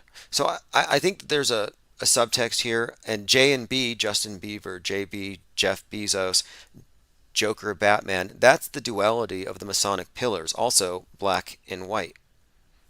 So it's not something offensive like he's doing transracial or blackface or anything like that, or even appropriating an area of culture as this Disney creation wearing a mask. I think it's more about this ritualistic theater between Boaz and Jacob, the two twin pillars, the duality, Cain and Abel. There's some kind of story being told here. And yes, it's his weekend job. Going through comments, Milli Vanilli style, someone says, yeah, they could be Milli Vanilla-ing this thing all over the place. Jenna says, save your tears for another day. I saw a very good breakdown of the video for Save Your Tears, which has all kinds of Kubrick connections, as in Eyes Wide Shut, the masks, and he's going around. I mean, the video is atrocious, but it seems to borrow elements from the movie The Purge, which I think takes place in 2023 or something. So one video breakdown I saw, and if I can find the content creator, I'll put it in the show notes, suggested that Save Your Tears was about how 2020 was just the beginning, that the real killing starts later. And that the masks are a part of this whole thing. Some kind of a coming purge is being insinuated with this. And his song Blinding Lights has a lot of relevance to the 2020, the corona, the lockdowns. In fact, even before the lockdowns, he did a video that pretty much depicted a locked down Las Vegas. And he did this kind of a Joker-like routine. All very significant, prescient. That song was featured by the dancing nurses of the empty hospitals. It was the Blinding Lights Challenge. And I think the blinding lights is a reference to the lights of the emergency responders or the police in the video who pull them over. The blue and red, the purple, Phoenician, the reset color, because it's all about the phoenix, the burning down to build back better. Zinvala says, poor Beaver has to work weekends just to get by. Yeah, and it's not just him. Like I said, you got to look at the girlfriends, the spouses, the parents, the siblings. JonBenet Ramsey. Her parents didn't bother to change very much. Mom looks the same. Dad's hip with the earrings, but Kate Perry's the only one. You look at Kate Perry and JonBenet. That's pretty close. But she's the only one that's changed. They haven't. Now, I'm looking forward to Jim Morrison showing up at the Rolling Stones concert tonight.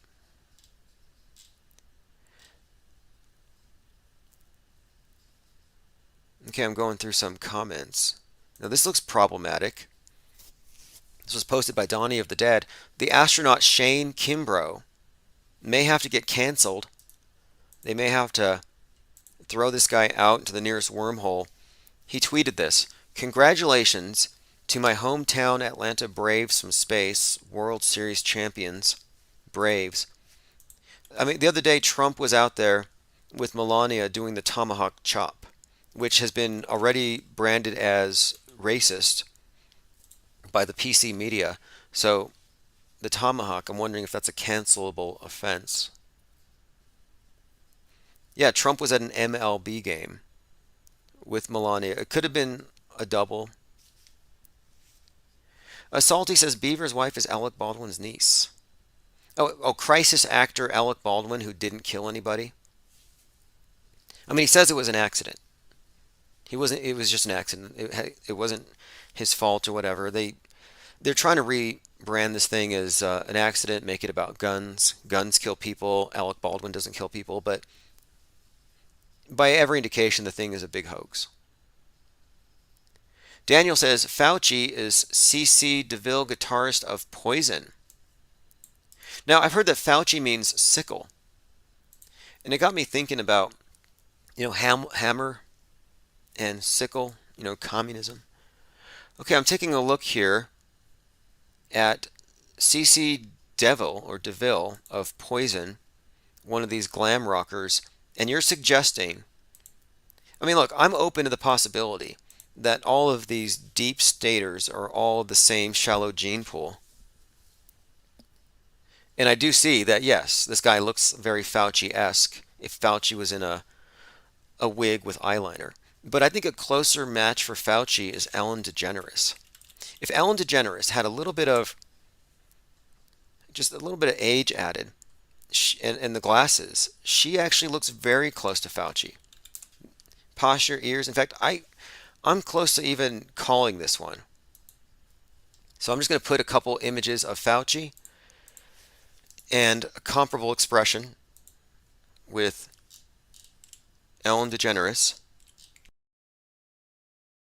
So if you're watching on the screen now, you will see Ellen DeGeneres. I apologize.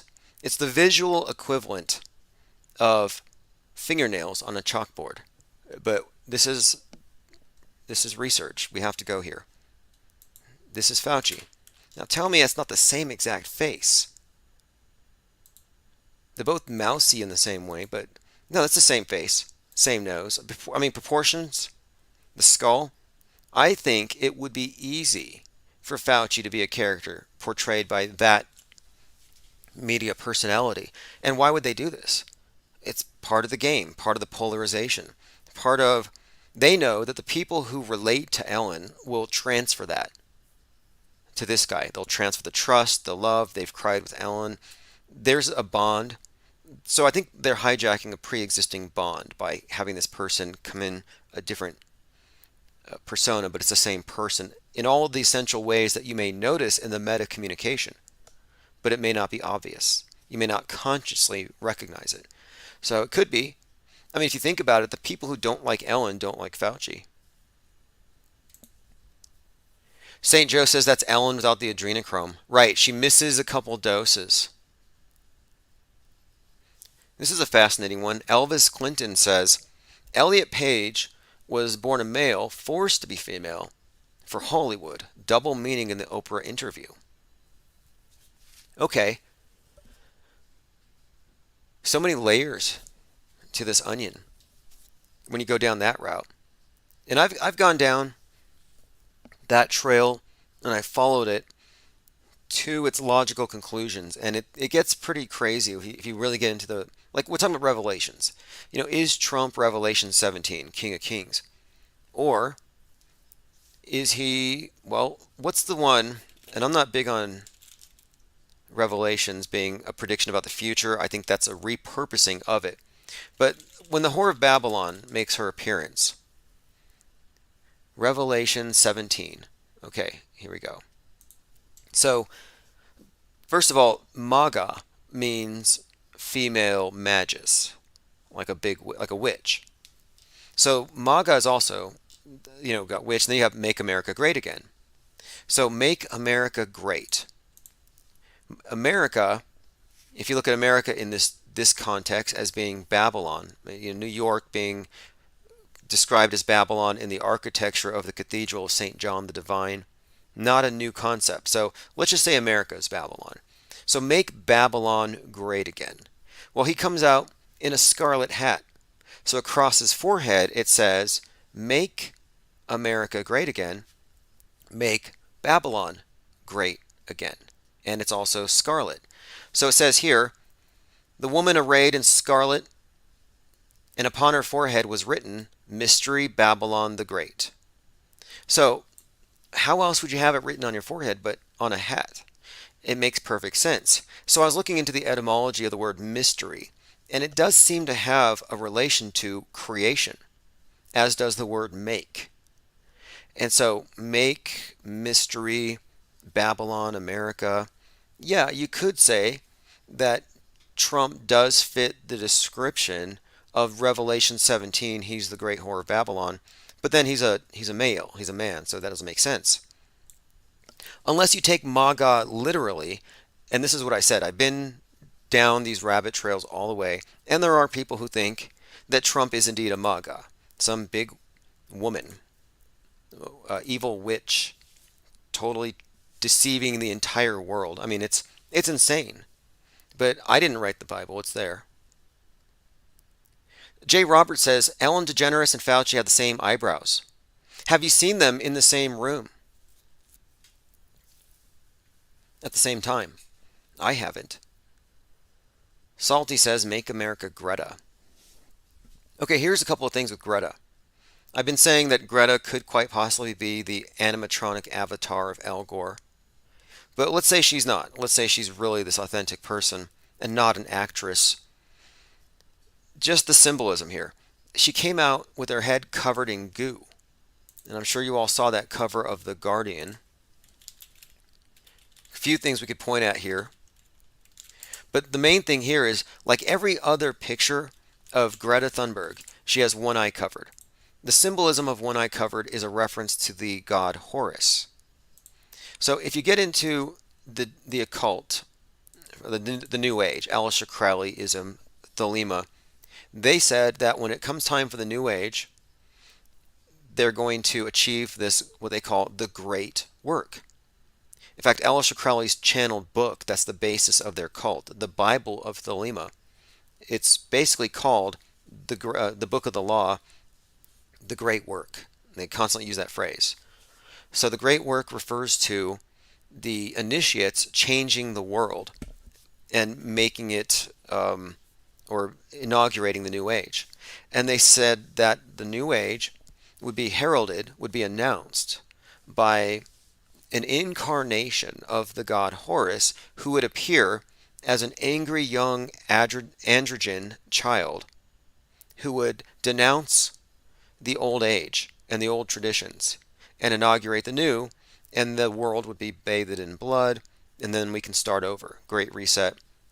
The initiates take over, live as gods among sheep. And it does foretell a return to slavery for the uninitiated. So it's not exactly a paradise. But anyway, here you have Greta Thunberg. It says, the time is now, Greta Thunberg and the power of hope. And if you look at her role, she's denouncing civilization, Western chauvinism, sure, but the idea that freedom is inconsistent with sustainability. So she actually does advocate slavery. She does advocate the theft of private property, taxation of private enterprise, lockdowns, a civilization of stasis. And in many ways, you could say that Greta does fit, and they've made her this way, in the way she's been represented to the world, going to the UN, communicating these ideas. You could say she is what Crowley called the crowned and conquering child. That's the representative for the New Age. And so the crown, I think, is a reference to Corona. The novel Corona, the new crown. They're crowning this spoiled brat, or at least what this spoiled brat represents. And this is the model for the future. So yes, Greta Thunberg might be the Antichrist. All right, going through comments here. St. Joe says, the black goo stuff is real. I've seen it. It's alive. Yeah, that's another component to this whole story here. The black goo aspect. Okay, this is something I wanted to bring up. Again, I mentioned this, and I found this link at johnlebon.com. So ours isn't the only think tank coming across cutting-edge information. This is big. Lauren Coronado has also covered the Thousand Oaks shooting and the fake shooting at the Regis Theater in Corona. And, you know, that's just another indicator. If a reporter reports on a PSYOP and another PSYOP and another PSYOP, chances are they're an insider and they're part of the production crew. That's why you always hear these reporters coaching the crisis actors. Here's a quick meme. Michael Bloomberg has 6 planes, 3 helicopters, 11 houses, and 42 cars. And he thinks you should use public transportation to save the environment. You see how this works? You sacrifice. They have been promulgating this idea that private property, your carbon footprint, that you're all just the way you live. you're going to trigger the wrath of God, a flood.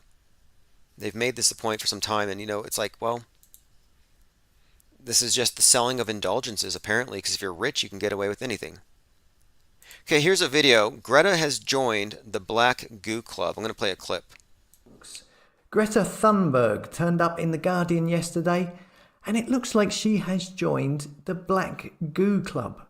And it's also another instalment of the Peekaboo Club, the one-eye symbolism. So she's in the Peekaboo Club and the Black Goo Club. Now, this video is an excellent breakdown of major examples of this black goo being used in movies, and it always has connotations of, well, regeneration, among other things. And he's also honed in on this. Every image of Greta covering one eye, the one eye symbolism, which of course again is a reference to Horus. And then if you look at her parents, look at a family photo, you can kind of tell you're dealing with hardcore environmentalists going back a long time, people in the theater and the arts. So this is not just some random kid who got in a rowboat, ditched school, went to the UN, and complained to her elders. And by the way, she's known for her braid. That was one of the first things, the braid. Well, Elsa in Disney's Frozen is admittedly based on Greta Thunberg. So that's how deep the indoctrination goes. I'm going to play another 30 seconds. The last, 10 years? Loads of images of black goo. We've seen it coming out of celebrities, pop stars. We've seen it in movies. There's been a lot of it. Black liquid, black goo. A lot of the time coming out of their face, coming out of their eyes, out of their nose. Lady Gaga, perfume advert. Billie Eilish in that video where the black goo's coming out of her eyes constantly. We've got Madonna, same image, same symbology. Now, what is this? And again, this has been conflated with the vaccine because the people who take the vax are described as goo bloods by the unvaccinated. This is an excellent breakdown of the topic. It is what it is. We're just analyzing the media. We're not making stuff up or connecting dots. This is there to be figured out. I'll put a link to this at fakeworld.news like I do everything else, so you can watch that video in its entirety. It's about 9 minutes long. I highly recommend it. I also have a link posted there to the new Chief Crow video, which I'll play here shortly. All right, we already said happy birthday. Oh, this is it. Yes, Lean Dion actually hinted at this, and I watched it tonight. Bezos gets eaten by a kraken after he hides when a bunch of flat earthers hijack the luxury yacht. So you got flat earth terrorists pointing at Jeff Bezos, and he gets killed by a kraken. All in Netflix. Flat earthers with guns. That kind of tells you something. They're heading somewhere with that one, I think. They're building up a narrative. All right, I'm going through comments. Let's see. McToon. I got some flat earth drama to go into. We'll get into that later. We're still trying to figure out if Flat Earth F-word, the guy who keeps getting arrested for violating quarantine and other things, who had his yoga studio shut down, we're trying to figure out if he's a crisis yogi or if he really does yoga. Because I just think it's conspicuously absent, any evidence of it. If I did yoga, you would see images, maybe some kind of picture of me doing some kind of posture. But there's no picture of this guy in existence, even sitting cross-legged. He's always just road raging and vaping. So we're looking for evidence that Flat Earth Effer is indeed a yoga instructor. Okay, I have a short clip here. This is why you should not watch TV. Kate Perry on the Ellen DeGeneres show, Your New Normal. Just a short clip of an audience full of people wearing masks, just completely oblivious to the hypocrisy. But I mean, we're all used to this by now. I mean, think about this. You got crisis peddler Greta at a private concert for herself where she rickrolls everybody, killing the rickroll for all time. But there was no social distancing, no concern for COVID. How does that help? Anyway, this is a short clip.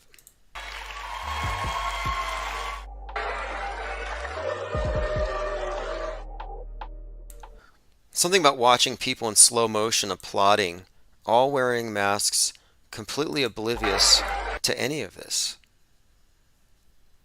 Because of science. Here's the thing. These are the enforcers of the new normal.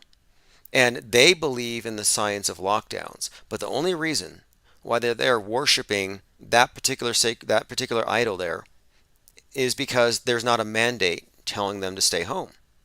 So it's like, wait, you believe the science, but you won't do it unless there's government force involved, unless there's a mandate. If they truly believed it, they would be at home in their bunkers. They would be locking down for climate change all the time, but they don't. And I find that very hypocritical because if you believe the science of climate change, or rather of COVID, you believe the science of climate change. They're actually part of the same thing. It comes from the same group of ideologues dressed up like scientists. So again, if you trust the science and you're not at home, you are a hypocrite. When you walk around the world, you see the conformists with this thing. Yeah, you're looking at a bunch of hypocrites who shouldn't even leave their homes. Okay, I'm going to play a short clip. I brought up earlier the JFK thing and how they may be under the spell of a doomsday cult restylized. A restylized version of the cult Universal Triumphant. The cult Universal Triumphant is a church based on the teachings of Elizabeth Clare Prophet, that is her name. And you can see they have a shrine. On the left you have Christ, white Jesus, kind of the teacher Christ. Then you have Saint Germain, some immortal. And then you have an obelisk they pray to. And on top of it is the Archangel Michael. And I'm going to play this. But my point is this. The QAnoners have adopted these chants and these prayers, these decrees they're called, without even knowing it.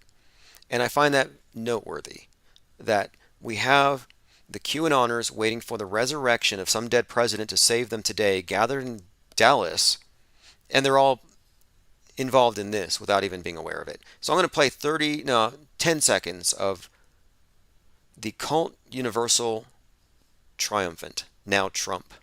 And the casting out of that dweller on the threshold in the earth, in the 4 lower bodies of the earth, of all forces of anti-love, anti-Elohim, anti-archangels, anti-Choan the rays, anti-Buddha, anti-Christ, anti-family, anti-community.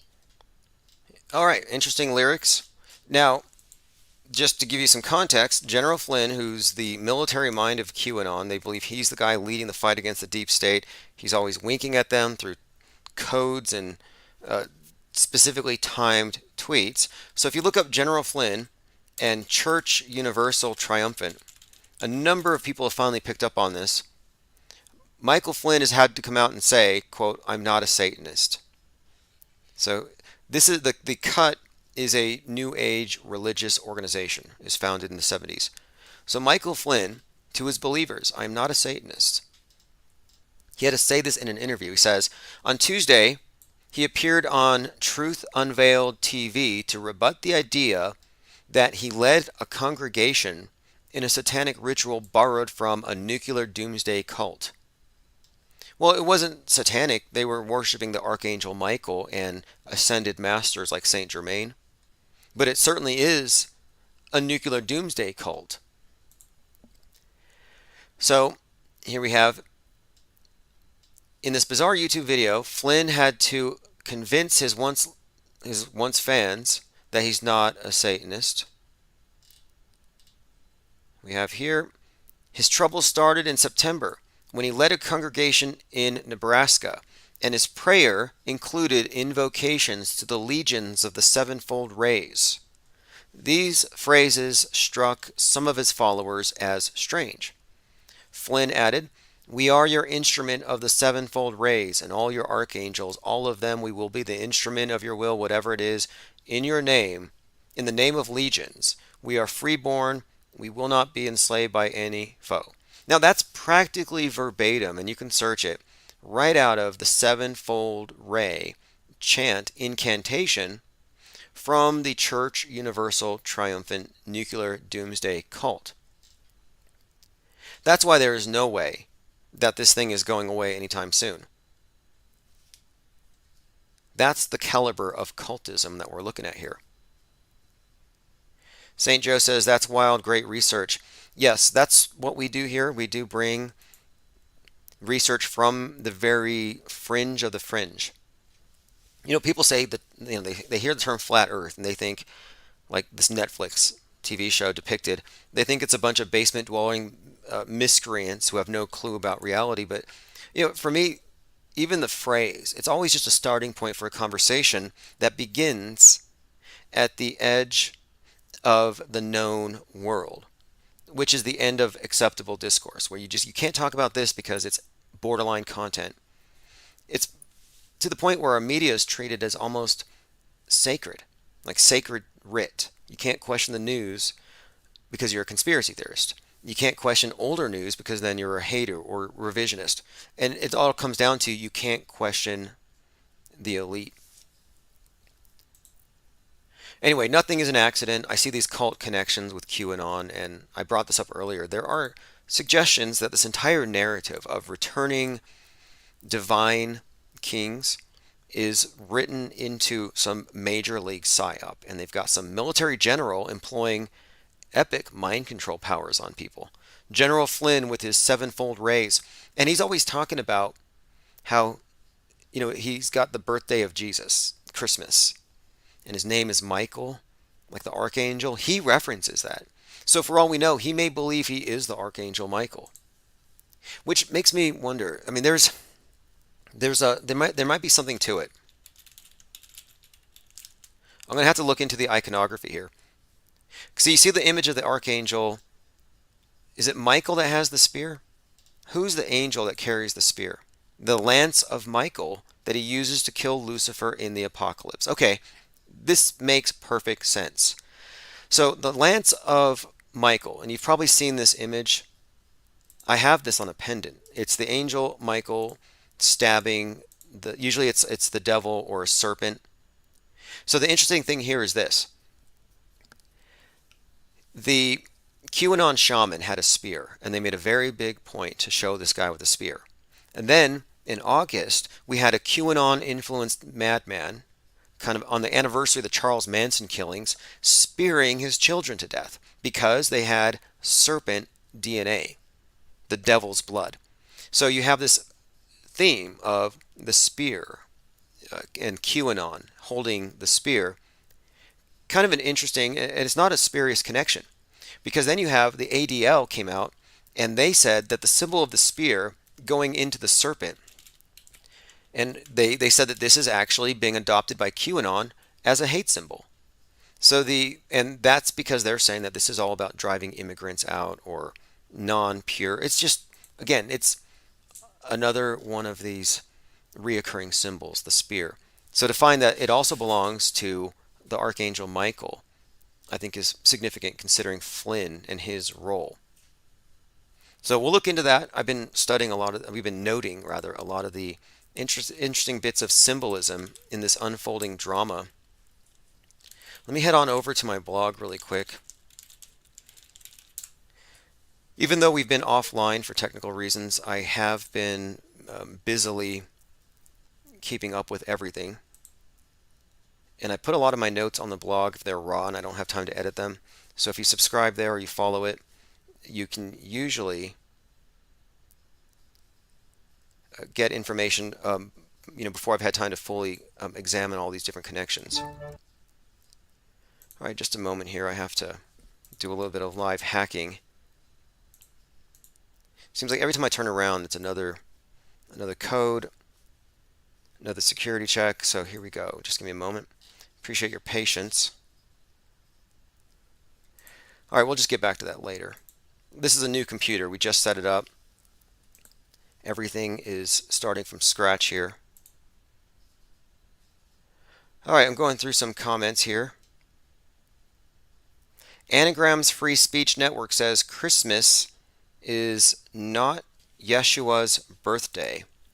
Yeah, that's a point here that I hear often, that The solar myth and the personified sun in this Christ figure is not really the God that many of these self-styled Christians worship, and they call him, or they refer to Jesus by different names. I usually hear Yeshua, Yahuwah. Then there's these two Canadians who claim that they're the two witnesses from Revelation. That would be Ronnie and Johnny Laffenberg out there. And they said that it's pronounced Yawahashi, which for a long time I saw the hashtag Team Yawahashi, and I'm like, is that a motorcycle gang? ATVs, four-wheelers? Like, I couldn't figure out, what those two guys were about. But anyway, people all have their different ways. But I'm not even, when I'm looking at this stuff, I'm looking at the iconography they present, the symbolism they present, their mythology, or whatever you want to call it. And the idea that the QAnoners are involved with worshiping channeled angels, ascended masters, or the idea that they're involved in any of this like weird Kabbalistic computations of numbers and tweets and thinking that Trump is working for Jesus. I mean, that's where they're at. That Trump is quite literally working for the bloodline of Christ, aka the Kennedys. It's so convoluted, which is again why the title of this live stream I think reflects that.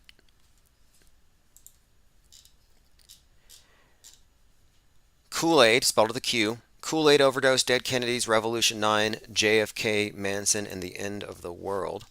Again, today QAnoners gathered at the death scene of JFK. They think JFK Jr. has been undercover for 22 years to help his dad fight the deep state. All right, one more point I want to bring up before we go.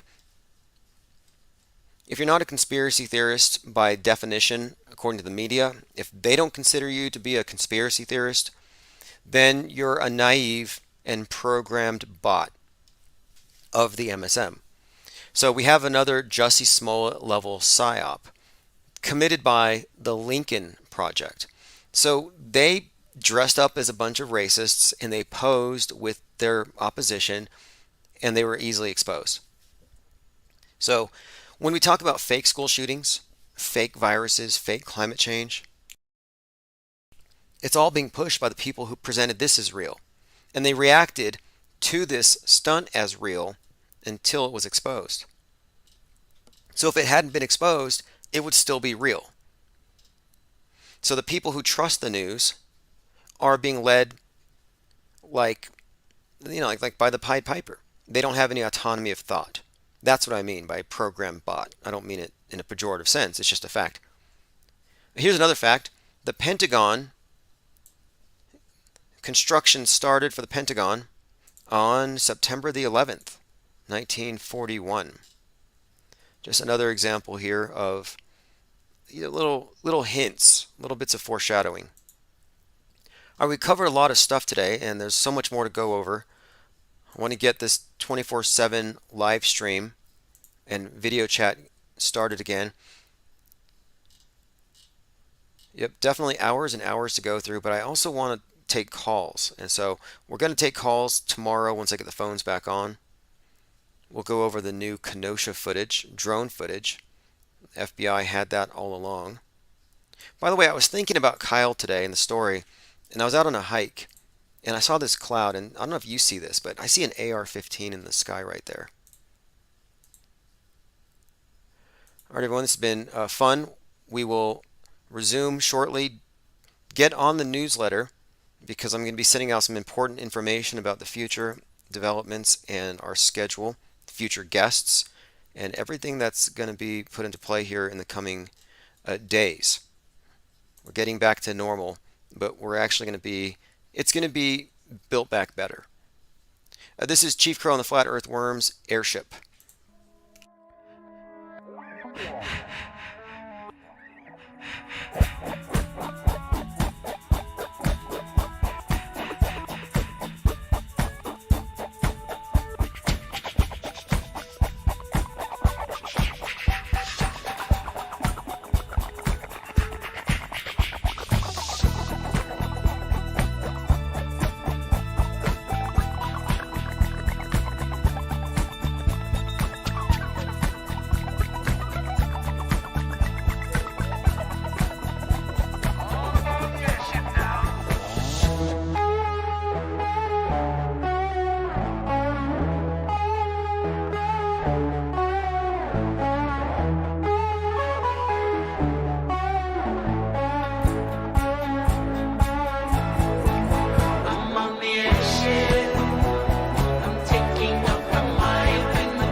character. Infinite Plane Radio. Stick around for live call-in shows. Stay for the music and recent replays. Join us at infiniteplane.live for 24/7 live chat with other listeners. All right, everyone, it's 11:25 on 11/22/2021, the 58th anniversary of the JFK assassination. And let me just start with that. I'll start with that here. And by the way, we're inviting a lot of people over to the live stream right now. We're live on all the video channels. I see at least 30 people. So if you're in the video channel, go ahead and say hi. And then also we have a number of people here in Mixler. So we have two separate chats, but I'm monitoring them both. So if you say anything, yes, I'm here, and I will answer your questions. Looks like we have about 118 people on Mixler, maybe about that many also on Dark Matter. So there's a lot of people hanging out. We've been listening to a replay from just a few days ago regarding the Kyle Rittenhouse thing. And one of the things that keeps having me question the Kyle Rittenhouse Kenosha event and the reality of it is, well, the level of seeming structure to the storyline. There's a lot of just very useful stuff from a narrative perspective that's been used politically. For example, just the fact that, I mean, he's 17, he's got a white hat, front row seat at a Trump rally. It just seems like a made-to-order hero for the right, specifically even the QAnoners. The 17 seems to be a nod to the Q folk. So I'm looking at this as, okay, could this be a bigger production? And the more I dig, the more we dig, the more stuff turns up. And it turns out, and this has me wondering, is there something to astrology? Or are we looking at hoaxery? It turns out that Kyle Rittenhouse's birthday, which is January the 3rd, 2003, like that's when he was born, is the exact same birthday as another political figure, highly polarized figure, Greta Thunberg, born January 3rd, 2003. So what are the odds that you have these child agitators representing the extremes of the left and the right, and that they share the exact same birthday, and they occupy as much place as one another on the world stage? Now, they each represent really the public face of the youth of that extreme. So Kyle and Greta, again, January the 3rd, 2003, same birthday. Did they come out of the same vat wherever they create these creatures? All right, let's see. Clockwork 113, good to see you. Also joined by Weebear. Thrust, good to see you over in Twitch. Anybody has any questions or comments, feel free to chime in. So let me go ahead and go through the few things that I want to go through that we sort of got into earlier today. We're not on video, and the reason why is technical, but we'll get to that later. Okay, here we go. 58. So we have this little incident here where our president, or the hologram in chief, he says, I'm looking forward to celebrating my 58th birthday this week. So I'm like, wait, Joe Biden turning 59. What does he mean, his 58th birthday? And it's one of these things, are we supposed to believe that we're looking at somebody who's somewhat senile and losing it, or is this some kind of scripted thing? Does it have a meaning behind it? So I'm thinking, okay, what is the deeper meaning here? It happens to be the 58th anniversary of the JFK assassination. So if you look at it from the perspective of the conspiratorial QAnoners, the deep state took over when they took out Kennedy. So from that perspective, you could say that the birthday of the deep state was Kennedy's death day. So when Biden, the face of the deep state, came out and said, "Happy 58th birthday to me," he was basically saying happy birthday to the coup, to the takeover. Shaka Melks Rogers says, "Where's young Dolph?" I've seen some interesting connections between Dolph and the Astro World death. And Dolph, of course, is another rapper who died. And I see pictures of him wearing a Smurf around his neck, like a bejeweled Smurf pendant, a Smurf head. And at the Astroworld concert, the people who were trampled to death were referred to by the paramedics at the scene as Smurfs. Zarek the Alchemist says, I saw a picture of that little kid that looks like a grown-up Brian Landry. Well, it turns out the kid also looks like Kyle. Did they all come from the same vat? Okay, so this is an interesting one. Kyle Rittenhouse does have a very, I don't know, very similar facial structure to one of the Sandy Hook kids. LP is the initials. We'll leave it at that for now. You can look it up. Now, the thing is, Kyle's very cherubic, chubby, pudgy, like a baby. And all babies kind of look the same because they're all pudgy. They're amorphous. So to say that Kyle looks like this child, crisis actor, isn't saying very much. But, and this was something we brought up a month ago, Brian Landry, far more than Kyle, resembles this Sandy Hook child. And what's more, there's more support for that particular theory given that Gabby Petito was in the post-Sandy Hook massacre music video. So think about that. Gabby Petito has a direct connection to Sandy Hook. So Brian Landry, being a grown-up Noah Posner, that's the initials, NP, being a grown-up Posner kid, this is far more likely.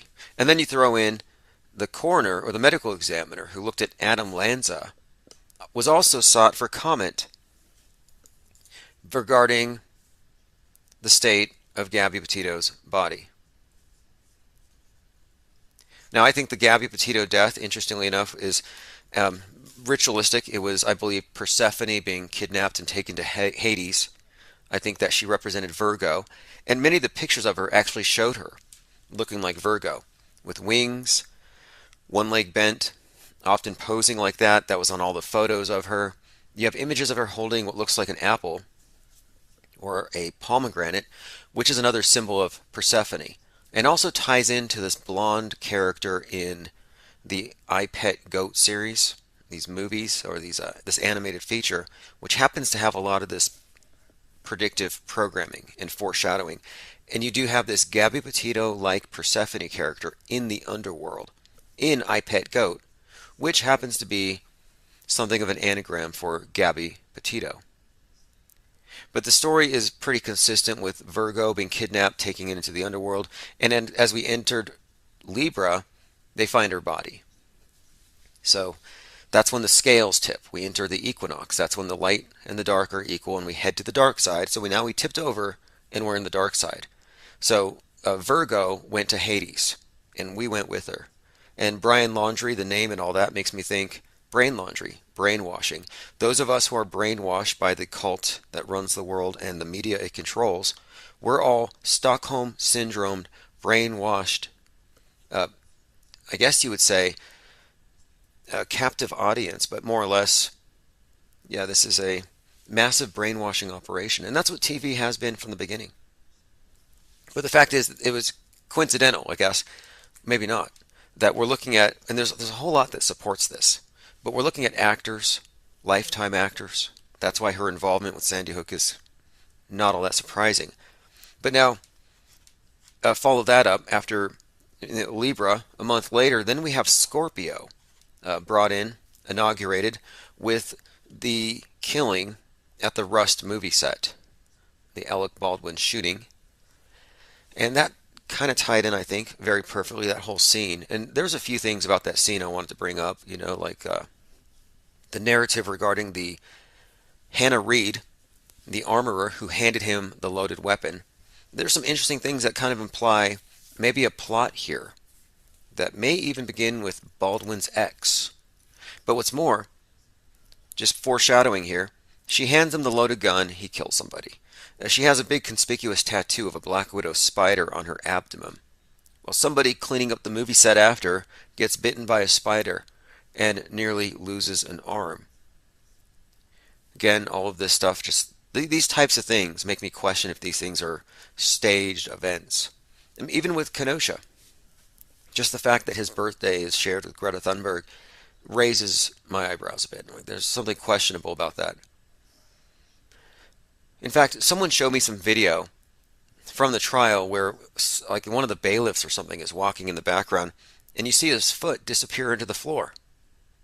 And that wasn't the first time I've seen that happen this week. Joe Biden's foot disappeared into the grass while he was walking. So I'm like, what's going on here?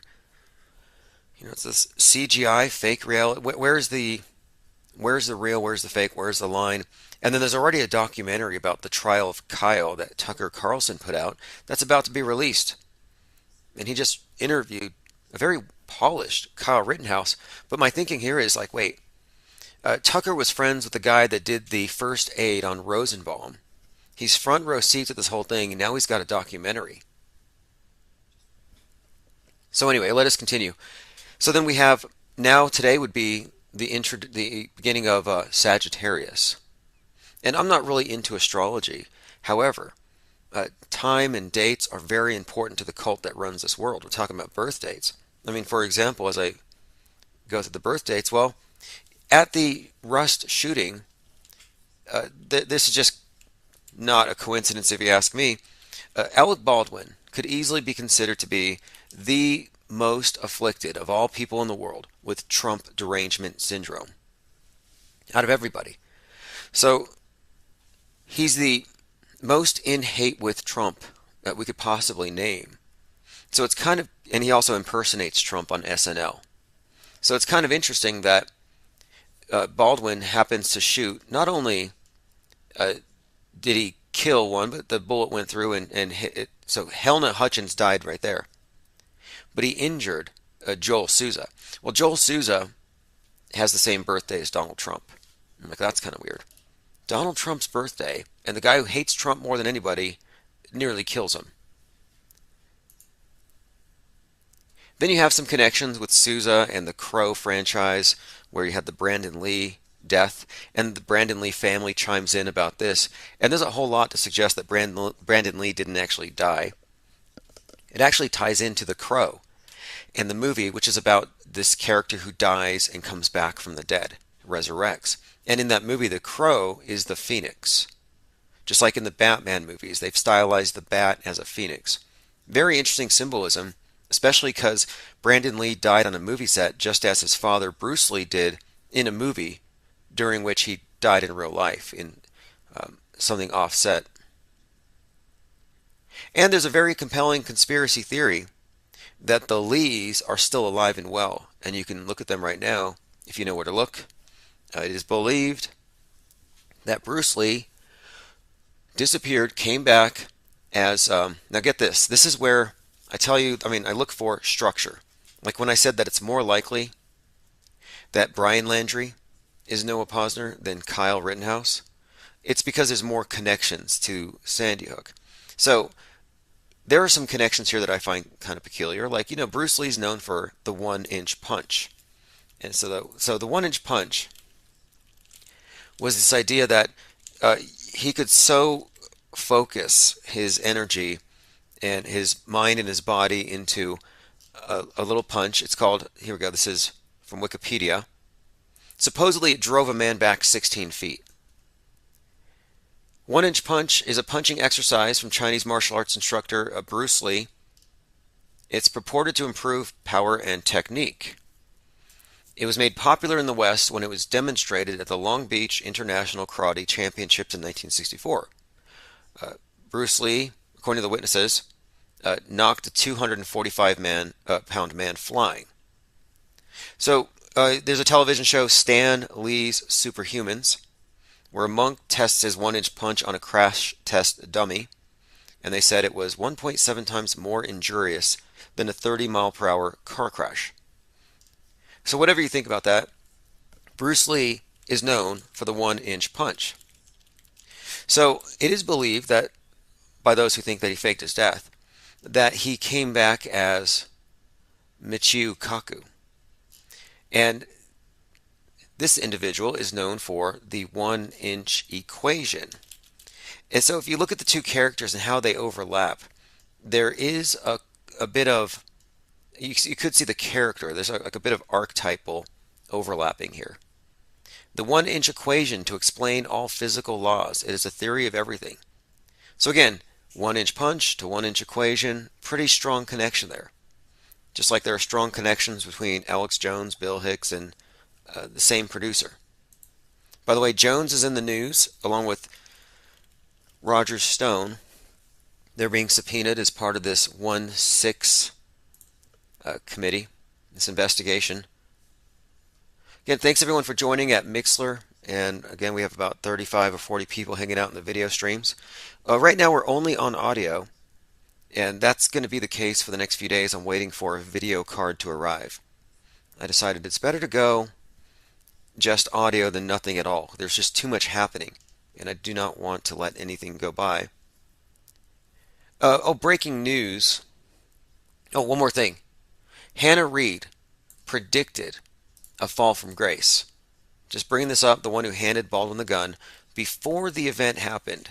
This is something that was on her Facebook account. She said, "How effed up is it that life's been so good, but I can't help but feel I'm about to fall from grace?" And the fall from grace ties into this narrative that implicates her as something of a hitman, hitwoman.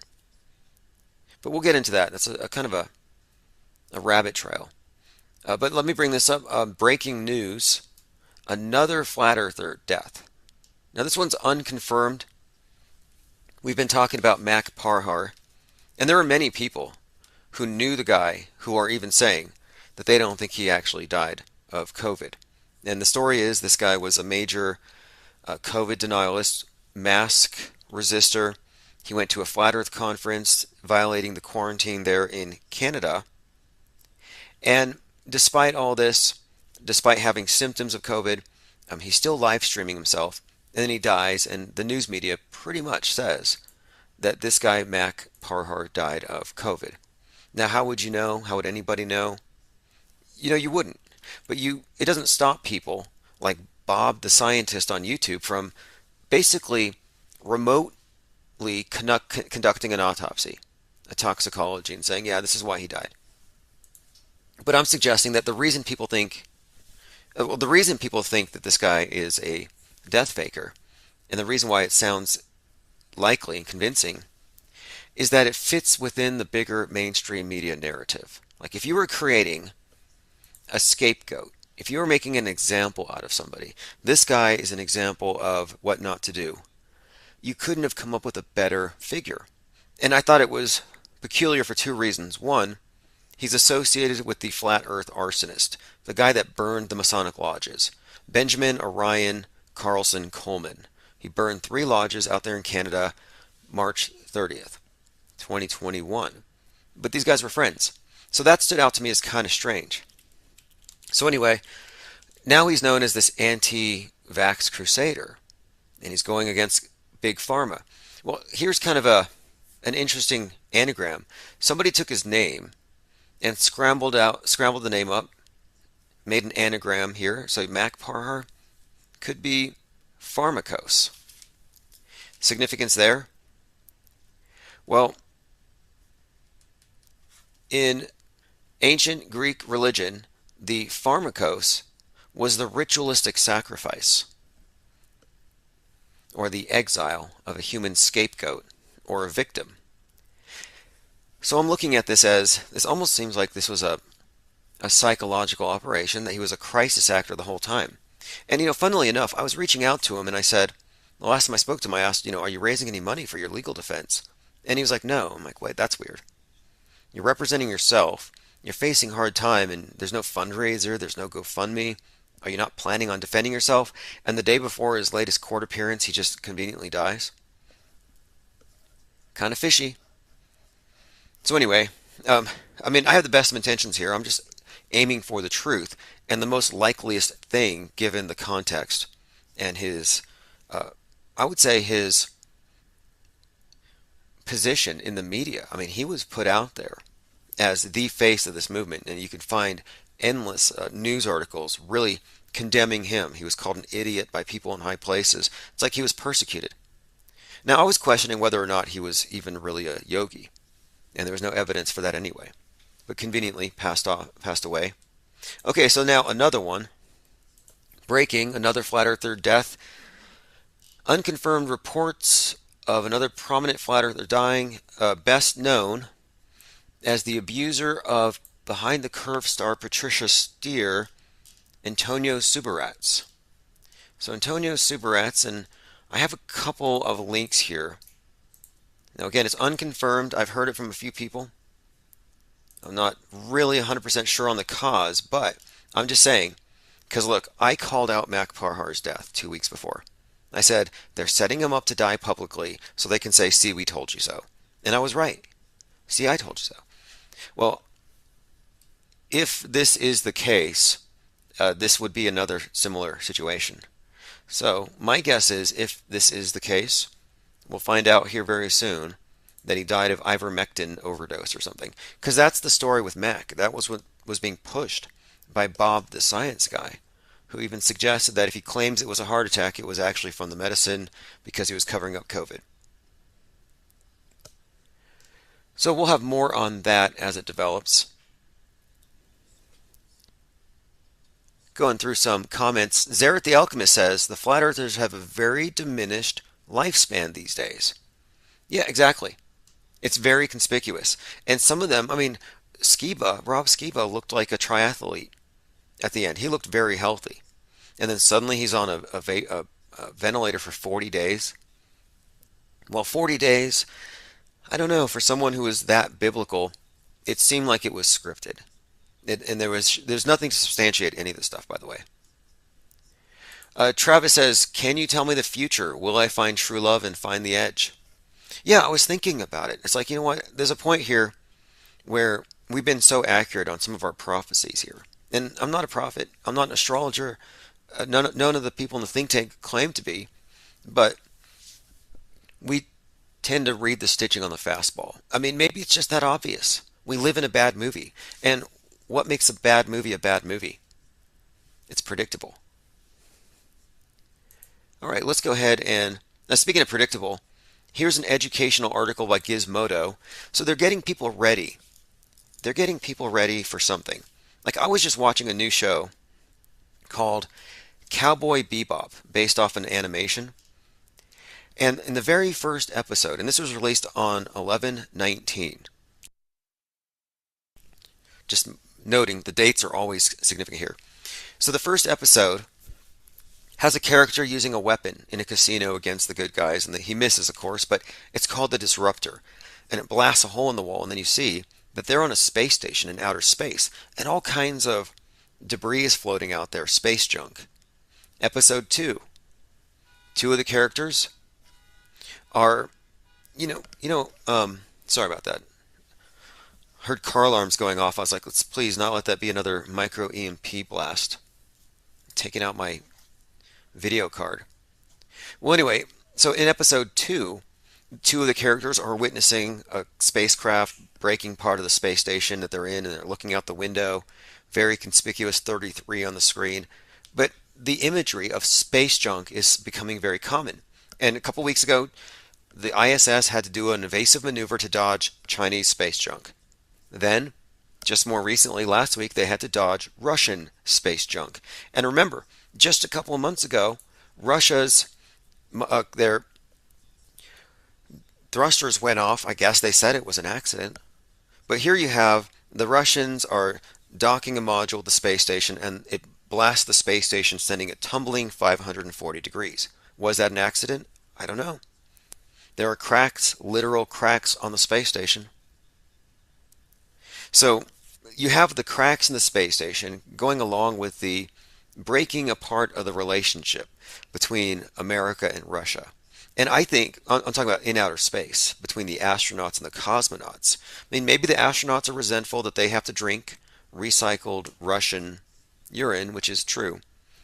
Russians drink water up there. Americans drink recycled stuff. But whatever it is, there is some contention there. At one point, the Russians even blamed the hole in the space station on an American female astronaut losing control of her emotions. They said she wanted to go home so bad that she drilled a hole. NASA denied it. You can find all kinds of stories about this. So here we go. Russia says it'll keep the source of the hole in Airlink a secret. That was first. Another one here. Who sabotaged the International Space Station? This was in 2018. Russia suggests the leak was man-made. But anyway, they stopped the drama, I think, from trickling down, but enough got out there. And there is already a division between how are we going to go into outer space as space cowboys and capitalists like Bezos and Branson and Musk, bringing trillions of dollars of wealth down, enriching the rich, increasing the amount of pollution, making things less sustainable, or are we going to go up as space commies? So there is kind of already a division up there in terms of how we're going to go into space collectively as a species. So I just find it very interesting, though, that here we have these movies getting us used to the idea of space junk. And I just watched 2 episodes. The 3rd episode had something even more interesting than space junk, which this is called Cowboy Bebop, which I may get into here. But here's an article from Gizmodo. What to know about the Kessler syndrome and the ultimate space disaster. Like all of a sudden this is relevant to your interest to know that the accumulating space debris is leading towards a catastrophe that will make Earth's orbit inaccessible. Didn't you hear William Shatner talking about the coming catastrophic event? Sounds like this could be it. Accumulating space debris leading us towards a catastrophe. So the world got a stark reminder this week that our orbit is increasingly crowded and a dangerous place after the Russian military destroyed one of its defunct satellites in a test on Monday morning. The crew of the ISS was forced to take shelter as high-speed debris passed close to the outpost. Now, the person in the chat was asking if I could, read his future. And probably one of the reasons why is that earlier this year I said that space junk Armageddon is going to be the thing, and the Russians and the Chinese are going to shoot down the American space, the International Space Station. But they'll have plausible deniability, making it look like an accident. Well, here we are, and it's already at that point. And now I think that China is testing out some hypersonic nukes. So things are about to get very interesting with the whole space war scenario. Okay, so here we go. It says, for now, satellites and space stations maneuver away from threatening space junk, but we're now approaching a scenario in which snowballing collisions in orbit will cut us off from space. We are in the early stages of the Kessler syndrome. Michio Kaku remarked that if you threw a barrel full of nails into space, you could, if it's scattered, you could actually block us from going into orbit. Because you're talking about orbital debris going 17,000 miles per hour, relatively fast. Okay, so in 2015, Misc magazine reached out and they asked this question, quote, what looming crisis is nobody talking about? Without hesitation, this is the author of the piece, I replied, Kessler syndrome. So here we go. What is the Kessler syndrome? It says there are 33.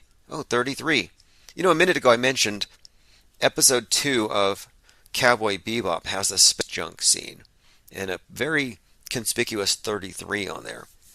That number is code for something. Generally, order out of chaos is implicated here. So what's chaos first? Just a heads up. Okay, so let's see here. An estimated 330 million bits of debris currently exist in space. That's a lot. In fact, I saw some article suggesting that 330 million, that we're going to have like a ring, like Saturn's rings, a ring of space junk. Now it says we didn't launch this many pieces, but the pieces in space, the objects in space break up into smaller pieces, and they smash into other objects and so on, and it creates exponential debris over time.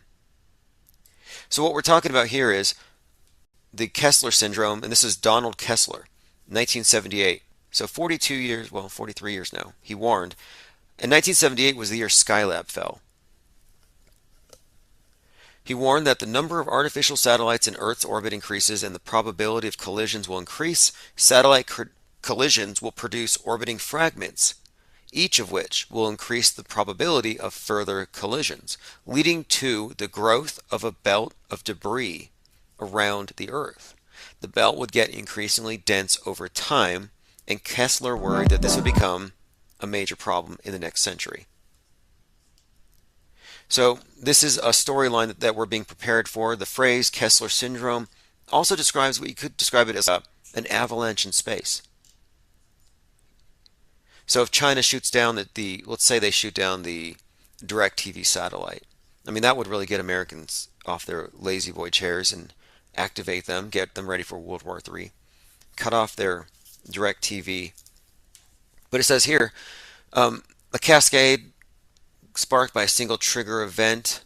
It's unlikely to wipe out all the satellites, but the collision of debris can speed the process along.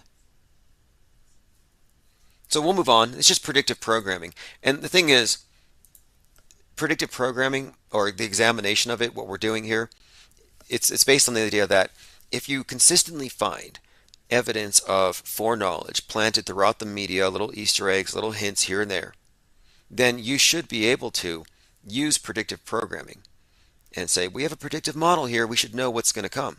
In fact, someone sent me this link. There's a TV show called The Office, episode 119.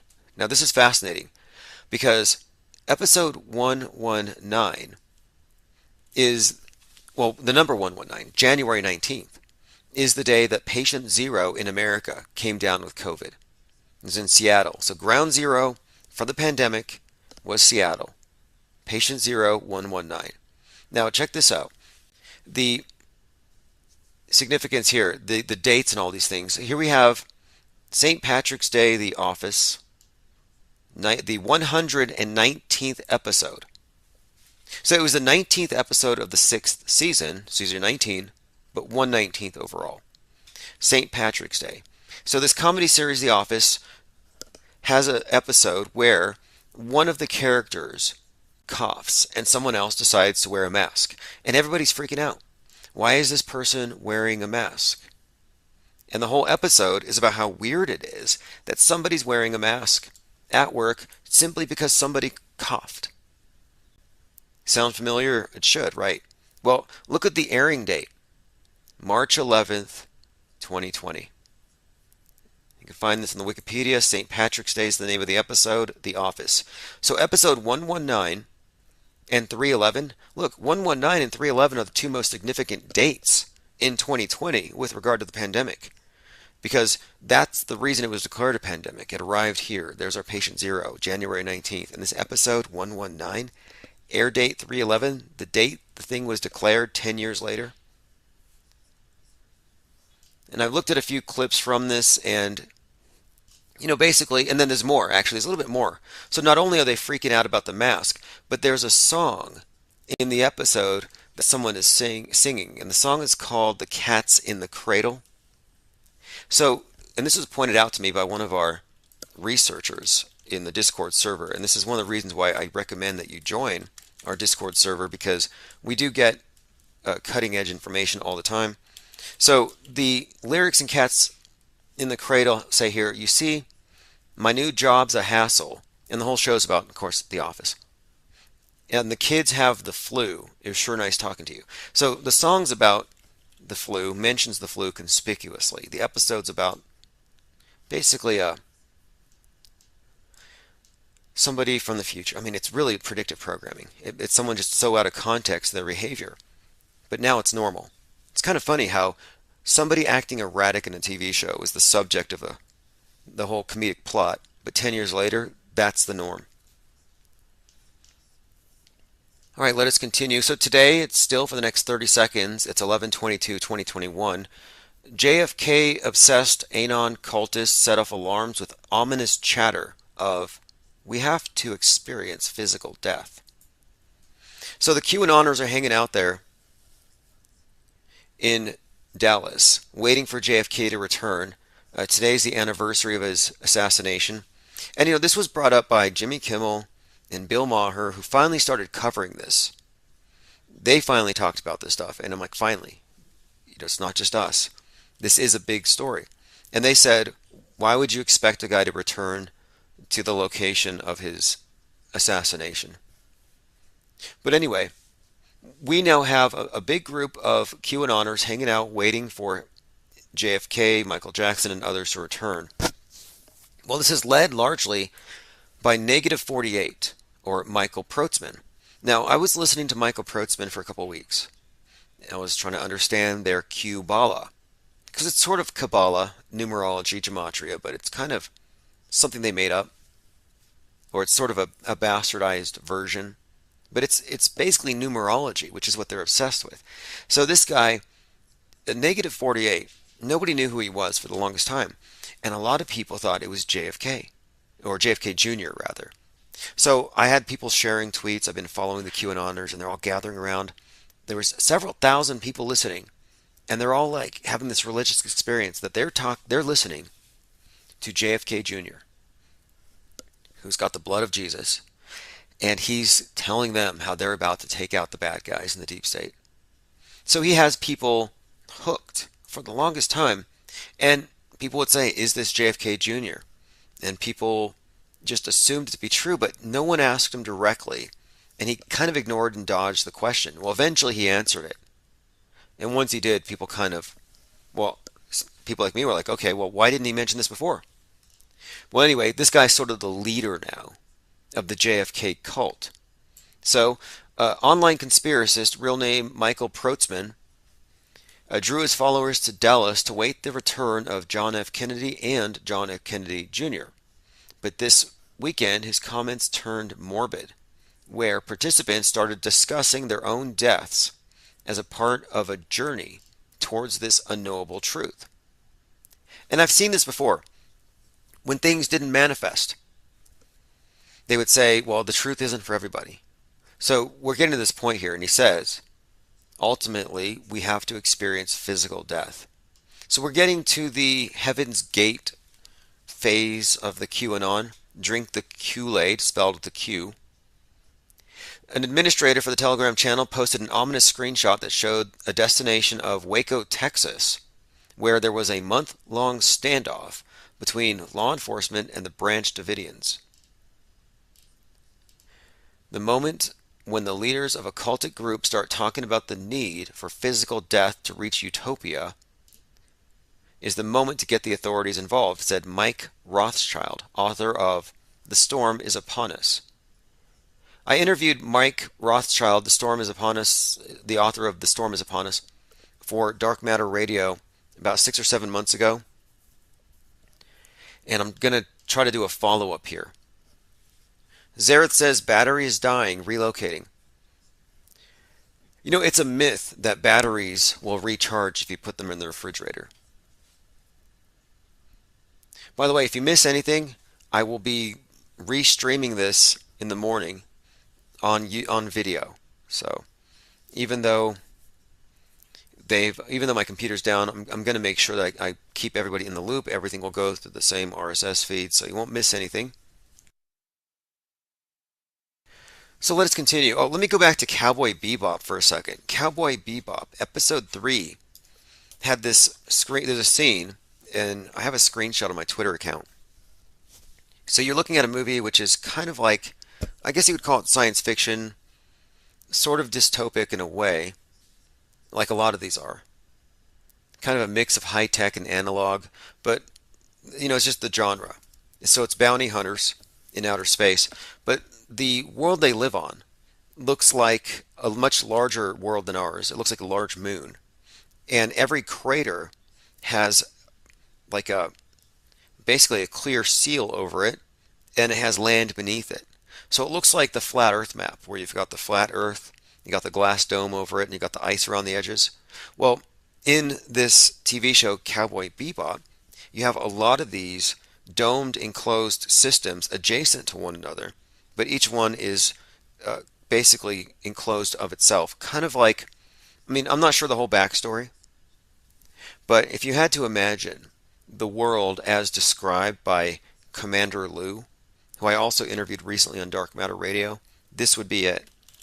He posits the idea that we inhabit, for all intents and purposes, what could be described as a crater on a much bigger world, and that the globe doesn't adequately describe all of the land masses, but that you'd have to go beyond the edges to see. So I can point you to darkmatter.radio. I'll put a link in the chat if you want to check out that, and I'll be speaking with Commander Lou here shortly, the next few days. Thirst for Truth says the Q-sters are going to pull a Jonestown. Well, Alex Jones is being pulled into this whole mess with Roger Stone and the insurrection. So maybe they're going to remove a lot of the major misinformationists out there. Like, I don't think it's a coincidence that all of a sudden prominent flat earthers are just publicly dying to the point where I would be rich right now if we were placing bets on these things. Like, if you want to name a few others, Richie from Boston has already announced that he's going to die soon. Like, I'm sorry, but none of us know. Doesn't matter what they say. You can make your best guesses, but we don't know enough to predict and say, I'm going to die. Can you send me some money to my GoFundMe? I'm going to die. Share this stream. It might be my life. Like, people are milking this as though they know. Richie from Boston? Come on. Anyway, let's continue. Another victim of Kyle Rittenhouse. You've probably seen that. We didn't see explosive riots. I mean, there were some riots in New York, in Portland, but I think in Portland, those rioters are on payroll. I think the city pays them. Does the city pay Antifa? So nothing really big happened, nothing explosive yet. I mean, there's some accelerant being thrown on the fire. Colin Kaepernick said that the verdict validates white supremacism. So you have a lot of that, but nothing really exploded. And I'm thinking I know why. There was one person who seemed to just take it all in herself. I'll play the audio, you can listen. And I had a number of people contact me about this. And this person who collapsed on the ground after the verdict was read is an actress. It's not a real seizure, but I'll go ahead and play it. I am a monument. I am a monument. Fuck America. What's in the back? You're not pushing. We got people.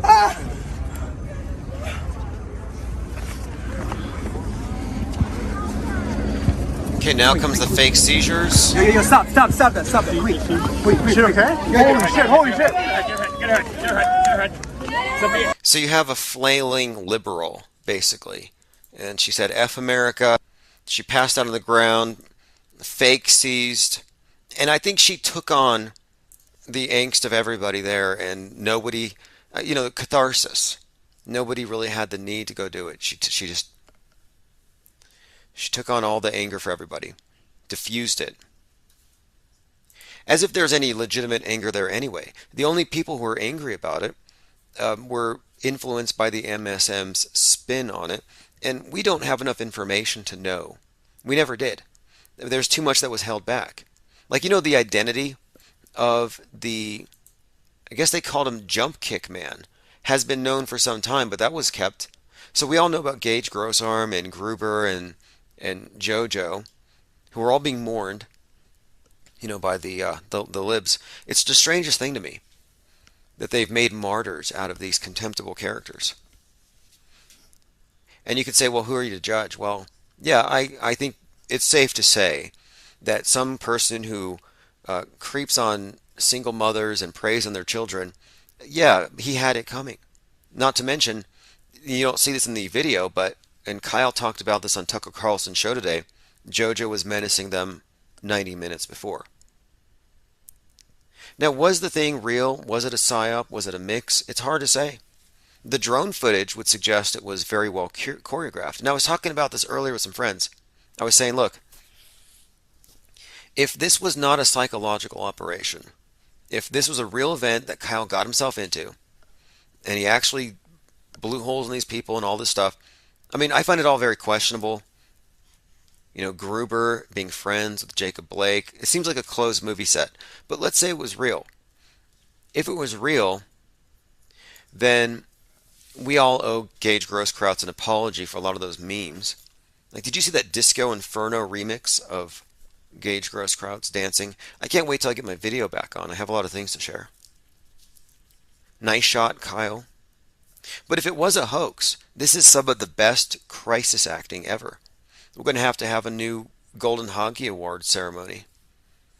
We have best. I mean, really, one shot, one smooth take. But again, the whole story, like all of these shooting psyops, is full of holes. No pun intended. Let's see. Penguins are real, FEMA coffins are fake, and JFK may rise from the dead. Okay, so he didn't. I put a maybe in there. It's from the newsletter. If you're not getting the newsletter, I will have to point you to infiniteplane.radio and just join. Yeah, there's someone asserting that penguins are fake, and I'm going to interview or have a conversation with this person on Thursday. So today is Tuesday the 23rd. Mark your calendar. On the 25th, I will be speaking with Seek the Truth 101. So if you like the conversation that I had with Truth or Human Vibration, Seek the Truth 101 is someone that does a lot of work with her. So I think you'll like a lot of his work anyway. He's really big into exposing deep fakery, hyper-realistic masks. And, I don't agree that penguins don't exist or birds aren't real. However, animatronics are real, and you could say that, yes, you could fake some of these things. The question is burden of proof. Can you make this claim? And then two, fakeability. And so I want to talk to this person about fakeability, which is a very important concept to understand here. Is it fakeable? And if it is fakeable, that has to be within the realm of possibilities if it's an extraordinary claim. Too many people just take the TV as a source. No, that's not a source of, it's not an argument from authority to point at your TV screen. Television thumpers have replaced the Bible thumpers.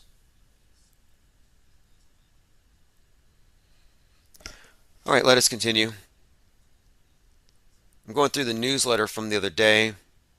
So China took out the ISS, or almost did. Russia fired a thruster accidentally. So no, penguins are real, birds are real. The birds are fake. Conspiracy theory, I think, is an MSM planted PR stunt. And the purpose of such a PR stunt would be to discredit people who call the news fake. Oh, you think the news is fake? What are you, a bird denier? But I'm not a reality denialist. I'm actually a perceiver of reality. And I'm trying to discern the real thing from the augmented virtual reality that they impose over this one, the metaverse that we're all entering into. So if you haven't heard of it, the Birds Aren't Real campaign, it's probably because I never talk about it because I don't want to give it any airtime because it's so ridiculous. But I had someone mention that penguins are fake. And so I have evidence of penguins down the street. I have video, I have photos, but to say something's fake without researching it, without going out there and making an attempt, is not doing your due diligence. Because you make the extraordinary claim, you own the burden of proof. But the mainstream media, for the longest time, has put that burden on all of us. And if you don't take it, you're a conspiracy theorist. So it only sounds like a viable conspiracy theory to people who don't understand who owns that burden. So no, we are definitely not reality deniers here. Now, it's not as bad as the Mandela effect.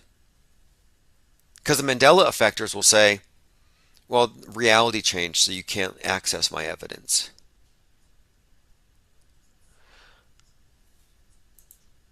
All right, let me see. I'm going through the chat. We're joined by Blessing John 83, Shan, Salty Siren, Travis, and Wee Bear.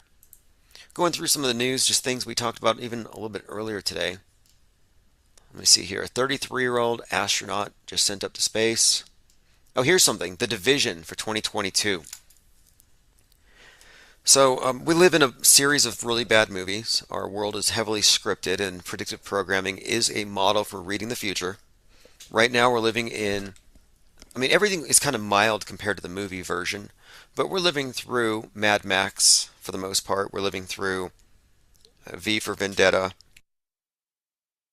We're actually living right now, 2022 is the year of Soylent Green.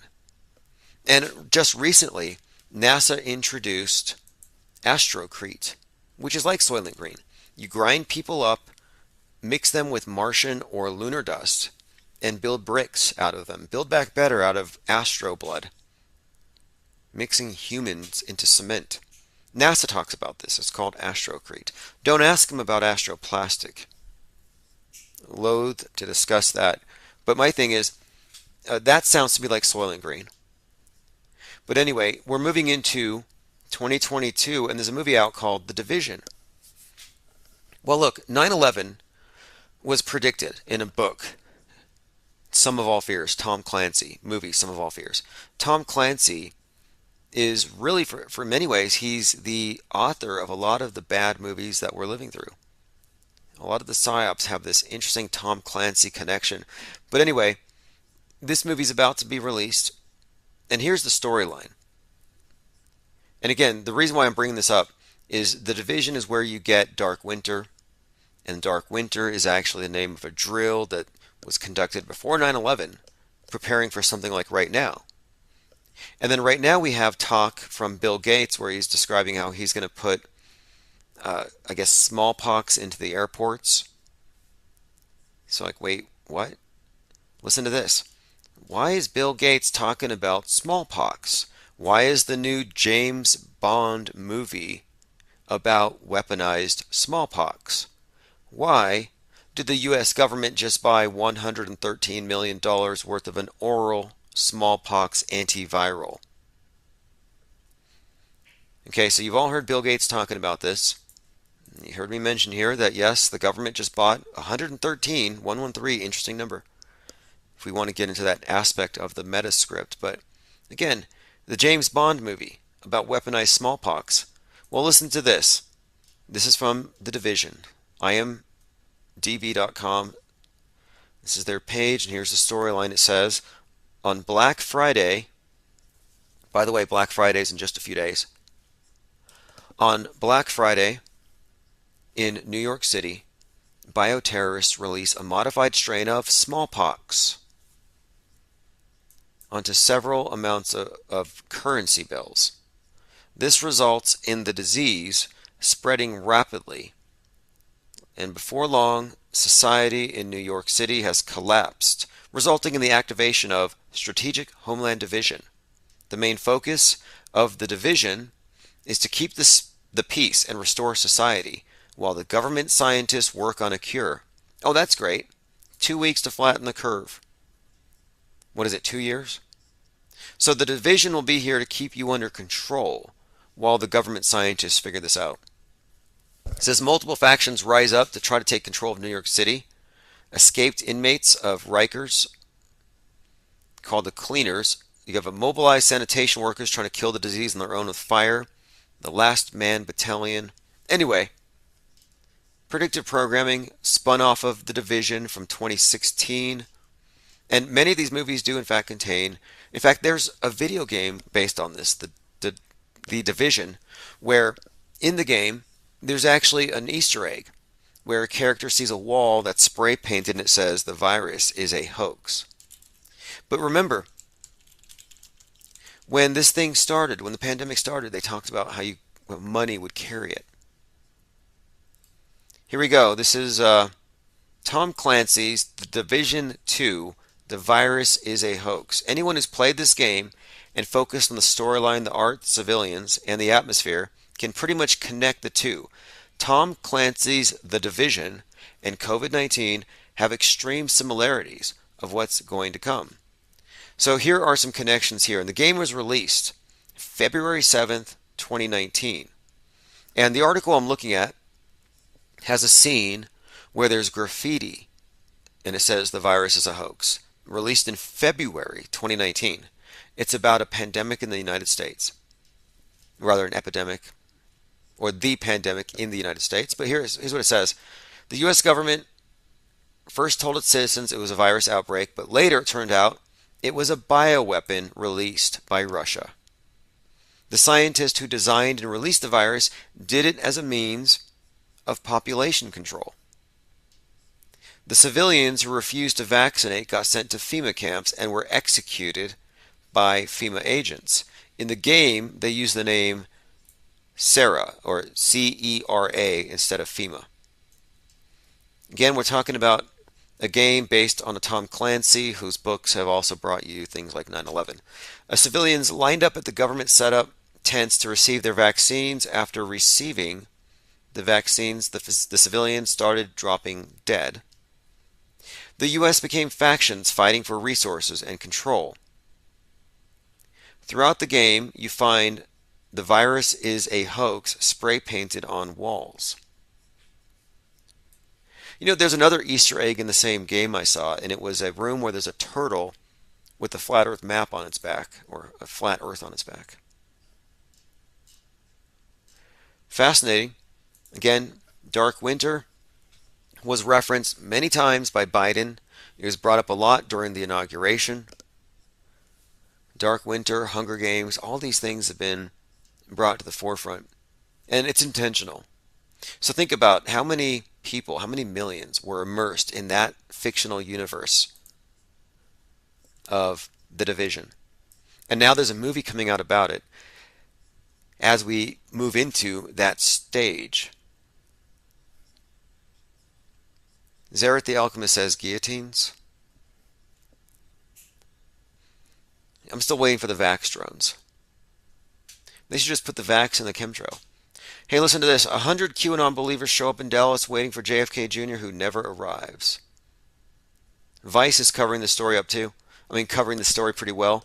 The QAnon JFK cult in Dallas is tearing families apart.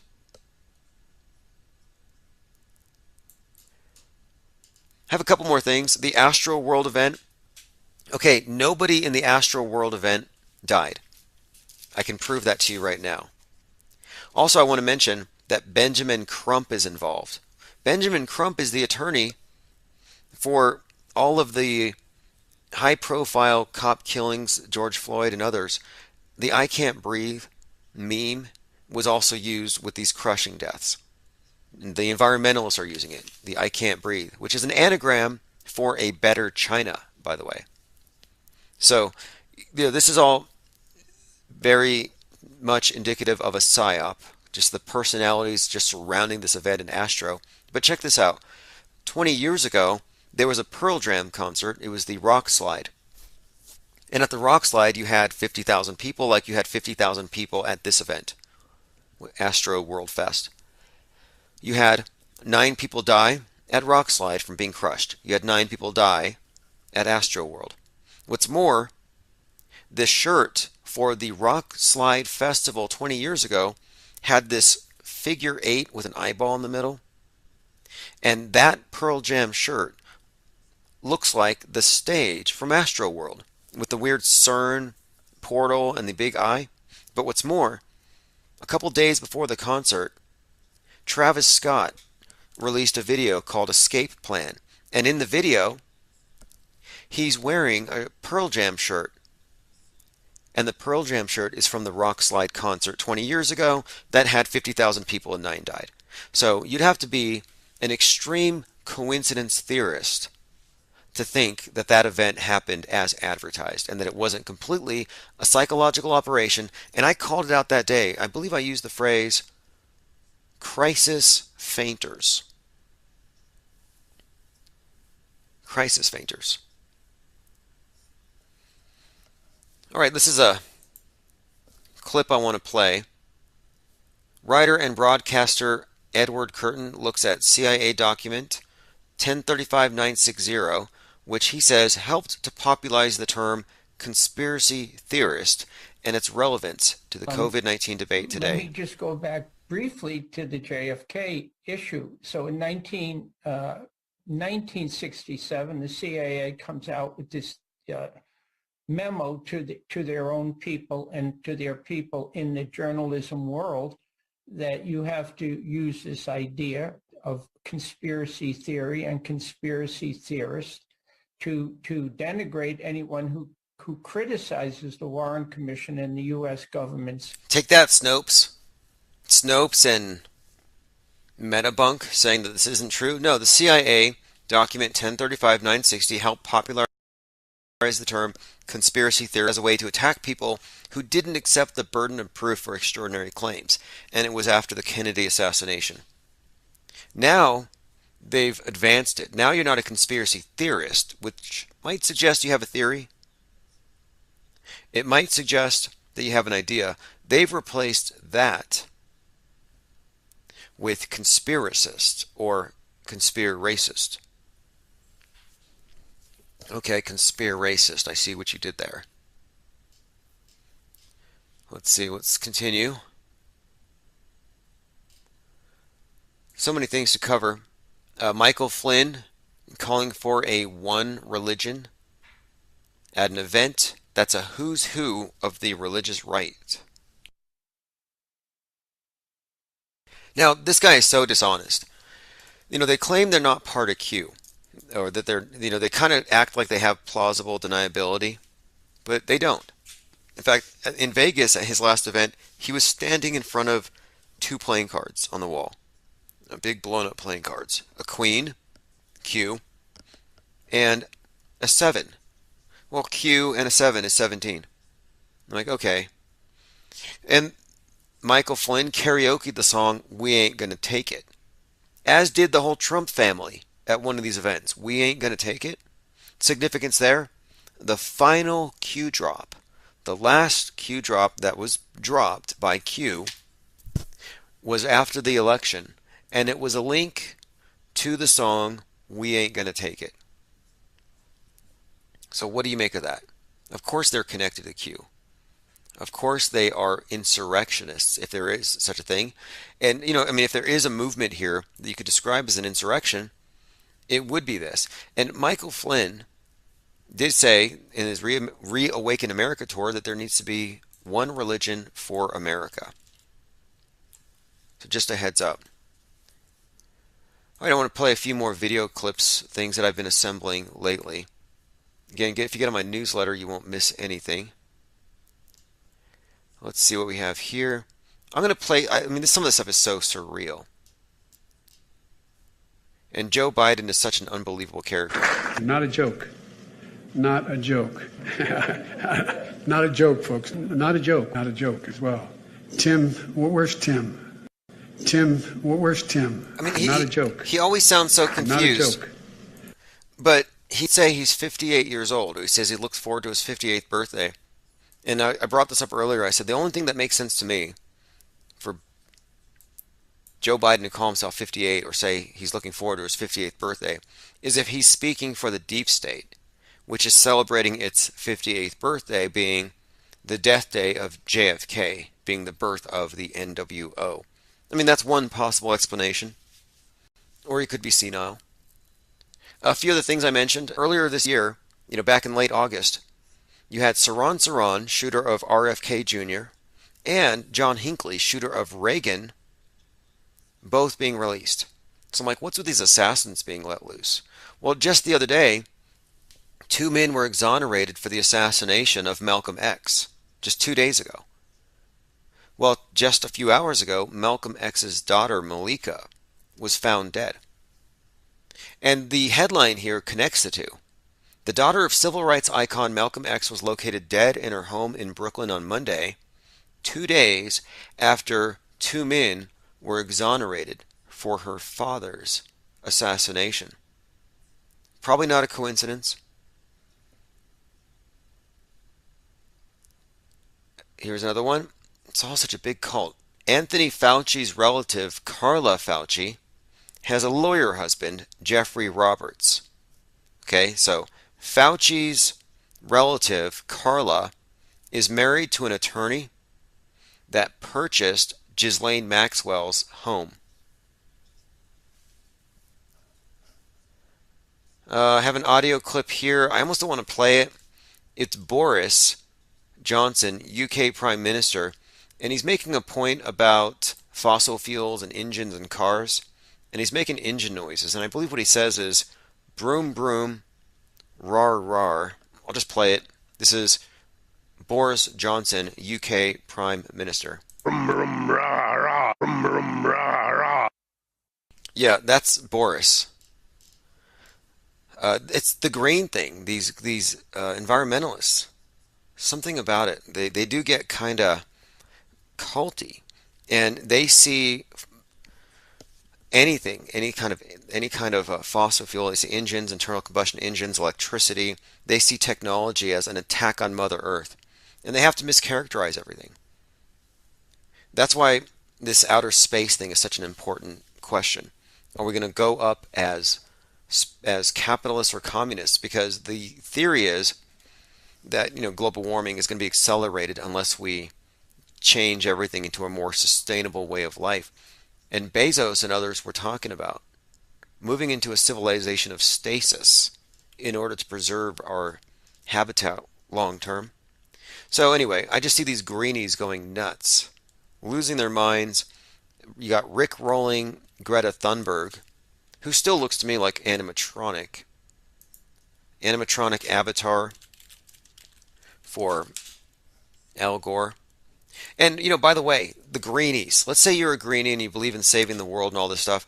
Well, at the end of the day, if you go to Mars, it has been described on a few sites, like Futurism, that on Mars, your bones will become increasingly brittle and your skin will turn kind of green. Like this has already been discussed. And you'll live in a building made out of astrocrete. And you'll eat with utensils made out of astroplastic. Zaret says, yeah, he's definitely not unhinged. Yeah, well, he could just be the comedian Matt Lucas. There's actually a pretty convincing conspiracy theory that Boris Johnson is a mask and wig piece and a persona, all portrayed by Matt Lucas, the comedian. Now, you might write this off and say there's no way that Matt Lucas, the comedian, is literally playing Boris because he imitates Boris routinely. Well, that's to throw you off. And what's more, and this is something you can verify for yourself, if you look at Matt Lucas's past, there was a girlfriend that he had who died. Well, this girlfriend was part of the Thelemic cult. You can find her doing satanic rituals and some different different photos. You can find pictures of her. But he had this ex-girlfriend who died. This is the Satanist one, I believe. Well, anyway, this is all kind of, this is actually kind of something that you'd have to see pictures. I think you'd have to see pictures. But basically it works like this. Boris Johnson's girlfriend, now she's the Satanist. Okay, Boris Johnson's girlfriend looks exactly like Matt Lucas's dead ex. Again, Matt Lucas is a comedian who portrays Boris on TV but may actually be Boris in deep fake disguise. But the girlfriend gives it away. Boris Johnson's girlfriend, I get her name here, looks exactly like the dead ex of Matt Lucas. So here's the story. Yeah, Carrie Johnson. So Carrie Johnson, Satanist, a Thelemite, she's been photographed during satanic rituals. Again, Carrie Johnson looks like Matt Lucas's dead ex-boyfriend. So what you have is Lucas's boyfriend goes deep fake and becomes Carrie. He becomes Boris, and it's a role that he plays. Now the images side by side tell it all. Now since we're on the fringe here, let me bring this up. This is an actual QAnon believer. I have a few different clips of these QAnon believers talking about what's going to happen. And one of them says that this plan by the Kennedys to take out the deep state actually involves 900 or so celebrities who all fake their deaths, who will all come back at the same time, including Princess Diana, Michael Jackson, John Denver, and all the rest. Let me go ahead and play a clip here. God-loving patriots that come together, meeting each other from meeting online. God-loving patriots. But here's the one who says, and the audio's not the best. She says, we are reversing the spell. Okay, so we're reversing the spell. She said, there are 900 celebrities that had to fake their death. And they're going to be coming back. It's called the Gone with the Wind program. Listen to this. Senior or junior? Senior? They faked their death. Okay. And they said Senior did not die and Jackie did not die either. So Jackie is going to be resurrected as well? Well, or she never died? They said there was 900 celebrities. That oh, so Jackie's not dead either. And she says there were 900 celebrities had to fake their death due to the Illuminati. And that faked their death due to the Illuminati and their contracts. They have. So they called it the Gone with the Wind program. And they're supposed to return as well and let everybody know what was going on with the Illuminati, with the record business, and with the... Okay, so there's this thing called a Gone with the Wind program, 900 death fakers. Well, was Elvis too, says Zareth the Alchemist. Elvis dying at 42, I think his final words were, the world's a stage or something. Yeah, I could see that. But let us go ahead and continue here. So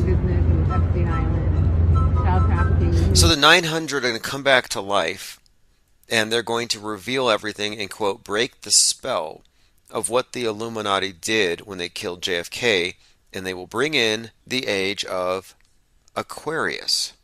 All right. So anyway, these individuals were there waiting today for JFK to return, and he did not.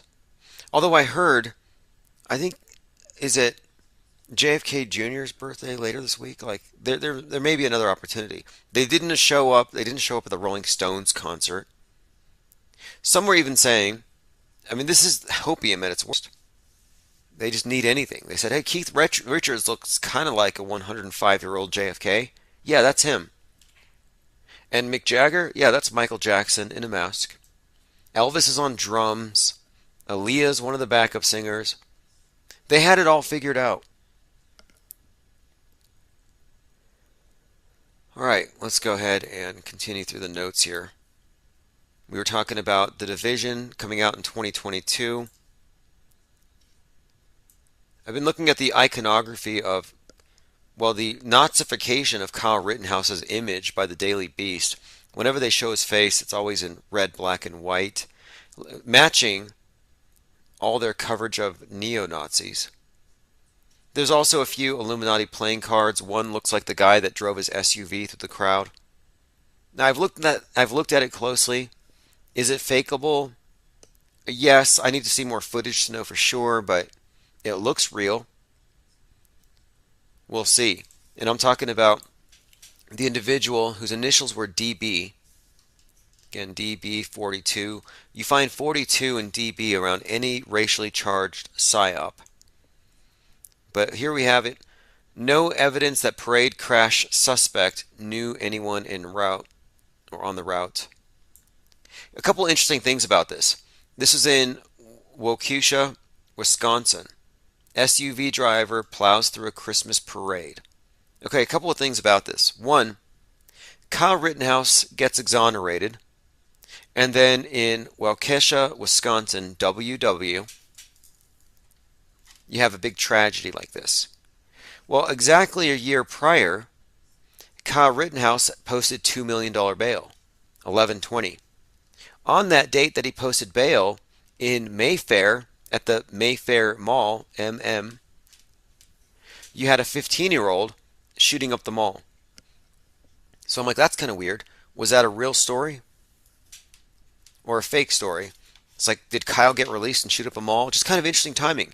Kyle gets released, 15-year-old shoots up a mall. Kyle gets released, a mob gets attacked. Connection here also, the initials, WW and MM, Mayfair Mall, Waukesha, Wisconsin. Kind of interesting.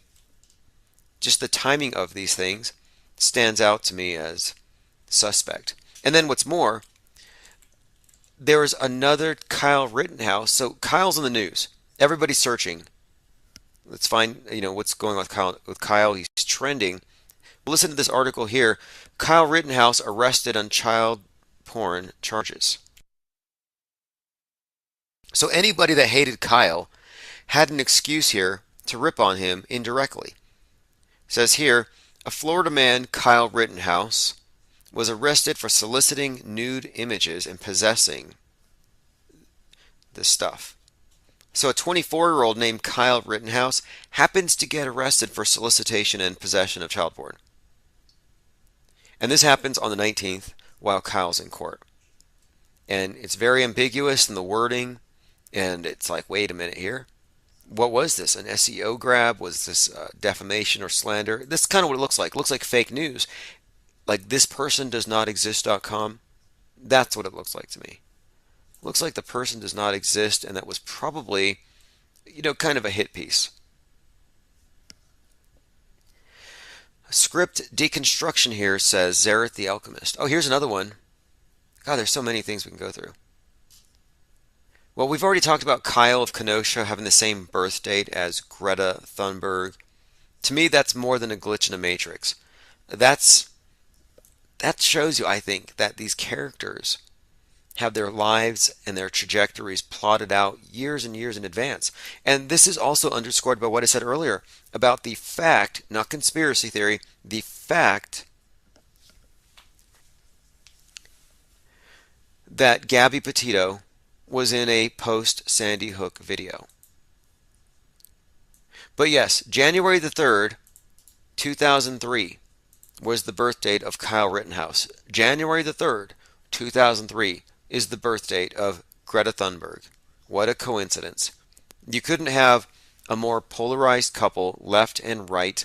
Left loves Greta, hates Kyle. Right loves Kyle, loves Greta. They are from the same department, I think. I think this is like World Wrestling Entertainment. What are the odds that the two most prominent 18-year-olds on the world stage, occupying our cultural space and taking up place within these particular topics, Second Amendment, climate change, and these topics are antipodes. These things, they cancel each other out. You can't have the green world order with propertyless serfs unless you get rid of the guns. So the gun is a bigger symbol here. I also think, talking about script deconstruction, isn't it fascinating that Gage's name, well, Gage is what you use to describe a needle. And it's interesting that Gage gets shot in the arm. And the significance there is the civil war that we're experiencing, the kraken, the rift, the split that they've created, the schism in our society, is between the pro-mandatory vax and the pro-Second Amendment crowd. It's guns versus needles. That's one of the points that's been made. The left was talking about door-to-door with the needles, and the right was saying, well, we got our guns. Majority Cameron was saying, go ahead and try. My point is, this is the perfectly divided and split system that they've created here. So the idea that you have the guy with the gun and the other guy gets shot in the arm and they're on opposite sides of the fence. The left loves Gage, hates Kyle, and vice versa. No coincidences.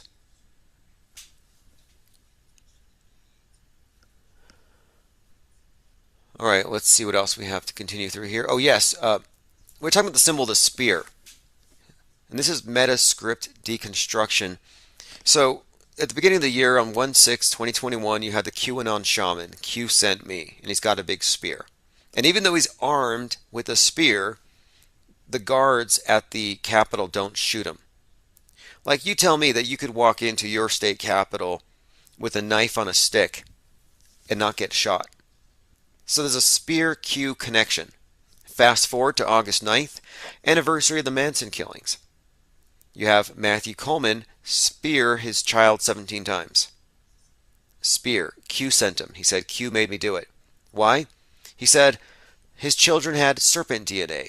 So you have a QAnon inspired or Q shaman stabbing a child 17 times with a spear because it's a reptilian. Then the ADL says that the symbol of St. George spearing the reptile on the ground is racist, and QAnoners are using it. Then you have General Flynn identifying himself as the Archangel Michael by leading his congregation of QAnoners not in Christian prayers, but in prayers from the cult universal and triumphant, where they pray to the Archangel Michael. And he prays to the archangels and the sevenfold rays. And all these people chant along with him. Well, General Flynn is a part of the cult universal triumphant. They've restylized it as cult universal Trump. But it's the same thing. Well, anyway, if you look at the iconography of the Archangel Michael, he's the angel with the spear stabbing the snake on the ground. Another Q connection to the spear stabbing the snake. Now, the QAnoners believed that they were getting secret messages from Britney Spears, and Free Spear was some kind of message that they were getting. Funnily enough, Britney Spears is now free. Free Spear. And in the picture on her Instagram where she's announcing her freedom, whatever, she's wearing a very conspicuous spearhead around her neck. Another coincidence. And so today, 11:22, now 11:23, we enter Sagittarius. So very significant time frame, I think, if we're talking about the spear and the arrow. This is when the sun god gets jabbed on his way out. Here's the quote someone was asking here. This is what Colin Kaepernick said. "We just witnessed a system built on white supremacy validate the terrorist acts of a white supremacist." With regard to Kyle. Now, you may say Kyle's not white. You may say he's racially mixed. He's not a racist. It doesn't matter. The way that this dialectic works is Western chauvinism is on trial. The system itself. And you can be anything. You could have it run by robots and it would still be technically, quote, racist. That's the revolutionary talk. And there's a lot to say about Colin Kaepernick and his name being derived from Nicholas Copernicus, head of a revolution, a guy who started the world spinning. Interesting connections. Some say the Kyle Rittenhouse trial is a distraction because they don't want us to look at the Ghislaine Maxwell trial. And, you know, the Ghislaine Maxwell trial, we don't get any video. We don't get any photos. All we get are sketches. Not sure what's going on with that. Now, look, you may think I'm reaching with this, but we've been looking very closely at word magic, number magic, symbolism, the Kabbalistic subtext to the various major world transformative psychodramas. I don't know if these are coincidences, but I don't think these are. I really don't. And I've come across some strange ones recently. Like, I don't think it's a coincidence that when Joe Biden stepped down and Biden transferred power to Kamala, I don't think it's a coincidence that while that happened, Colin Kaepernick was making his statement condemning our entire system and calling for the abolition of our justice system. I don't think it's a coincidence that Colin Kaepernick steps up to say this while Kamala is in power and Biden is getting a colonoscopy. I don't think it's a coincidence because Biden stepping down, Kamala stepping up is a move in the direction of, I believe the subtext is old white America dying, and colon and the BLM represents the this revolution, the change to come. And I also think it's very coincidental and interesting here that he's president 46, she would be 47. And when she's in power while he's getting his colonoscopy, Colin is speaking his piece, making his point. Because back in 2013, we were in Super Bowl 47. And Super Bowl 47 was when you had 33 minutes of darkness. And Colin Kaepernick was the quarterback. And I took that to mean this. 33 is the number of Christ. The number of the guy challenging the world darkness, sin. And he gets crucified for it. Well, in this context, you have the football player sacrificing his career, challenging the world darkness, systemic racism. So when he's the quarterback during the game, 33 minutes of darkness, I think it was pointing that his future role would be much like Christ challenging the world's evil, his role would be the same. So then you fast forward here, 2021, Colin's in his 33rd year like Jesus, and he puts out his challenges. He releases his Netflix. And what does he challenge? The fundamental structural racism or evils of the world today. So there's a subtext here. There's a story that they put into it. And I predicted in my book, The METASCRIPT, that based on his role in the Blackout Bowl of 2013, that based on that he would be offering a challenge to the world darkness at the age of 33, and that this is all scripted in advance. And I stand by this because it looks to me there's more to it. There's a couple other things. One, we just entered the age of Aquarius thing, whatever you think about these astrological ages or whatever. There is some significant timing. We just underwent this great reset. They hit the great reset button. Timed with the conjunction of Jupiter-Saturn. They called it the Bethlehem star because it was during the winter solstice. So Jupiter-Saturn together looks like a big bright star. they said it hadn't happened in 2,000 years. It's like, wait, 2,000 years?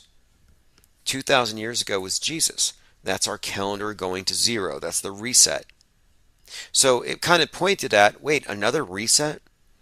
Are we entering a new age?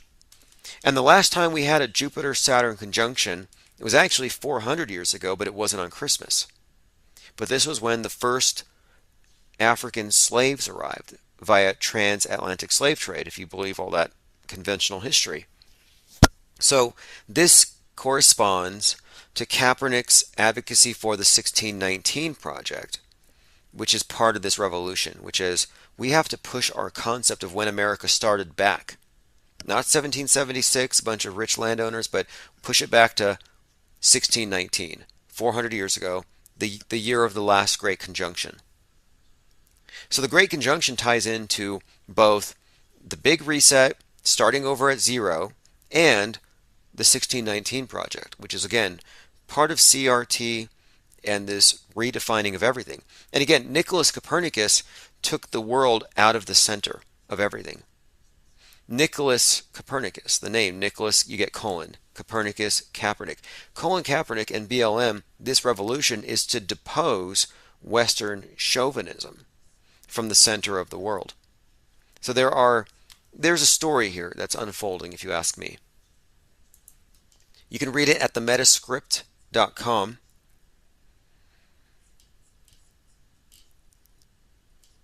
All right, let me continue through my Minds feed and see what else. In the mornings, we will be live at Free Earth Radio and here on Mixler. Again, I want to say thanks, everyone, especially those of you who pitched in on the computer. I bought a computer a month ago to replace the one that had crashed, and this one simply lacks a video card. And I'm going to be obtaining that here shortly, but I appreciate everyone and your patience, especially now as we're only video, but no big deal. We're back on 24/7, and I expect a lot of big things this year. We have a tabloid in development, and that is something that the world really needs right now. It needs a source of truth in print. If you ask me, the world needs a reliable print tabloid to cover fake world news accurately. And in fact, if you go to fakeworld.news, and I'll put a link in the chat for those of you on Mixler, go to fakeworld.news. You can actually pre-order issue number 1, which will be shipped before the 13th of December. I'm actually going to order them on the 1st. I'll get them within 3 to 7 days, and I will have them right out. So we do have a tabloid, Fake World News, a digital and print tabloid, top shelf conspiratainment, mass media, deconstruction, breaking news, investigative journalism, and I'm also planning on releasing it on Kindle. So we're going to do everything we can to reach as many people as we can with this, because it's really going to be a platform for everything else that we do on this channel. All right, let me go through some comments here. Oh, look, by the way, I mentioned a few things predictive programming wise. So, for example, I brought up The Office, the episode 119 from 10 years prior to 3/11, about someone at the office wearing a mask and references to the flu. Well, check this out. 4 days ago now, South Park had a trailer for their Thanksgiving special. So we got a Thanksgiving special coming up, I guess tomorrow or the day after. Well, the promo has a bunch of people in the road getting run over by a red vehicle. Sound familiar? South Park, Family Guy, Simpsons, all of them contain predictive programming. Also, the individual that ran over the crowd, he's been ID'd already, released on cash bail. I believe he's a rapper, and he actually used the video in a rap video. He looks exactly like the black activist on the Illuminati playing card by Steven Jackson, the game.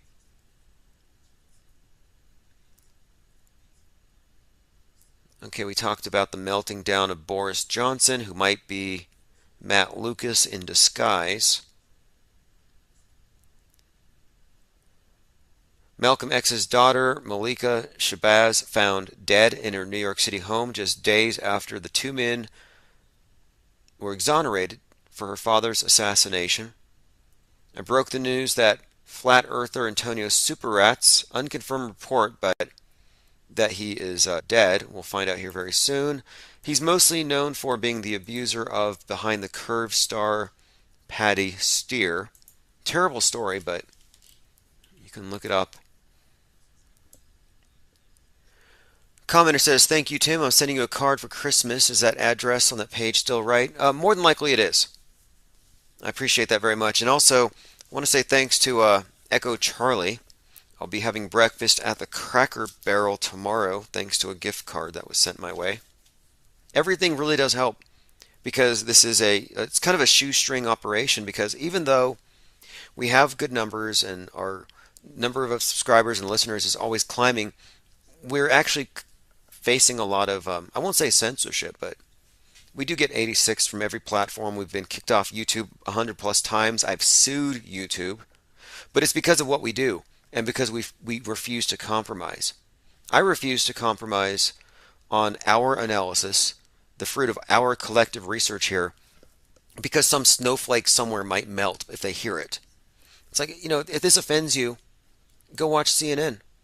CNN offends me, but when I get offended by stuff, I laugh at it. Like it's usually something to mock.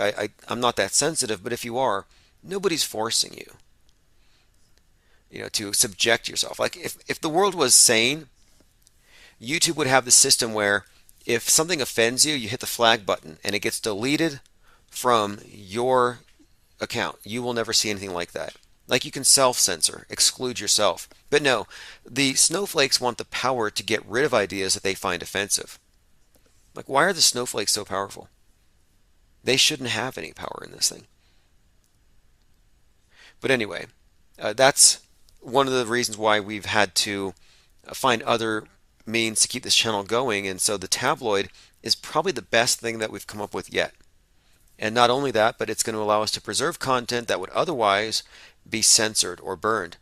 And other things, there's going to be a lot of interactivity. So I'm going to be doing exclusive interviews with people, musicians, and in these interviews we will have QR codes. So you'll be able to listen to the MP3 that's unlisted. So in other words, you can get paywalled podcasts by getting the print magazine. So I'm doing a lot to integrate it with the web. I think when you see the whole package and what we've done, you'll see it's way beyond just a standard tabloid, and I think it's filling a legitimate consumer need. I think there's a vacuum here that's been left behind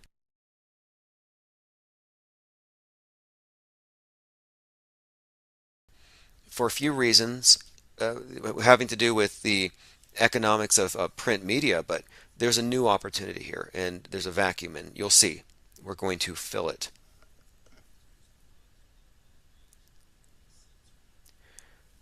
All right, let's see what else. Commenter says the red SUV was reported on Google before it happened.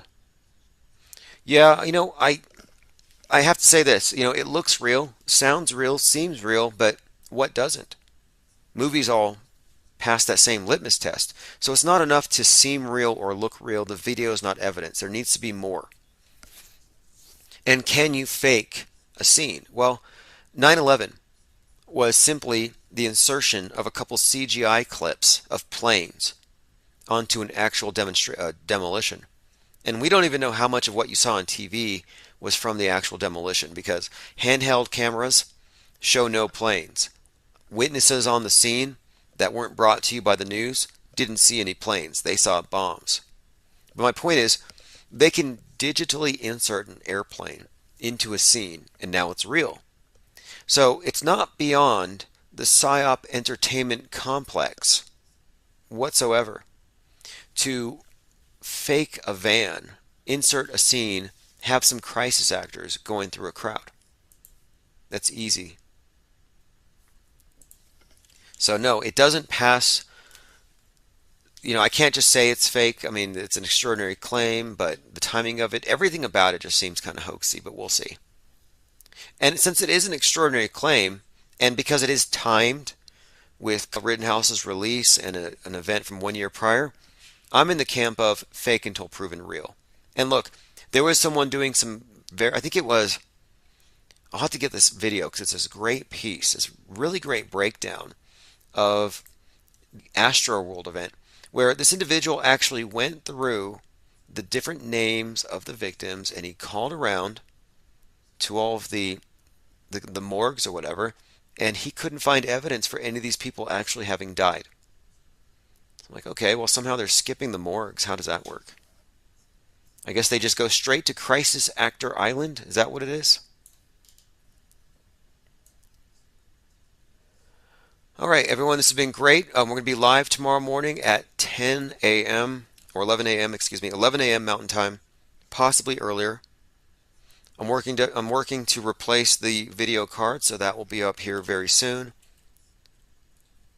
We've got so many things going on this week, and I don't want to miss a thing. In fact, on the 25th, I have an interview with Seek the Truth 101, Rambo. So that should be interesting. So if you've liked any of the interviews we've had before, you won't want to miss this one. Get on the email list at infiniteplane.radio if you haven't. This is the Murder Hornets World War III. You know what? This is crazy. YouTube is so crazy. They're so protective of me. I have to thank them because they're making sure that I'm 18 in order to watch this video. And then I try to sign in and they say that you've been banned from our platform. So no, actually, I can't even play the song I want to play. It's one of the most annoying things that I've had to deal with, though, is their digital book burning, which gets a pass. Like, where were all these free speech conservatives a couple years ago when the flat earthers were being shut down? Nowhere to be seen. Anyway, this is One-Eyed Jack and the Shells, Ed McMahon. This video is not censored. Everybody know Mr. Raj came through the door and sang It's a Beautiful Day in the Neighborhood.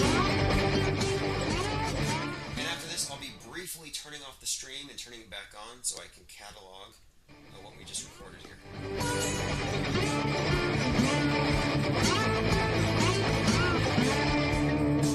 Well, I used to be unaffected. Didn't care if the fish had races, only knew that it could save us all. What is real? I don't know. Hard to understand. There used to be a cornucopia in my pants. It man.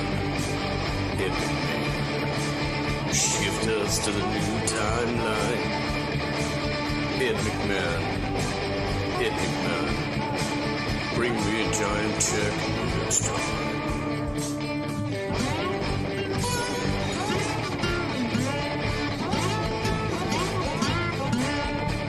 Well, trouble ain't what people don't know, it's what they know.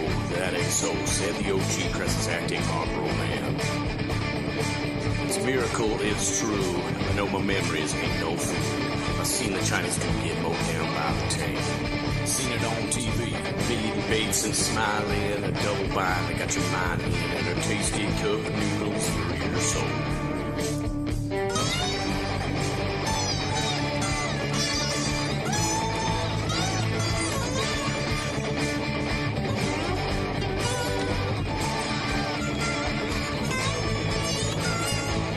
People in South America, and that's what made me realize, whoa, South America's like 1,000 miles over. And again, it moves more after that. It's even further than 1,000 miles. And I'm just guessing, it's guessing way over to the right, way over to the east. And, where I come from, I believe that's still where I come from. I believe this reality is heated flux. Absolutely. We're going to talk about flip-flops as well. Well, what will you do when you find out you don't exist? You've been faked out. No gold notches, no box of chocolates in this neighborhood. Well, I was there, man. I ate the Fruit Loops. And, I seen that movie with Tom Cruise. Please don't take these precious memories from my heart. Ed McMahon. Go ahead and leave the gas light on. Ed McMahon. Go ahead and leave the gas light on. You are listening to Infinite Plane Radio. Stick around for live call-in shows. Stay for the music and recent replays. Join us at infiniteplane.live. for 24/7 live chat with other listeners.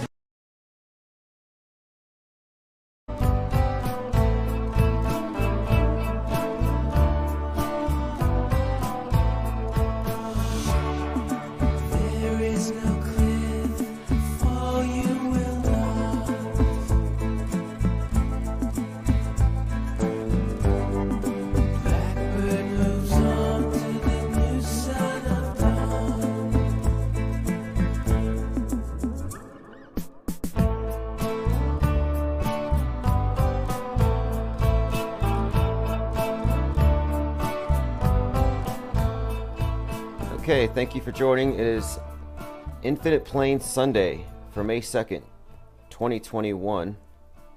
And that is Chief Crow. The edge is in your mind, and on the screen you're looking at an opening of I believe he calls it a pinecone rainbow swastika, or something to that effect.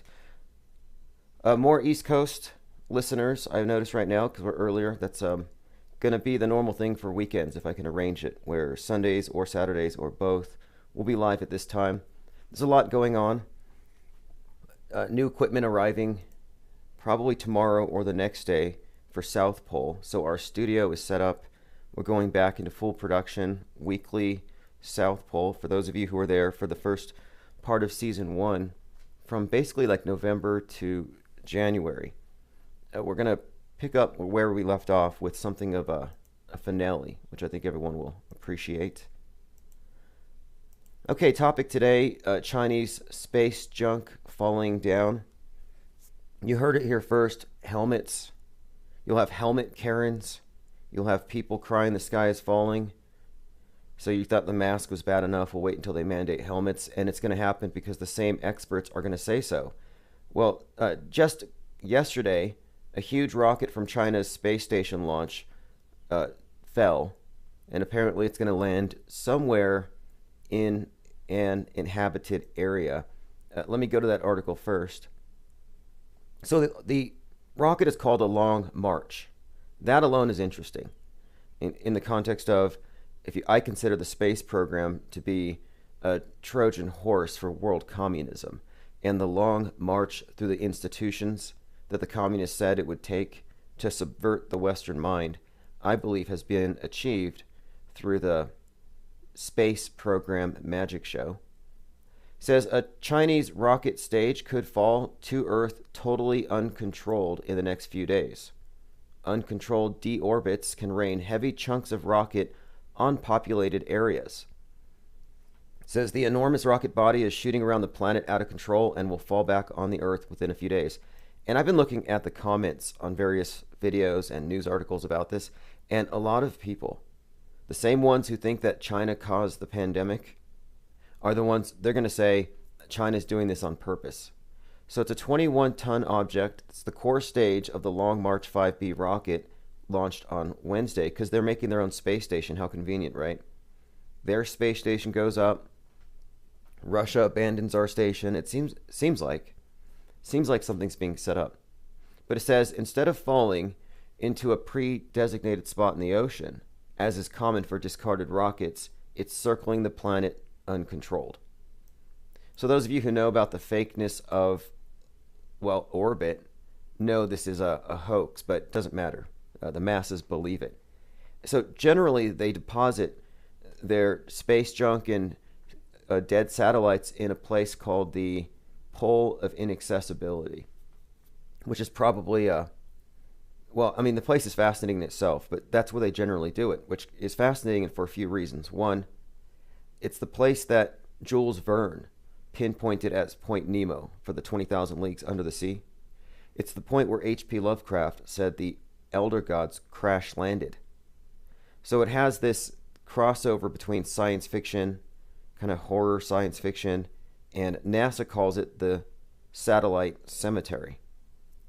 So anyway, that's where they're supposed to drop these things, which kind of for me raises the question, you can drop a dead satellite, put it into orbital decay, and just land it anywhere. Doesn't that mean that every satellite, every piece of junk is an ICBM, like a bomb, essentially? Anyway, it says the rocket body is going to fall in the next few days.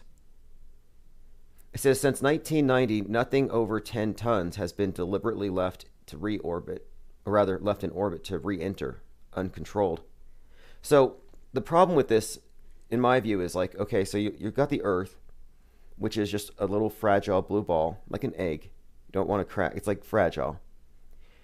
All life is there, all life that we know of in the universe. And if you look behind you from space, you can see this infinite, bottomless trash can with wormholes, black holes, and stars that could incinerate anything. So what do? They drop their trash on the only spot known to contain life. NASA did this on March 11th. They dropped a 3-ton battery. It's like, wait, that's going to kill a whale and probably a village. Why couldn't you have just tossed it into the trash can behind you? Anyway, the rocket stage is 100 feet long, 16 feet wide. When it falls out of orbit, large chunks could survive the fall, but they could threaten inhabited areas. So that's what we're looking at here.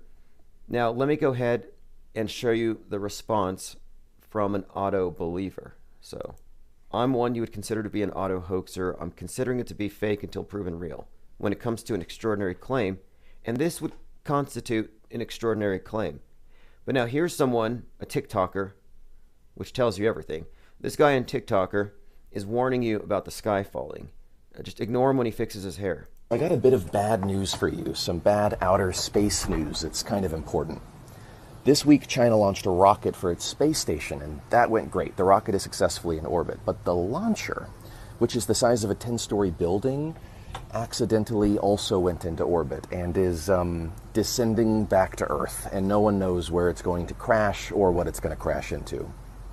Well, that's not quite true. We know that it's going to crash probably within the next 2 weeks, somewhere south of New York and north of New Zealand, which, to clarify, is this area. Is this a big deal?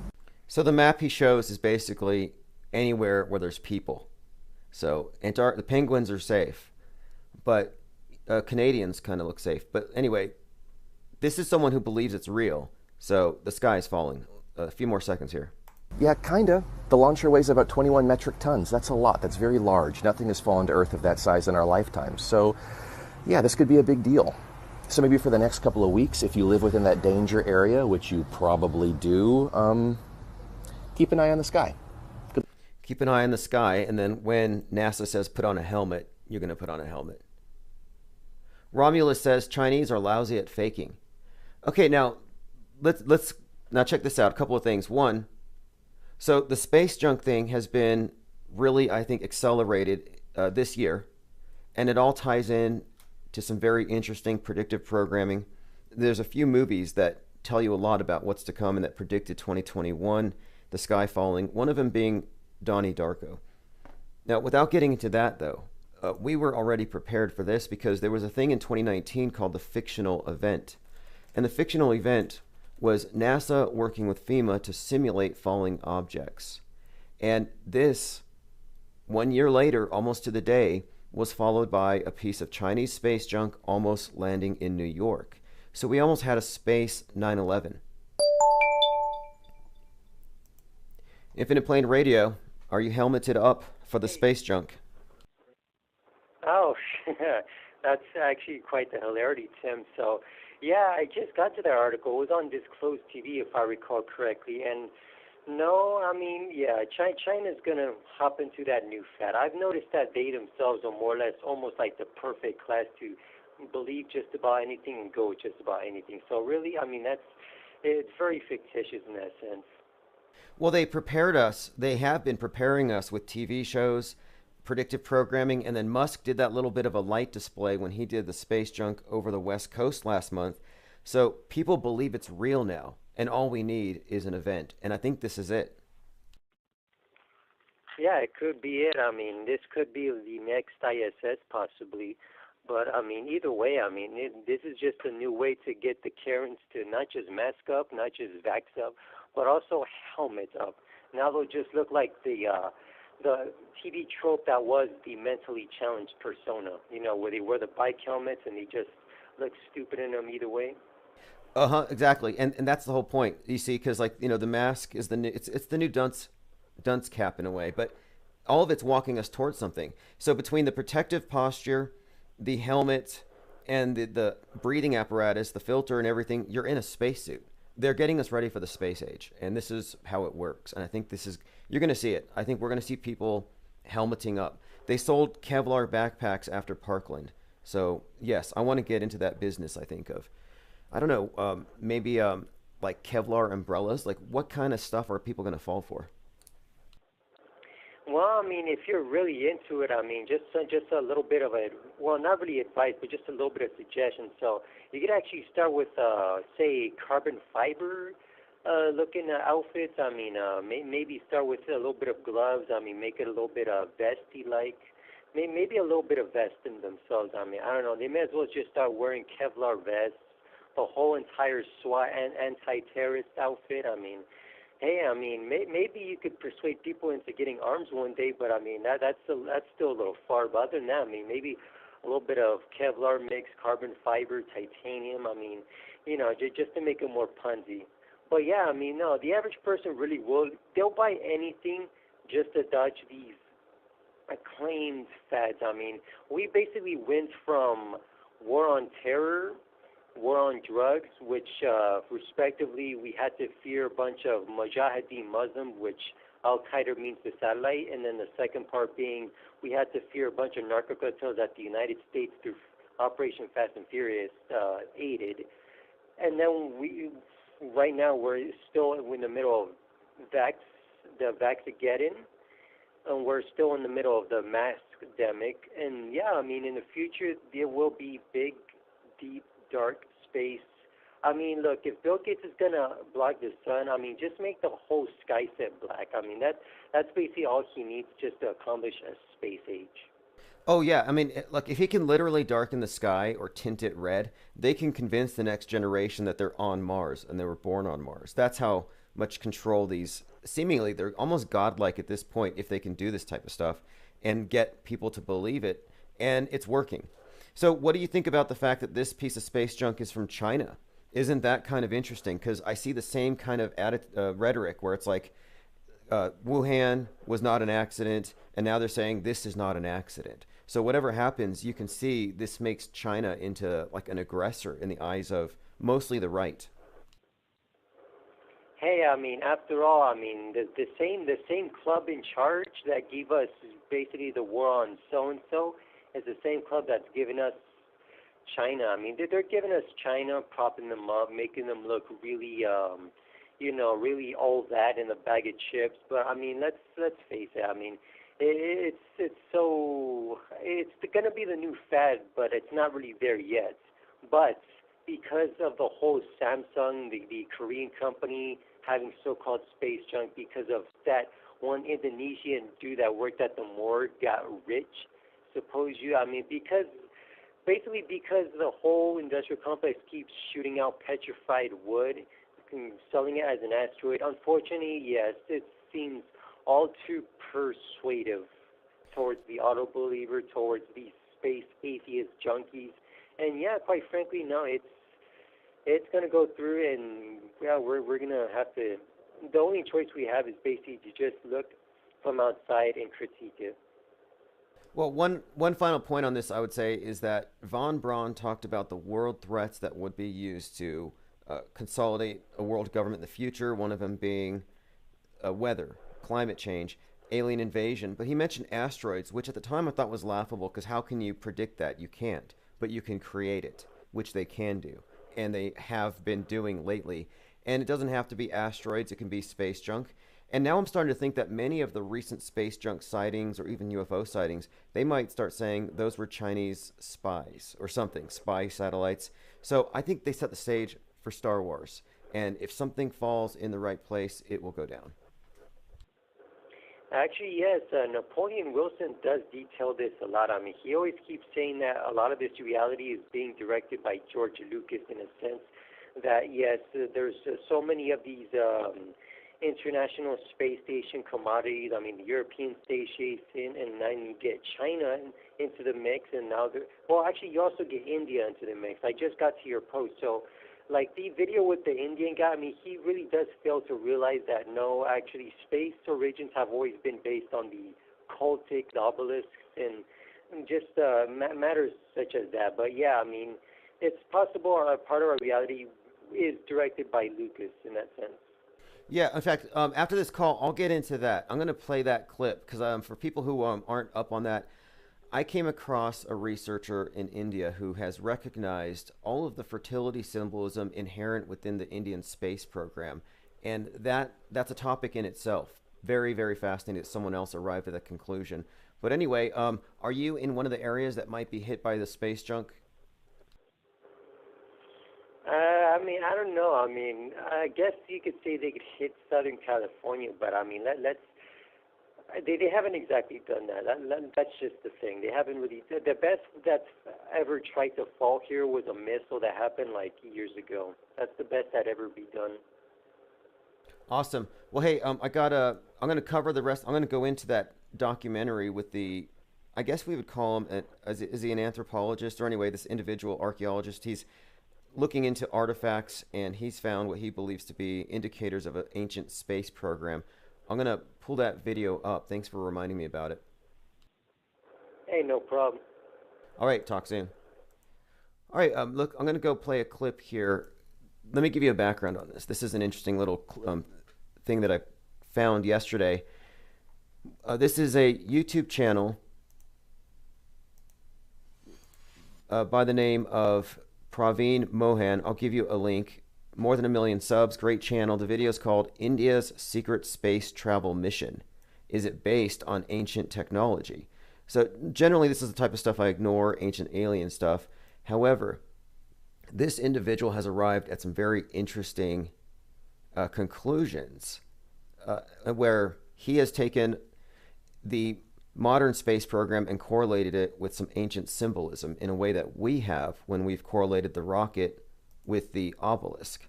So I'm going to go ahead and play this. The country's current space technology is somehow deeply related to its ancient technology. Let us take a look at this video. This is from the Indian Space Research Organization known as ISRO, and it shows the latest video of the Mars orbiter assembly. And here, look at the shape of this. This is a lingam. So he's noticing that that their space program there in India, because all the space programs do this. This is why they name all the rockets after dead sun gods, who are all emblemized by these obelisks, which are their lingams, I guess. But watch how he takes this stuff apart. It's like, no, this is not a coincidence. And it's not because it's based on some ancient alien technology. He's noticing that the space program is actually a cover for Mystery Babylon. It's just a fertility cult. Here, look at the shape of this. This is a lingam, which acts as a base to the entire assembly. This is the payload structure, a very important part. And why is it designed like a lingam? Compare this with the lingam we see in Indian temples. This is the main structure worshipped in most Hindu temples. So what he's mistaking here is he's saying it's amazing our technology looks like stuff we used to worship. And I'm saying, no, you're actually seeing these ancient symbols dressed up as science. So people think that they're watching rockets go to Mars. No, actually, you're engaging in the ancient worship of this lingam thing. And this is worldwide. This is the global religion, the cult of the obelisk. And this individual stumbled into it unknowingly, not even knowing what he found. I mean, he's made these correlations with the iconography, the symbolism, but he thinks space is real. And that's always going to be something of a hindrance if you're trying to see what's actually going on. Hindu temples. It is considered a representation of Shiva, but nobody knows why this shape has been worshipped for thousands of years in India. So, what does a lingam actually represent? Think about this. We are planning to put a man on Mars in 2025. Now, again, when we're looking at this in context, so the rocket is the obelisk. It represents the male god. The sky is the goddess or the lunar goddess. So you could look at the Apollo 11 as actually a fertility rite. And so the capsule, the rocket has the capsule with the astronauts in it. It represents basically conceiving, or rather, it's a conjugal visit. So now we're going to go colonize Moon. So he's recognizing that we're sending this object to this foreign body, or Mars. And listen to how he describes this, and he totally gets it for the most part. That yes, this is a fertility rite. Just 6 years from now, ISRO will be putting an astronaut inside a structure like this lingam and send it over to Mars. And then an astronaut would come out of a lingam on the surface of Mars, right? Here is the shocking part. Such carvings are already portrayed in ancient Hindu temples. Look how this astronaut is clearly coming out of a lingam. Look at how he's wearing an elongated helmet. This is a repeating motif, and it is definitely not for beauty. This is a protective helmet. And of course, you can see several wires around his body and his Okay, this is a great channel. I put the link at infiniteplanesociety.com. This is one of the things we're discussing. But again, he's correlating this with the space program. And now listen to what he says here. A space pod, very similar to what India has built now. Is this a coincidence, or is India recreating ancient technology based on ancient Indian texts? Close. They're not recreating ancient technology. They're recreating the ancient religion, ancient iconography and symbolism for the modern context. Space has been redefined as, well, rather, heaven has been redefined for the world. They've created space, and it's the universal heaven. And so this is what he's seeing. So what he's suggesting here is that the Indian government's trying to recreate ancient tech. No, actually, they're recreating the ancient symbolism. And this is exactly why, again, NASA and all the other agencies, even SpaceX, it's not a coincidence phonetically that there's a resemblance with SpaceX and SpaceX. And that's because what you're talking about is the union of the goddess who represents, in space, and the god of the earth, and their conjugal visit, which is what gives birth to the sun every day. Again, this is all very much a religion. And on this particular video, which I linked, he goes into a few other things, like CERN, which are other aspects of the modern religion. Doesn't mean they're real. So again, I'm going to play a few more seconds here, because he's under the mistaken impression that the government's trying to recreate ancient tech. 2. Did this practice stop? Or are governments continuously trying to recreate lost technology mentioned in ancient texts? Is India's space mission somehow related to space and Vimana technology mentioned in these texts? Or is this all a mere coincidence?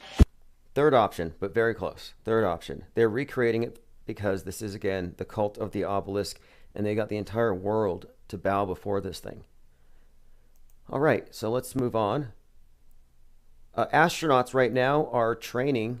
If you didn't know, they're training to fight aliens. And they're doing it in simulation, which means they're probably recording it and pretending it's real so they can put it on the news later. Fighting aliens with Space Force at high seas. Commanders report Lunar Day 6. So I was reading this description of how they're actually fighting the aliens, and it's kind of, well, it looks like a lot of people just LARPing, basically. And what they're saying is that in the simulation is that the aliens are using some kind of a fog machine. Quote, aliens are coming. Dispatchers are fielding calls. A blinding flash of light. Again, this is all just LARPing. I'm just bringing it up because, look, if they're already contending with alien dust machines, and this is from space.com, in simulation, then they're going to make this happen for real. It says the alien dust machine is what the crew's blaming for bad weather. Today's our 6th day on the mission, and we can't see anything outside our window. the crew became skeptical that this would occur naturally, so they've been blaming aliens for this. Now, this is a crew that's pretending to be on the moon. So you can see them here in their moon base, which is basically a tent with cameras everywhere. And this is probably not all that dissimilar from what the ISS actually looks like. It's probably just a bunch of people hanging out on a movie set, which is what they're doing here. But who knows what they're actually filming. All right, I'm going through some comments here. Jordan says they're all programmed now to believe they're unveiling a deep truth with their observations. Oh, referring to the previous video. Yeah, isn't it interesting how you can arrive at a wrong conclusion with one false premise, that could just be so 180 degrees from the truth. I mean, the existence of outer space is what holds a lot of this stuff together. And this is why I think even a lot of the flat earth debates, they mostly focus on the shape of the earth. And I'm like, that's not even an accurate argument to make or a debate to have, because we're not arguing shape versus shape if we haven't established the reality of outer space as described. And unless it's as described, the earth wouldn't necessarily have to have a shape. Round, flat, or velociraptor. But anyway, people live in a simulation. I think that's already been established. Happily so. People are, in fact, they defend it. They want to censor you for questioning it. So they're pretty happy to find out that a piece of Chinese space junk might hit any one of these cities soon. And when it happens, we're going to know it's fake, but the world's going to believe it's real. And then, of course, there's going to be these different arguments, whether it was an accident, intentional. But the one thing you're not going to hear is, oh, it was real. I mean, it was I guess what would they do? A piece of junk dropped from a high altitude balloon. I mean, or plane, I guess. Here's an interesting piece from IndieWire. 2001 VFX guru Douglas Trumbull is trying to explain why CGI has not outpaced the visual effects of Stanley Kubrick's films. So lately I've been talking quite a lot about visual illiteracy and about how I didn't like the transition from physical props, real fake blood, to the CGI variety, because it loses all the nuance. And I kind of felt like this was a sabotage of the art itself, mainly because it's cheaper to do everything with CGI effects. So what looked like just low budget CGI movies that I used to just ignore, it just became mainstream. Movies became more like video games, and that's kind of when I stopped paying attention. But now I'm noticing that the people who are fully immersed in today's CGI universe are the ones who have the most trouble telling the difference between real and fake. So you remember just a week ago, I showed a picture of a SpaceX Starship rocket to Mick West. And I said, real or fake? And he said, real. Well, he couldn't tell that one was in fact the CGI one. And even Elon Musk in this image here says, the simulation really struggled to make this look real, ha ha. So Elon Musk is even laughing at how fake this looks. Not the first time he's been caught doing such. I have another tweet where Elon Musk is looking at a blimp. I think he said, blimps rock.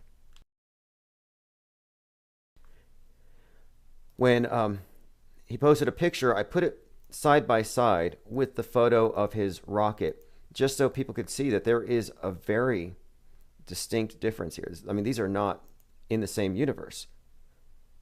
There's a qualitative difference between the CGI universe that the masses live in and the real one. So the photo of the blimp looks real. The photo of his CGI starship looks like, well, it doesn't even look like a photograph. And it makes me ask all kinds of questions. Like, okay, you have this 400-foot tower with this little spigot of fire on the bottom so it doesn't hit the ground too hard. How come the camera on a drone is able to stay beneath it without shaking? How come the camera doesn't melt? How come it doesn't get blown away? But anyway, even Musk admits it's fake. So what I'm saying here is that the public has been rendered visually illiterate, and they can't tell the difference between these two images. They're both the same to the masses. Even though you, since you're listening, I'm assuming most of you here are discerning, you're like, well, the blimp is real. The cartoon is MS Paint. So here we have 2001, a visual effects guru, Douglas Trumbull, talking about why CGI has not outpaced the visual effects of 2001 Space Odyssey. Specifically, Space Odyssey. We're talking about depictions of outer space. Okay, so let me get into this part of it, because I think he and I agree on certain things about how it just doesn't look real anymore. So here's what he calls it: organic effects. Here's what he says. Special effects have all gone digital. As I watch a lot of these movies, my experience has been I see mind-boggling things achieved with the CGI. Spacecraft, alien planets, flames, and water. But the problem is, give it 2 years and look back. It doesn't age well. Now, this is a key point. The 2011 footage from the ISS has all kinds of flaws that you can see it in like Infinite Plane Radio. Oh, hey, Tim. So I just like to apologize a little bit for that last call. That I used another phone and it sounded exactly like a space downfall. Almost something you'd get akin to a 30 Seconds to Mars jam called The Struggle with the wind sound in the beginning. Yeah, we just assumed that you were wearing a mask. I thought you were keeping people safe. So I was like, this guy is very altruistic. I respect that. Okay, no, cool. All right. Appreciate it. So anyways, I just like to note that our reality really is looking as if it was predicted also by, because you mentioned this a lot earlier, and it looks like it's also being predicted a lot by 90s bands, and I couldn't help this one band called Morbid Angel, and they had this jam named Fall from Grace. When we look at the album cover from its album, it got almost exactly the same art that Lil Nas X had from the shoes, like where it's just, you know, this kind of nearly choreographic kind of a takeover of the hell kind of theme. Oh, yes, yes. The art comes from the same old grimoires and stuff. Definitely. I'll have to look at that because, yes, this is a key thing. We're always analyzing movies and sometimes novels, but the music is one of the key components to shaping the modern mind. And it seems like a lot of 90s music was shaping people. Like, you might think you're an outsider, but how do you know that your heavy metal album wasn't just conditioning you to be a CNN believer? Exactly. I mean, it's almost like it's written by, I don't know. I mean, it's hard to tell. I mean, if it was probably written by either Anton LaVey or just some other wizard mason straight out of the 25th degree lodge or something. I mean, yeah. It's definitely something like that.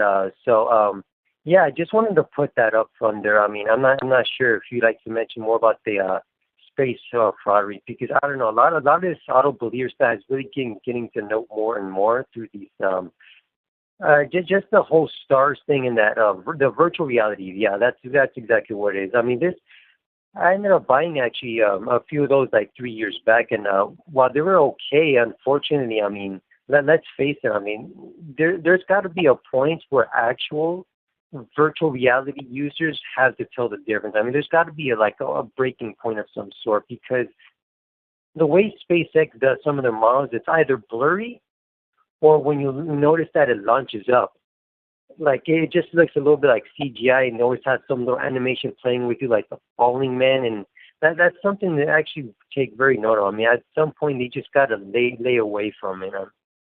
Well, you know, this is like an interesting thing, and this director, this visual effects professional, Doug Trumbull, brought this up, that the CGI just doesn't age well. It's a new thing and it's evolving in front of our eyes. And so this is why I was into film studies. I was majoring in that for a little while, and everything was going to CGI because it was cheaper. And I thought, they're sacrificing the art. I thought that was just what the people who don't have big budgets do, that the people with the money recreate the stuff so it looks real and you have organic effects. And no, that's not the case. And when it comes to outer space, they're going straight CGI, and they always have. And the point he made about how it doesn't age, well, every 5 years, if you look at the space station, look 5 years back and then 5 years back, you can tell that it wasn't the cameras evolving, but the special effects. Yeah, that is very noticeable, and there's even shots where you have, say, group photos inside the space station, and one of them just had, and this is a recent post by someone out there. So they had themselves huddling together, a happy shot. But then you notice on the bottom left, you see fruits that are just sitting there. There's no zero gravity making them tilt, like upside down, like a bunch of free moving objects. There's no sort of hovering machine to at least make them float a little higher. No, actually, they were just sitting down there. I mean, that's really where it also comes down to sometimes. I mean, they just make these mistakes that they don't even want to take account to. Yeah, there are continuity flaws. Mistakes like that are very commonplace in the ISS. I noticed that. I noticed that they're having lunch and some of the apples had gravity and some didn't. Very, very inconsistent. And there are just things that they just cannot do. And this is why they're terminating this station. So the new one from China just had a first piece launched. So they're already building the new station. They're phasing this one out. And of course, any day now that piece is going to come down and hit something. I hope it hits Seattle. I mean, no offense to anybody in Seattle.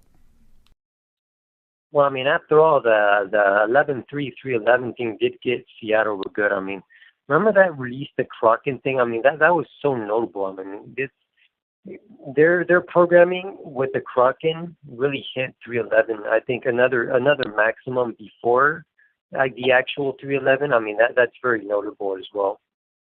Oh yeah, absolutely. And so there's something else because these dates are intriguing. Like 9/11, these dates are chosen. That's actually a New Year's date on the Coptic calendar, and it ties into the Dog Star. Interesting things with 9/11, but the replacement tower for the Twin Towers that was erected 13 years later was opened on 11/3. They chose that date to open it, of all dates. Yeah, that is very interesting to know. I mean, 11/3/2014 in that case, or year 214. So yeah, I'll just let you get back on track. I mean, that's very notable, and of course, definitely won't bother using that other device. I mean, that's already too much struggle of the winds. Oh, that's cool. That's cool. It wasn't all that bad. And if I have to adjust the audio later, I will. But no, I think it's fine. People heard you. I make adjustments on the fly usually if I can. But hey, thanks for the call, and yeah, we'll carry on with this. All right, got you. Thank you. All right, so yeah, we're talking about how you have the leading special effects guy, the visual effects Douglas Trumbull, CGI expert, admitting that they still can't do better with CGI than what Kubrick was doing.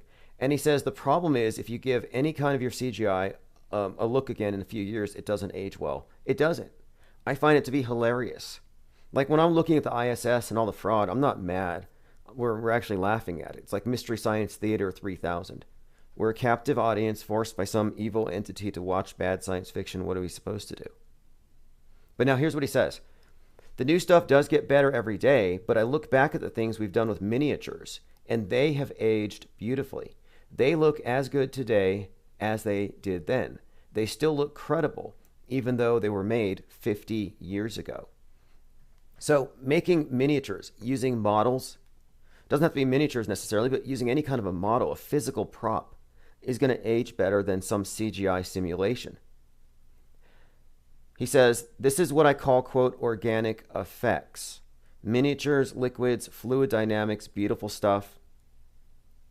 Even today, there are people who trade visual effects for, and anyway, he goes on about the details about how people just aren't aware of long exposures. And he's just saying that like the digital effects in Kong versus Godzilla, these are interesting, but that they're not going to last 50 years. So let me continue here. When he gets into Stanley Kubrick, he said, how did your role on the movie evolve over the course of the production? Okay, and again, Stanley Kubrick, Space Odyssey 2001, I have on the screen, there's a scene of the monolith looking up before the eclipse, where you have the corona above the monolith. All of this is believed by many to be telegraphing things about the future. This movie has a lot of predictive programming, and it has many, including myself, convinced that if there is a metascriptor, it's a think tank, and Kubrick would be among the people in this think tank. But this whole scene, all this stuff is very well done, but it's telling a story, and the story is very significant. This movie foreshadows in several ways September the 11th, as does The Shining, as does Dr. Strangelove. But anyway, this is Kubrick talking about special effects and Douglas Trumbull, and he says, the art department had designed it out well with fiberglass, and they're talking about the moon bus. And he said, quote, I'm an artist. I paint with my airbrush. We paint it as if it looks functionally real. So there were rocket engines on it. We would make burn marks. We would make it dirty, leave oil drips and stuff like that. And so in other words, organic effects. So the criticism here is of how special effects have not really been able to improve upon what used to work. And as it relates to our interest in this with regards to the space station, they're replacing everything that they screwed up for the last 20 years, and it's going down with the ship. They're phasing it all out, and you can expect that the new space stations will be, well, realistic enough that you won't be able to poke holes in it. So poke holes in it while you can before they bring it down. I want to do a follow-up on a topic we brought up the other day, and this ties in to, if you haven't been to the metascript.com, this is where we're putting a lot of our, we'll just say, puzzle pieces. Things that we're finding, little anomalies in the news that suggest that things might be more scripted than they appear. And one of the things I was noticing after the Dante Wright shooting, which was in the Twin Cities on 63rd, close to where Floyd was killed. And of course, all of this stuff is documented out here. It's very significant that George Floyd was killed on May 25th, sunset at 8:46. He suffocates for 8:46. The Twin Towers were hit at 8:46. The 8:46 was used as a symbol, as a sort of a way of, I think, identifying, or rather pointing at the real meaning of this event, correlating it with 9/11. So when Dante Wright died near the same area, I found it to be noteworthy that his mother kept repeating the phrase, he's been on the ground since 147. And they kept repeating that. So I look into 147, and I thought, well, is there some kind of connection with 147 in the Twin Cities or something? Turns out, in 1968, there was a twin explosion in Richmond, Indiana, and it was in April, so it's almost the anniversary. So April 1968, downtown Richmond, Indiana, there were twin explosions that killed 41 people. So here's your twin connection, because while she's reading the 147 thing, her friend is wearing a twins jacket right next to her. And again, the documentary about this bombing is called 147. So it's another one of these events where the timestamp is the name of the event. And then the connection here also is with the twin and a few other things. But without going into all of these connections with Dante Wright and Floyd and the rest of these events, I noticed, actually it's because I think it was Zachary Hubbard posted about that on May Day, we were going to have the Kentucky Derby number 147. So immediately I'm thinking, wait, Kentucky Derby 147, in proximity of this, maybe there's something relevant here, something that's connected to this other, this bigger picture. So I take a look at it, and it turns out that the place where they're holding the Kentucky Derby has these twin towers. They call them the Twin Spires at the Churchill Downs. So I'm going to play a short clip so you can hear a little description of the Twin Spires at Churchill Downs. And this is very interesting in terms of the correlation, as you'll see, to recent events. Makes Churchill Downs so special, the iconic twin towers and twin spires. Downs so special, the iconic twin towers and twin spires.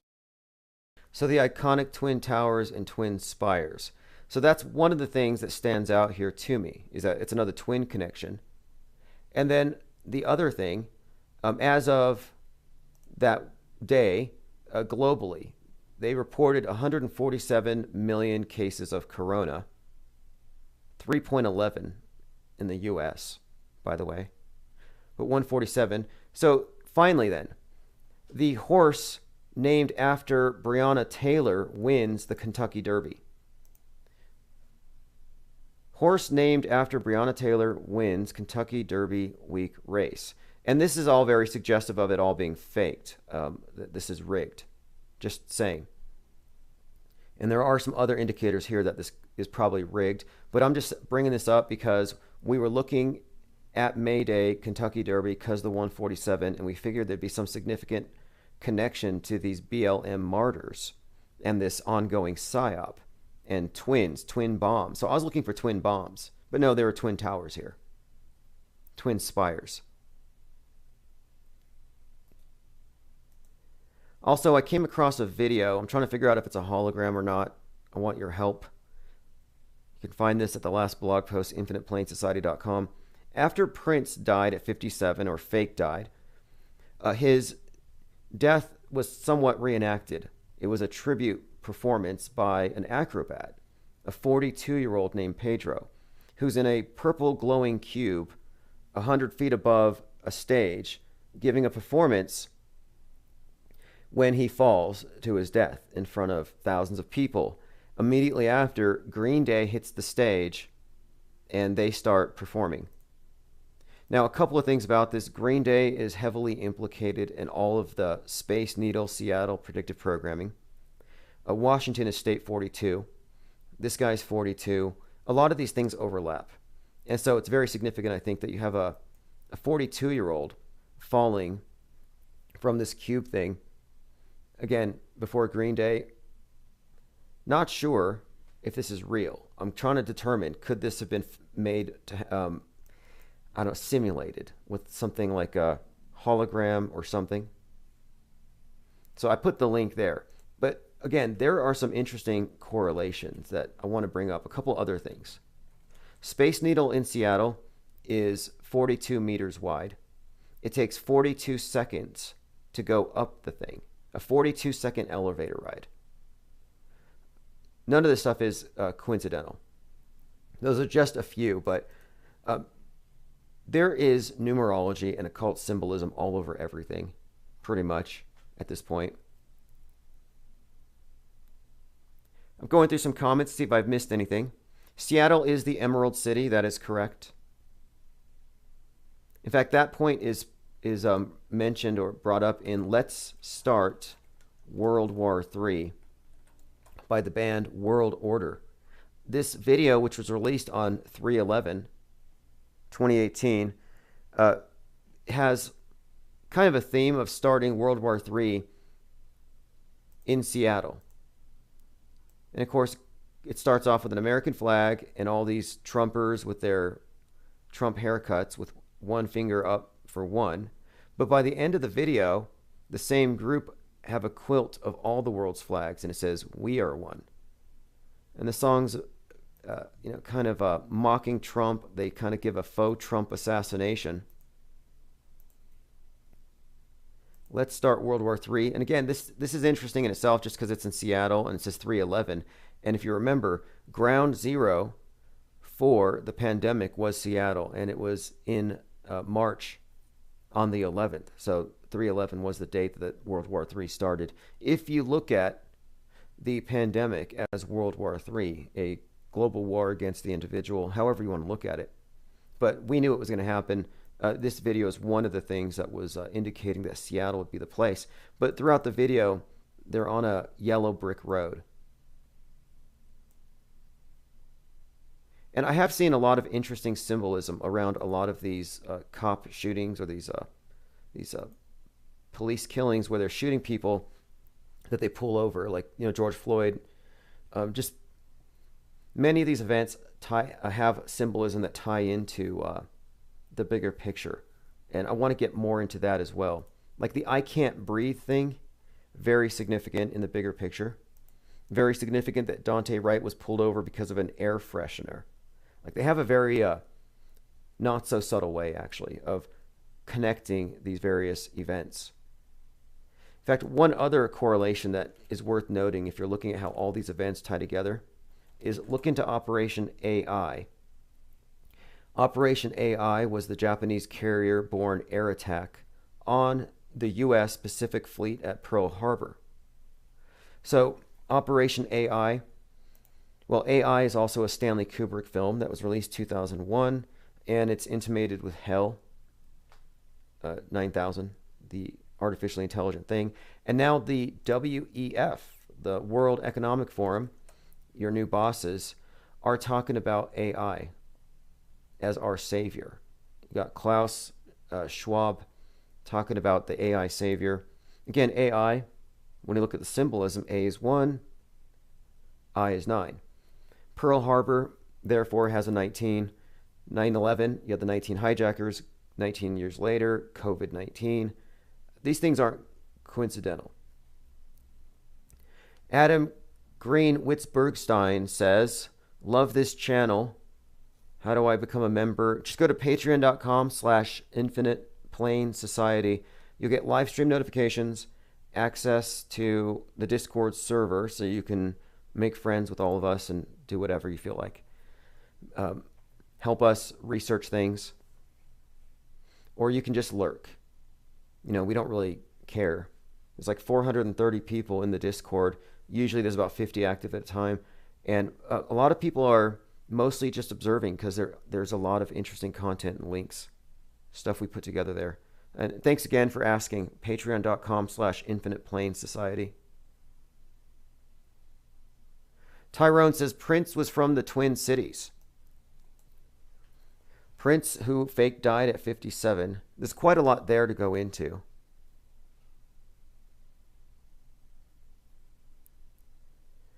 All right, let me see what else we have.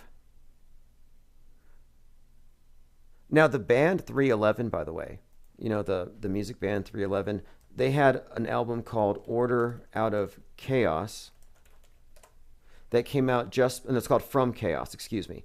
It was their 6th album. The band 311 came out on June 19th, and the cover has a pretty obvious COVID. And it has a few songs about, I think that might relate to 2020. Sick, Tight. I guess that would be one. Anyway, that's another band that also has many references to Seattle, this Space Needle, whatever the coming event is with the Space Needle. You know, looking back, you know, you could have said, why didn't anybody see 9/11 coming? You know, just by looking at all the movies. Well, it's because nobody knew the game plan, how media actually worked. Now we do. So we already have a bit of a lead on this one. So just keep your eyes on the Space Needle. I'm hoping that's where the piece of Chinese space junk falls from.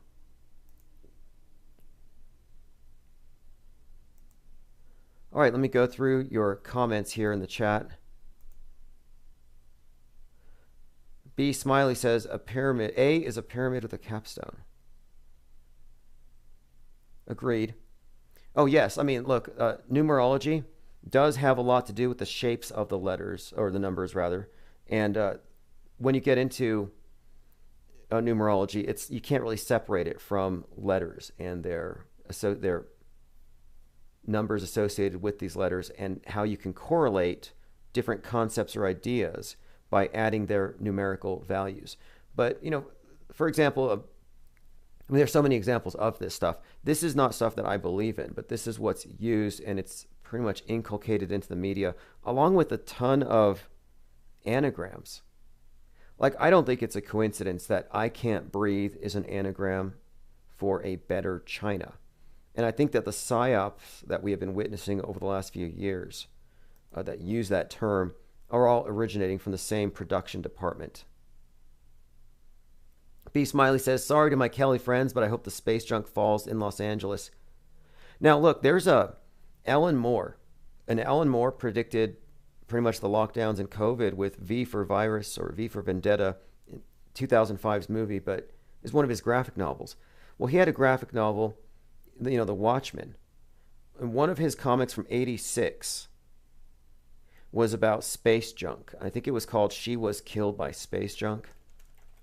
That was like the title of the episode. Well, anyway, the HBO episode was on November the 3rd, 2019. She was killed by space junk. And the 11.3 thing figures prominently in a lot of the predictive programming and stuff suggesting that, the world's going to end. But it all does point to Washington. So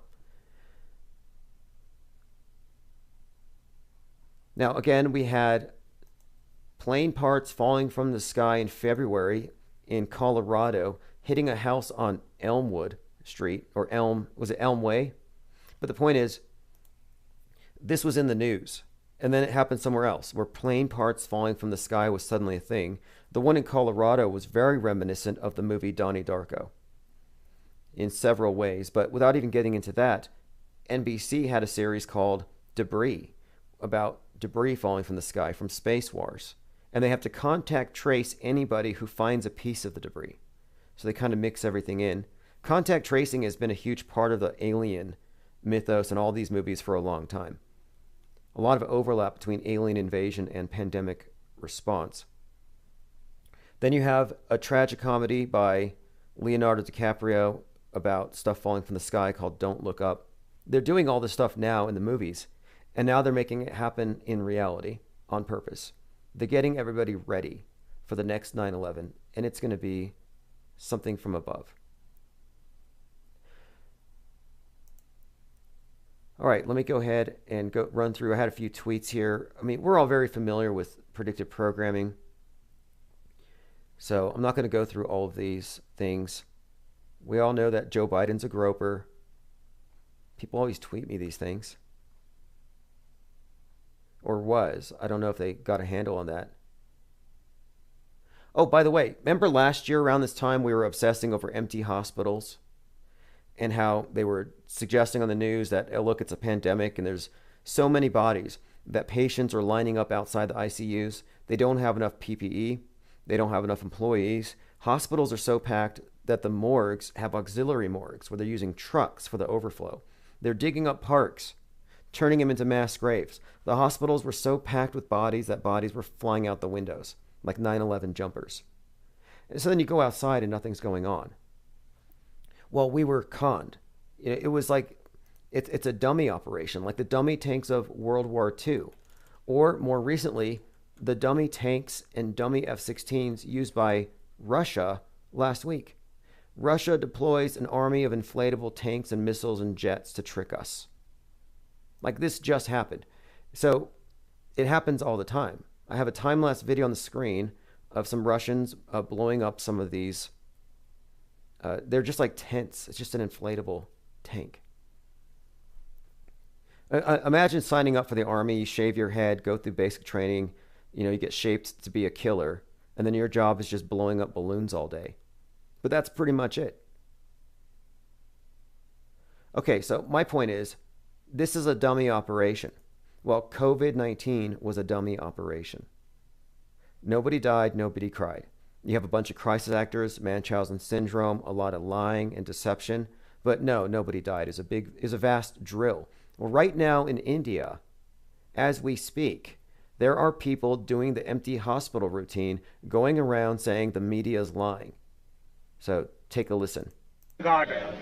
जो media कई दिनों से पेश कर रही है दिल्ली में corona महामारी के रूप में फैल गया है, लाशों के ढेर लगे हैं, शमशान घाट भरे हुए हैं, तो देख सकते हैं ये दिल्ली का निगम बोध घाट है. He says, now you can see this is the largest hospital. He says all the pyres are empty. So the fires that you see on the news, they're empty. He says only routine. There's no dead bodies here. It's not so dreadful. The media is scaring the people of Delhi. The language of the media is there are stacks of bodies. This is a quote. There are stacks of dead bodies. The hospitals are filled. There's no place to burn the dead bodies. But the reality is it's empty. He says, you can see it's completely empty. देखिए बिल्कुल खाली पड़े हैं. देखिए बिल्कुल खाली पड़े हैं. Same psyop, different place. And this is how the world has always been run, I believe. But now that we're somewhat consolidated thanks to the internet, we can kind of compare notes. So it's another Wuhan bad. I mean, really some of the worst crisis acting I've ever seen.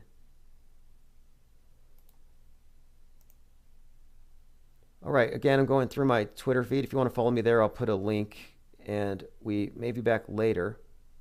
I just had a few of these things to catch up on. Sky is falling. That's the main thing I wanted to bring up here, and people will believe it. I started off this live stream with a video of an individual who actually believes that it's about to happen, and I played that just so you know. That's going to be the average response of the average person, that they're all going to pretty much fall for it, and so you might as well get ready for that. All right, thanks again for subscribing. We will be back later.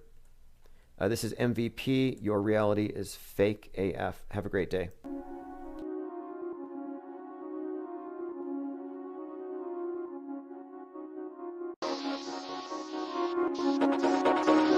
It was like a movie scene.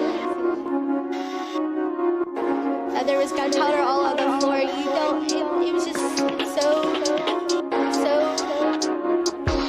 real, but it felt so fake.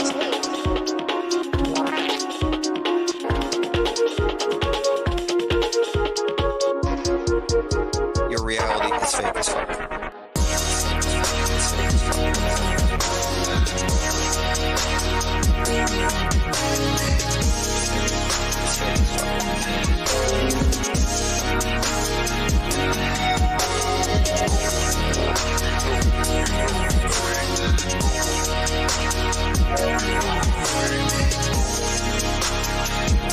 I don't feel compelled.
Good evening, everybody. It's just about midnight, closing in on the 27th of November. This is Infinite Plane Radio. Open phones for open minds, 833-311-1984. Phones are immediately open tonight, so feel free to call in and interrupt at any time. We have a lot of things to talk about. Lately, there's been a lot of chatter on the flat Earth, where the people who are involved in this whole community are kind of torn because what many held to be a model of the flat Earth is actually not consistent with any of the observations, nor has it ever been. And, if you hold on to something as a model and then it's debunked, obviously there's that bit of cognitive dissonance. And this was something that Jake Gibson, the Flat Earth Orifice, had harped upon in 2017, and he's reopening these wounds, trying to say that the flat Earth is just a misguided cult. So I'm asking the question here, is the flat earth a cult? In other words, are people who take their inquiry to the edge of acceptable discourse, beyond the Twilight Zone, beyond X-Files, beyond Outer Limits, the people who go out there and say, well, maybe they're lying about all this stuff. I mean, for some it's just a thought exercise, but let's say it is a cult. Is it a bad thing? Is it any worse than watching MSM? I mean, are we just talking about philosophy, conspiratainment, or is he actually positing that this is something toxic? So that's what I'm interested in. So you want to call in 833-311-1984. We'll talk about that. And there is, of course, the word cult, which we should first of all address. What is a cult? The church down the street from yours. What is fake news? It's the news that you don't watch. I mean, so it's just way too subjective. But there is what you could define as a meme pool, which I would say, yeah, that's kind of a culture. So the word cult may also be used to describe an art movement. So it doesn't necessarily mean that you're all drinking Kool-Aid laced with something, hoping to fly away on some comet. All right, let me see who's in the chat here. The Missing, Flat Fact, Alberta Bear. All right, we'll go ahead and, like I said, open phones, and also Mixler. If you're listening on Mixler, I just opened that up, and the chat room is there as well. So we have two separate parallel think tanks that I'm monitoring. A few headlines I want to go through. By the way, I believe a gigantic meteor that's going to have the impact of like 1,000 nukes or something is going to wipe us out in December, which is kind of interesting because I was watching a TV show called The 100 about post-nuclear apocalypse, which is pretty much a cliche, but they never stop using it. 9 out of 10 science fiction movies are dystopic fictions about what happens after we screw everything up. So The 100 is about what happens after a nuclear apocalypse. Well, you have a bunch of people in a space station, but they're running out of air, they're running out of supplies, and so they're coming up with reasons to execute people to make it possible for them to live longer up there. Well, anyway, the story is pretty much as you would expect, but I'm watching all of these different movies and all these different scenarios, and they all start with the premise that the world's about to end. So, like, listen to this one. Large asteroid, stronger than nuke, heading towards Earth in late December. So this one's going to be similar to the Tunguska asteroid, meaning far more powerful than a nuclear bomb. All right, or it might just puncture a hole through your roof and land on your pillow right next to you, like that space rock that landed on the pillow in that Canadian woman's bedroom. Infinite Plane Radio. Hey, what's going on? Just talking about a few things tonight, the world ending next month by nuke, but the primary topic, the Flat Earth, quote, movement. Is it a movement? Is it a cult? What do you think it is? I had a conversation tonight with my cousin, and I bring it up because he's actually met almost everyone that Jake the asshole was going after. So he met Dirt, and he met Jeranism. He's met Jake, and I think he did some of these Flat Earth conferences back in the day. In fact, the video that you uploaded when Chief Crow was at that last, I guess it was during the spring, where they met up in like North Carolina, and he did his live stream. Yes. I'm pretty sure that video came from my cousin, because he sent me the same video from his phone. So, in fact, Jake was saying that he had met, I don't know if he said if he had met you, because we talked about you two. We talked about everyone, like RV Truth, all these guys. And he said this, I don't think any of them are shills, is what he told me. He was like, most of these guys, they agree on almost 90% of talking points. Like, they see eye to eye on most everything. And there's a few things that they don't agree on. But he was like, dude, I don't think any of these are shills. And he's met everyone that I'm talking about. he's gone to events and sat down with them and talked to them in the face. He's like, dude, I don't think any of them are shills. And so I was just like trying to figure out, like, I almost made a video about this today because it's like, what is the deal with the map? And see, I never got hung up on the AE map. It never was like the one deal that sealed it for me. It was just a good visualization. Yes, exactly. Of taking the globe and flattening it down. I used to sell it, and I would say, hey, look, think of it as just a work of art or something, but a conceptual model, something to help you grasp a concept that has been removed from any kind of representation. And so here you have like basically the opposite of what you've been told. Finally, in a way, you can look at it and think about it. So, visual aid is all it's really good for. But yeah, there are some people who are very married to it, and Jake Gibson has been very critical of it for sure. The most critical of it since 2017. But here's the thing. I mean, are we ever gonna? Okay, I was like trying to come up with some ideas. For one, we could get in a ship and we could go explore, and we could try to get to the ice wall right before we got shot to see what's over the ice wall. To see, I don't think there's an ice wall. I think probably what you think with the infinite plane. I mean, it's probably infinite until it's proven to me that it's not, because it looks like it just goes on forever if you get high enough. I've been really fascinated. Things that, well, have you looked into anything from Vibes of Cosmos, formerly Sturgio Studios 10, and his concept that the world is in fact an extended plane, but you can see impressions or these shadows, some kind of basically he sees the moon as not a reflection so much. Map. Yeah, it's something projected in the ionosphere. Very fascinating theory, but yeah, I mean the topic definitely shouldn't stop at this idea of an ice wall or people with guns. And see, I don't know who started that. I don't know if that's true. I don't know if you can fly over Antarctica or if there would be, planes that would intercept you and try to shoot you down. But I really have to believe that most of these guys in the flat Earth, they probably all believe that they are land that they're hiding from us, and that necessarily it isn't, an ice wall. Well, I mean, it's really fascinating to think about.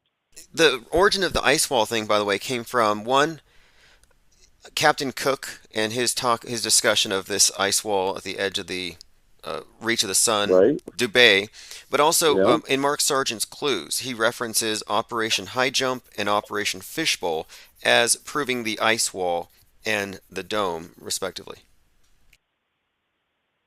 So that comes from it seems like what happened to me is the flat Earth was a community until the Bible believer flat earthers came in and they kind of disrupted everything. Well, there can't be any more land because the Bible says this, right? Yes. And look, the flat earth topic was basically open to anybody willing to contemplate the fringe. But then the Bible earthers came along and they drew a sharp division between people who didn't march along to the beat of their particular drum. And it was like, that's the cult. In my opinion, if there is a cult. They made it a religion. Yep. There it is. But outside of I totally agree. Outside of the Bible-centered flat earthers, it's not a cult. We're dealing with something a little more, like I was saying, a little more philosophical perhaps, but yeah, not a dogmatic cult. But yeah, there is one there, and it was definitely the Bible earthers, is what they call themselves now. See, and I've referred people to listen to your podcast, and so I got there's like 3 of my friends that listen to your podcast. And so we'll talk about oh, what did Tim, or did you like this? And we just laugh about the numerology and some of I love saying Gage Grossarm. I think that's freaking hilarious, Oh yeah. So we just laugh and we talk about for one, my best friend says you need to invite Tim to Missouri and we want to take him fishing and tell him he saved our mental lives, because I think, for a long time, I fell for a lot of these psyops on TV. I knew they were lying, but I still thought they were real. And then, I heard of, crisis actors, which is was a whole new paradigm for me, right? Maybe all this could be fake.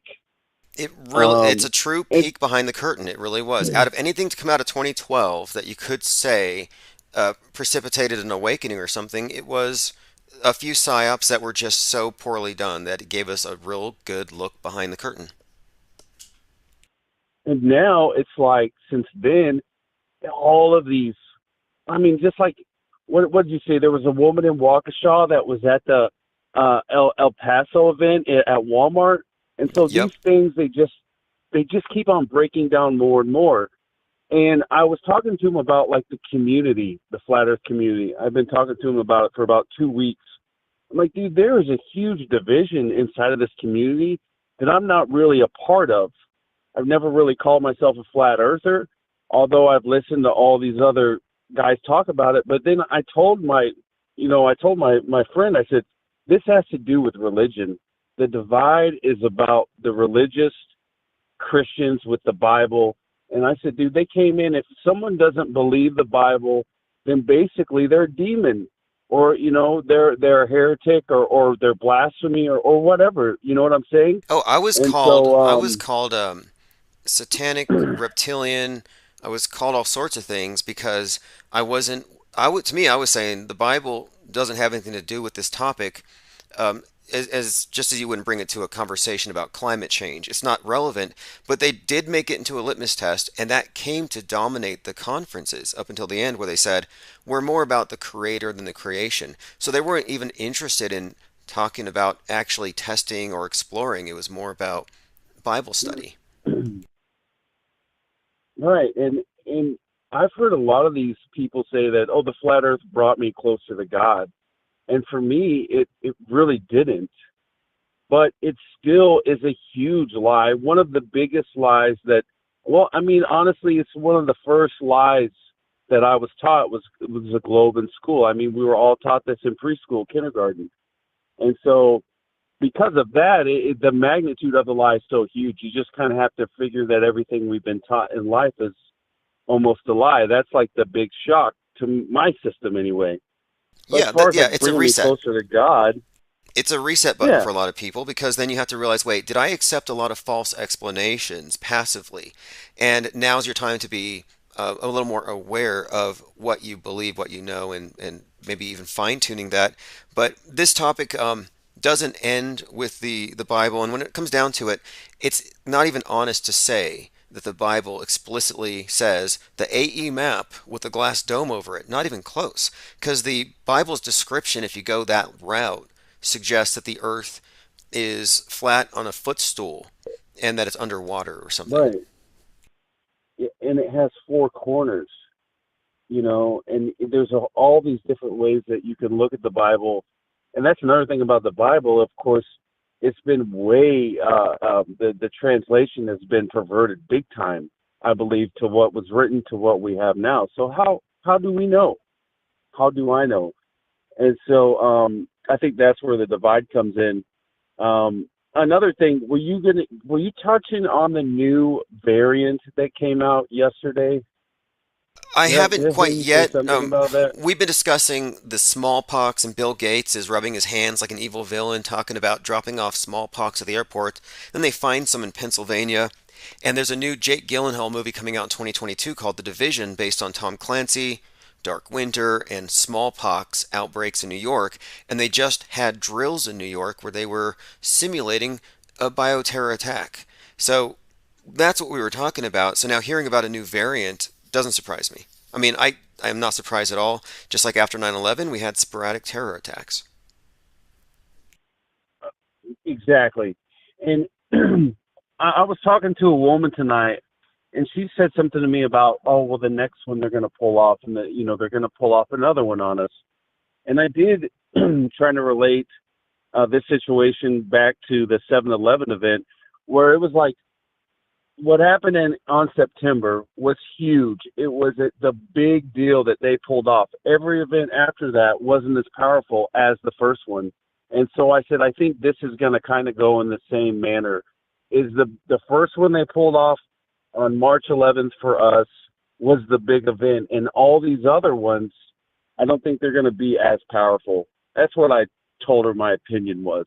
Yeah, I think that's how it works. Trauma-induced mind control. You only have to do the scary thing once, and then it's the threat of violence that keeps everyone in line for the next period of time. And I think that the the 19 terrorists, September 11th, that was basically to give them 19 years or so, almost 20 years to terrorize us with that. And now COVID-19 comes in, and I think that this is going to last for Another 20 19 years. years. Exactly. That's how I set Yep. my expectations. So I'm hardly even shocked by anything that they say.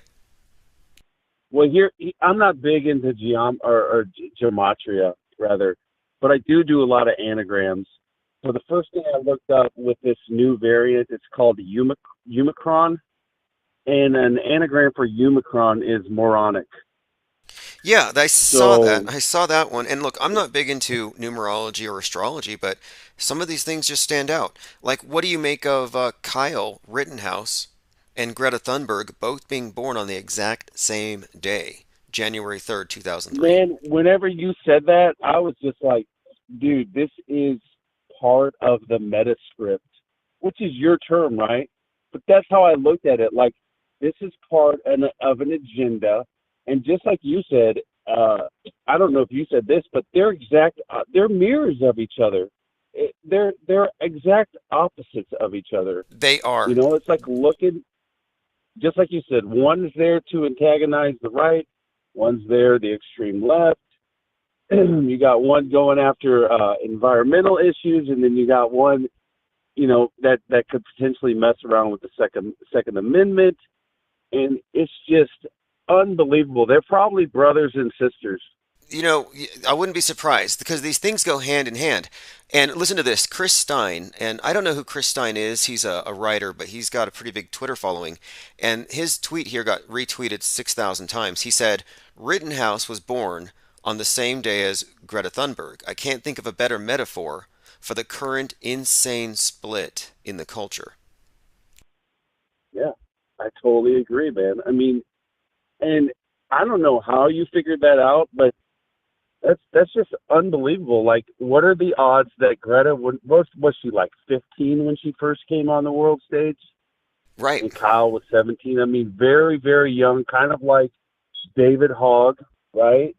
Really young, and like it is just I mean, I guess the media is trying to use a bunch of different age groups, races, religions to like pull as many people into the psyop as they possibly can. It seems like it, and it seems like it's definitely something of a family where you see Gabby Petito was in a Sandy Hook video, and then the Sandy Hook Yeah, coroner, one of those guys, comments on her body state. I mean, it's just like, wait, they just use the same people. And by the way, thanks for referring the podcast to your friends. I have, because of the YouTube and all the way they censor things, I've relied on podcasting, and I'm finding that our numbers are better. And so I definitely yeah, appreciate people referring, leaving reviews, and all that. yeah. Well, we want to get my boss is always talking. He's like, dude, we need to invite him to Missouri and take him fishing, man. We just go on a fishing trip. We'll put him up at he's got a bed and breakfast. He said he put you up in, and we laugh about it, but he's like, it'd be so much fun. And I'm like, yeah, well, he said, next time you talk to him, tell him I want to take him fishing. He loves your content, and we talk like this mindset or this way of thinking has really helped save a lot of years off of our like mental stress. Yeah, on that Because if point. you believe in all of this Yep. stuff, it can drive you crazy. Oh yeah. I mean, But if you know that it's just no, it's true. I mean, I feel bad when I see people who are watching the news and they see some atrocity and then they think it's real. They respond to it like it's real. It influences their political opinions. Now the world's a little scarier in this everything. way, and you could actually blame the MSM. I think for a lot for the xenophobia post 9/11. You can blame them for a lot of racism, the racial stereotypes they create and put in these psyops. I mean, look at what Jussie Smollett tried to do before they busted him, and how Yeah.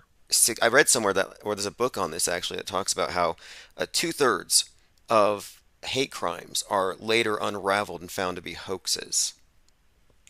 Yeah, just like when you said a couple weeks ago, you were like, if there is a burning at a church, go look at the pastors.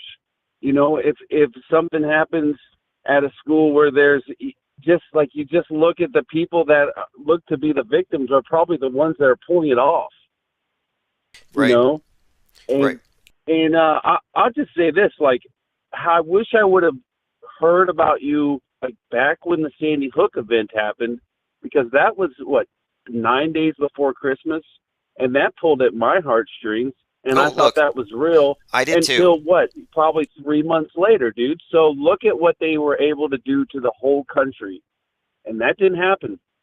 I did not know that was fake because at the time I was still listening to Alex Jones, and no one I was Right? listening to was calling it fake. So, I didn't even pick up on, like, I assumed, okay, I saw the pattern, the structure, and I thought, okay, well, clearly they're sending in black ops to murder a bunch of kids to score political points. So that turned my view of the Democrats as like, okay, these people are dark.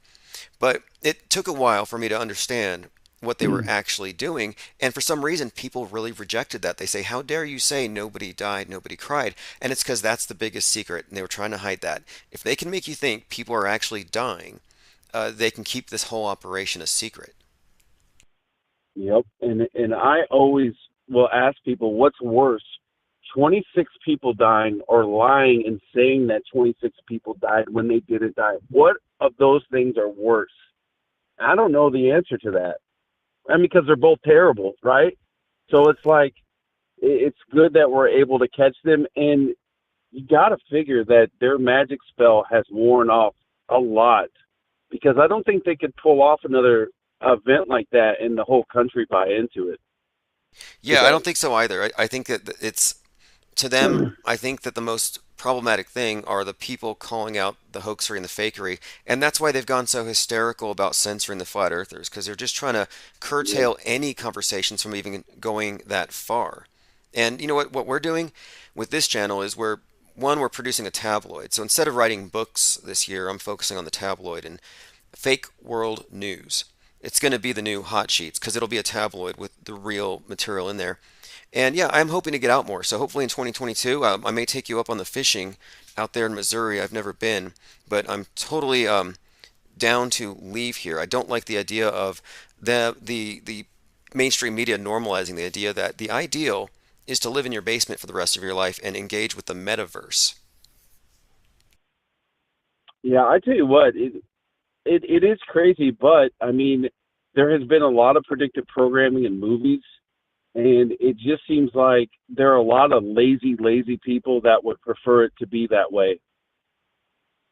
You know, just to stay at home and live through your phone. You know, have your world be on your phone and never leave. You know, so it seems like there are a lot of people that are down for it, but at the same time, there's a lot of people that are fighting back. Well, the agenda to lock down for the climate was in place before the COVID, and COVID did Greta's work because she was already saying, "Stay home, don't fly for Christmas," and now they're using this just to coerce people, I think, into the same lifestyle, the green, sustainable lifestyle, which is basically bread and circuses plugged into this virtual, censored, curated world, the meta. Yep, and it's I don't what I mean. Do you think that they're going to be able to pull this off? What do you think, Tim? Well, I don't. I see too much resistance when it comes to full lockdowns, but I think they are going to gradually. What they're doing, I think, is they're winning. If you look at the money, the transfer of wealth. I mean, Jeff Bezos made $33 billion the first quarter of 2020, and then the next quarter another 13 billion. So I just see it as a massive transfer of wealth. And at first, I thought it was just this is just a way of almost like a communist revolution where the elite are able to get rid of their competition and take control of all the marketplace. And then, of course, I think looting is part of this. I think looting is an attack on business as usual, so people get Small used to buying business. stuff, everything through Jeff Bezos, Pope Bezos, Yep, and it is crazy. The scope of the conspiracy is so vast. You know, when you like break down the 311 event, it's so vast. I mean, it reaches into everyone. I mean, this one it has affected the whole world essentially. I got another 311 synchronicity programmed into the news. It's this or a TV show, The Office. So the TV show The Office on March 11th, 2010, so 10 years before the pandemic, episode Yep. 119, which was the date of Patient Yep. Zero. The whole episode is about one of the characters wearing a mask, and everybody thought it was weird, but she was super paranoid about catching the flu. Yep. And I heard you say that the other night on your call, or it must have been last night. It was during your live stream last night.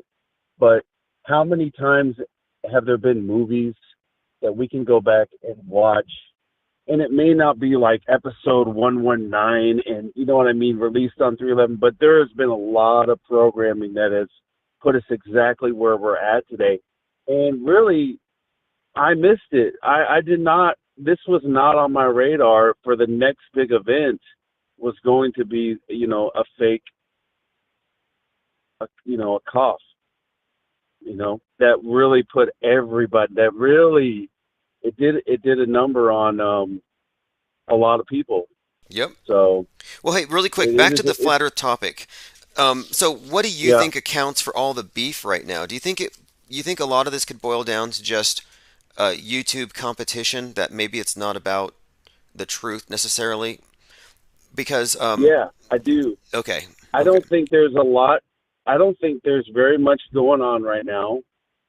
And I think this is a really good way for people to put their eyes back onto the flat Earth and the community. And so I think this might be just a little bit of stage show, so to speak. Like, I don't think there's really any beef going on. I just think it makes a little bit of motion in the ocean. You know what I mean? It gives them some attention. Because the videos Jake put out today in the last week or so, these are videos that he had made in 2017, I think. So these are videos that he had gone after the AE map in 2017. So this isn't like new information. He's just republishing some information that he'd already put out. Yeah, stale beef. The Baby Truther show was pretty ridiculous to see those guys laugh about the girl getting beat up by her boyfriend, which was like an ex-NFL player. So, I mean, they deserve that. And they took down that show. They took down that show that he went after them on. So I think they deserve that. Yeah, look, I don't want to get in the mud, but if I had to point out things, Dearth has a history of saying things that are actually, in my opinion, worse than being worried about the state of the television after that woman was thrown through the screen. But I mean, I don't have to dig it up, but it's out there. So yeah, I just see a lot of this as stale beef, and I guess it's good for ratings. And out of this whole thing, though, I find it interesting that Fight the Flat Earth has really taken an interest in Jake Gibson, and they have this back and forth. So I contacted Fight the Flat Earth. His name is Craig, and he's going to be a guest on Dark Matter the second week of December. Awesome. See, and here's the thing. I didn't even know. The only reason I knew about like Micktoon and Fight the Flat Earth is through your show. I had never gone and sit down and watched a live stream. So like 2 weeks ago, I saw Micktoon do a moon landing debate, and he got absolutely crushed. Oh, those guys are unwatchable. They're unwatchable. Micktoon, it's terrible, dude. No, we watch them for laughs. It was exactly. It was laughable, and so. Here's the thing, like, we have a lot more like facts on our side in regards to what is that we're on. I mean, we have destroyed, like, we're not spinning, and I think that the moon and stars, they move around us. We're not moving at all. So in the moon landing, I mean, that is a joke. So we can destroy them in a debate. I just don't see. Their followers are really in the cult, in my opinion. Yes, that's a great point because, it's the cult of scientism. It's a replacement religion, and many of the things they believe in are basically from faith. Micktoon admitted to me, I've never seen the ISS. I'm like, wait a minute here. You've never seen it, and you're the one who believes that it exists. And telling me to go look at it? Yep. Yeah, just go look at it, Tim. Yeah, so those are the guys that are really have the fleece over their eye, or the wool over their eyes. They can't see. At least people like us out here are questioning what's going on around us, and so yeah, exactly. It would be nice. if the community, whatever the truth community or whatever the flat Earth community was or is, if people could like squash their beef and come together, because divide and conquer. That's like their MO. That's what they like to do to us, and it seems like they've done a pretty good job of that. Yeah, So, yeah, and I'll continue to speak on this. I appreciate your input on the topic, and yeah, call back hey, anytime. thanks for letting me call, man. Oh yeah, anytime. Appreciate it. All right, have a great night. All right.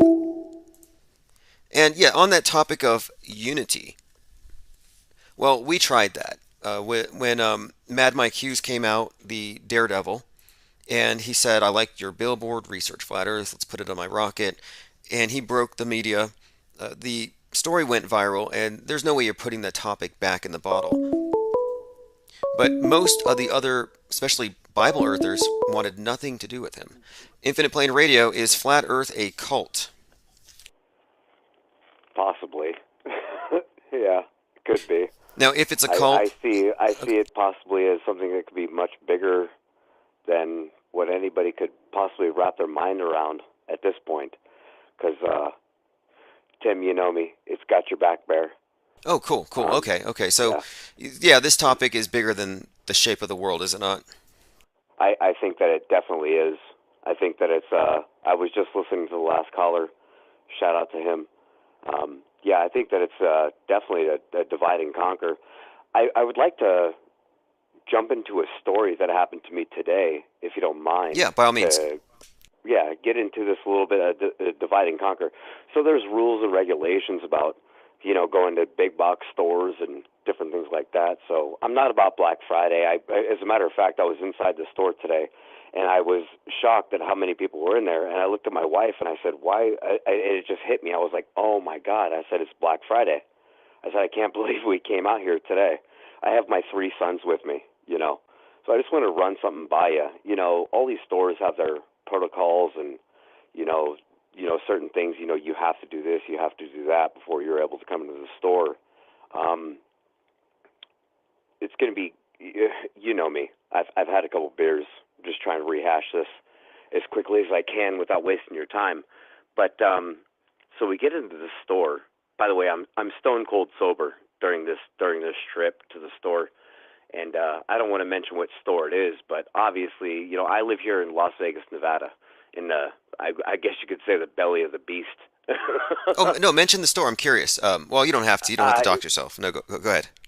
I don't know. I can mention the store after maybe I can explain the situation, and then maybe you can give me your opinion on the situation, and then maybe I'll mention it right after that. Okay. But okay. Yeah, because I know you're a lot more legally versed in certain situations, so I'd love to hear your opinion on the situation before I mention the store. But we go inside the store and we do our shopping, and it was pretty nice. We don't normally get out too often as a family. We went through the toy section. Brought my little boys through to pick out a toy through the toy section, and they were real excited about it. So we get to the checkout line, right, and we're all forced to wear a mask and obviously stay 6 feet apart and everything like that. So we get to the checkout line, and I'm buying a case of beer, obviously the case of beer that I'm drinking right now. But the lady that's checking me out, she's not 21, so she has to call a customer service agent to come and obviously check my ID and approve the beer purchase. And when the customer service agent comes by, and she touches my 1.5-year-old son sitting in the cart. And I look at her and I said, what makes you think that you're able to do that?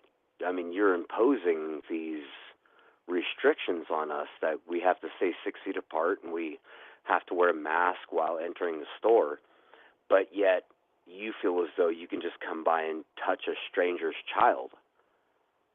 Don't you think that violates company policy?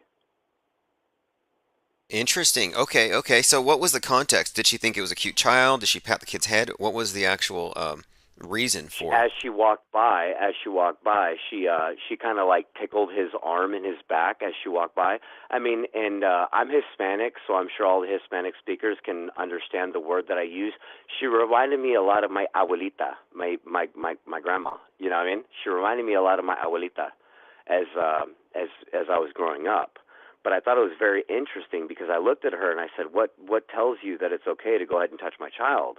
I said, "We're supposed to wear a mask in the store." I said, "We're supposed to stay 6 feet apart, but yet you can just come and touch a stranger's child." I mean, you know me, Tim. I'm not with this whole.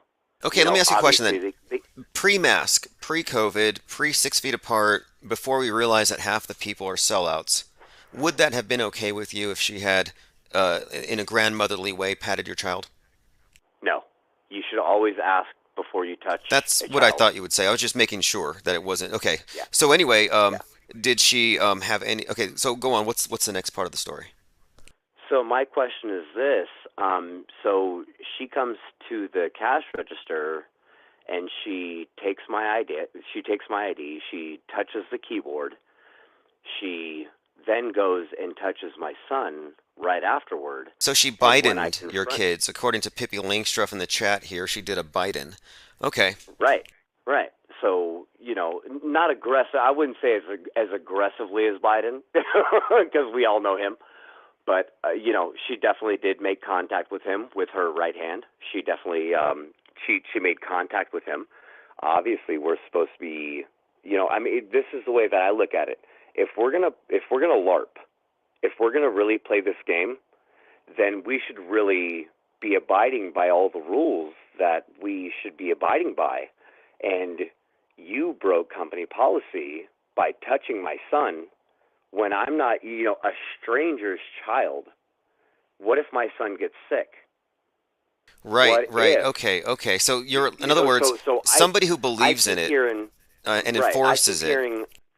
I keep hearing all these people talking about how we can rise up, how we can fight against the beast, but I think that possibly in different situations, what people need to start doing is going after these large big box stores legally and saying, okay, so this is the way that we can do it. We need to go against these big box stores legally and stating, hey, you just touched my child. You just Well, went okay, against so anyway, but your point being here is that they would not be able to stay open if they had to abide by their own rules. But the truth is, if the science wasn't so flexible, we would never be going into the stores anyway. It would always be curbside pickup and delivery. But we all know what a farce this is. And yeah, it's unfortunate that you have to deal with these people who are true believers in it, and they're not even playing by their own dumb rules. Absolutely. right. And when I looked at her, I said, it's really interesting. I said, you can just go ahead and touch my child. And she said, I'm so sorry. I said, no. I said, it's just really funny. I said, because there's a sign on the door outside that says it's mandatory that I wear a mask. I said, but you can just come and touch my child. Did she get your point? Did she get the point about? She understood. Yeah, Okay, she okay. understood immediately. And at that point in time, she shifted her consciousness, and at that point in time, she was just trying to save her job because Interesting she though. knew Look, right she then she and was there. being reflexively human. I mean, the only explanation I could have possibly would be Thanksgiving weekend. Maybe she spent the weekend around her grandkids, and she's just I don't know, how old was she, but whatever. Anyway, so yeah, we live in a cult. The world, I mean, a world that's in the grasp of a doomsday cult, and of course, we have that particular thing. But now we also have the asteroid threat, global warming, and yeah, it's a global doomsday cult. And those of us who see through it have to suffer the NPC-like antics of the true believers of the cult of the monolith and the World Church MSM. What do you think about the Flat Earth group today? Do you think that this is going anywhere? Do you think that Flat Earth a-hole has done anything as far as discrediting some of these bigger channels? I really think that this has. I really think that this has legs. I really do.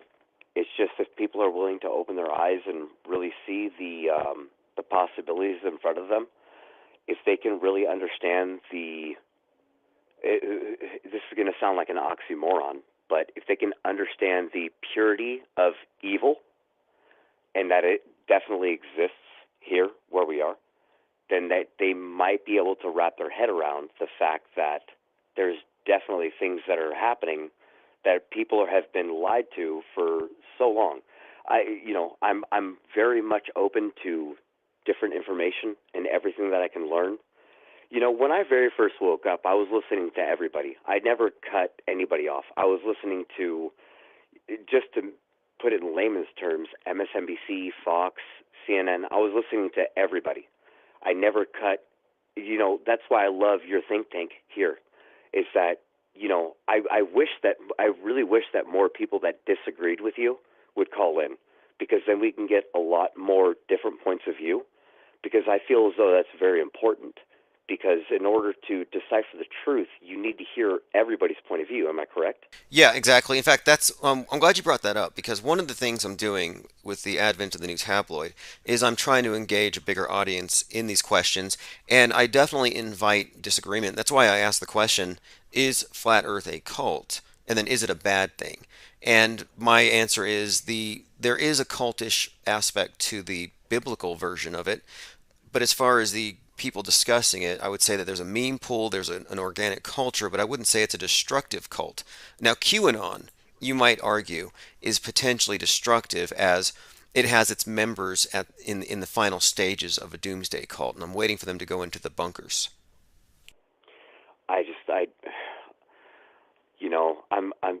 You've heard my story before, Tim. I'm a big believer in Jesus Christ and our Lord and Savior. I'm a big fan of God. Can't discount that enough. But I can't get behind these QAnon people. They're gonna hit the bottom just like I did. When I hit the bottom, Tim, is when I hit rock bottom is when I actually found God. That's when it happened. So maybe this is their plan. Everybody has their own plan. Maybe these QAnon people are going to have to be let down so badly that they actually wake up and they realize nobody's coming to save you. You have to change yourself. Now, what do you think about the notion that they have put forth that Jesus did come back in he came back and he died in 1963, that the Kennedys were the blood of Christ? Do you think that's blasphemy, wishful thinking, bad hopium? I mean, where do you place that? Well, I really can't say much about it because I'm not one to judge. Judging is terrible in itself, and I'm not one to play God. All I can say is that everybody talks about Jesus' return. You know my story. We've talked about it before. I feel as though that Jesus has already returned. He's in our hearts. He's here with us now. It's for people to recognize what's inside themselves. Heaven is within. Now, one more question. So if something came up that gave you evidence that the Earth is a spinning ball in space, does it give credibility to their other big stories, instantly? Does it change anything, or does the shape of the world really matter that much in your picture as you look at things? That's a tough question, Tim. At this point in time, I would say that now going over, I'm sure a lot of the viewers haven't heard every one of my phone calls, but I'm a big believer in the fact that I think that the ball is absolute bullshit. I really do. How big this plane is that we possibly could be on is in question to me. Whether or not each realm in the reflection of the moon has its own firmament. Maybe that's the reason why they don't want us to go to Antarctica. Maybe that's the reason why they don't want us to hit the firmament. Maybe I don't know. But see, that's the thing, is I'm okay with not knowing. I'm okay with being open to new information. That's where I really wish, if anybody's listening right now that disagrees with Tim, please call in. Please. Yeah, see, this is how you know that you're not in a dangerous cult, because a dangerous cult is basically a toxic relationship which doesn't want any input coming in that they don't control. So it's an echo chamber, and this is definitely not an echo chamber here, and we're not closed up with any presuppositions about it fits this particular map, which is kind of folly. And I've always said, if you're betting on a model at this stage, you're putting the cart before the horse. I'm not even convinced that they're not hiding land within the area described by the globe. I mean, that's how nefarious I think the controllers of the world media and governments really are. Absolutely. mean, just going off of what you just said, I saw something just like 2 days ago that Hunter Biden has like a tattoo on his back that could possibly be correlation with Ghislaine Maxwell's case. Like Terraform, can you help me out with this? Terra What was Mar, yeah, Terra Mar, Terra Mar right? out on the high seas, where they said what six? They said like something like the the oceans contain 40% of it is just uncharted. So you have who knows what's out there. And so she's claiming that she's part of Terra Mar, and she founded this basically a nation that doesn't really have an address, but she's a part of it. And so I'm like, well, maybe Terra Mars where Mars is or something, where they. Well, maybe it could be like under maritime law. It's like pirate law. It's like, land that's undiscovered by the system that has a different set of rules.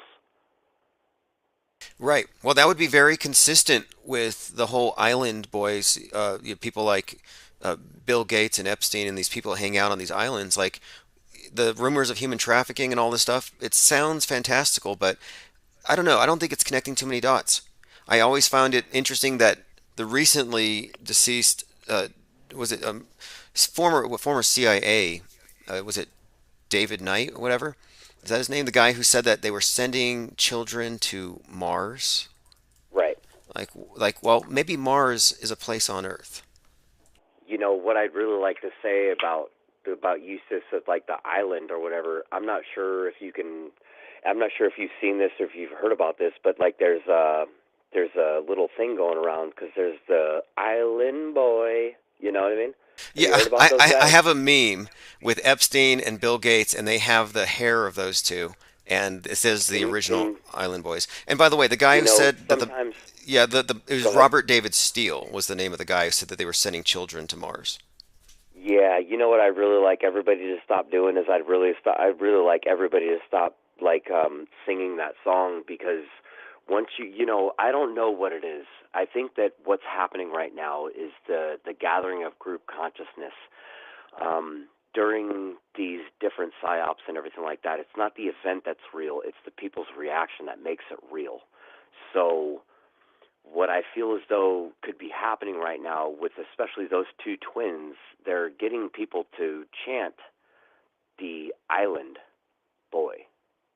And I don't think that that's healthy for America. I don't think that that's healthy for the world. I don't get it. I don't. They're twins. See, that's even more disturbing. I mean, I thought they were weird, but no, they're twins. And to me, that smacks of some kind of monarch mind control experiment gone awry. Like, what island is it? One of the islands where it seems like they just want everybody to repeat the same thing over and over because it's a catchy tune, especially the way that they do it. But I know that you keep on Jurassic Liars. I know that you keep up with him, and the twin number.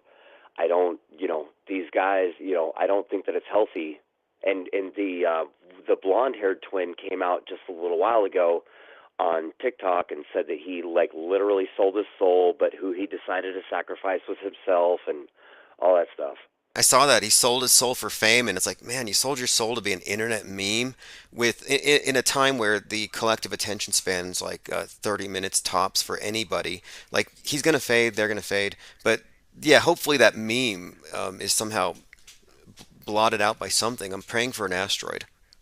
Well, Tim, I'm asking you to remember La Palma. La Palma is still erupting. This is what they're chanting for, the island. You know what I mean? It's very interesting that I don't know when this thing's going to stop, or I've been trying to keep every couple days or whatever. I check up on La Palma and everything, and it seems like it's still going. And it seems like they're putting out a lot of fear mongering out there. Like if it keeps going, then half the island's going to drop into the ocean. It's going to create a big tsunami. But I think that this could be one and the same. The reason why these twins came out with this righteous little island thing that they're talking about, and it could be, okay, so 100% of the consciousness, okay, you take 100% of the consciousness, you cut it into thirds, you get 33%. 33 is a very big number, obviously, right? You know what I'm talking about. Yeah, and so go on, because I'm convinced you get 33%. You get 33% of the 100% consciousness to agree with the story that's being prevailed, and then you have cooperation. That's where it starts. So you take 100%, you divide it by 3, you get 33.3% of 100. And that's the way that I feel as though they're swaying consciousness. When they put out spells like this, that's what I like to call it, because I'm just going to shout it out. I'm a really big Owen Benjamin fan. The guy's a massive spell breaker, but in this situation, he's never talked about the division of the 100%. If you divide 100 by Well, let me bring this up 3, spell-wise. Okay, so we all know I Can't Breathe. It's police oppression, and then it was later adopted for the environmentalists are saying we can't breathe because the climate change is getting so bad. I can't breathe because COVID. I can't breathe because the mask. I can't breathe because the 5G towers suck the oxygen out of me. All these different ways of representing I can't breathe. Well, then you fast forward here to Astro World, and the people are chanting I can't breathe according to the crisis actors on the scene. So I think I can't breathe is another bit of word magic, and it's about signaling the need for revolution, revolting against the oppressors. And of course, I can't breathe is literally an anagram for a better China, which tells you everything because the people chanting it are chanting for the Marxist revolution, the communist revolution. Yeah, that's exactly, what needs to happen right now is that we just need to open the channels up to people that disagree with us. I feel as though that's what really needs to happen. But see, the internet's not going to allow that. We need to open up the channels to have the actual conversation, but they're not letting that happen. Can you agree with me on that? Well, it is, but here's the thing. This channel's we've always been meme super spreaders. We're the ones who really caused, I think, the flat earth topic to leave YouTube when we started doing the billboards. And what we have coming next with the tabloid is going to be a conversation starter, and I'm going to be distributing it through my press pass holders. So anyone who holds an IPR press pass will be given a stack of the tabloid to basically find places to distribute it. But I think this is a way of getting stuff off the internet, content they would digitally burn. So now they're going to have to physically burn copies of our paper. But this is the project that I have moving forward, and I think it's the only way, I think, to bring information that's not being screened. Tim, you're right. I 100% agree with you. As a matter of fact, on Owen Benjamin's stream today, he was talking about putting out a magazine because you need to put things into the physical now. Because like they can go ahead and delete your channels, they can go ahead and do these things or whatever have you, but we need to start putting things into the physical, and I agree with you 100%. Yeah, this isn't a new project. We actually had a few. I mean, the Flat Earth Report was a tabloid originally, but the cost of production and all this stuff was kind of tricky before. But now I'm in a better position, and this one's called Fake World News, and it's definitely tabloid, but it's actually containing the truth. But to the people who don't know, the uninitiated, the true believers in the MSM, it'll look like a standard tabloid. And yeah, I think that's an excellent idea, especially for someone like Owen Benjamin, who has been singled out for censorship. And also, you got to look at the papers and their attacks on him. How does he fire back? How do you fire back when the Daily Beast says you're going to be the leader in the next Ruby Ridge debacle? You don't, because they silence you. But if you have it in print, you have, I think, a little more clout to hit back. Yeah, well, the way that you fire back is going to buildingbertaria.com, and you watch the free documentary that shows you exactly what he's doing and exactly how the media attacked him. Wait, Bertaria is the one. Buildingbertaria.com. That's the one that Daily Beast said is going to be a Ruby Ridge, and I'm like, they're not talking about guns. They're talking about like a campground, right? Right. It's just a campground. I mean, like legit. I was a part of it. Like I didn't have the $400 to be able to donate for him to be able to buy the land. But people have to understand, the very first piece of land that he was looking to buy was like a 200-acre like established property. If any of the listeners want to go to buildingbertaria.com, the documentary is perfectly free. You can play it from there, and you can see exactly what happened. And Mike Wieland is now out of business. The person that did the hit piece on Owen Benjamin, he doesn't have business anymore. It's like literally crumbled because of the county Bonner County realizing that what this person said was complete bullshit. Well, let me ask a question. Is he a flat earther or a geostationary earther? What's his take on this? Because he was at the Flat Earth conference, but he did a comedy skit, and I didn't hear his opinions about the shape of the Earth. I would like to state that if I can't speak for him. I can't. If I were to speak from him, because he's like, this is very difficult. Okay, because anyway, because I just never heard him actually say. I'm not gonna. I can't do that, Tim. I can't do that. From what I understand, he's just as interested as I am in figuring this out. That's all. Well, I do see him promoting Dearth's Flat Earth app, which is very controversial at this time because there are people making these. I don't know. I don't know if it's competition or not, but you see people making accusations that Dearth was a beta tester for another Flat Earth app and that he basically stole it, but he said he didn't steal it. The other guy was just lazy on his couch for 2 years. Yeah, so you can't say that Dearth no, isn't a Tim, hard worker, but I mean, what do you? Yeah, I got to be honest with you. I don't really. I haven't really heard anything about that, and that's my God honest truth. I wouldn't lie to you. I really. I wouldn't expect you to opine on it anyway. I mean, it's too polarizing to me. I don't have an opinion on it one way or the other. I think the flat Earth beef that we see right now is very stale, but it's definitely entertaining.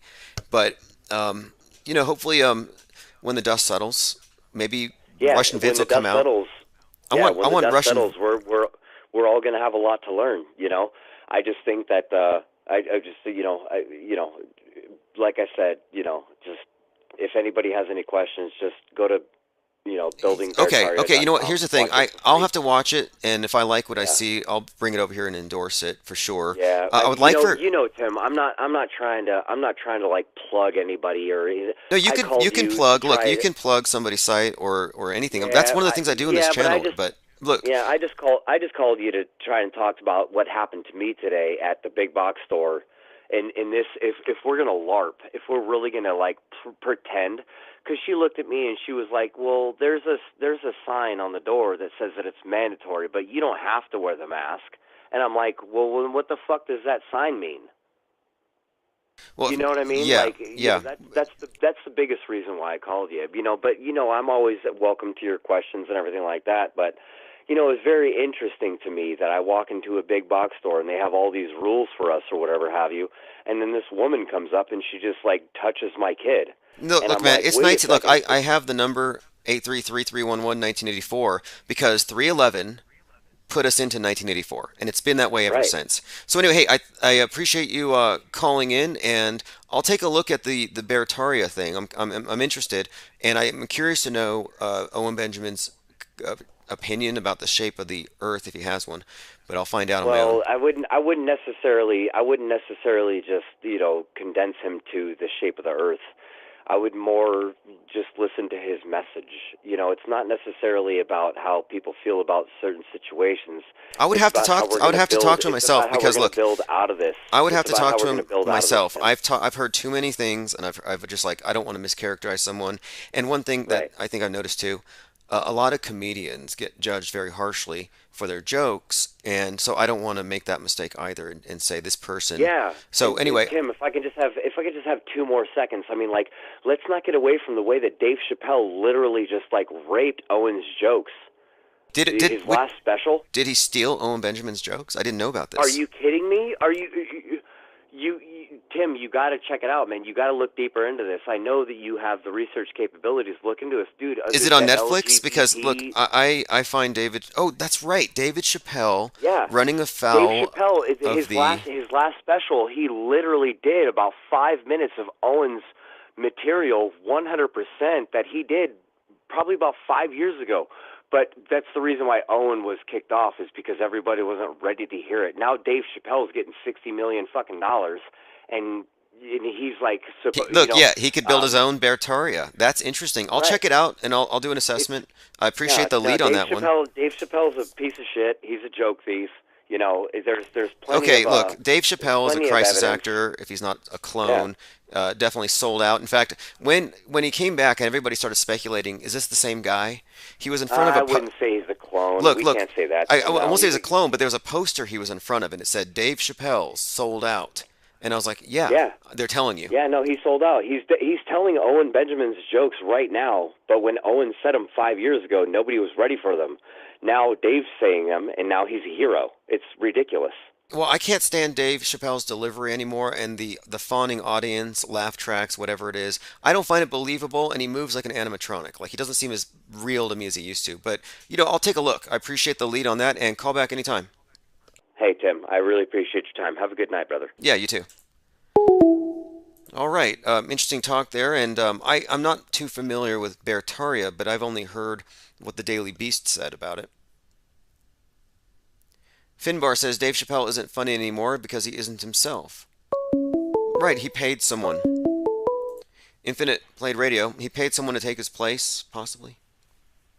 Hey, what do you think? Is Dave Oh, what's up, Chappelle? buddy? Hey, is Dave Chappelle the same guy he was back when he was funny? Oh no, nah, he's definitely different. Yeah, I Okay. don't know what happened to him, if they MK altered him or whatever, but they did something to his brain, or they sat him down and told him, what is it, Plato or Fumo, silver or lead. That's what they told him. Yeah. Interesting. Silver or lead. I like that. Yeah, and he obviously went with the silver. I could see that. Hmm. Okay, so Yeah, definitely. on the topic of the night is the flat Earth is the flat Earth a cult? No, it's not. It's not a cult. It's more just like a think tank, and just a way everybody can communicate and talk about what they don't want you to talk about. Because, like, dude, I don't think the Earth's really flat, dude. I say that because it pisses people off. Well, it goes against the grain. You know what I mean? And it's just a different way of thinking. But that's kind of like what our thing is. It's the other way of thinking, and your question and everything. You know? Yeah, I can go with that, and I've actually explained it this way. In fact, there was I had this flat Earth light that's this thing that Chris Pontius had given me, and I actually had a police officer ask me about that. He's like, "What the heck is this flat Earth thing?" And I said, the best way to understand it is think about the space occupied by X-Files, Outer Limits, Twilight Zone. It's that area of the unexplored or the unanswered questions, and flat Earth is as far as you can go. And so that's kind of I think it's more of an area of thought than a conclusion or a model. Yeah, definitely. Yeah, it's like thinking outside of what everyone's telling you, you know? Yeah, just like the guy that said the Earth's round, everyone used to think it was flat. He was crazy. Copernicus, I think it was, right? Yeah, Copernicus, which yeah, of course, deposed the whole idea of the Earth being the center, and yeah, anybody who goes against the grain, as you know now, they censor you for that, and they digitally burn books, and they don't burn us anymore. They just censor us. They just exclude us, and I think that's the idea. They can keep you out of the metaverse. Yeah, it's getting interesting, bro. The lies on TV are crazy, and like the news, dude, it's just like they're not even caring about the news. They're just caring about insulting each other, you know? So it's getting crazy. I don't know. Yeah, what do you think of The the? shit people saying on TV. Did you see the Kyle Rittenhouse thing where somebody in the background, their foot goes to the floor? What goes to the floor? Somebody in the back, like a bailiff, his foot literally sunk into the floor because he was CGI. They had CGI people in the courtroom. Oh, I didn't see that. That's crazy. Yeah, it's definitely like a psyop or something. You know what I mean? Even the dude that Gage Gross courts, like he's totally protected. They didn't even ask him no questions. You know what I mean? That whole thing's funny. Or the FBI couldn't even get into his phone. Yeah, that's wild. You know? Yeah, I wanted kinda to think see. it was like that. I wanted to see Gross Krautz's arm. Like, show me your arm. Show me that it wasn't a squib, and he never showed his arm. And I think that would have won him some sympathy points. Yeah, I don't think it was fake. I think he 100% shot and blew those boys away because, you know what I mean, he was justified to do so, you know. Skateboard, they tried to say, oh, don't buy your kid a skateboard for Christmas. Well, you're an idiot, dude, because I used to skateboard, bro. You know how many people I've seen get hit with the skateboard, bro? That shit, you know what I mean? It put you away. Oh yeah, But yeah, definitely will. anyways, I've I seen. think it was real. I think it was totally real, dude, because I don't know. I seen pictures of his arm when they had it tourniqueted and shit, dude. It looked like it was legit. It's questionable because of the context and how politically useful it is, and how Kyle just seems to be. And and that Gage dude, he got arrested on a DUI 2 months after the fact, and then before he went into court, dude, they dropped all of that charge and everything, dude. But he's on tape, and yeah, he's got something wrong with his arm because he's, you know what I mean, like he gets confrontational with the cop about it or whatever, you know what I mean. But he won't even show it to the police when they draw his blood, you know. So I don't know. I think he really got shot, bro. Well, there was reason. I mean, whenever it comes to psyops, generally these things are closed movie sets. You don't see it. You only see some footage after the fact. This thing was covered. We've never had full coverage in a psyop. It was done in one take, which the drone footage that was recently released proves. So, it's either the best choreographed psychological operation we've ever seen, and Kyle deserves an Academy Award, or it was real, Yeah. and he's a really good shot. Well, I think it was like set up but real, you know what I mean? And like, yeah, they like that Saminsky guy. I almost see him like Rosenbaum's handler, you know what I mean? And then he shoots the first shot to stir shit up, you know what I mean? And it's gonna get them both hearing a gunshot, getting your adrenaline going, whether you got a gun or not, you know what I mean? And he did that to get shit popping, you know what I mean? That's what I think, bro. You know what? There was a like part. And the FBI was there to watch the whole shit, you know Yep. what I mean? So they just set him up in a real life situation and see what he does. Yeah, there was something there too. Remember, the police officers handed some water bottles to Kyle and the other guy, and they said something about, "Oh, we're just going to push them down this way." So, to me, Oh yeah, and let them wrap them up. Yeah. yeah, it was like, wait, maybe the cops were allowing this to happen, and I actually took the water bottle as a sign. Like, that's how they would operate. You always see water bottles with these crisis actors. So it'd be like, hey, Kyle, you're going to go ahead and go through and take some shots and stir some stuff up. But we're not going to say it because somebody might record it. But when you're handed a water bottle and they wink at you, you know. Like, it could have been some kind of sly thing that he was a part of. I mean, it could have been instigated. I'm open to the possibility that Kyle is a trained agent provocateur. 17 years old, white hat, front row It seat. almost seems like it.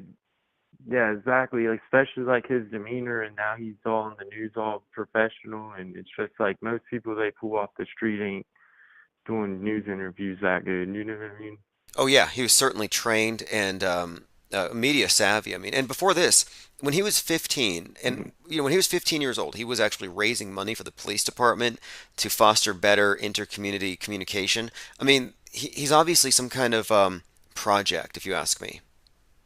And then his birth date, Yeah, and like, he came from the same cloning vat or whatever factory as Greta Thunberg. I mean, same birthday. yeah, and all the other ones, all the other mass shooters, yo. There's this kind of vague. Yeah, because that's I my don't know. other theory. Because like, okay, Nicholas Cruz, right? Okay, the cross man, right? Well, anyways, his dad was like a failed shrink or whatever, like a psych med doctor. You know what I mean? Like he was a psychiatrist or something, you know. But anyways, he did work with John of God, the guy that went on Oprah and shit, the dude that got caught selling babies on the black market and stuff from the women he was enslaving, you know. Okay, But wait a Oprah minute. was John all of cool with God. him. I don't know. It's part of that cult stuff. Yeah, Yes. John of God. Good went one. on I forgot Oprah, about but this. then- That's so anyone doesn't but know then- this. Nick Cruz's dad was associated with a big league cult that had Oprah's endorsement for the longest time. Yeah. So yeah, that goes right along with what you're saying. How they train you and program you, and when they hand you the water bottle and wink at you, pow, you flip the switch or whatever thing Well, they got okay. on you. You know. Speaking of Nick Cruz, though, But yeah, Nick Cruz was Saminsky was definitely a handler. Nick Cruz I was would in say, you know. ROTC, and the ROTC he was a part of, they were using this virtual reality first-person shooter simulation thing that David Hogg's father had invested in. So you have a connection with Mind Control MK Ultra with Nick Cruz, if you want to look that way too. Yep, that's crazy. Yeah, and then the security systems for that, all the parents were back and they had so much stock in the security systems all the schools would get outfitted with. Same way with Mandalay Bay, the security companies, now all the casinos have to update their shit, and it's big money contracts, And then all the gun right activist parents of the Sandy Hookers, yeah, that shit's crazy. But yeah, it's all like a plot, man. Oh yeah, there's definitely an Take over assault the country, and on it's almost a Second Amendment, and America, bro. they're trying to make it seem like people are using the Second Amendment in a weaponized way. And I think that's where a lot of these psyops are headed. And that's one of the things that Kyle was doing, was he was making the argument for self-defense, but nobody ever mentions the fact that he wasn't. I mean, they talk about it in the news media like he was shooting protesters. There's a difference between protesting and rioting, and it's just strange. It's so 1984 that people will look at a riot and call that a protest, and they'll look at the 1-6 Capitol uh, guided tour and call that an insurrection. Right, yeah, they try to make him like he was just an active shooter or something, like he just went there to kill people or something, and yeah, it wasn't the case, and yeah, he definitely was trained with the gun, you know what I mean? He definitely knew what he was doing, and that's why when they were making a big stink of him charging a new round, like I already knew that was the forward assist, or I thought he got, or maybe he got a stovepipe, that's what I was thinking. Then you only gotta pull the bolt back a little bit, but now it's the forward assist, because sometimes it don't come back all the way, and you gotta do that or it won't shoot. But if he didn't do that, he would have been screwed, you know. So that's another thing. Most kids wouldn't have known that, you know. Yes, yes, yeah, and there's a lot about Kenosha that is questionable, but the real or fake question has been the most fascinating thing for me because, like I said, this is not like any other psyop where it's behind closed doors. They give you everything in the drone footage, and the fact that that came out so late in the game is very telling as well.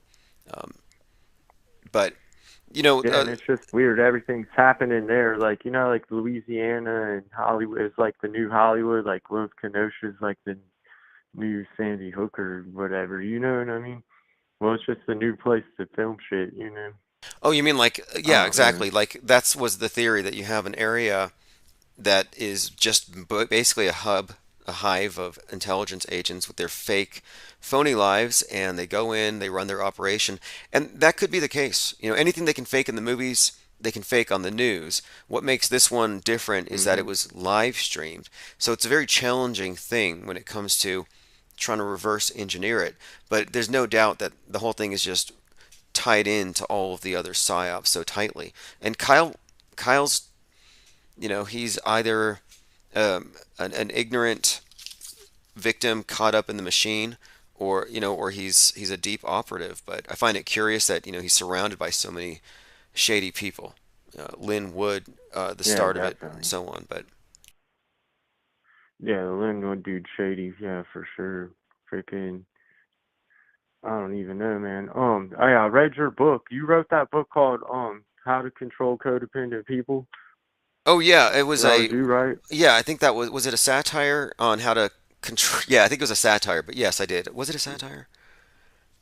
Yeah, yeah, I don't know. I seen it on Audible. I was like, oh man, that's probably him. I'm about to just get it and listen to it. But yeah, it was a good read, man.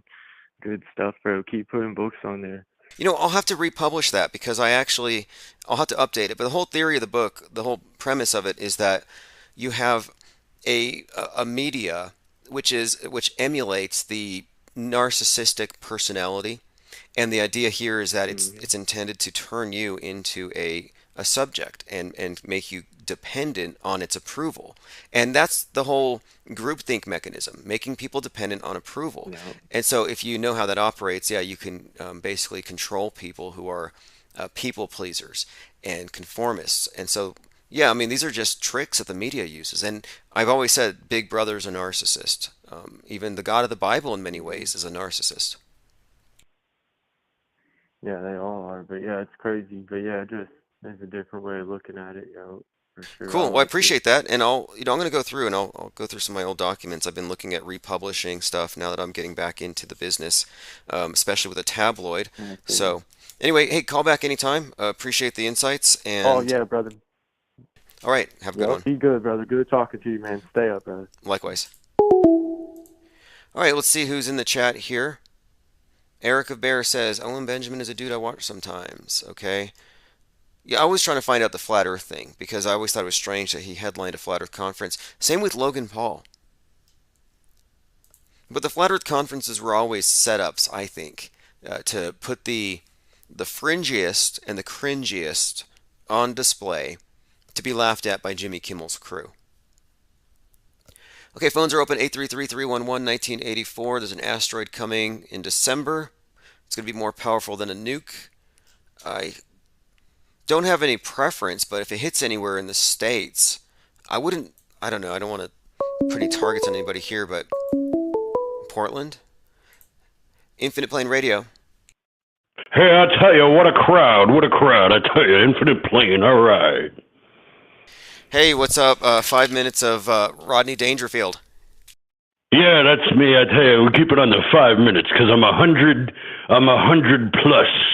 I don't know if you know that. We were celebrating my 100th birthday, I tell you. All right. We just celebrated Thanksgiving, I tell you. Thanksgiving, it's where my family thanks death for giving me thy sting. I tell you, all right. What a crowd, all right. What's going on with this flat Earth? Yes. Any take on the flat earthers? Is it a cult? Is it a dangerous cult? And are you a member of this cult, a card-carrying member? Well, I got to tell you this. All the women that I have ever dated always had a flat chest, so I would have to say the Earth is definitely flat. All right. All right, what a crowd, I tell you. All right. You know, I was telling the guys in there, my last show was in 2017 at Rodney's Club, and I got no respect, I tell you, all right. But I wanted to say one of the 2 jokes that I wrote, because I don't steal jokes, you know what I mean? The only thing I steal from Rodney is no respect, you know? I can't plagiarize. It's not in me, and I know you're like that. We're very big on the originality, you know? So anyway, I'll tell you, all right. Everybody today, they got a phone, you know? You know what I'm saying, Tim? Everybody got a phone, and everybody got an app, and everybody steals an app. But I'm going to make an app that combines 2 apps. I'm going to combine Pokemon with Pornhub. I'm calling it Pokemon Go Fuck Yourself. All right, excuse my language, I tell you. All right, what a crowd. It's not easy being dead. You know what I mean? All right, guys, all right. All right. But Nothing but respect here. The Pokemon app sounds like something I wouldn't download. Okay, I got a comment here. Zareth says, "Grab your tie and cock your neck to the side, Rodney." What is that? Yeah, he always grabbed his tie, you know, he was turning it to the side. He layered physical humor. He was always a sweat hog, you know what I mean? People that like to sweat under minimal activity. He always blotted his face with a handkerchief and always adjusted his tie because it helped him think of new jokes. You know, when you have a very young comedian, they go on stage and the adrenaline hits them and they get overdosing on adrenaline. So they stand there and they're like, because they can't think of any jokes. Or some people try to write them on their hand or something. Very unprofessional, you know. But what Rodney did was Rodney wrote thousands of jokes. And Rodney also paid people to write jokes for him. I know a couple of his writers, you know what I mean? I know the guy who wrote the joke Two Bagger. This guy named Jackie the Joke Man. You know Jackie the Joke Man? So Jackie the Joke Man, I'll tell you the story as Rodney told it. Jackie the Joke Man comes over to me and he's like, "Rodney, I really need to borrow like $5,000. And I'm like, you know, I'm making money now. I'm kind of on the Ed Sullivan Show, going on Johnny Carson. And I got some money, so I'm like, how much you need? He goes, $5,000. So I give him $5,000. I don't see the guy for like 4 months. 4 months outside the club, he's popping the trunk out his Cadillac. He's selling his new record he had pressed. You know, when you had a record player back then, you could press your own records. So he comes to me and he hands me like 20 records. And he's like, "Rodney, here you go. And I wrote a joke for you." And I go, "What's the joke?" He goes, "That girl is so ugly, she's a 2-bagger. Because in case one bag over her head breaks, you have another bag. That's how ugly she is." Okay. So I kind of messed up. I'm sorry. But anyway, the moral of the story was, he said, "Hey, Jackie, where's my money?" And Jackie goes, "I wrote you the joke 2-bagger." He goes, "2-bagger is a good joke, but it ain't worth $5,000 in 10 records. So that's the way the comedians are, you know. To be a comedian, in all honesty, you can't have a good life. You have to waddle in depression and problems and things like that. And that's when you know people are not authentic. You know what I mean? When you see a kid that's born with a silver spoon in his mouth and he tries to be a comedian, he has to steal jokes because he never had the hard times to, you know, when you're so poor that the only thing you have are your ideas to play with. That's poor. You know what I mean? Poor. Is there a code? You know, one of Rodney's best jokes. was, I tell you, we were so poor, we didn't have tinsel on our Christmas tree until Grandpa sneezed. That's how poor we were. Okay, is there a code for joke thieves? What I mean, like there's got to be something. Yeah. All right. So, at least in my opinion, as a comedian, everybody has ADD. That was my joke, which I was saying. My joke I said at the Comedy Store was, because it's true. I was a hyperactive kid. So I said, my joke, you got to keep it quick. You have to assume that everybody's going to drift, because everybody does. They start picking up their phones, they talk to each other. You got to make them laugh, and you got to hit them like a machine gun. That's what Rodney did. So my joke was, growing up, I had ADD, and that means attention. Hey, that's a fabulous jacket. So, like my ADD is so bad, I got distracted by the guy's jacket. You know what I mean? Right. Can't even so tell the this joke, guy, right. Michael Jr., came up to me after the show. He goes, I really liked your jokes. I did a whole set. I can't remember it all. But he goes, I really liked your jokes or whatever. And that was in 2005 in 4th of July weekend. So I come up here. We bought this house. 2006, we're watching Comics Unleashed. Michael Jr. goes and he says my ADD joke. And this was after, in 2005, I sent Jay Leno a tape. Everybody's like, you got to send Jay Leno a tape. You're great. You're great. So I made up like a 12-minute tape of just chopped up pieces of my act, and I sent it to Jay Leno. And he goes and he strips apart all my jokes and is using them for his monologue every night. Like one of the jokes I had was, I said, New York and California are very different. In California, they worry about their health, the exercise, and if they're backed up, they get a colic, and they'll never eat at a restaurant that's rated under an A+. If it's an A, they want to know what's wrong with your, if it gets a grade of an A they want to know what's wrong with your restaurant. And you definitely never get anybody with an A-. You know what I mean? That's how, Hollywood, they're very snotty about that. But in New York, exercise is, like going to work. That's our exercise. And, if we're backed up, we don't get colonics. We go to a street vendor, because a street vendor will go through you quicker than a Metamucil made with Mexican tap water. So we're sitting at home in the new house, and we have Jay Leno on, and he goes, yeah, there was a beef recall at Costco. And how do you know if you've been affected with the beef recall? If your hamburger went through you quicker than a Metamucil made with Mexican tap water. And my wife looked at me, and she was like, really? This fucking cocksucker makes $50 million a year, and he couldn't even give you a spot or an internship or nothing? You know what I mean? That's the way they are. Because here's what happens. When Jay Leno started making millions of dollars, that starving comic genius left. When Jay Leno had a hard time, and this is why I like him, though, because he was nice to Rodney his whole life. When he was in New York, he had a cousin who owned a place called Greasy Nick's, Nick Leno's Clam Bar. So when he was in New York and he wasn't making it as a comedian and he couldn't afford rent, he was sleeping in his car, Rodney says, I tell you, kid, you could sleep in my club. You know what I mean? You could park the car out in the street after 7 and sleep in my club, don't worry about it. And he had the time to stay in New York and develop his comedy career. His father and his mother were saying, go to your Uncle Nick and work at the clam shop. And Jay Leno knew his uncle would work him harder than any employee he ever had for like $1 an hour. So forget that. You know what I mean? Family will treat you worse than a stranger. That's just the way it is.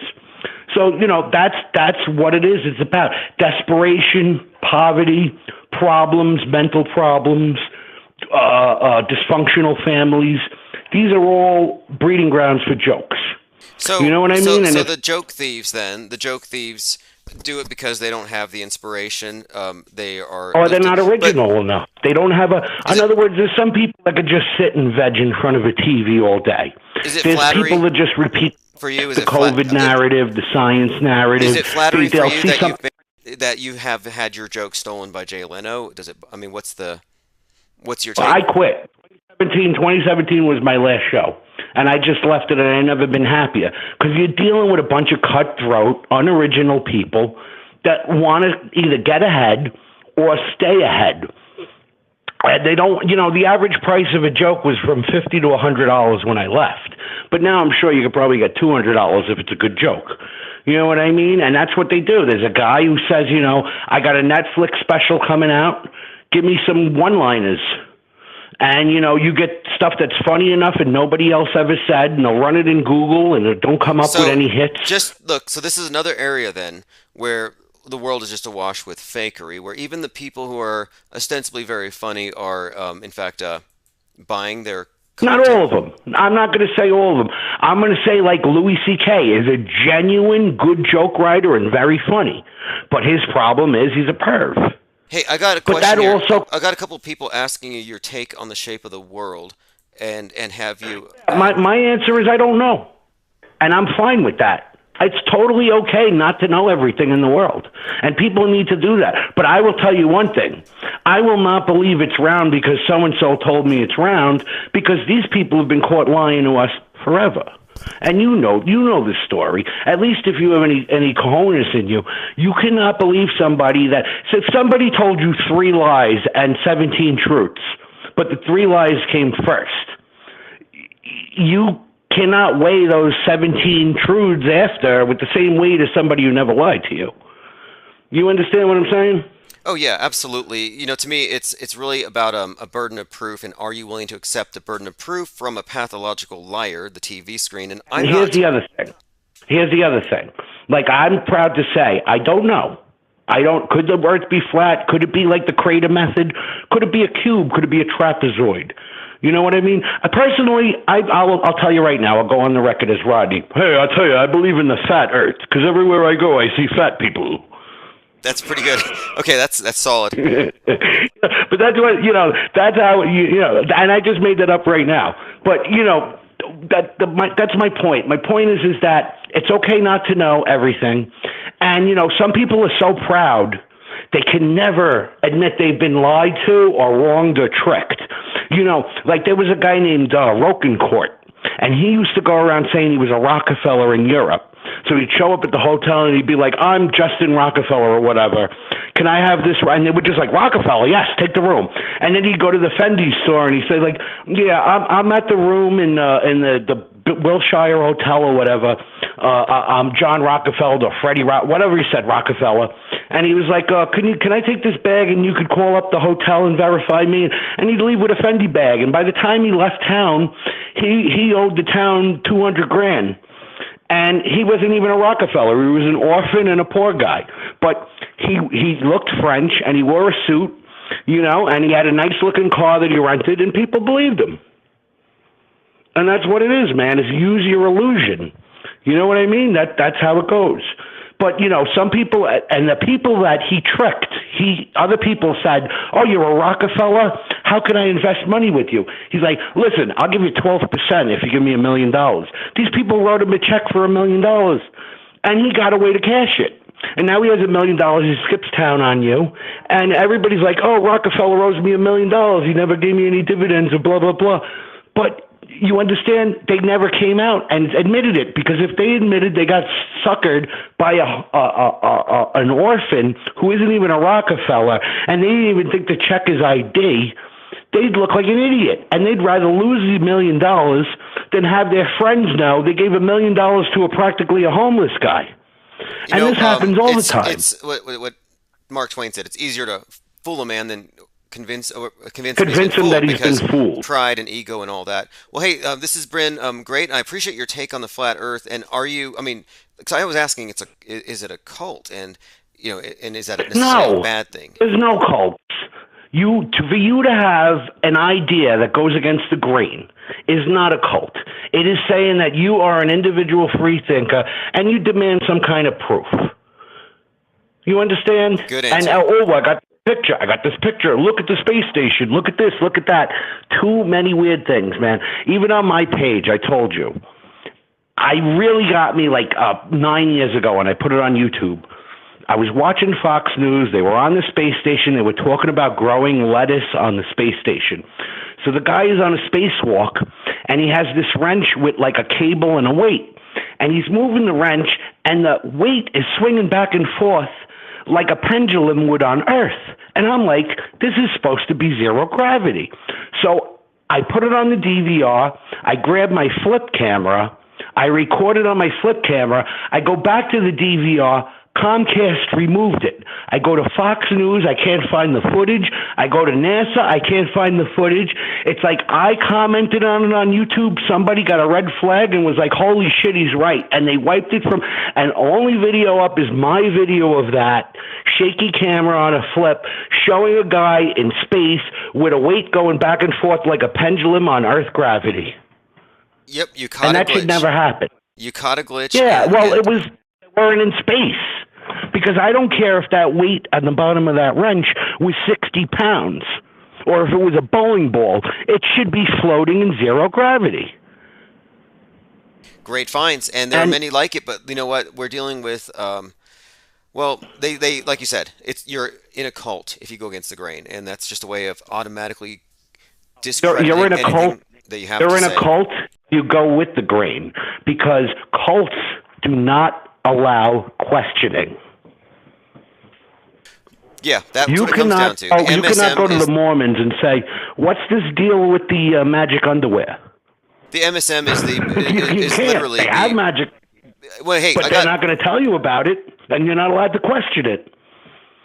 You know, so there you go. But listen, guys, happy Thanksgiving to everybody. I want to say a big up to my man Zareth. I think somebody was on the chat conspiracizing that me and Zareth are in the same house. No. We have that East Coast link. He's a Philly guy. I'm a Bronx guy. We both dealt with the lowest of the low. You know, like I said, in the Bronx, man, they'll kidnap your kid for $5,000 just so they can make the payments on their Mercedes that they can't afford. It's no doubt. That's the way it is. People in this world, some people value money, keeping an illusion, looking like they're rich or famous or successful means more to them than anything. Be the biggest loser in the world, and they will stab your grandmother if they can keep paying the rent. Here's I'm going to leave you off on this. Look at the Ace family. They're one of the biggest channels on YouTube. He comes on, he's like, hey guys, we're going to give away $100,000 to one of my subscribers. And then he never gives away $100,000. You understand what I'm saying? And he's now losing his mansion. They ruined contract deals and everything. They're going in the poorhouse. But look that up. That's something to look into, the Ace family. And basically what I'm telling you this is, it's a cookie cutter for the mind of the narcissist, sociopath schemers that are so all over the place, including politics and I'll take stardom. a look. I'll take a look. And for clarification, no, you are not in the same house as Zareth Yeah, the I'll tell you, Alchemist. all right. I'll tell you, Infinite Plane Radio, the #1 show. We listen to it all the time in hell, because, you know, I'm the devil, if you've seen Little Nicky. All right, what a crowd. Good night, Tim. All right, awesome. Thank you for the soundbite. Everyone, that was 5 minutes of Rodney Dangerfield, a.k.a. 5 Minutes of Fame. Not in the same room as Zareth the Alchemist. We're all in the same think tank, but we're scattered across the plane, the planes, the ball, the back of the turtle, the top of the footstool, whatever it is you think it is. All right, I'm going through some comments here. Let me see what we have. Erica Bear says Thanksgiving. High Caliber 619 says asking if flat Earth is a cult is the wrong question. It's the right question to ask, you know, if we're trying to get an honest appraisal of what we're looking at, because there's a difference between a dangerous cult and a meme pool or a culture that develops around an idea. Not the same thing. I would say that the biblical-oriented flat earthers are 100% in a cult. This is just one of these topics that has come up because there's a lot of stale beef being tossed back and forth among some of the veteran flat earth fundamentalists. Phones are open, 833-311-1984. Erica Bear says, Tim, look at Patrice O'Neill and George Floyd. Okay, yeah, post a link, by all means. I also see we're joined here by Pete Shea, who says the world is shaped like a dodo bird, if I remember properly. He left our Discord server. He says, Flat Earth is definitely a psyop. We were handed it on a plate. Yes. Was it a psyop? Were we handed it on a plate? I kind of disagree. It wasn't like it just came out of nowhere. It was already there. It was just popularized by a few channels around 2015. They keep pushing it back. the dates. They all want to say that they discovered it first. Infinite Plane Radio. Tim, what's up, bro? Slave. Hey, what's up, Slave Rescue Hound? So, what's your take on the flat Earth topic, or and the whole cult community around it at this time? Uh, Flat Earth. I mean, I'm flat Earth to the core, but I don't like I don't know, the Bible people with it, but whatever. I guess that's part of it too. I'm glad that they're here though. At least they're here too. Fuck it. It kind of at even because a lot of people believe in religion, so I guess it'll still bring more flat earthers on if the flat Earth Bible people keep thumping their Bible. Right. I'm not for the idea of censoring the ideas I don't agree with at all. I'm not in that camp, and Yeah, so it's like that's why I know I'm not a cultist or something, because I'm not trying to kill the non-believers. They are. The world media is. it would be cool to have like an organic type of flat Earth group without religion involved. Like you're not allowed to speak about religion inside of this group. That would be cool. Right. I mean, we've tried to maintain a certain Yeah, you do. No, integrity you here do. with But the. I mean, like a true group, like, even though you have a true group going on, it's just, I think about that sometimes, man. The numbers that we have are so minimal. Like, and it's so funny that they're scared of like, there's like, as far as, there's a bunch of people on the other side who know what's going on. Pretty much everybody that's on TV knows George Floyd was fake, paid for by China. But as far as that group goes, is like, there's only like not that many of them, but they all know it's fake. But as far as the masses, man, they're scared of like a couple thousand of us or whatever. It's like not even a lot of us are scared of it, boy. Because every one of us on this channel, we almost all say we can't talk to our friends, and nobody really believes us. That means for the most part, just about everybody sold up. They got about 90% of these people completely drunk and TV drunk, and they're scared of like 0.3%, 0.03%. That's the funniest part. That's how you know they're pussy, man. Well, I read this study, it was a survey that said that there were something like an estimated 11 million people in Brazil who think the earth is flat. And I thought that's kind of interesting. It's a big number. And it would be nice to see 11 million people pool their resources and get some real answers. But right after that figure was announced, the lockdown started. And even if they purify everybody, they're going to lock us down for climate change or for asteroids. And I think that's kind of telling as well that right now you have all kinds of barriers now if you want to go look around. Oh yeah, yeah, yeah. They don't. That's the thing. When you trap an animal, the idea is not to let them out of the trap. You know what I'm saying? Like it is. This ain't catch and release. Like this is they want to maintain that stranglehold. Oh yes, oh yes, and 2020 has pretty much demonstrated how powerful the media is because to me, I mean, it's like it's a spell, it's a hypnotism, but they imposed a new scientific religion on the masses. And you know what the beauty of it is though? I sit in awe of because I swear to God, sometimes when you go on your show and you're not like calling, there's like, nobody calling in, you got to take notes like you're in the class.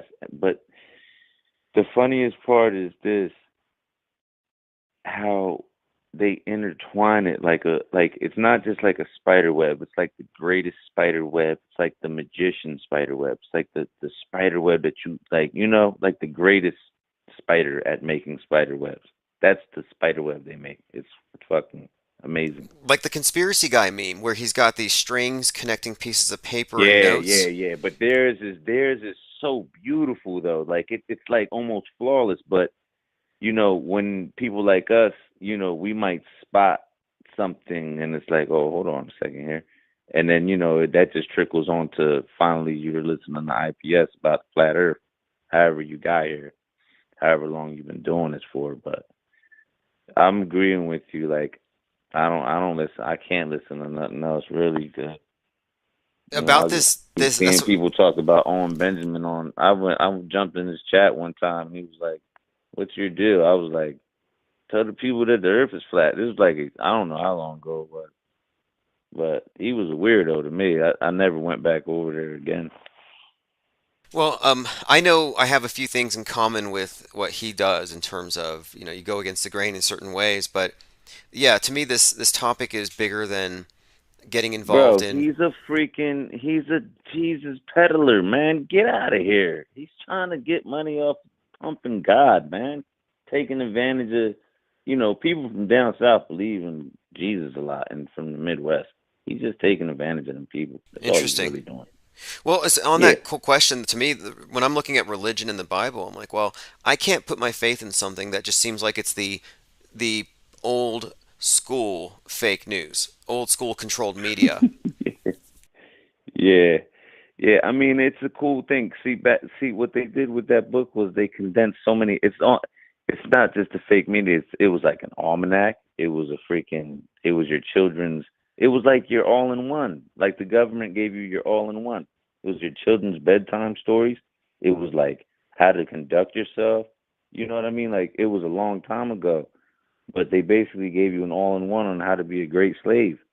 To your master, what to be scared Yes. of and what not to be scared of. And you say all in one, and that's why I refer to the television as the monolith, because it's just like the one The vision new for Bible. everybody. And it really is. And Yeah. you look at a character like Greta, and then you find out that they actually created the character Elsa in Disney's Frozen on Greta's character, so that they're indoctrinating the youth to be environmentalist. Um, And that, and, what kills me about that? It comes to the chicken and the egg first. It's like, did you guys know that this girl was gonna grow to be like? Who knew that this? Like, how long was this in the plans for? Like, don't the parents like think about that? Like this girl was. Like, this is all fake and staged.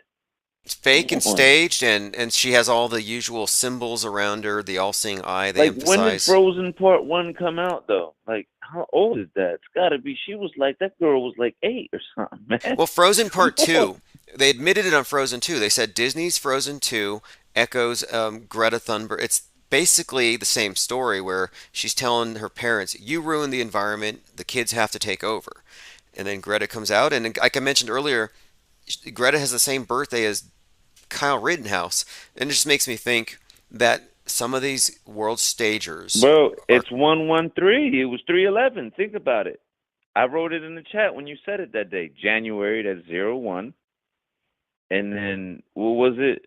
Oh, that's right. That's right. They were. 2003. Yeah. So 133. They were born January Or 3rd. 133. Yeah, it was the Nipsey joint. Yeah, yeah. It's because it's 00 or whatever it was, man. Yeah. It was still some old That crazy that shit. 133 was the number on the Nipsey Hussle video, well, the Roddy Rich video. Roddy Rich.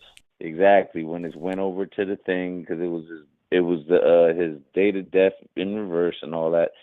Yeah, man. I was also thinking about John Gruden when you was talking about how it was the same day with the Kaepernick. Oh yes, yes, yes. It was, John Gruden. and I was thinking about that, and I was like, man, that's what all that money was about. See, because I follow sports, I bet on sports, and when he signed with the Raiders, which is funny, which is like it's kind of like a contrast thing too, because you got the 49ers with the Golden Boy Joe Montana. You're always going to think about Joe Montana, and with the Raiders, you're always going to think something dark. So it was like good versus evil just from the rip. And then they gave him this crazy astronomical amount of money. He hadn't even coached in like 20 years. And they gave him some crazy money that was guaranteed for like 10 years. And now I understand it. That's what the deal was. Like, you had to take this fall, buddy, but you're going to get $100 million on the way. Yeah, and it was It- timed the release of the Netflix so that he could be vindicated. And even the Netflix special was like, they have Kaepernick saying, "Why do I always have to prove everybody wrong?" And then the headlines that day, Gruden gets fired, vindicating Kaepernick's critique of the NFL and its collusion. Yeah, I know. The sports thing has been freaking me out even more and more lately. Like, when I think about it, I think the whole thing, I think they damn near rig every game, bro. Ever since that 42 freaking with Alex Smith broke his leg at the same place as Joe Theismann with all that, remember all the coincidences, there's, telltale signs or whatever Oh yeah, that's a of strong one like how it there. was 33 years to the day.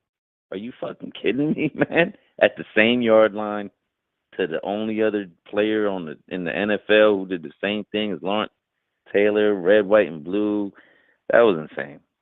That's when I just started thinking, like, hold on, man. I think they might rig every game. When you win a bet, you just gotta thank God that you went with the government that day. I'm telling you. Yeah, you know who spends a lot of time on the sports? I mean, Zachary Hubbard, and I haven't followed him too closely Yeah, lately, but my boy. Yeah, yeah, nah, my boy hits off. He follows him, and yeah, he just off of what he does, you're gonna win because it's just. I'm not saying you're gonna get rich. Yeah, he's gonna be wrong sometimes too because he was wrong on one Super Bowl. But the whole thing is sometimes he's right, man, because it's all a coin flip anyway. It's like either you're gonna win or you're gonna lose. So it's 50-50. yep. I'm interested though in the patterns that suggest though that the sports are being used in just the way the MSM is, and that Of there's course it is. I was looking at Steven Jackson. One game he had 33, and I'm like, it was in the finals. He had got this. He won one championship ring in his whole career. It was for the San Antonio Spurs, and he played a prominent role in a couple of the games. And I never forget. I was looking over that series, and I'm like, oh, I think it was like the closeout game or something. It was like Game 6. He had 33. I'm like, man, hold on a second here. and Steven Man, I think they Jackson. damn near rig every game, man. Every one. Steven Jackson's a big player in the year 2020. If you look at how he was the last person to interview Kobe Bryant before he crashed, and then Steven Jackson, twin of George Floyd. So you find these connections, but the final interview in All That Smoke with Kobe Bryant, where he's being interviewed by Steven Jackson, the interview ends Hmm. where it's a blatant Masonic grip at the end. Yeah, big time, man. Come on. All these dudes, even the other guy, Larry Johnson, my friends all love him because he thinks it's, well, he doesn't think, he knows what's going on. He's a gatekeeper extraordinaire. This kid, Larry Johnson, he used to play for the Kansas City Chiefs. He went to college in Penn State, running back. And it's like he gives you mad information. Because I've watched his show with my friends a couple times because they know what I'm into. But they don't really, they just, everyone, I guess, what the thing is? I don't, everyone just like, what fits what their mind can accept. Like, if it goes too far against their programming, it's just, your mind just goes into like error mode, like when your computer just errored and you just got to unplug it and just plug it back up. And they don't want to unplug. So they just pretty much hit the reset button until something happens and finally you find a new channel and then you just listen to this dude. He Yeah, they pretty call it. much says a lot of the stuff, but he's claiming that all these deaths are real and there's sacrifices and all that. He's just a gatekeeper extraordinaire. I think they call it like the Overton window, where the window of discourse, where people will tolerate ideas that are within a range that they're used to. And what I think happens is the media uses predictive programming for these hypothetical situations to expand or open our Overton window. So, like right now, we're being inundated with all kinds of predictive programming for space junk, falling space station, and asteroids. It's all over Netflix, HBO, all over the news. And I think this is because it's an incredible, impossible situation, but they need to get us ready to believe it. And so to open Do our you think they're gonna minds. try to drop something or something? I What do you think think so. about the fake, like some type of fake meteor? I think that's the next agenda. I think space wars, in the last month, the space station has had to dodge Chinese space junk, Russian space junk, and SpaceX space junk. And this is all recent. And in recent months, they've hyped it up in all the movies. And I've been watching stuff on Hey Netflix Tim. and HBO. It's all there. Yeah, no. It's all the signs are there. It's like you said, like if you watch all the stuff from like prior COVID on Netflix, it was almost we're like retarded not to see that a fucking fake ass pandemic was coming. But I'm glad you just brought up China. Did you notice the way that they're really like slapping us around, man? If you really think about it, they're the number one producer in fentanyl, right? Fentanyl is real bad. They call it Fetty Wap. and it's like they sell you fake Percocets that got fentanyl in them, heroin. All the kids want to get their hands on fentanyl because it's like you get rich off of it real fast. Really? Everyone that likes heroin, yeah, everyone that likes heroin, once they start getting laced with fentanyl, they don't want heroin. They want the heroin. But they want to make sure that it's got fentanyl in it. See, the Chinese So this, fentanyl connection is interesting because you got George Floyd, I Can't Breathe, A Better China, and then Breonna Taylor, another major martyr for the BLM, and it was rumored she was involved in fentanyl distribution. So that's kind of interesting that that would be cropping up with oh, China. who's this chick? Who's that chick? Breonna Taylor. She was one of the I think the police kicked down her door and shot her and her boyfriend while they were in bed. And so the BLM chants say her name. Oh, So she was one of their where they martyrs. burned down the Wendy's or something? It is a different. I think Breonna Taylor was one. She might have been even a cop. Let me check here. I think they went into Oh, the wrong but there was a home. fentanyl. Okay, so they're subliminally just giving you a little jab of fentanyl just in your mind, just to so the people who aren't in like areas where they're already pumping that shit, they're pumping that in the streets big time out here, big time. New York City, Trenton, Philadelphia, all around here, they're pumping. They call it Fetty Wap. But check it out. Number two Fascinating. Okay, producers. yeah, Breonna Taylor had fentanyl pills in a Crown Royale bag. Exactly. They try to make them. They pass them off like Percocets, but they really got fentanyl in them. Yep. And they Okay, got people and fucked George up and Floyd dying out here. overdosed on fentanyl, according to the other version of the story. Oh, see, see, I never even heard that.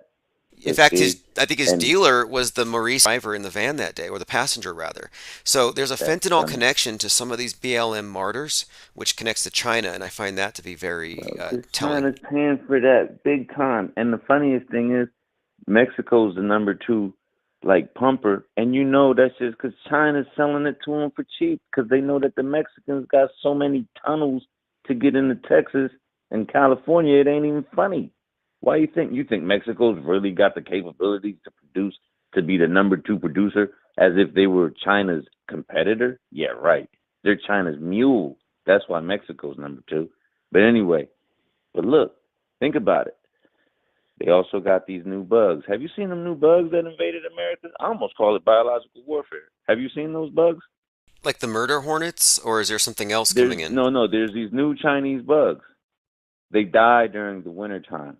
But just this summer, we were invaded, bro. They're hitting us with biological warfare. There's these bugs out now. I'm dead ass. Ask anybody. Maybe they didn't get out west yet, but I bet you they will soon.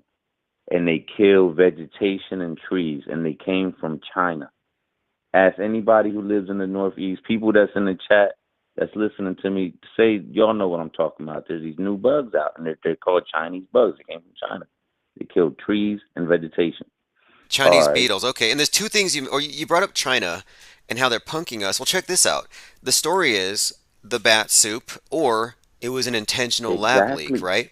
So that's one area. COVID is also, exactly, bro.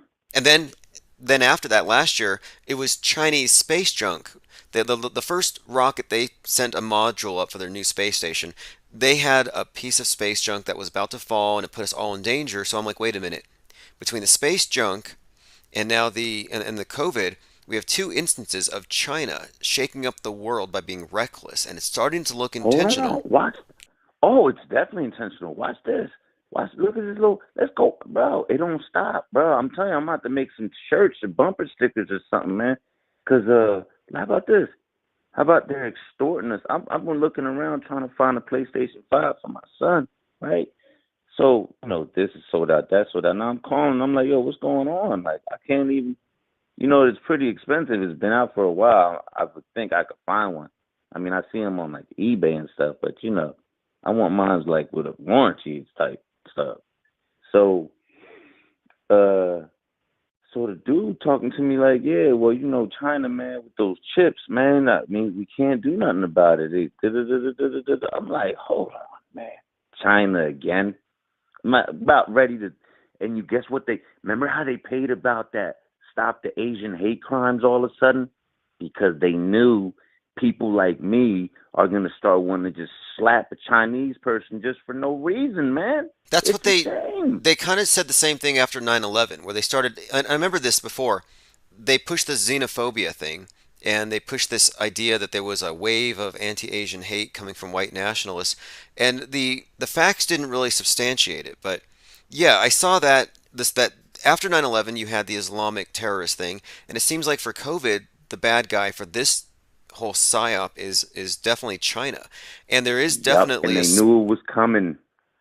yes, it's planned this way, and space wars is I believe a big part of what's coming next. Yeah, that's gonna get our mind off of everything else. Probably some new fake ass 9/11. It's gonna be another big, bro. Everything's been fake. You know that. Yeah, It's all been exactly. fake. When I report, I'm The saying, hey, look, numbers show it all, bro. I'm saying there's space junk about to hit the space station coming from China, coming from Russia. Like, I know it's all just a movie, but You've been saying the ISS had to come down since I never even knew what the hell the ISS was. I've always seen them like them little pictures of the thing. I never even knew what it was, but since first I ever heard your show when I thought fucking you were crazy, you always were talking about how they got it. It's inevitable. They got to bring it down. yeah, the It special was a effects, joke, man. the special effects You can't keep didn't up. And film the making of the most technologically advanced thing in the world, man. How fucking stupid can people be, man? It's such a joke, bro. but we'll find God out if damn. we have. I mean, yeah, we're bottoming out here, and we're watching it. We got front row seats. Appreciate you calling in. This is Slave Rescue Hound, right, on YouTube You there. already know. Yep, you already know, man. I appreciate y'all, man. Awesome. Well, hey, call back anytime. Appreciate it, and yeah, have a great weekend. No, you too, bro. All right, excellent. Appreciate the callers tonight. We've had some great callers. Eric of Bear says, "Ha ha ha! I'm dying. I can't stop. I think I know why you're laughing." But we're talking about.